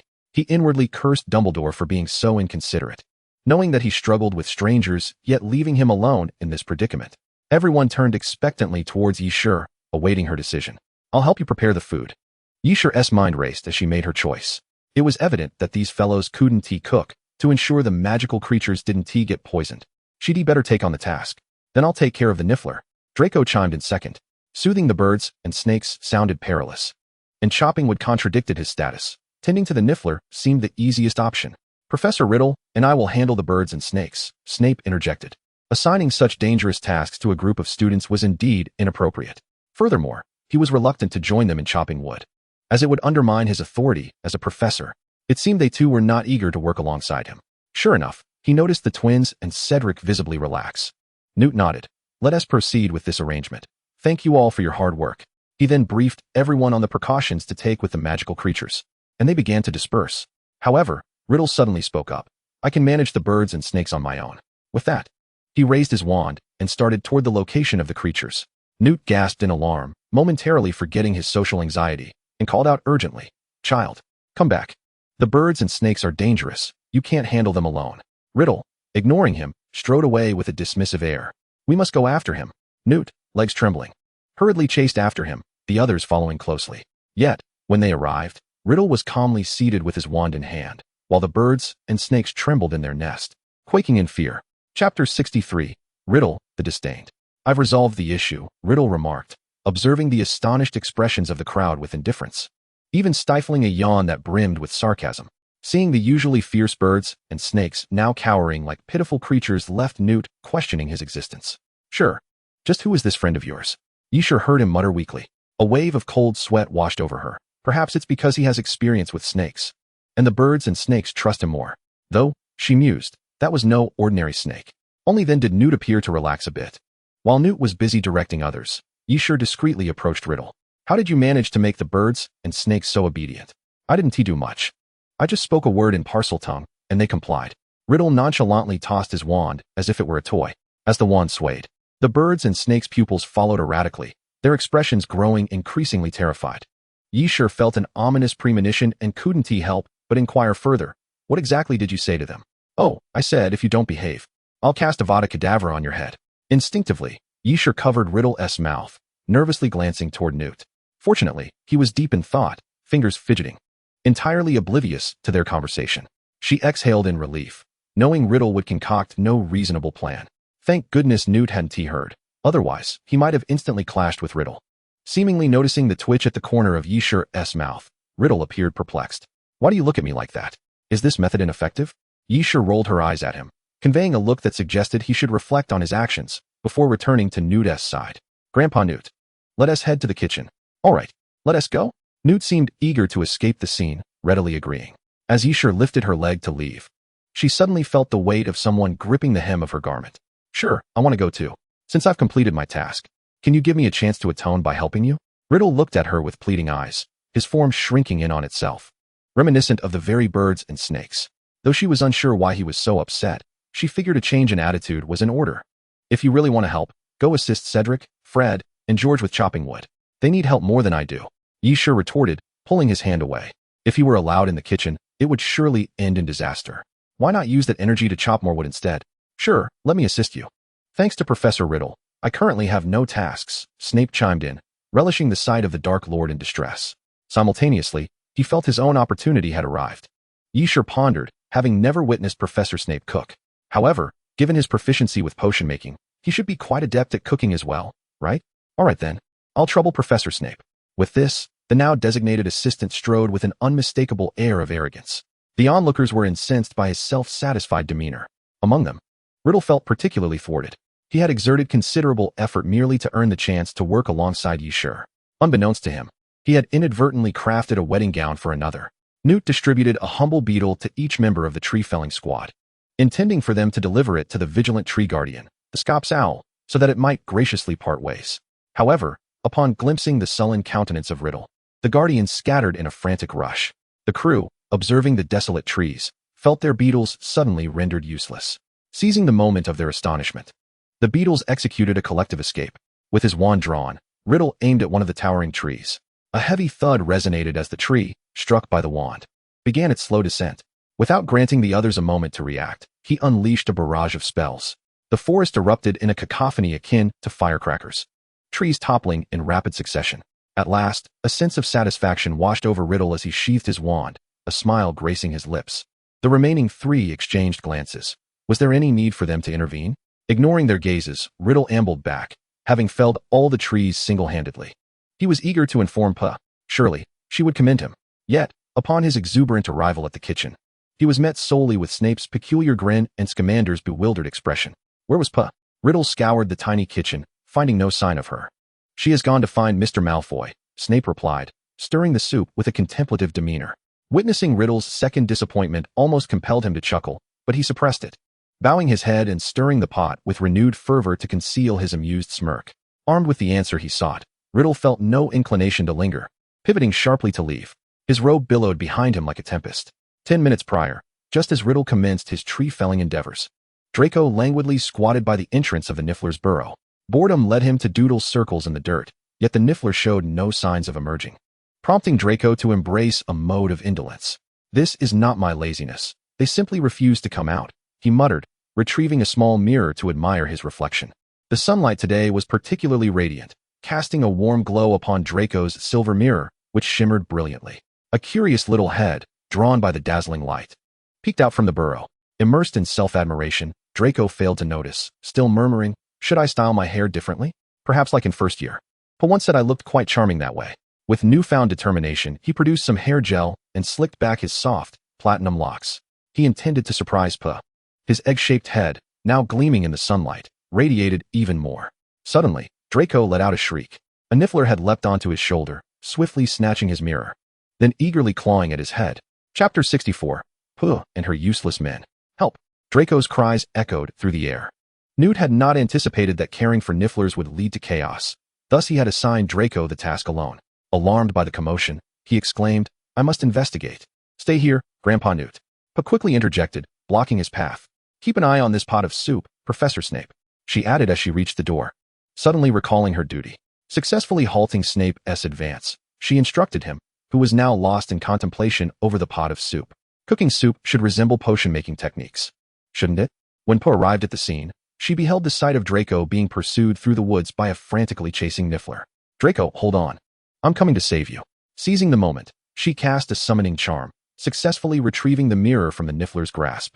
The Niffler, bewildered by the sudden disappearance of the mirror, blinked its small eyes in disbelief before spotting Pa and emitting a series of protests. Pa waved the mirror enticingly, hoping to lure the Niffler closer. However, the Niffler simply pirouetted in place before resolutely resuming its pursuit of Draco. "What on earth did you do to provoke the Niffler so?" Pa sighed, surveying the chaotic scene. "I have no idea. I merely glanced at the mirror, and this creature leapt out, refusing to relent." Draco, resembling a frightened rabbit, had red-rimmed eyes brimming with tears, seemingly on the verge of uttering the classic line, "I'm going to tell my father." The mirror? Draco's words sparked an idea in Pa's mind.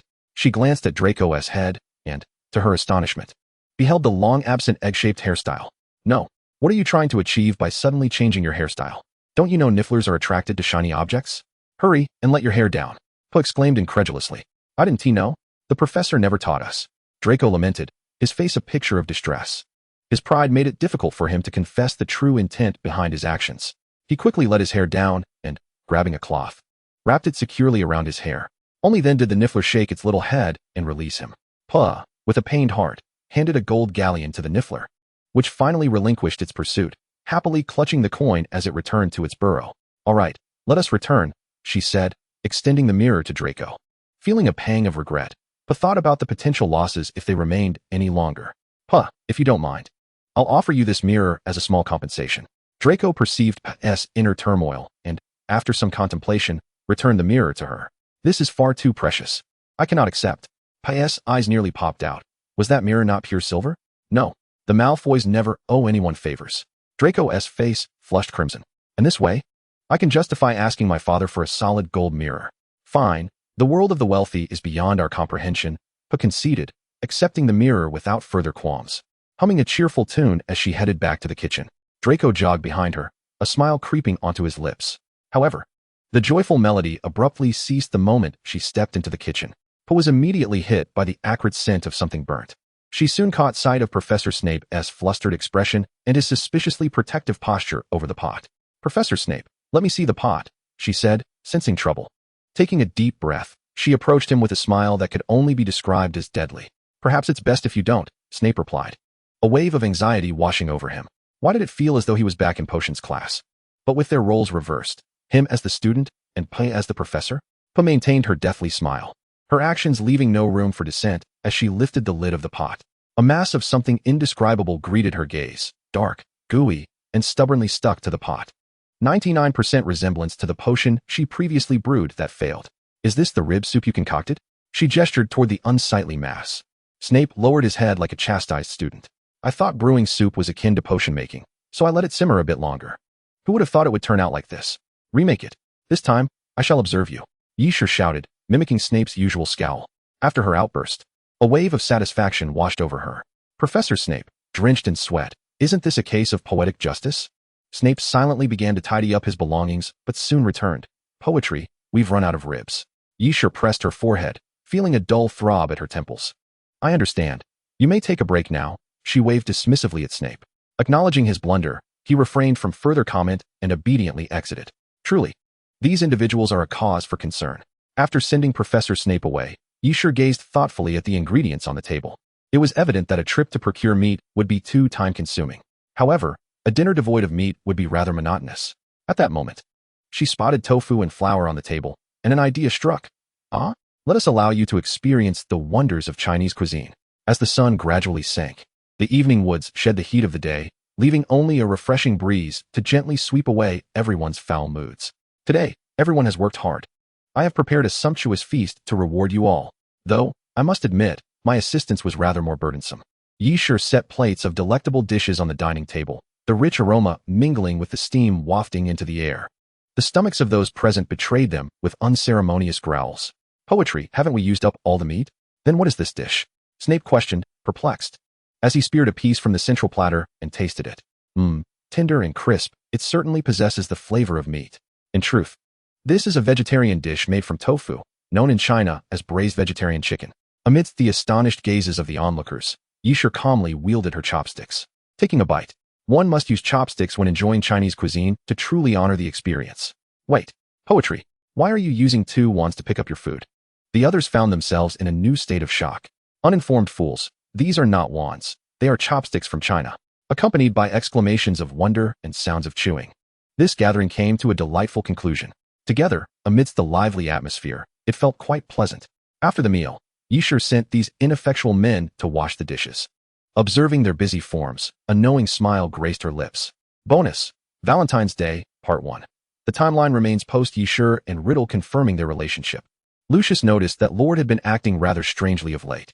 The peculiarities manifested as follows. During Death Eater meetings, he would occasionally zone out, sporting an enigmatic smile. He wore a green hand-knit scarf at all times, refusing to remove it even in the most stifling heat of the hearth. He would even bury his face in the scarf, inhaling its scent with an infatuated expression. Furthermore, the heartless lord, who typically exploited his subordinates, had unexpectedly granted them an extended holiday. Lucius instinctively sensed something was amiss and began to reflect. Ultimately, he concluded that Lord's behavior had changed only after confirming his relationship with Miss Yi. Thus, the perceptive Lucius began to probe.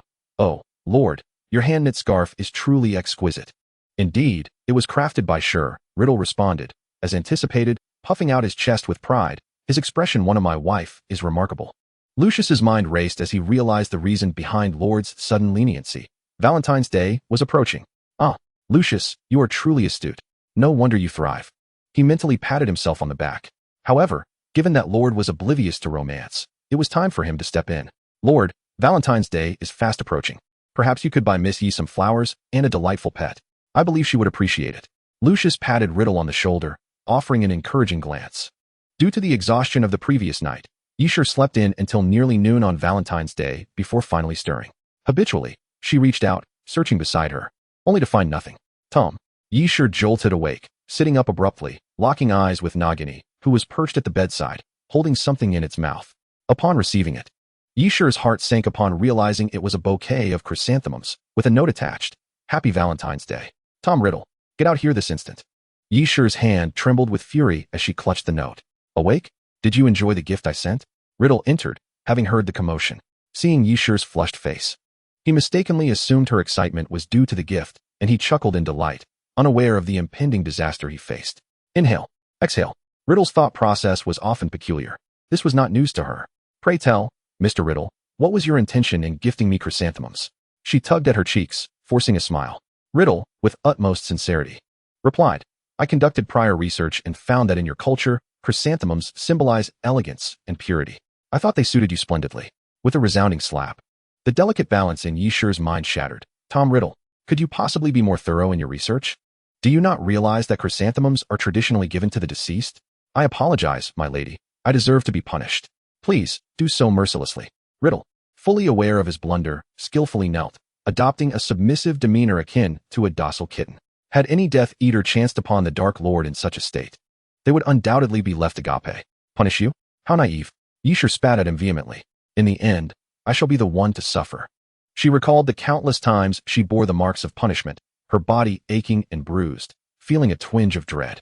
My lady, I merely meant for you to strike me to vent your frustrations. Where did your thoughts wander? Riddle blinked innocently. You. As Yishur prepared to erupt again, Riddle shifted to a pitiful expression. Ahem, you see, no one has ever loved me before, so I am rather unfamiliar with what normal people enjoy. Thus, I require your guidance. I shall learn diligently. Under such imploring eyes, Yishur finally relented. Very well, I shall forgive you this time. Come, let me enlighten you on what romance truly entails between couples. Are they not beautiful? In Madame Malkin's robe shop, Yishur excitedly presented a red and a blue robe to Riddle. They are indeed lovely. Yet why would you purchase two identical outfits, save for their color? Riddle inquired, perplexed, only to earn a playful smack on the head in return. These are couples' outfits. A small romance between lovers. It's a manifestation of possessiveness, once donned. Everyone will know we are a pair. So it was. This notion sounded rather delightful to Riddle, who pondered it thoughtfully. With a grand gesture, he proceeded to buy a dozen sets of couples' attire. As a significant customer was acquired, Mrs. Muggins beamed with delight, lavishing compliments upon Riddle, praising his fortune for having found such a beautiful wife, declaring them a perfect match. Riddle, buoyed by the flattery, felt as though he were floating on air. They swiftly changed into one of the couple's outfits, hand in hand, strolling affectionately down the street. Today, the streets were especially populated with young couples, some more audacious than others, openly sharing passionate kisses. Under their influence, the number of couples embracing began to swell. Yishur's cheeks flushed, and she averted her gaze, feeling a mixture of embarrassment and an unexpressed anticipation that blossomed in this romantic atmosphere. Stealing a glance at Riddle, she sought to gauge his reaction, only to find him maintaining an air of calm. Your face is quite warm, Riddle remarked, gently caressing her cheek, seemingly contemplative. His visage loomed larger before her eyes. Yishur believed this stoic figure had finally gained some insight, and she softly closed her eyes. The warmth enveloping her began to intensify. Wait for me a moment. I shall return shortly, Riddle suddenly announced, causing the temperature to plummet once more. Truly lacking in romantic spirit, Yishur fumed, stamping her foot as she watched him walk away, already resolved to give him the cold shoulder upon his return. After what felt like an eternity, Riddle finally reappeared. Just as Yishur was about to unleash her ire, he extended his arms, presenting a bouquet of exquisite roses before her. This unexpected gesture immediately silenced her reproach. Now this is more like it, she conceded, gazing at the dew-kissed roses, her tone softening considerably. What prompted this sudden enlightenment? Seeing the girls on the street with roses made me think my girl should have some too, Riddle said tenderly, taking her hand in his. I have one more surprise for you. Will you accompany me? No sooner had he spoken than a carriage descended before them, fashioned in the shape of a splendid pumpkin, adorned with golden trimmings, while two majestic white steeds stood poised. Let us board, Riddle urged, helping Yishur into the carriage. The door clicked shut behind them, and with a mighty leap, the steeds took flight, lifting them into the sky. Yishur opened the window, the wind tousling her garments as the enchanting scenery of Hogsmeade unfurled before her. This is my first time viewing Hogsmeade from this angle. I never anticipated the village could be so beautiful. It is the most stunning sight I have ever beheld. Her voice trembled with excitement. Suddenly, Yishur felt a weight upon her. Riddle embraced her from behind, resting his chin softly on her shoulder. In the future, I shall take you to witness even more breathtaking vistas, his husky voice reverberated, tugging at her heartstrings. But in my heart, the most beautiful sight will forever be you. Yishur's cheeks flushed as she instinctively averted her gaze. When did you become so adept at sweet talk? Who taught you these ways? No one ever instructed me in such matters. The moment I laid eyes on you, these words flowed forth from my heart, Riddle replied. gently cradling her face in his hands. If one must assign credit, dear poet, you are my teacher. As Yishur found herself nearly suffocated by the intimate atmosphere, the carriage gradually descended at their destination. Riddle was the first to alight, leaning slightly forward to gentlemanly assist Yishur, curiously surveying their surroundings. She discovered they were in a vast amusement park, entirely devoid of visitors. Just as her confusion peaked, Lucius approached them. Lord Missy, I have contacted the park's management and secured this place for the two of you. Today, no one shall disturb your privacy. Uncle Lucius, what brings you here? Yishur exclaimed, her eyes widening. Under Riddle's watchful gaze, Lucius stifled a sarcastic retort about being compelled by the Dark Lord's demands, instead muttering something vague about inspecting his holdings. Well then, Miss Yi, do enjoy yourselves. He concluded, hastily retreating. He had a date with Narcissa to attend to. I recall you mentioning your desire to visit an amusement park, so I arranged this, Riddle purred, nuzzling her hand like a playful kitten, a look of expectation on his face. Thank you, Tom, Yishur replied, rising on tiptoe to plant a kiss on his cheek. Before he could fully register her affection, she dashed toward the roller coaster. The empty amusement park echoed with her lilting laughter, as Riddle shrugged in resignation and followed after his mischievous girlfriend. As the roller coaster launched, it surged forward with a jolt. Yishur felt her heart leap into her throat, the exhilarating rush prompting her to scream as she instinctively clung to Riddle. His spirits buoyed, Riddle grinned and enveloped her in a tight embrace, pretending to be frightened as well to preserve her dignity. Once the ride concluded, Yishur's eyes glistened with the remnants of fear-induced tears. Noticing Riddle's gaze upon her, she angrily wiped her cheeks, only succeeding in rendering her eyes a more pronounced shade of crimson, resembling a flustered rabbit. How adorable, Riddle mused, unable to resist pinching her cheek playfully. No more of these terrifying rides. Let's go on the Ferris wheel instead. With that, he brandished his wand, directing it toward the Ferris wheel. As soft music played, the wheel illuminated in a dazzling array of colors. As the sky deepened into twilight, they reached the pinnacle, stars dancing around them. Happy Valentine's Day, poem, Riddle whispered, leaning closer. Their breaths mingled, each heartbeat resonating in the stillness. They locked eyes, 1 second, 2 seconds, 3 seconds, before a fervent kiss descended upon them. Yishur found herself pressed against the window as Riddle nibbled at her neck, trailing his kisses to her lips, his tongue weaving like a playful serpent. Brilliant fireworks erupted in the sky, gradually coalescing into two names, framed by a red heart, TRSY. As the kiss concluded, Riddle caressed Yishur's dark tresses, his obsidian eyes shimmering with the light of countless stars. Thank you for teaching me how to love, poem. I wish for you to remain by my side to continue this lesson, until the seas run dry and the mountains crumble. Chapter 65, The Counterfeit Dark Mark. Vivi sat cross-legged in a dilapidated room, regulating her breathing. A swirl of deep blue luminescence enveloped her, casting flickering shadows that rendered the dim chamber somewhat eerie. At this moment, she was devoid of her usual arrogance, her face pale as a ghost, lips tightly pressed together, exuding an air of pitiable fragility. A luminescent aura gradually coalesced in the air, forming a protective shield. Vivi parted her lips and recited an incantation, her tone resonating with an ancient chant. Subsequently, that shield seemed to obey her command, transforming into wisps of light that surged toward her body. Yet, just as it penetrated halfway, the brilliance abruptly dimmed and fell to the ground. Another failure. Blood erupted from Vivi's mouth, and she clumsily wiped it away with her sleeve. I have underestimated Yishur. I never anticipated that her ancient magic would be unleashed to such an extent with 75% of its power. Despite my prolonged recuperation, my own magic remains elusive. She murmured to herself while activating the hexagram mark on her arm. It appeared the time for sacrifice had come once more. With a sweep of her flowing sleeves, her form suddenly elongated. Turning back, she had astonishingly transformed into Voldemort. A few imposter Death Eaters sensed her summoning and promptly arrived, kneeling before her with a mix of reverence and trepidation. Vivi looked down at them from her elevated stance, her pallid, serpent-like visage adorned with a sinister smile. Riddle sat in his office, long fingers flipping through a thick report, his brow furrowed in consternation. He had previously dispatched individuals to seek out the whereabouts of those imposter Death Eaters. However, they had seemingly vanished into thin air, never to be seen again. He had discussed with Sure, Dumbledore, and others, and they unanimously agreed that the enigmatic Vivi was their mastermind. Beyond that, there were no useful leads. What could Vivi possibly intend by gathering these charlatans? Was she attempting to tarnish the Death Eaters' reputation? Yet, the Death Eaters were hardly paragons of virtue. Their notoriety could hardly worsen. If she sought to rally these individuals against him and Dumbledore, that seemed implausible. Riddle had encountered her associates, a bunch of ineffectual miscreants, wholly incapable of posing a threat. He alone could vanquish them with ease. Riddle wearily set aside the report, sensing an unsettling air surrounding the entire affair.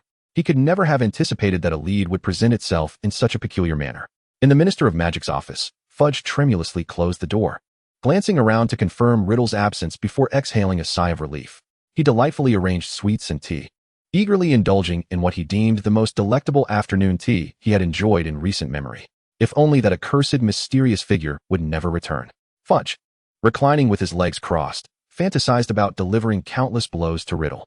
At that moment, his aide, Dolores Umbridge, urgently knocked on his door. "Minister, it's bad news. Another Death Eater has arrived, claiming to seek an audience with you."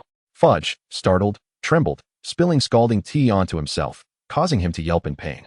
"Please come in," he said, still shaken as he dabbed at his clothes. Umbridge ushered in a timid man. "Sir, what brings you here?"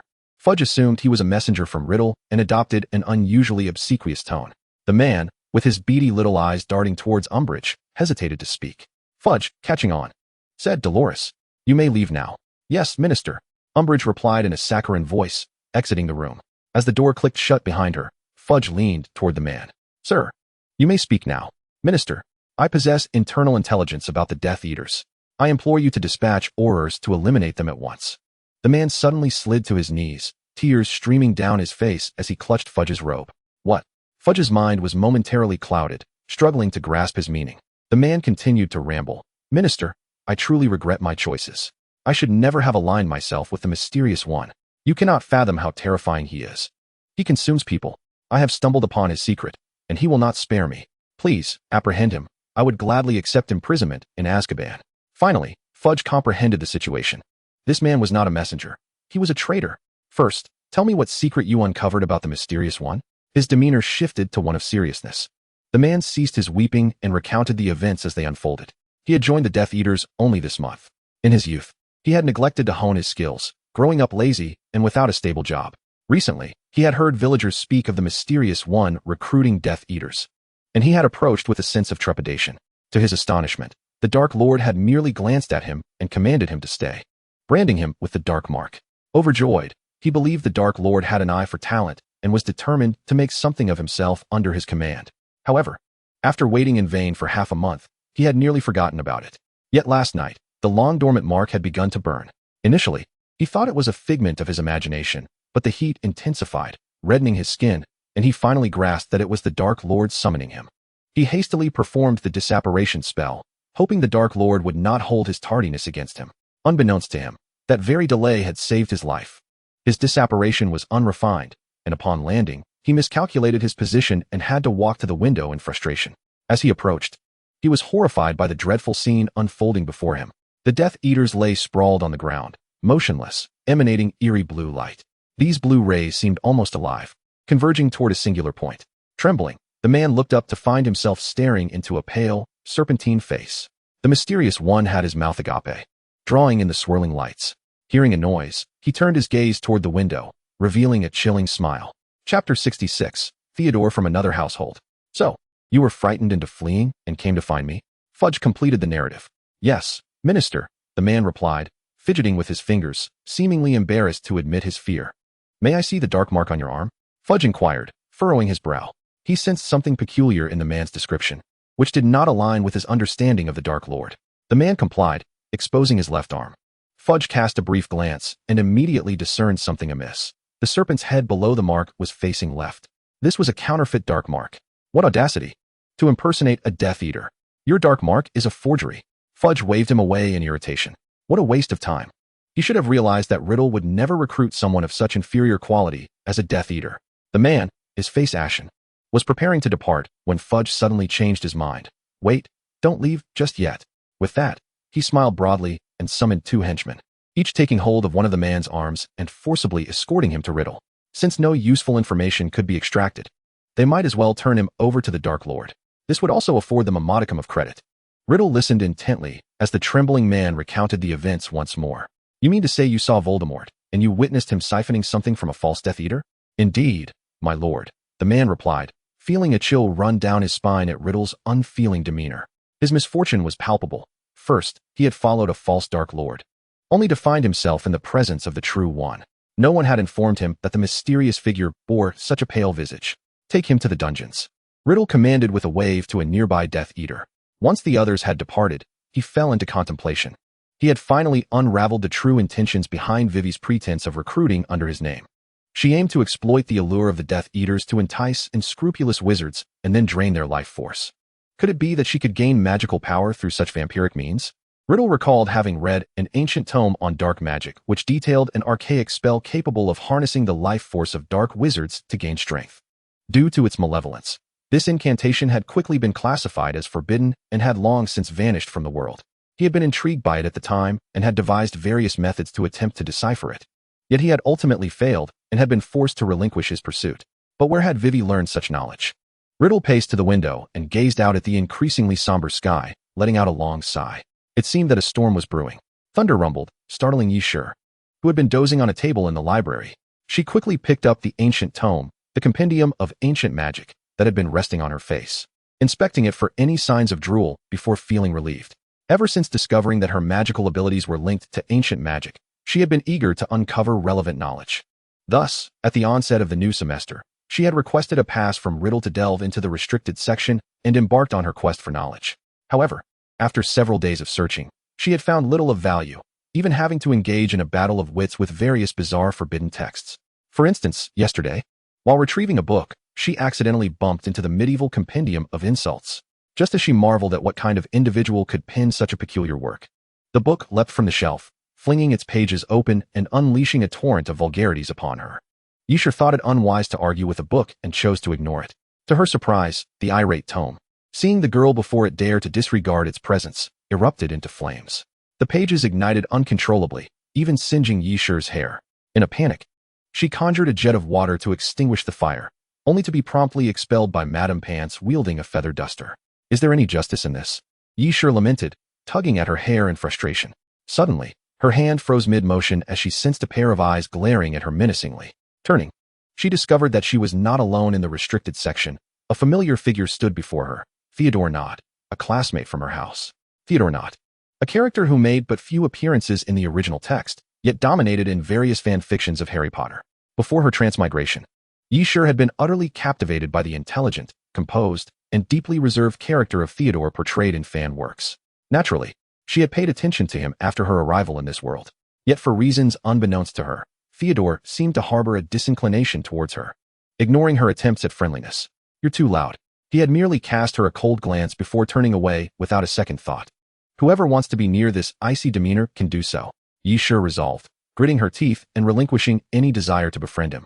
Why was her encounter with Theodore so starkly different from what others described? As Theodore glared at her, she defiantly returned his stare. To his astonishment, Yishur's fierce response momentarily froze his menacing expression. He then clenched his fists, as if having made a decision, and approached her with deliberate, measured steps. The intensity of his demeanor nearly led Yishur to believe he intended to confront her physically. "Yi, what brings you here? Isn't it obvious? I'm here in the library to read," she retorted. Theodore furrowed his brow. "You actually read?" Yishur felt insulted and turned away, ignoring him. "What? Does being a top student grant you the right to look down on others?" It seemed Theodore had more to say, but upon seeing Yishur's refusal to engage, he let out a derisive laugh and turned to leave. However, just then, the wind caused the curtains by the window to flap loudly, echoing ominously in the otherwise silent library. A hurried set of footsteps approached rapidly, drawing nearer. Theodore's foot froze in place, his face draining of color. "Run." He grasped Yishur's hand, pulling her up as they dashed towards the door. Chapter 67, The Bridge Effect. Yishur stumbled slightly due to Theodore's sudden pull, glancing back in confusion only to see Madame Pants's figure appearing at the entrance. This only heightened her bewilderment. Why was Theodore running? As they burst out of the library and Theodore halted, Yishur couldn't help but inquire about his motives. Theodore, typically frail, was now flushed from the exertion, leaning against the wall and breathing heavily. His voice trembled, yet his words were sharp. "We're in the restricted section. If we don't hurry, do you wish to be caught by Madame Pants?" Yishur tilted her head. "Huh? Why should I worry about being caught?" She waved the pass in her hand, Riddle's signature boldly sprawling across it. Theodore's striking blue eyes widened in shock. "How do you have a professor's pass? Don't you have one?" Yishur realized Theodore was awkwardly avoiding her gaze. It dawned on her. This Slytherin prodigy was sneaking into the restricted section.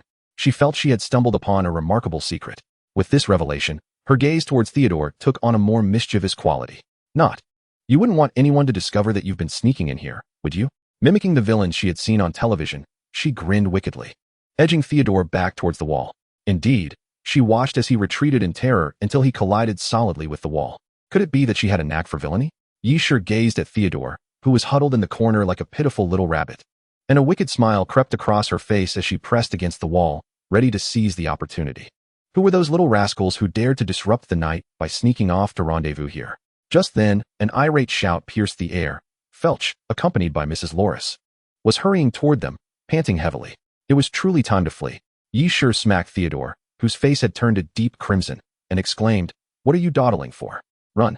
This forceful nudge finally jolted Theodore out of his shock at being mistakenly perceived by Felch as on a date. The shrill cries of Felch mingled with the rushing wind came crashing toward them. The heat radiating from Yishur's palms spread through his fingertips and enveloped his entire being.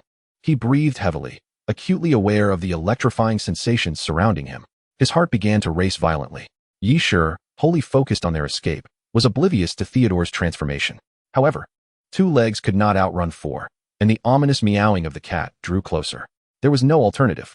Yishur extended her arm to shield Theodore behind her while swiftly brandishing her wand, calling out to the advancing Mrs. Loris, "Smoke and mist." Instantly, a thick cloud of black smoke billowed through the vast corridor, dense enough to act as a wall, separating the human and the feline. Mrs.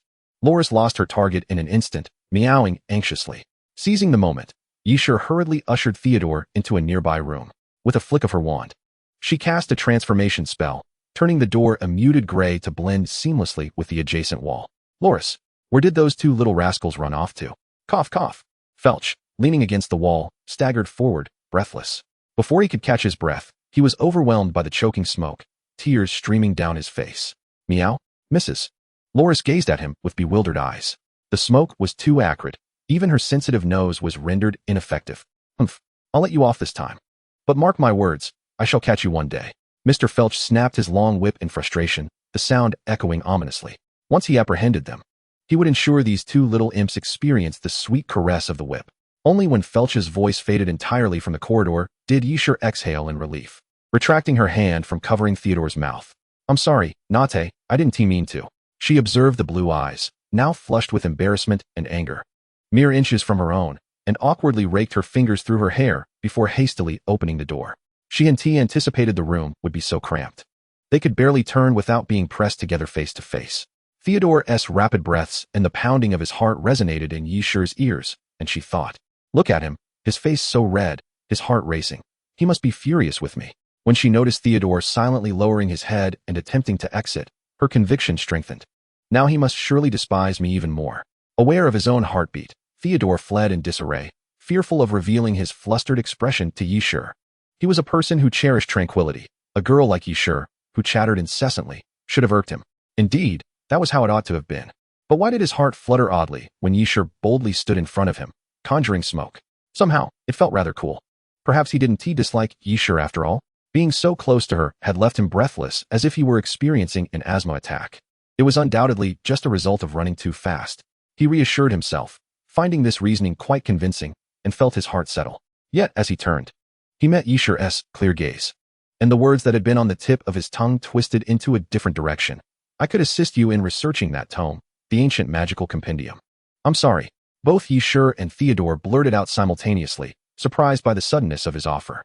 Seeing her puzzled expression, Theodore's mind raced, formulating a brilliant rationale. "Aren't you planning to use the secret of my access to the restricted section as leverage?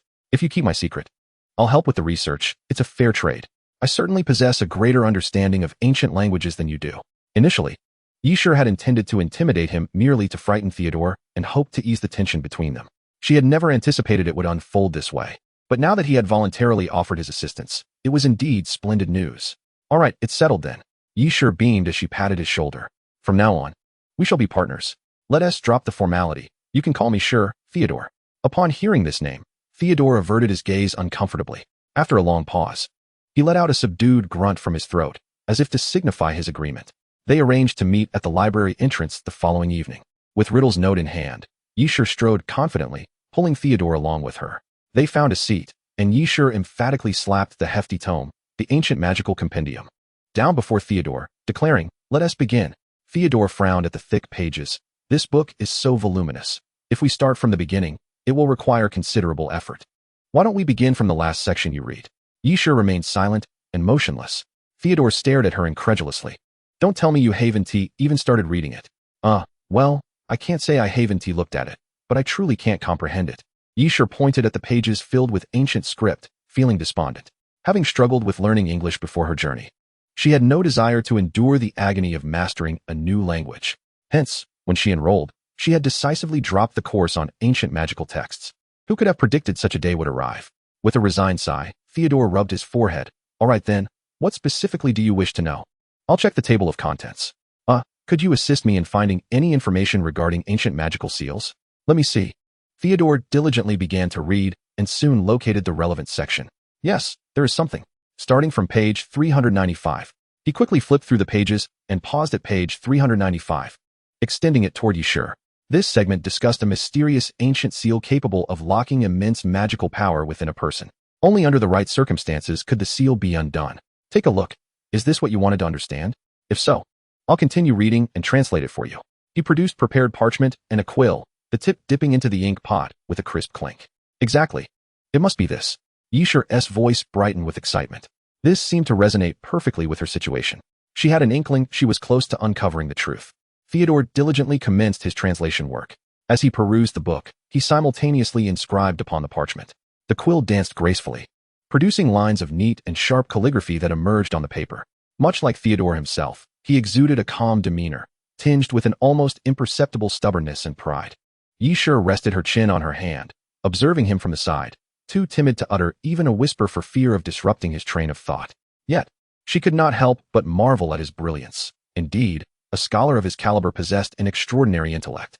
The fluidity of his writing, uninterrupted and swift, was beyond her capacity to replicate, let alone translate. After approximately an hour, Theodore laid down his quill and glanced at the clock on the wall. Well, it's getting late. Let us pause the translation here for today. Take a look. Yishur accepted the paper he offered and scrutinized its contents.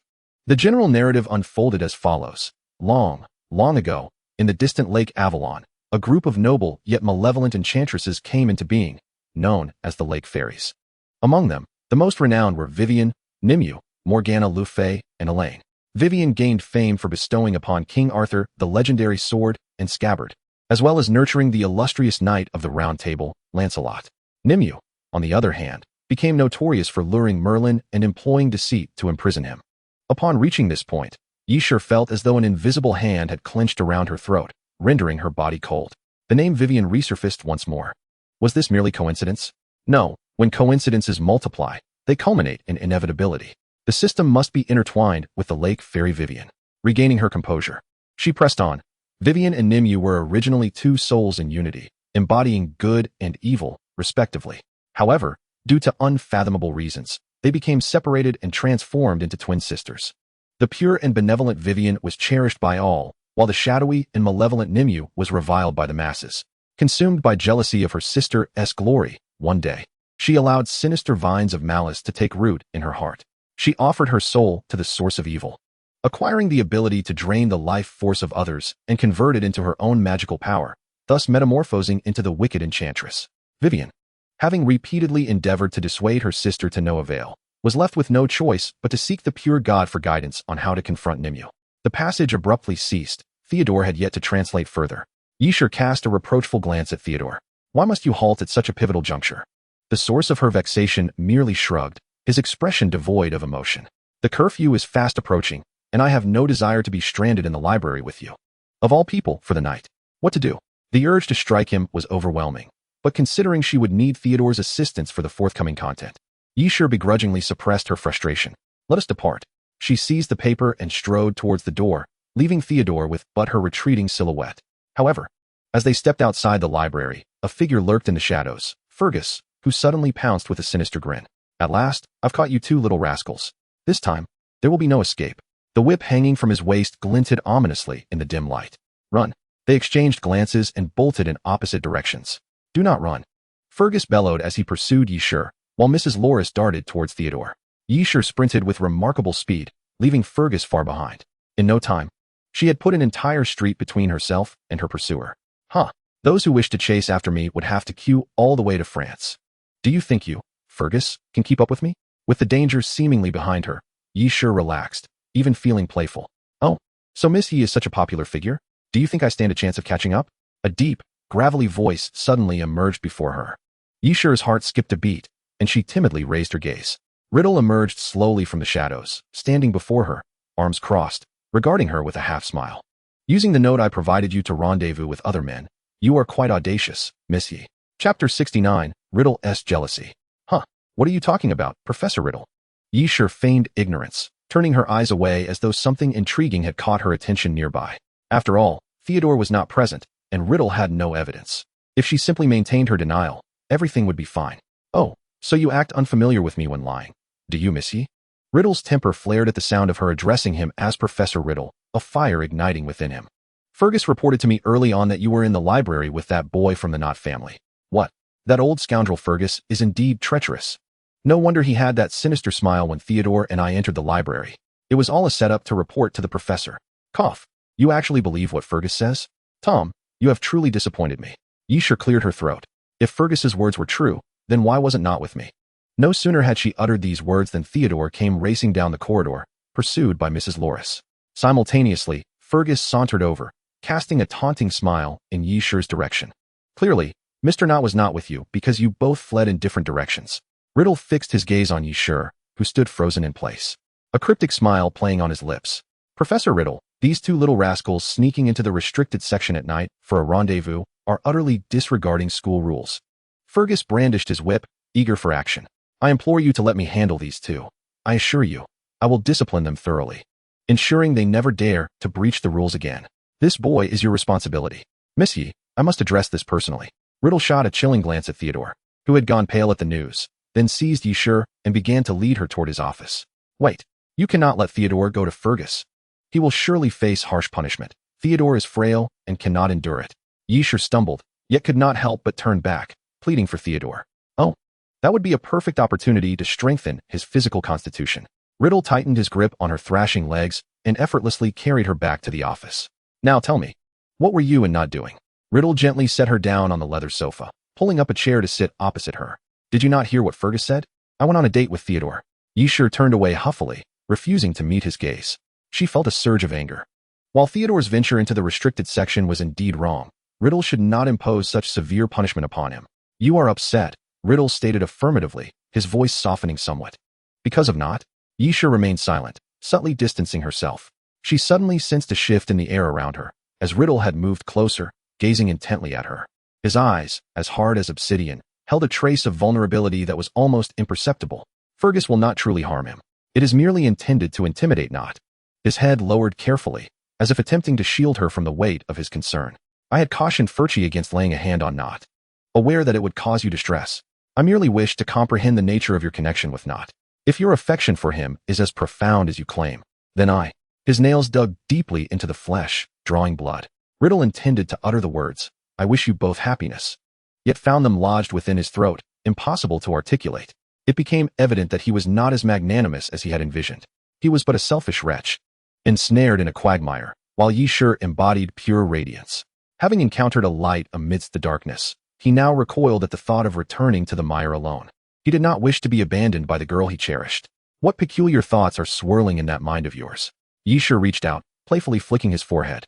Theodore and I merely ventured to the library to translate some materials. We are merely acquaintances, perhaps not even that. To assuage Riddle's doubts, Yi Shi presented the parchment for his inspection. So it is as such. The fact that she is not in a romantic entanglement with Knott alleviated the weight on Riddle's heart, prompting an involuntary smile to grace his lips. What has prompted this sudden inquiry? My recent surge of magical energy is tied to the ancient magical seal. I pondered that if I could unravel the connection, I might harness this power more effectively. Yi Shi raised her hand, conjuring a swirling flame. The crimson dragon soared skyward, momentarily rendering Riddle speechless. Such a potent concentration of magic. However, as the fire dragon roared midway, it abruptly plummeted to the ground, transforming into a caterpillar. Yi Shi dispelled the spell with a sigh. You see, I am still unable to wield this power with stability. At times, such instances occur. Riddle furrowed his brow, scrutinizing the parchment that Yi Shi had handed him. Upon reaching a certain passage, he halted. Wait, look at this segment regarding Nimia. Riddle curved his slender fingers, lightly tapping a specific portion.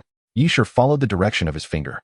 She offered her soul to the source of evil, acquiring the ability to siphon the life force of others, converting it into her own magical energy, thus transforming into an evil enchantress. What a malevolent and tyrannical power. Yishur remarked, yet what issue does it pose? The implications are indeed grave. Riddle's expression turned solemn. There is something I have yet to inform you. Recently, I apprehended a false Death Eater under Vivi's command.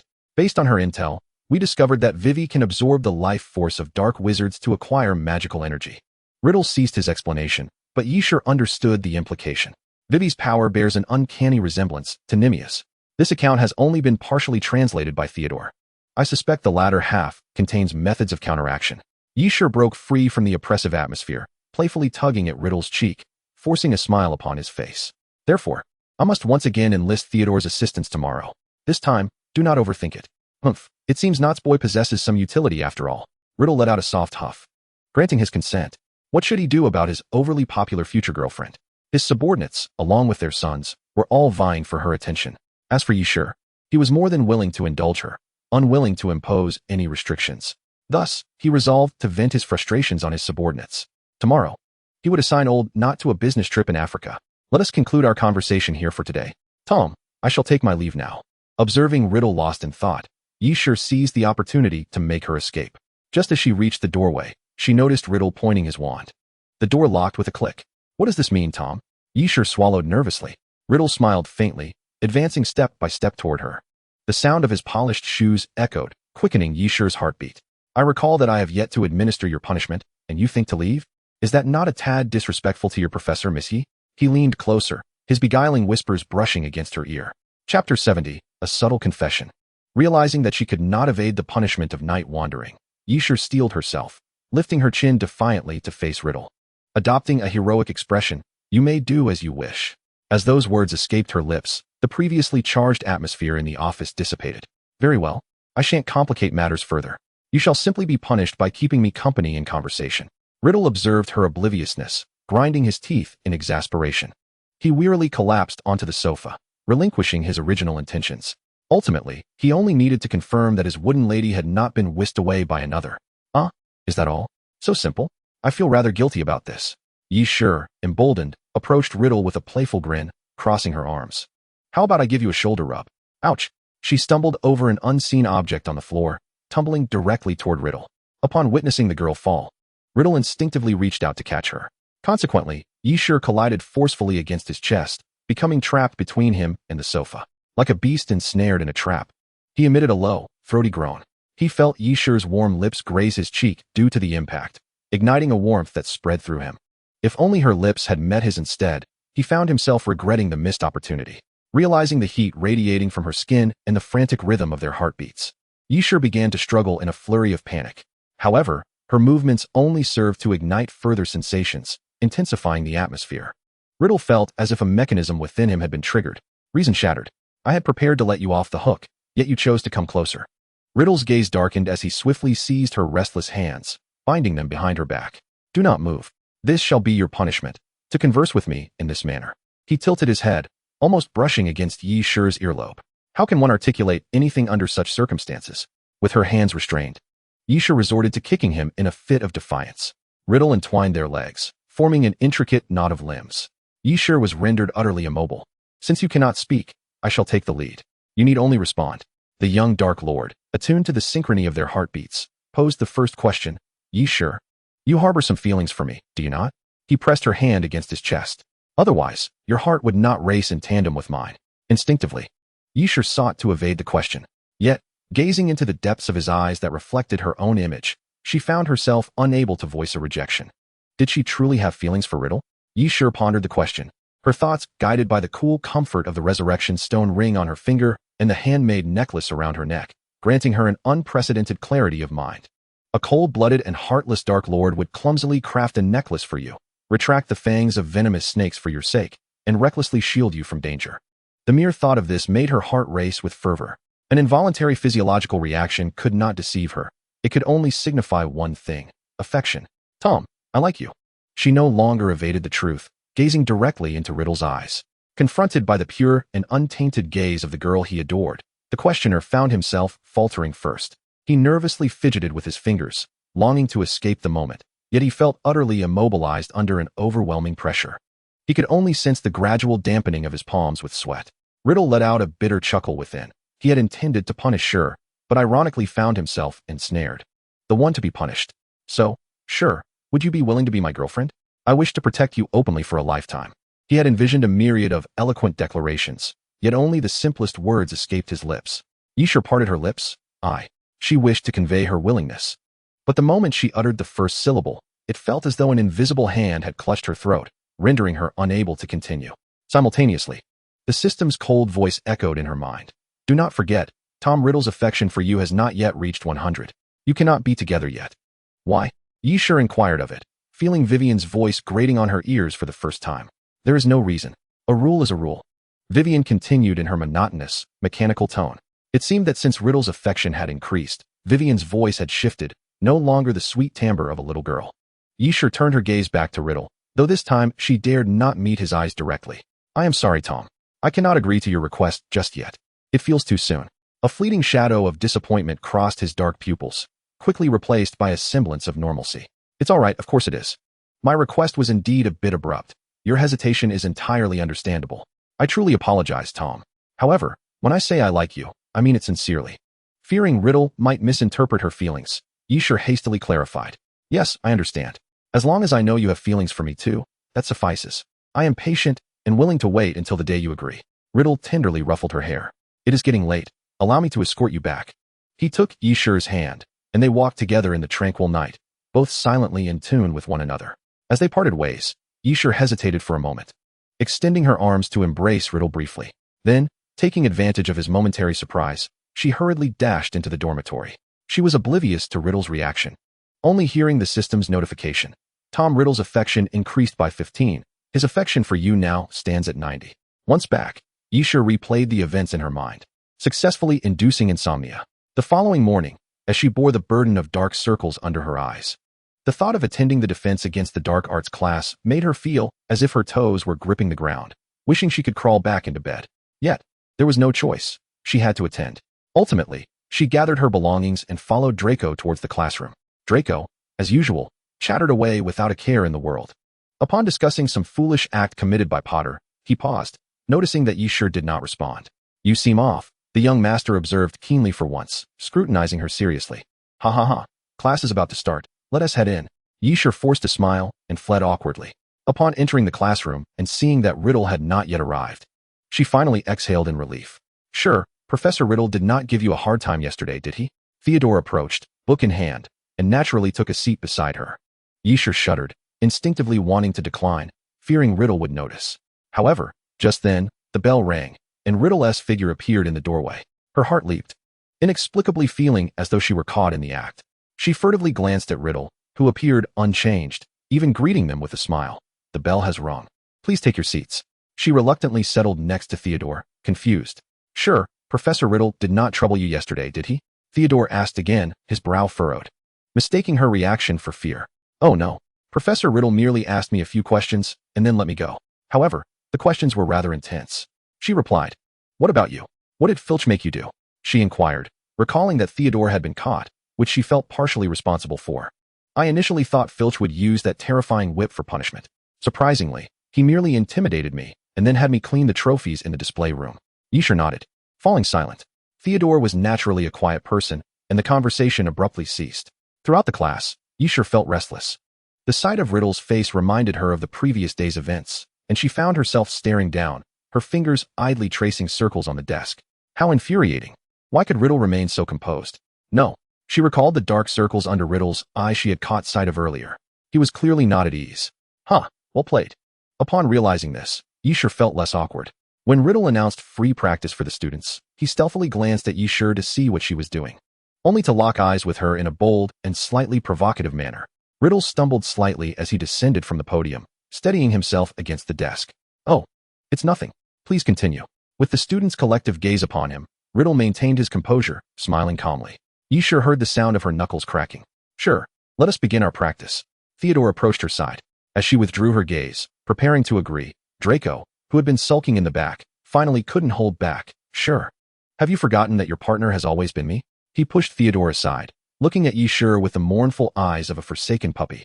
Hadn't Yishur and Theodore not gotten along previously? How had they become so familiar in just one day? How annoying, another rival. Draco, partnerships are not fixed. It's merely a matter of who arrives first. Theodore calmly repositioned himself beside Yishur. Their eyes connected in the air, crackling with tension like static electricity. Sure. It is up to you to decide. The two suddenly seemed to reach some peculiar agreement, both turning their gazes towards Yishur. Overwhelmed by choice. Yishur felt immense pressure. How about you two have a duel? Ultimately, she could only manage a dry laugh. Draco and Theodore exchanged glances, seemingly finding reason in the situation, and promptly rolled up their sleeves. Hey, I was just kidding. Don't actually fight, Yishur exclaimed, growing anxious as she contemplated intervening, but found herself at a loss as to which one to pull back. Riddle, hearing the commotion, hurried over. At last, Yishur spotted her savior and approached him, gently tugging at his robe. Professor Riddle, please come and manage this. Isn't this splendid? They've already divided themselves into groups, Riddle remarked with a bemused expression, observing the scene before him. Miss Yi, you shall pair with Miss Granger. Let Mr. Knott and Mr. Malfoy join forces. Instantly, the two male students, previously on the verge of confrontation, ceased their actions as if a switch had been flipped. Their expressions, however, remained decidedly reluctant. What's this? Not pleased, Riddle threatened, waving his wand playfully. If you're displeased, come up to the podium. Just the right time, as I need a demonstration partner. The two boys dared not voice their discontent any longer and performed the customary bow of dueling etiquette. Satisfied with this harmonious sight, Riddle nodded approvingly before leisurely moving on to inspect the next group. Yishur and Hermione engaged in their spell practice, their movements mechanical and seemingly distracted. Hermione, you appear rather unwell. Has something happened? Yishur was the first to notice Hermione's unusual demeanor and inquired. Hermione wiped her eyes. It's nothing. Just a bit irked by that Ron fellow. I've come to realize that men are generally disappointing. I shouldn't waste my energy on them. With that, she dispatched a spell with a burst of intensity, the light far more vibrant than before, indicating her newfound resolve. And what about you? Why do you seem so lackluster? It's not because of those insufferable men, is it? Hermione chuckled. Yishur scratched her head awkwardly. Not really. I was pondering why Harry has been so quiet lately. She felt that Riddle's topics were not suitable for the moment and hastily devised an alternative. Noticing Harry nearby, also seemingly disengaged, she seized upon that as a topic. Harry was not typically an extroverted individual, so initially, Yishur had not perceived anything amiss. However, his unusual demeanor in their usually lively defense against the dark arts class raised alarm, especially when she inadvertently caught a glimpse of the anger etched on his face as he gazed at Riddle. Yishur's heart sank uneasily. I was just about to mention this to you, Hermione said with concern. A few days ago, Harry ventured alone into the Forbidden Forest. Upon his return, he sat in the common room in silence for an extended period. Ron and I asked him what was wrong, but he refused to speak. Initially, we thought it was a romantic setback. You know how Harry has been keen on Ginny, but she already has a boyfriend. However, we later discovered that was not the case. He has been sneaking out frequently, seemingly searching for something around the castle. Before Ron and I had our spat, he confided in me that he had heard Harry muttering a strange word in his sleep. It sounded like Horcrux, as the term Horcrux echoed in the air. Yishur understood her fears had materialized. Harry was aware that Riddle was Voldemort, although she could not comprehend how he had come to this knowledge. What's the matter? Sure? Have you remembered something? Hermione observed her increasingly grave expression and grew anxious. I'm sorry, Hermione, but I can't divulge the details just yet. Yishur grasped her hand. However, could I ask a favor? If you notice Harry sneaking out again, please inform me immediately. I assure you it's for his safety. It was only prudent to be concerned. Last time, Vivi had managed to infiltrate the Forbidden Forest, confounding Lotus. Thus, Yishur suspected Harry's predicament was also entangled with her. The matter was of great significance. As soon as class ended, Yishur firmly took Riddle by the arm and headed straight for the headmaster's office. Vivi even knows about Horcruxes. The situation has escalated, Professor Dumbledore sighed deeply. Tom, I hope you can reveal to me the precise location of the Horcrux you have hidden within Hogwarts. I need to assign someone to guard it. For now, they were allies, and Dumbledore believed he must set aside personal grudges to ensure Riddle's safety. Riddle hesitated. The diadem was far too large for him to carry with ease. It appeared he would have to leave it in its current location. While he was confident in his concealment, it was not without risks. Having someone to watch over it would provide a greater sense of security. Yet, he was uncertain if he could trust Dumbledore. What if he took the opportunity to destroy his Horcrux? At that moment, he felt warmth in his palm. Yishur was holding his hand. Tom, you should tell Professor Dumbledore. Yishur looked at him earnestly. I believe Professor Dumbledore would not exploit a moment of vulnerability. It's in the room of requirement. Riddle finally relented. He trusted no one but her. October's Hogwarts had begun to chill. Students had long retreated into the warmth of their blankets, leaving the common room eerily silent. Yet, in the deserted Gryffindor common room, the sound of footsteps echoed. Should someone happen to pass by, they would surely be startled by the sudden presence of footsteps. The next day, a new campus ghost story would surely emerge. Only Hermione, hidden in the shadows, knew it was Harry, cloaked in invisibility. Sure, Harry has left. He.s. wearing the invisibility cloak. Once the footsteps faded entirely from the common room, Hermione calmly retrieved the walkie-talkie Yshur had given her to report the situation. Harry wandered through the dark halls of Hogwarts, his brow furrowed tightly. Hopefully, the room of requirement would not harbor any other visitors this time. He muttered to himself, recalling Vivie's words that Voldemort possessed 7 Horcruxes, one of which was hidden in the room of requirement, a glimmering diadem. If he could destroy the Horcrux, it would weaken Voldemort's power. And if all the Horcruxes were destroyed, a wave of peculiar exhilaration washed over Harry. He could finally exact his revenge. With this thought, an eerie green light flickered in his emerald eyes. Days earlier, after witnessing Ginny on a date with Dean and feeling despondent, an unsigned letter had mysteriously fluttered into his hands. Curious, Harry opened it and began to read. The letter invited him to the Forbidden Forest alone, promising important information regarding his parents. The origins of the letter were suspicious. Rationality dictated he should ignore it. Yet, his overwhelming longing for his parents ultimately overrode his reason, and he quietly ventured into the Forbidden Forest to keep the appointment. Upon arrival, he immediately recognized Vivi perched on a branch, as Yshur had previously described her appearance. Harry's heart raced in panic. He initially intended to flee to find Professor Dumbledore. However, a single utterance from Vivi froze him in place. Harry, upon encountering Tom Riddle, do you not feel an unsettling sensation, occasionally accompanied by a sharp pain in the scar on your forehead? That is because Tom Riddle is none other than Voldemort. I cannot accept your words. Harry desperately stifled the turmoil surging within him. He placed his unwavering faith solely in Professor Dumbledore. Dumbledore? Vivi scoffed with derision. Have you ever contemplated that Dumbledore and Poetic Leaf are the ones who have been deceiving you all along? If you harbor doubts, venture into the trophy room. There lies a cup inscribed with the name Tom Riddle. Its age aligns perfectly with that of Voldemort. Go ahead, should you accept my words. Return here, and I shall reveal to you the means to vanquish Voldemort. Harry hastened to the trophy room, rummaging feverishly. Upon spotting the cup bearing Tom Riddle's name, a chill coursed through him, swiftly engulfed by a flame of fury. Professor Dumbledore and Poetic Leaf, whom I trusted so deeply, have conspired with Voldemort. The blaze of anger severed the strings of his reason, and with a grim countenance, he trudged towards the Forbidden Forest, his footsteps echoing heavily against the ground. Oh, you have returned? Vivi languidly leaned against a tree, seemingly unfazed. What shall I do?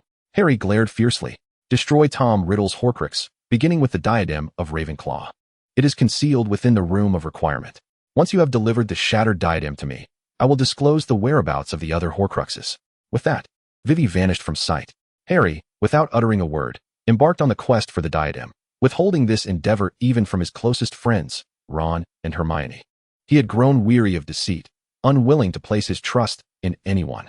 However, perhaps due to ill fortune, each time he approached the vicinity of the room of requirement, he was met with the presence of others, leaving him no opportunity to act. Yet tonight, gazing upon the vacant doorway, he smiled. There was no one present. He would surely succeed in obliterating the diadem that harbored Voldemort's Horcrux. Chapter 73, Reconciliation. Taking a deep breath, Harry silently recited the name of Ravenclaw's diadem and pushed open the door to the room of requirement. The door creaked ominously, slowly yielding, despite donning the invisibility cloak. The sound startled him. He surveyed the surroundings, ensuring he had not attracted any attention, before cautiously stepping inside. The diadem of Ravenclaw was prominently displayed amidst a heap of clutter, radiating a dazzling light, as if deliberately tempting him to seize it. Under normal circumstances, Harry would have considered this a trap. Yet in this moment, his mind was clouded by rage. The singular thought of destroying the diadem consumed him. Without hesitation, his hand reached out, but before it could touch the diadem, it was grasped by a pair of aged, rough hands. Simultaneously, another pair of delicate hands accurately seized the hood of his invisibility cloak and yanked it down. Harry's face was laid bare to the air. What do you intend to do? Harry exclaimed, struggling as his glasses were knocked askew. Yet he glared at Dumbledore and Poetic Leaf with all his fury. Harry, please calm down, Poetic Leaf sighed, picking up the glasses that had fallen to the ground, carefully placing them back on his nose. I do not desire your insincere sympathy. You and Voldemort are in cahoots. Harry turned his head away. Harry, just listen to us, Dumbledore interjected. Harry averted his gaze in another direction, even resorting to muttering curses. I apologize, Harry. Poetic Leaf had no choice but to cast a silencing spell, forcing him to regain his composure. Oh, that spell is rather impressive. Dumbledore marveled. It was invented by the Half-Blood Prince, Poetic Leaf replied vaguely. Fortunately, Professor Snape is not here. Harry, I understand your hatred for Tom. Your feelings are entirely valid. However, this is not the time for infighting. I implore you to temporarily set aside personal grievances and confront our common enemy. Furthermore, the Tom you know as Voldemort is not the same individual anymore. Dumbledore gazed at Harry with those profound eyes, filled with emotions he could not comprehend. In Dumbledore's view, Voldemort was less a singular entity and more an abstract amalgamation, a confluence of various dark and malevolent deeds. The transformation into Voldemort was inextricably linked to his tumultuous upbringing, a black mandrake born from the mire of corruption. But what if the seeds of malevolence were nurtured under the warm embrace of sunlight? Dumbledore conducted an experiment, placing the warm sun, named Poetic Leaf, beside the seed. Thus, the seed grew into its present form, not Voldemort, but a completely new Tom Riddle, a youth, albeit with a flamboyant disposition, who would learn to discern right from wrong and even sacrifice himself for those he deemed important. Dumbledore felt perhaps he should grant him a chance, much like he had for Snape in the past. Harry, these are the materials we have gathered. I hope you will take a look. Dumbledore extended a stack of photographs and documents to Harry. In the animated images, a group of hooded figures in dark robes, under the girl's indulgence, menacingly advanced towards an elderly man and a small child. A fierce blaze ravaged the streets, a cacophony of anguished cries and screams entwined in disarray. The once thriving marketplace had transformed into a hellish inferno, while the girl sat atop a tree, impassively observing it all. Harry's hand trembled as he gripped the documents. Dumbledore continued. Subsequently, it was Tom who, along with his followers, actively aided these refugees, even financing the reconstruction of their homes. This street was able to restore itself so swiftly because of those efforts. Poetic Leaf noticed Harry's tense form gradually relaxing. She approached him slowly, gazing earnestly into his eyes. Harry, I do not wish to persuade you to forgive Riddle. I merely hope you are not exploited by Vivi. Once we have dealt with this matter, if you still seek vengeance, I will not stand in your way. For now, trust us, will you? Perhaps moved by the sorrow reflected in Poetic Leaf's eyes, Harry finally nodded, albeit imperceptibly. Poetic Leaf lifted the spell's binding from him. Riddle emerged from the shadows. The moment their eyes met, Poetic Leaf's heart raced. Yet Harry merely scoffed and averted his gaze. Hey, Tom Riddle, I will not strike at you now. But that does not mean I have forgiven you. I am merely acting in the interest of the wizarding world and granting Poetic Leaf and Professor Dumbledore a measure of respect. Riddle caressed the patterns on his wand, a boastful smile gracing his lips. Very well. Once this matter concludes, I shall await you for a duel. In the manner of men, I will not shy away. As the situation seemed temporarily resolved, both Poetic Leaf and Dumbledore exhaled a sigh of relief. Reflecting upon it now, Harry felt a tinge of embarrassment for his previous impulsiveness. He sheepishly raked a hand through his disheveled black hair. Upon encountering Vivi, he felt as though he had been overtaken by a surge of rage, rendering him deaf to all reason. Harry initially intended to make a self-deprecating remark, but he soon noticed the grave expressions on the faces of the other three present. What would wrong? Harry, I suspect that Vivi may have employed some means to manipulate your emotions. Dumbledore lifted the Elder Wand and waved it toward Harry, a strange green light flickering in Harry's eyes. Indeed, there is something. Yasher pointed at Harry's eyes. I noticed it as soon as he entered. However, since Harry's eyes are naturally green, it appeared inconspicuous, and I thought it was merely an illusion. Dumbledore, is there any way to resolve this? Riddle inquired, glancing at Dumbledore, who was stroking his beard thoughtfully. Dumbledore hesitated slightly. There is a solution, but it requires a person of considerable magical strength to dispel it using their own power. I'll do it, Riddle declared without hesitation. Tom Riddle, you. Harry's expression grew complex. For a moment, he struggled to find an appropriate response to face this former foe. Riddle scoffed. No need to thank me. I'm doing this for sure. I don't want her caught in the middle of our conflict. Besides, I have ample magic. I'll recover in half a month. With that, he impatiently positioned himself before Dumbledore, urging him to proceed swiftly. As a gentle blue light flashed, Harry's eyes regained their clarity. However, Riddle's complexion turned pale, and he swayed weakly, prompting Yasher to quickly support him with concern. But what should we do about Vivi? Harry asked anxiously, gazing at the shimmering diadem. Dumbledore remained silent, and the room of requirement fell into a contemplative hush. I have a brilliant idea. Yasher's mind raced as a bold plan formed within her. We can turn the tables on her. Chapter 74, Strategy Progress 100. I have a brilliant idea. We can turn the tables on her. Yasher addressed the group. We can have Harry deliver a fake Horcrux to Vivi to gain her trust. Once she lets her guard down, we can set a trap to capture her. What does everyone think? Dumbledore nodded first. I believe this plan is feasible. Tom is currently weakened and requires rest, so this strategy would buy us some time. However, it may carry certain risks. I wonder if Harry is willing. I am. Leave it to me. Harry interjected eagerly before Dumbledore could finish his sentence. His clear green eyes sparkled with a dazzling light. Everyone calls me the Chosen One, but so far, aside from fending off Voldemort in my first year, I haven't truly contributed to the magical world. I do not particularly like the title of Chosen One, nor do I relish the limelight, and I rarely take initiative. However, if the people of the magical world need me, I am willing to step up and be the Chosen One once more. Upon hearing Harry's impassioned speech, Yisha couldn't help but wipe her eyes. The Chosen One truly lives up to the title. His noble resolve is enough to bring tears to one's eyes. Moreover, I do not wish to owe him any favors. Before sitting down, Harry pointed at Riddle and rudely added, by the way, such audacity was rare for a shy boy like Harry. Yet Yisha keenly noticed that his expression seemed slightly forced, as if he was deliberately trying to act that way. Understanding Harry's feelings, Yisha smiled subtly, choosing not to expose him. Then it's settled, Dumbledore said, a glimmer of moisture appearing in his eyes.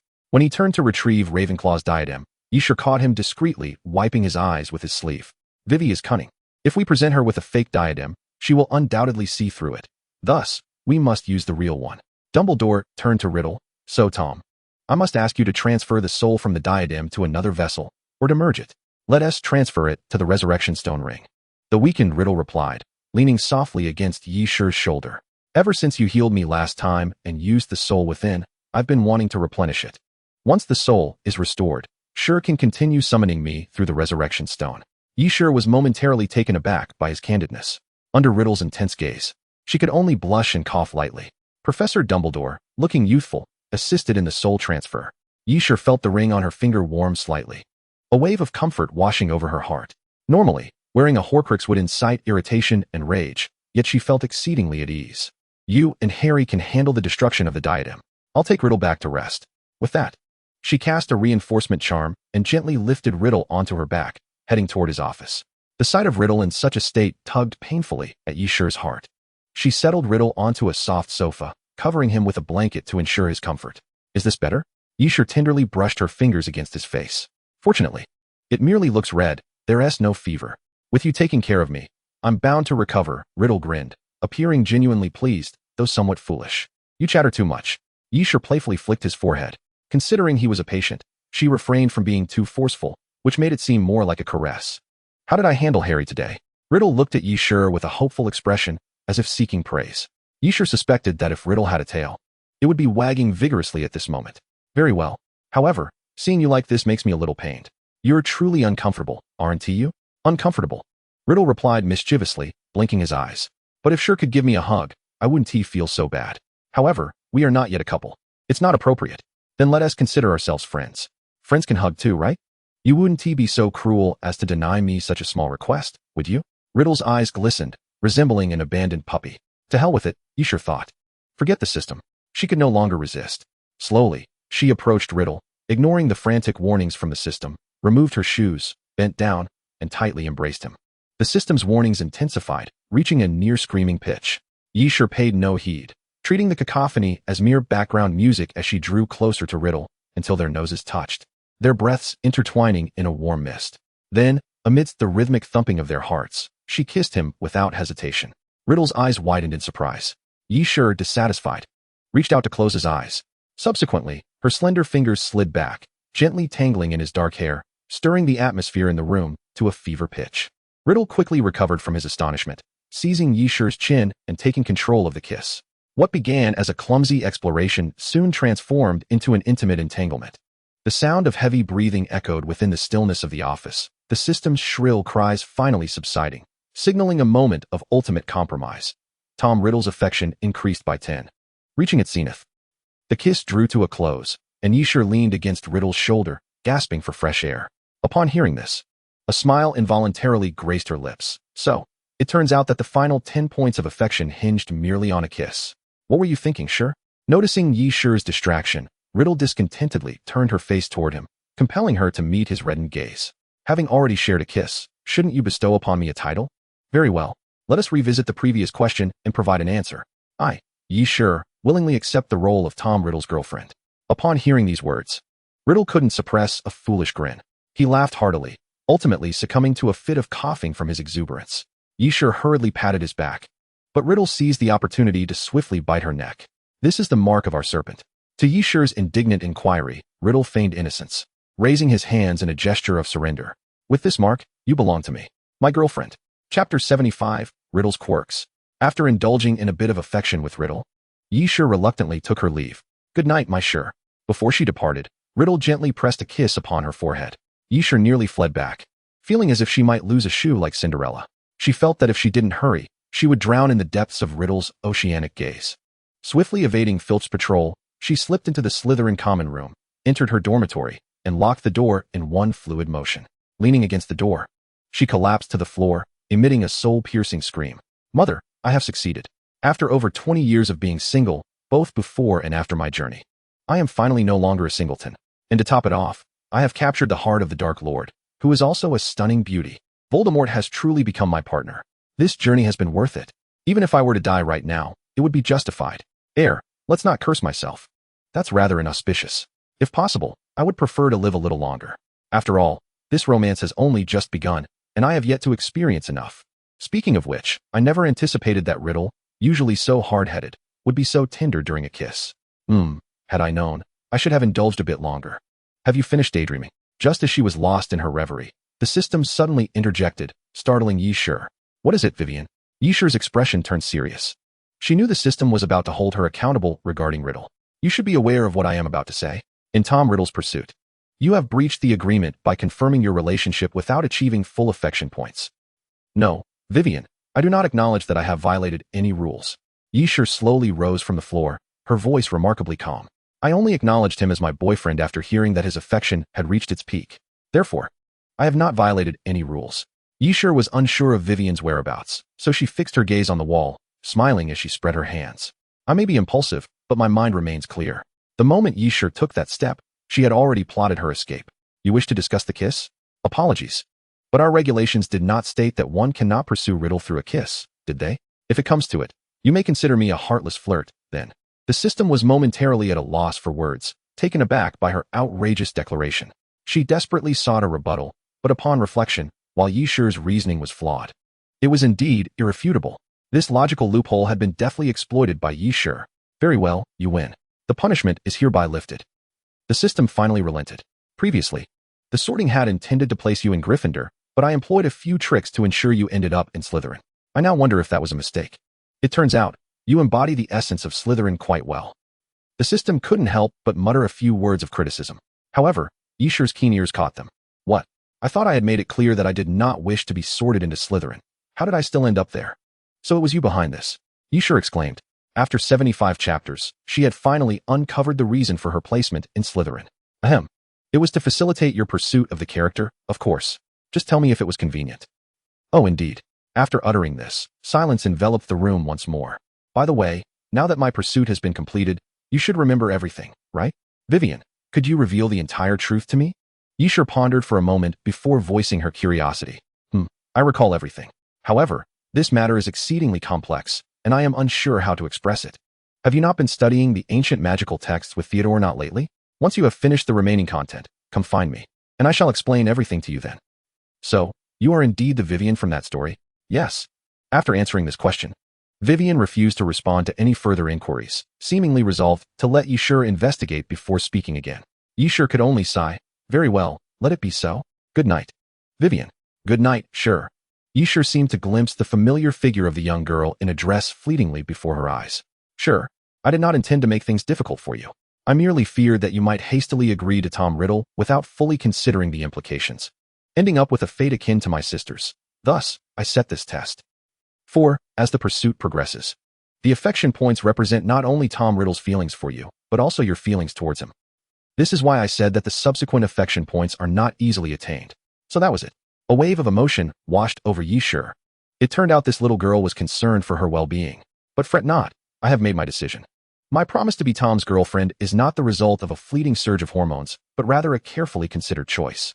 The rapid increase in our affection points attests to this. Both of us are sincere. She slept soundly that night. Yishur stretched languidly, satisfied, changed her clothes, and prepared for class. Catching sight of the small mark on her neck, her face flushed slightly as she pulled her collar to conceal it. The fire in the common room crackled merrily. Draco was already seated there, waiting for Yishur. "Hey, why are you so slow today? I've been waiting for ages," the young master complained. "Apologies, apologies. Let us hurry." Yishur expressed her regrets and quickly followed the Slytherin group out the door, eager to head to the Great Hall for breakfast. "I wonder if Tom is feeling better? Should I take him some breakfast?" Yishur mused as she walked, lost in thought, so engrossed that she failed to notice the tall shadow that suddenly appeared before her. "Good day, Professor Riddle." It wasn't until the students greeted him that Yishur finally came to her senses. She lifted her gaze, meeting Riddle's probing eyes. How could this classmate fail to greet the professor upon encountering him? Was he dismissing the professor entirely? Yishur's lips twitched slightly. "Good morning, Professor Riddle. What peculiar amusement does this fellow find today? Engaging in a bit of teacher-student play, perhaps?" Given the sensitivity of their respective positions, Yishur and Riddle had decided the previous night to keep their relationship under wraps for the time being. It certainly carried a hint of clandestine romance. "Quite thrilling." "That's more like it," Riddle replied with a satisfied smile. "Come, let us proceed to the Great Hall for breakfast together." Chapter 76. What nefarious intentions could Riddle possibly harbor? He merely wished to be close to his beloved. "Let us go. I shall accompany you all to the Great Hall for breakfast." As soon as Riddle uttered these words, an eerie silence enveloped the surroundings, with the Slytherin students too intimidated to breathe. There exists an inherent fear among students towards professors. No one could maintain a relaxed demeanor while dining alongside one. Yet, the Slytherins lacked the audacity to refuse the professor. Being a student herself, Yishur understood their sentiments all too well, so she leaned closer to Riddle and whispered, "Tom, do not put them in a difficult position. Then you shall dine with me, and I shall spare them," he countered, wielding his threat with masterful precision. Yishur ground her teeth together in annoyance. "Fine. Let us go. Tom Riddle, given your current state of health, I shall let this slide," she declared. "Once you have recovered, I must ensure you comprehend who truly holds the family throne." Yishur motioned for Draco and the others to head to the Great Hall first, then assisted Riddle as they walked slowly behind. To avoid drawing attention, they chose a secluded corner to sit. However, as Yishur piled her food upon the table, she suddenly sensed a peculiar gaze directed her way from afar. Following the source of the stare, she noticed a conspicuous platinum head bowing down. "What is Draco looking at?" Yishur pondered, though she soon dismissed the thought and returned to her task. She retrieved 2 slices of bread, slathered them with ketchup, and added a fried egg, bacon, and lettuce, compressing them together diagonally to create 2 delectable sandwiches. "Here, eat up. We each get one," she said, lifting one toward Riddle while holding the other. As she took a bite, she couldn't help but grumble. The breakfast at Hogwarts is truly monotonous. Consuming merely bread and cornflakes cannot be good for your health.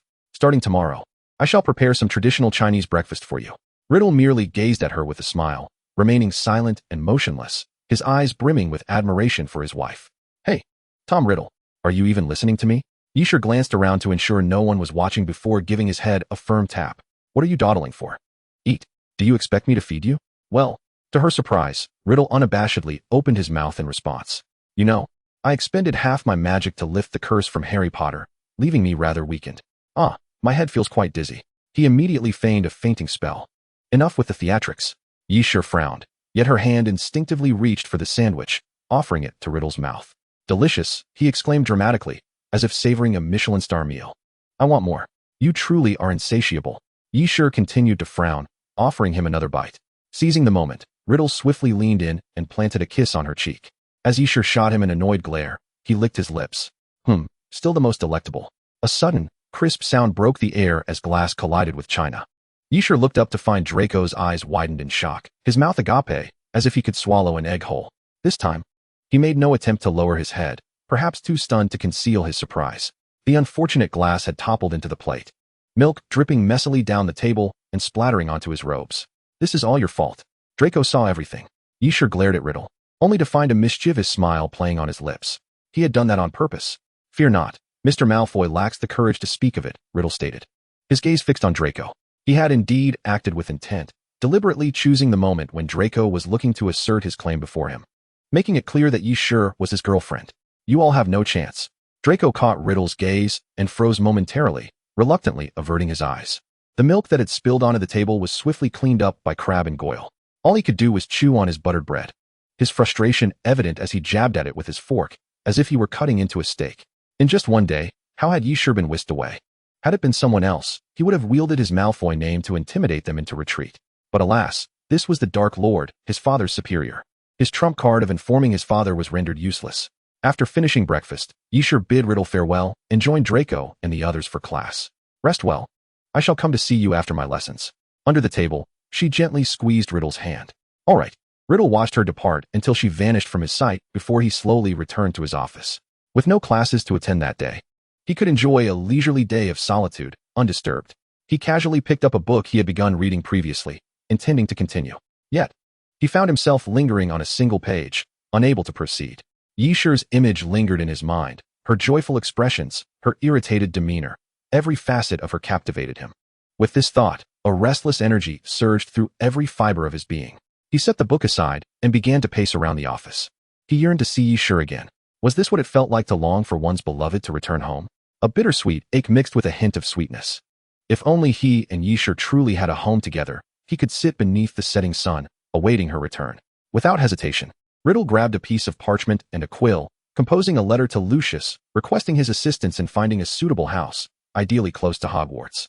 The owl soared into the azure sky, carrying the white envelope. Riddle felt his dreams ascend with the letter, gradually taking form. After a considerable time, he glanced at the clock on the wall. In 20 minutes, Yishur would finish her class. Unable to contain his excitement any longer, he stood up and made his way to the History of Magic classroom. He intended to greet Yishur as she concluded her lessons. The bell rang, signaling the end of class, and Professor Bin's monotonous voice finally ceased. Yishur stretched, shaking off her drowsiness, and followed the throng of students flowing toward the exit. A familiar figure stood resolutely in the corner, gazing at her. Yishur rubbed her eyes in confusion. Was she still not awake? How could Riddle possibly be here? Yet, the figure approached her directly, halting before her and speaking in a tone audible only to them. Sure, I am here to take you home. Chapter 77. We are about to have a home. Professor Riddle has a matter to discuss with me. You all may leave for now. Yishur addressed the group of Slytherins. The other students dispersed without hesitation. Only Draco, privy to the situation, discreetly rolled his eyes as Riddle remained oblivious. Before following the others out, weren't you supposed to wait for me in your office? Why did you come out? Yishur questioned as she walked beside Riddle. I merely longed for you. Eager to see you swiftly, Riddle replied, subtly squeezing her hand beneath the cover of his ample sleeves. Yishur initially intended to voice her reproach, but found herself at a loss for words. She too missed Riddle dearly. Despite their separation lasting only the duration of a single class. Perhaps this was what being a couple in love felt like, yearning to be together every moment. Next time, do refrain from such antics. You must take care of your health, she gently admonished, mirroring Riddle's earlier actions by returning the squeeze and speaking in a soft voice. As they reached a secluded spot, a gust of cold wind swept through. Riddle reached out, wrapping his arm around Yishur, and a warm sensation instantly coursed through her spine. By the way, sure, I have delightful news to share. What news? Let us discuss it once we are inside the office. Riddle was teasing her. Yishur tightened her grip on his hand, contemplating how long the path to Riddle's office seemed to stretch before her. Upon entering the office, Riddle first cast a locking charm on the door. Then, directing his wand at the fireplace, flames crackled to life, illuminating the room and filling it with warmth. Can I speak now? Yishur reclined on the sofa, looking at him expectantly. I just wrote to Lucius, asking him to find a suitable house near Hogwarts for us. Sure, you won't need to stay at Hogwarts during the summer anymore. We are about to have a home. Riddle's words left Yishur momentarily stunned. Home. How long had it been since she had heard that word? The relatives who had treated her like a mere plaything had never given her a home. She could not acknowledge those cold houses as home. Yet, in this bizarre world, someone was telling her that they would finally have a home. Tears pricked her eyes, threatening to spill. Why are you crying? Are you unwilling, sure? If you don't want this, I can write to Lucius right now and put an end to it. Seeing Yishur's eyes well up, Riddle became flustered, fumbling to retrieve a handkerchief to wipe her tears and soothingly stroking her hair. No, I'm very happy. I'm just a bit overwhelmed, Yishur replied, extending her arms to pull Riddle down onto the sofa, embracing him tightly. Riddle, without a moment's hesitation, returned the embrace. Two orphans who had once known no home found solace in each other's arms, finally becoming family. Then it's settled. Once Lucius finds a suitable house, I'll let you choose from the options. They held each other in silence for a while, until Riddle reluctantly released Yishur. All right, she smiled softly at him. But won't this be too much trouble for Uncle Lucius? A twinge of guilt washed over her. Riddle scoffed lightly. Don't worry. Lucius would be more than eager to take on this task. At that moment, Lucius, upon receiving the letter, found himself trembling with excitement. Lord was finally starting a family.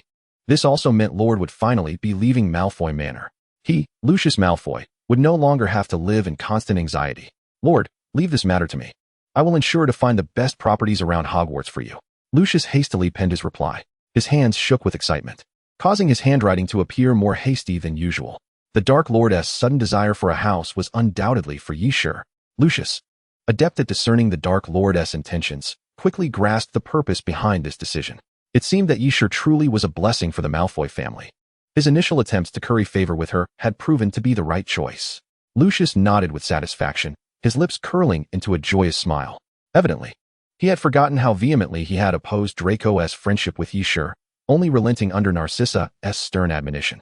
I'm sorry, Tom, but I must go study ancient magic records with Theodore.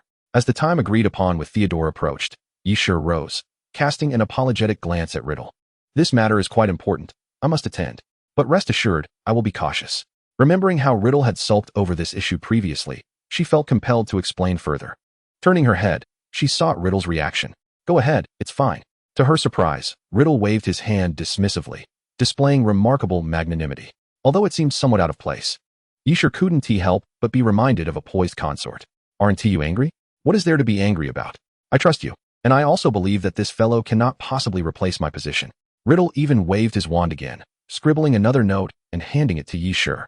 Here, take this. It's for that lad. This way, you won't be caught by Filch. Thank you for your trust, Tom. I'll return promptly. Yishur stood on her tiptoes and placed a quick kiss at the corner of his mouth before gaily darting out the door. Arriving at the library entrance, Yishur discovered Theodore waiting for her. Sorry to keep you waiting, she said, handing him one of the notes. Let us go inside. Theodore glanced at Riddle's signature on the note, his emotions turning complex. I can't shake the feeling that Professor Riddle is treating you rather specially. Well, he certainly is special to me. After all, Tom is my boyfriend, Yishur candidly replied.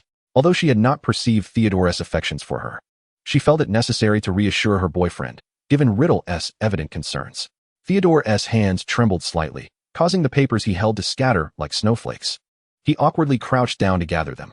Little did he know, his secret crush was about to come to an abrupt end. I'm sorry. If this makes you uncomfortable, you can refuse to help. I don't wish to take advantage of you. Yishur sighed. This reaction finally made her realize Theodore's feelings, despite her previous obliviousness. It's all right. I promised you, so I shall fulfill it. Theodore quickly regained his composure, smiling at Yishur. We can still be friends, right? I will continue to protect you as a friend. Now let us go inside.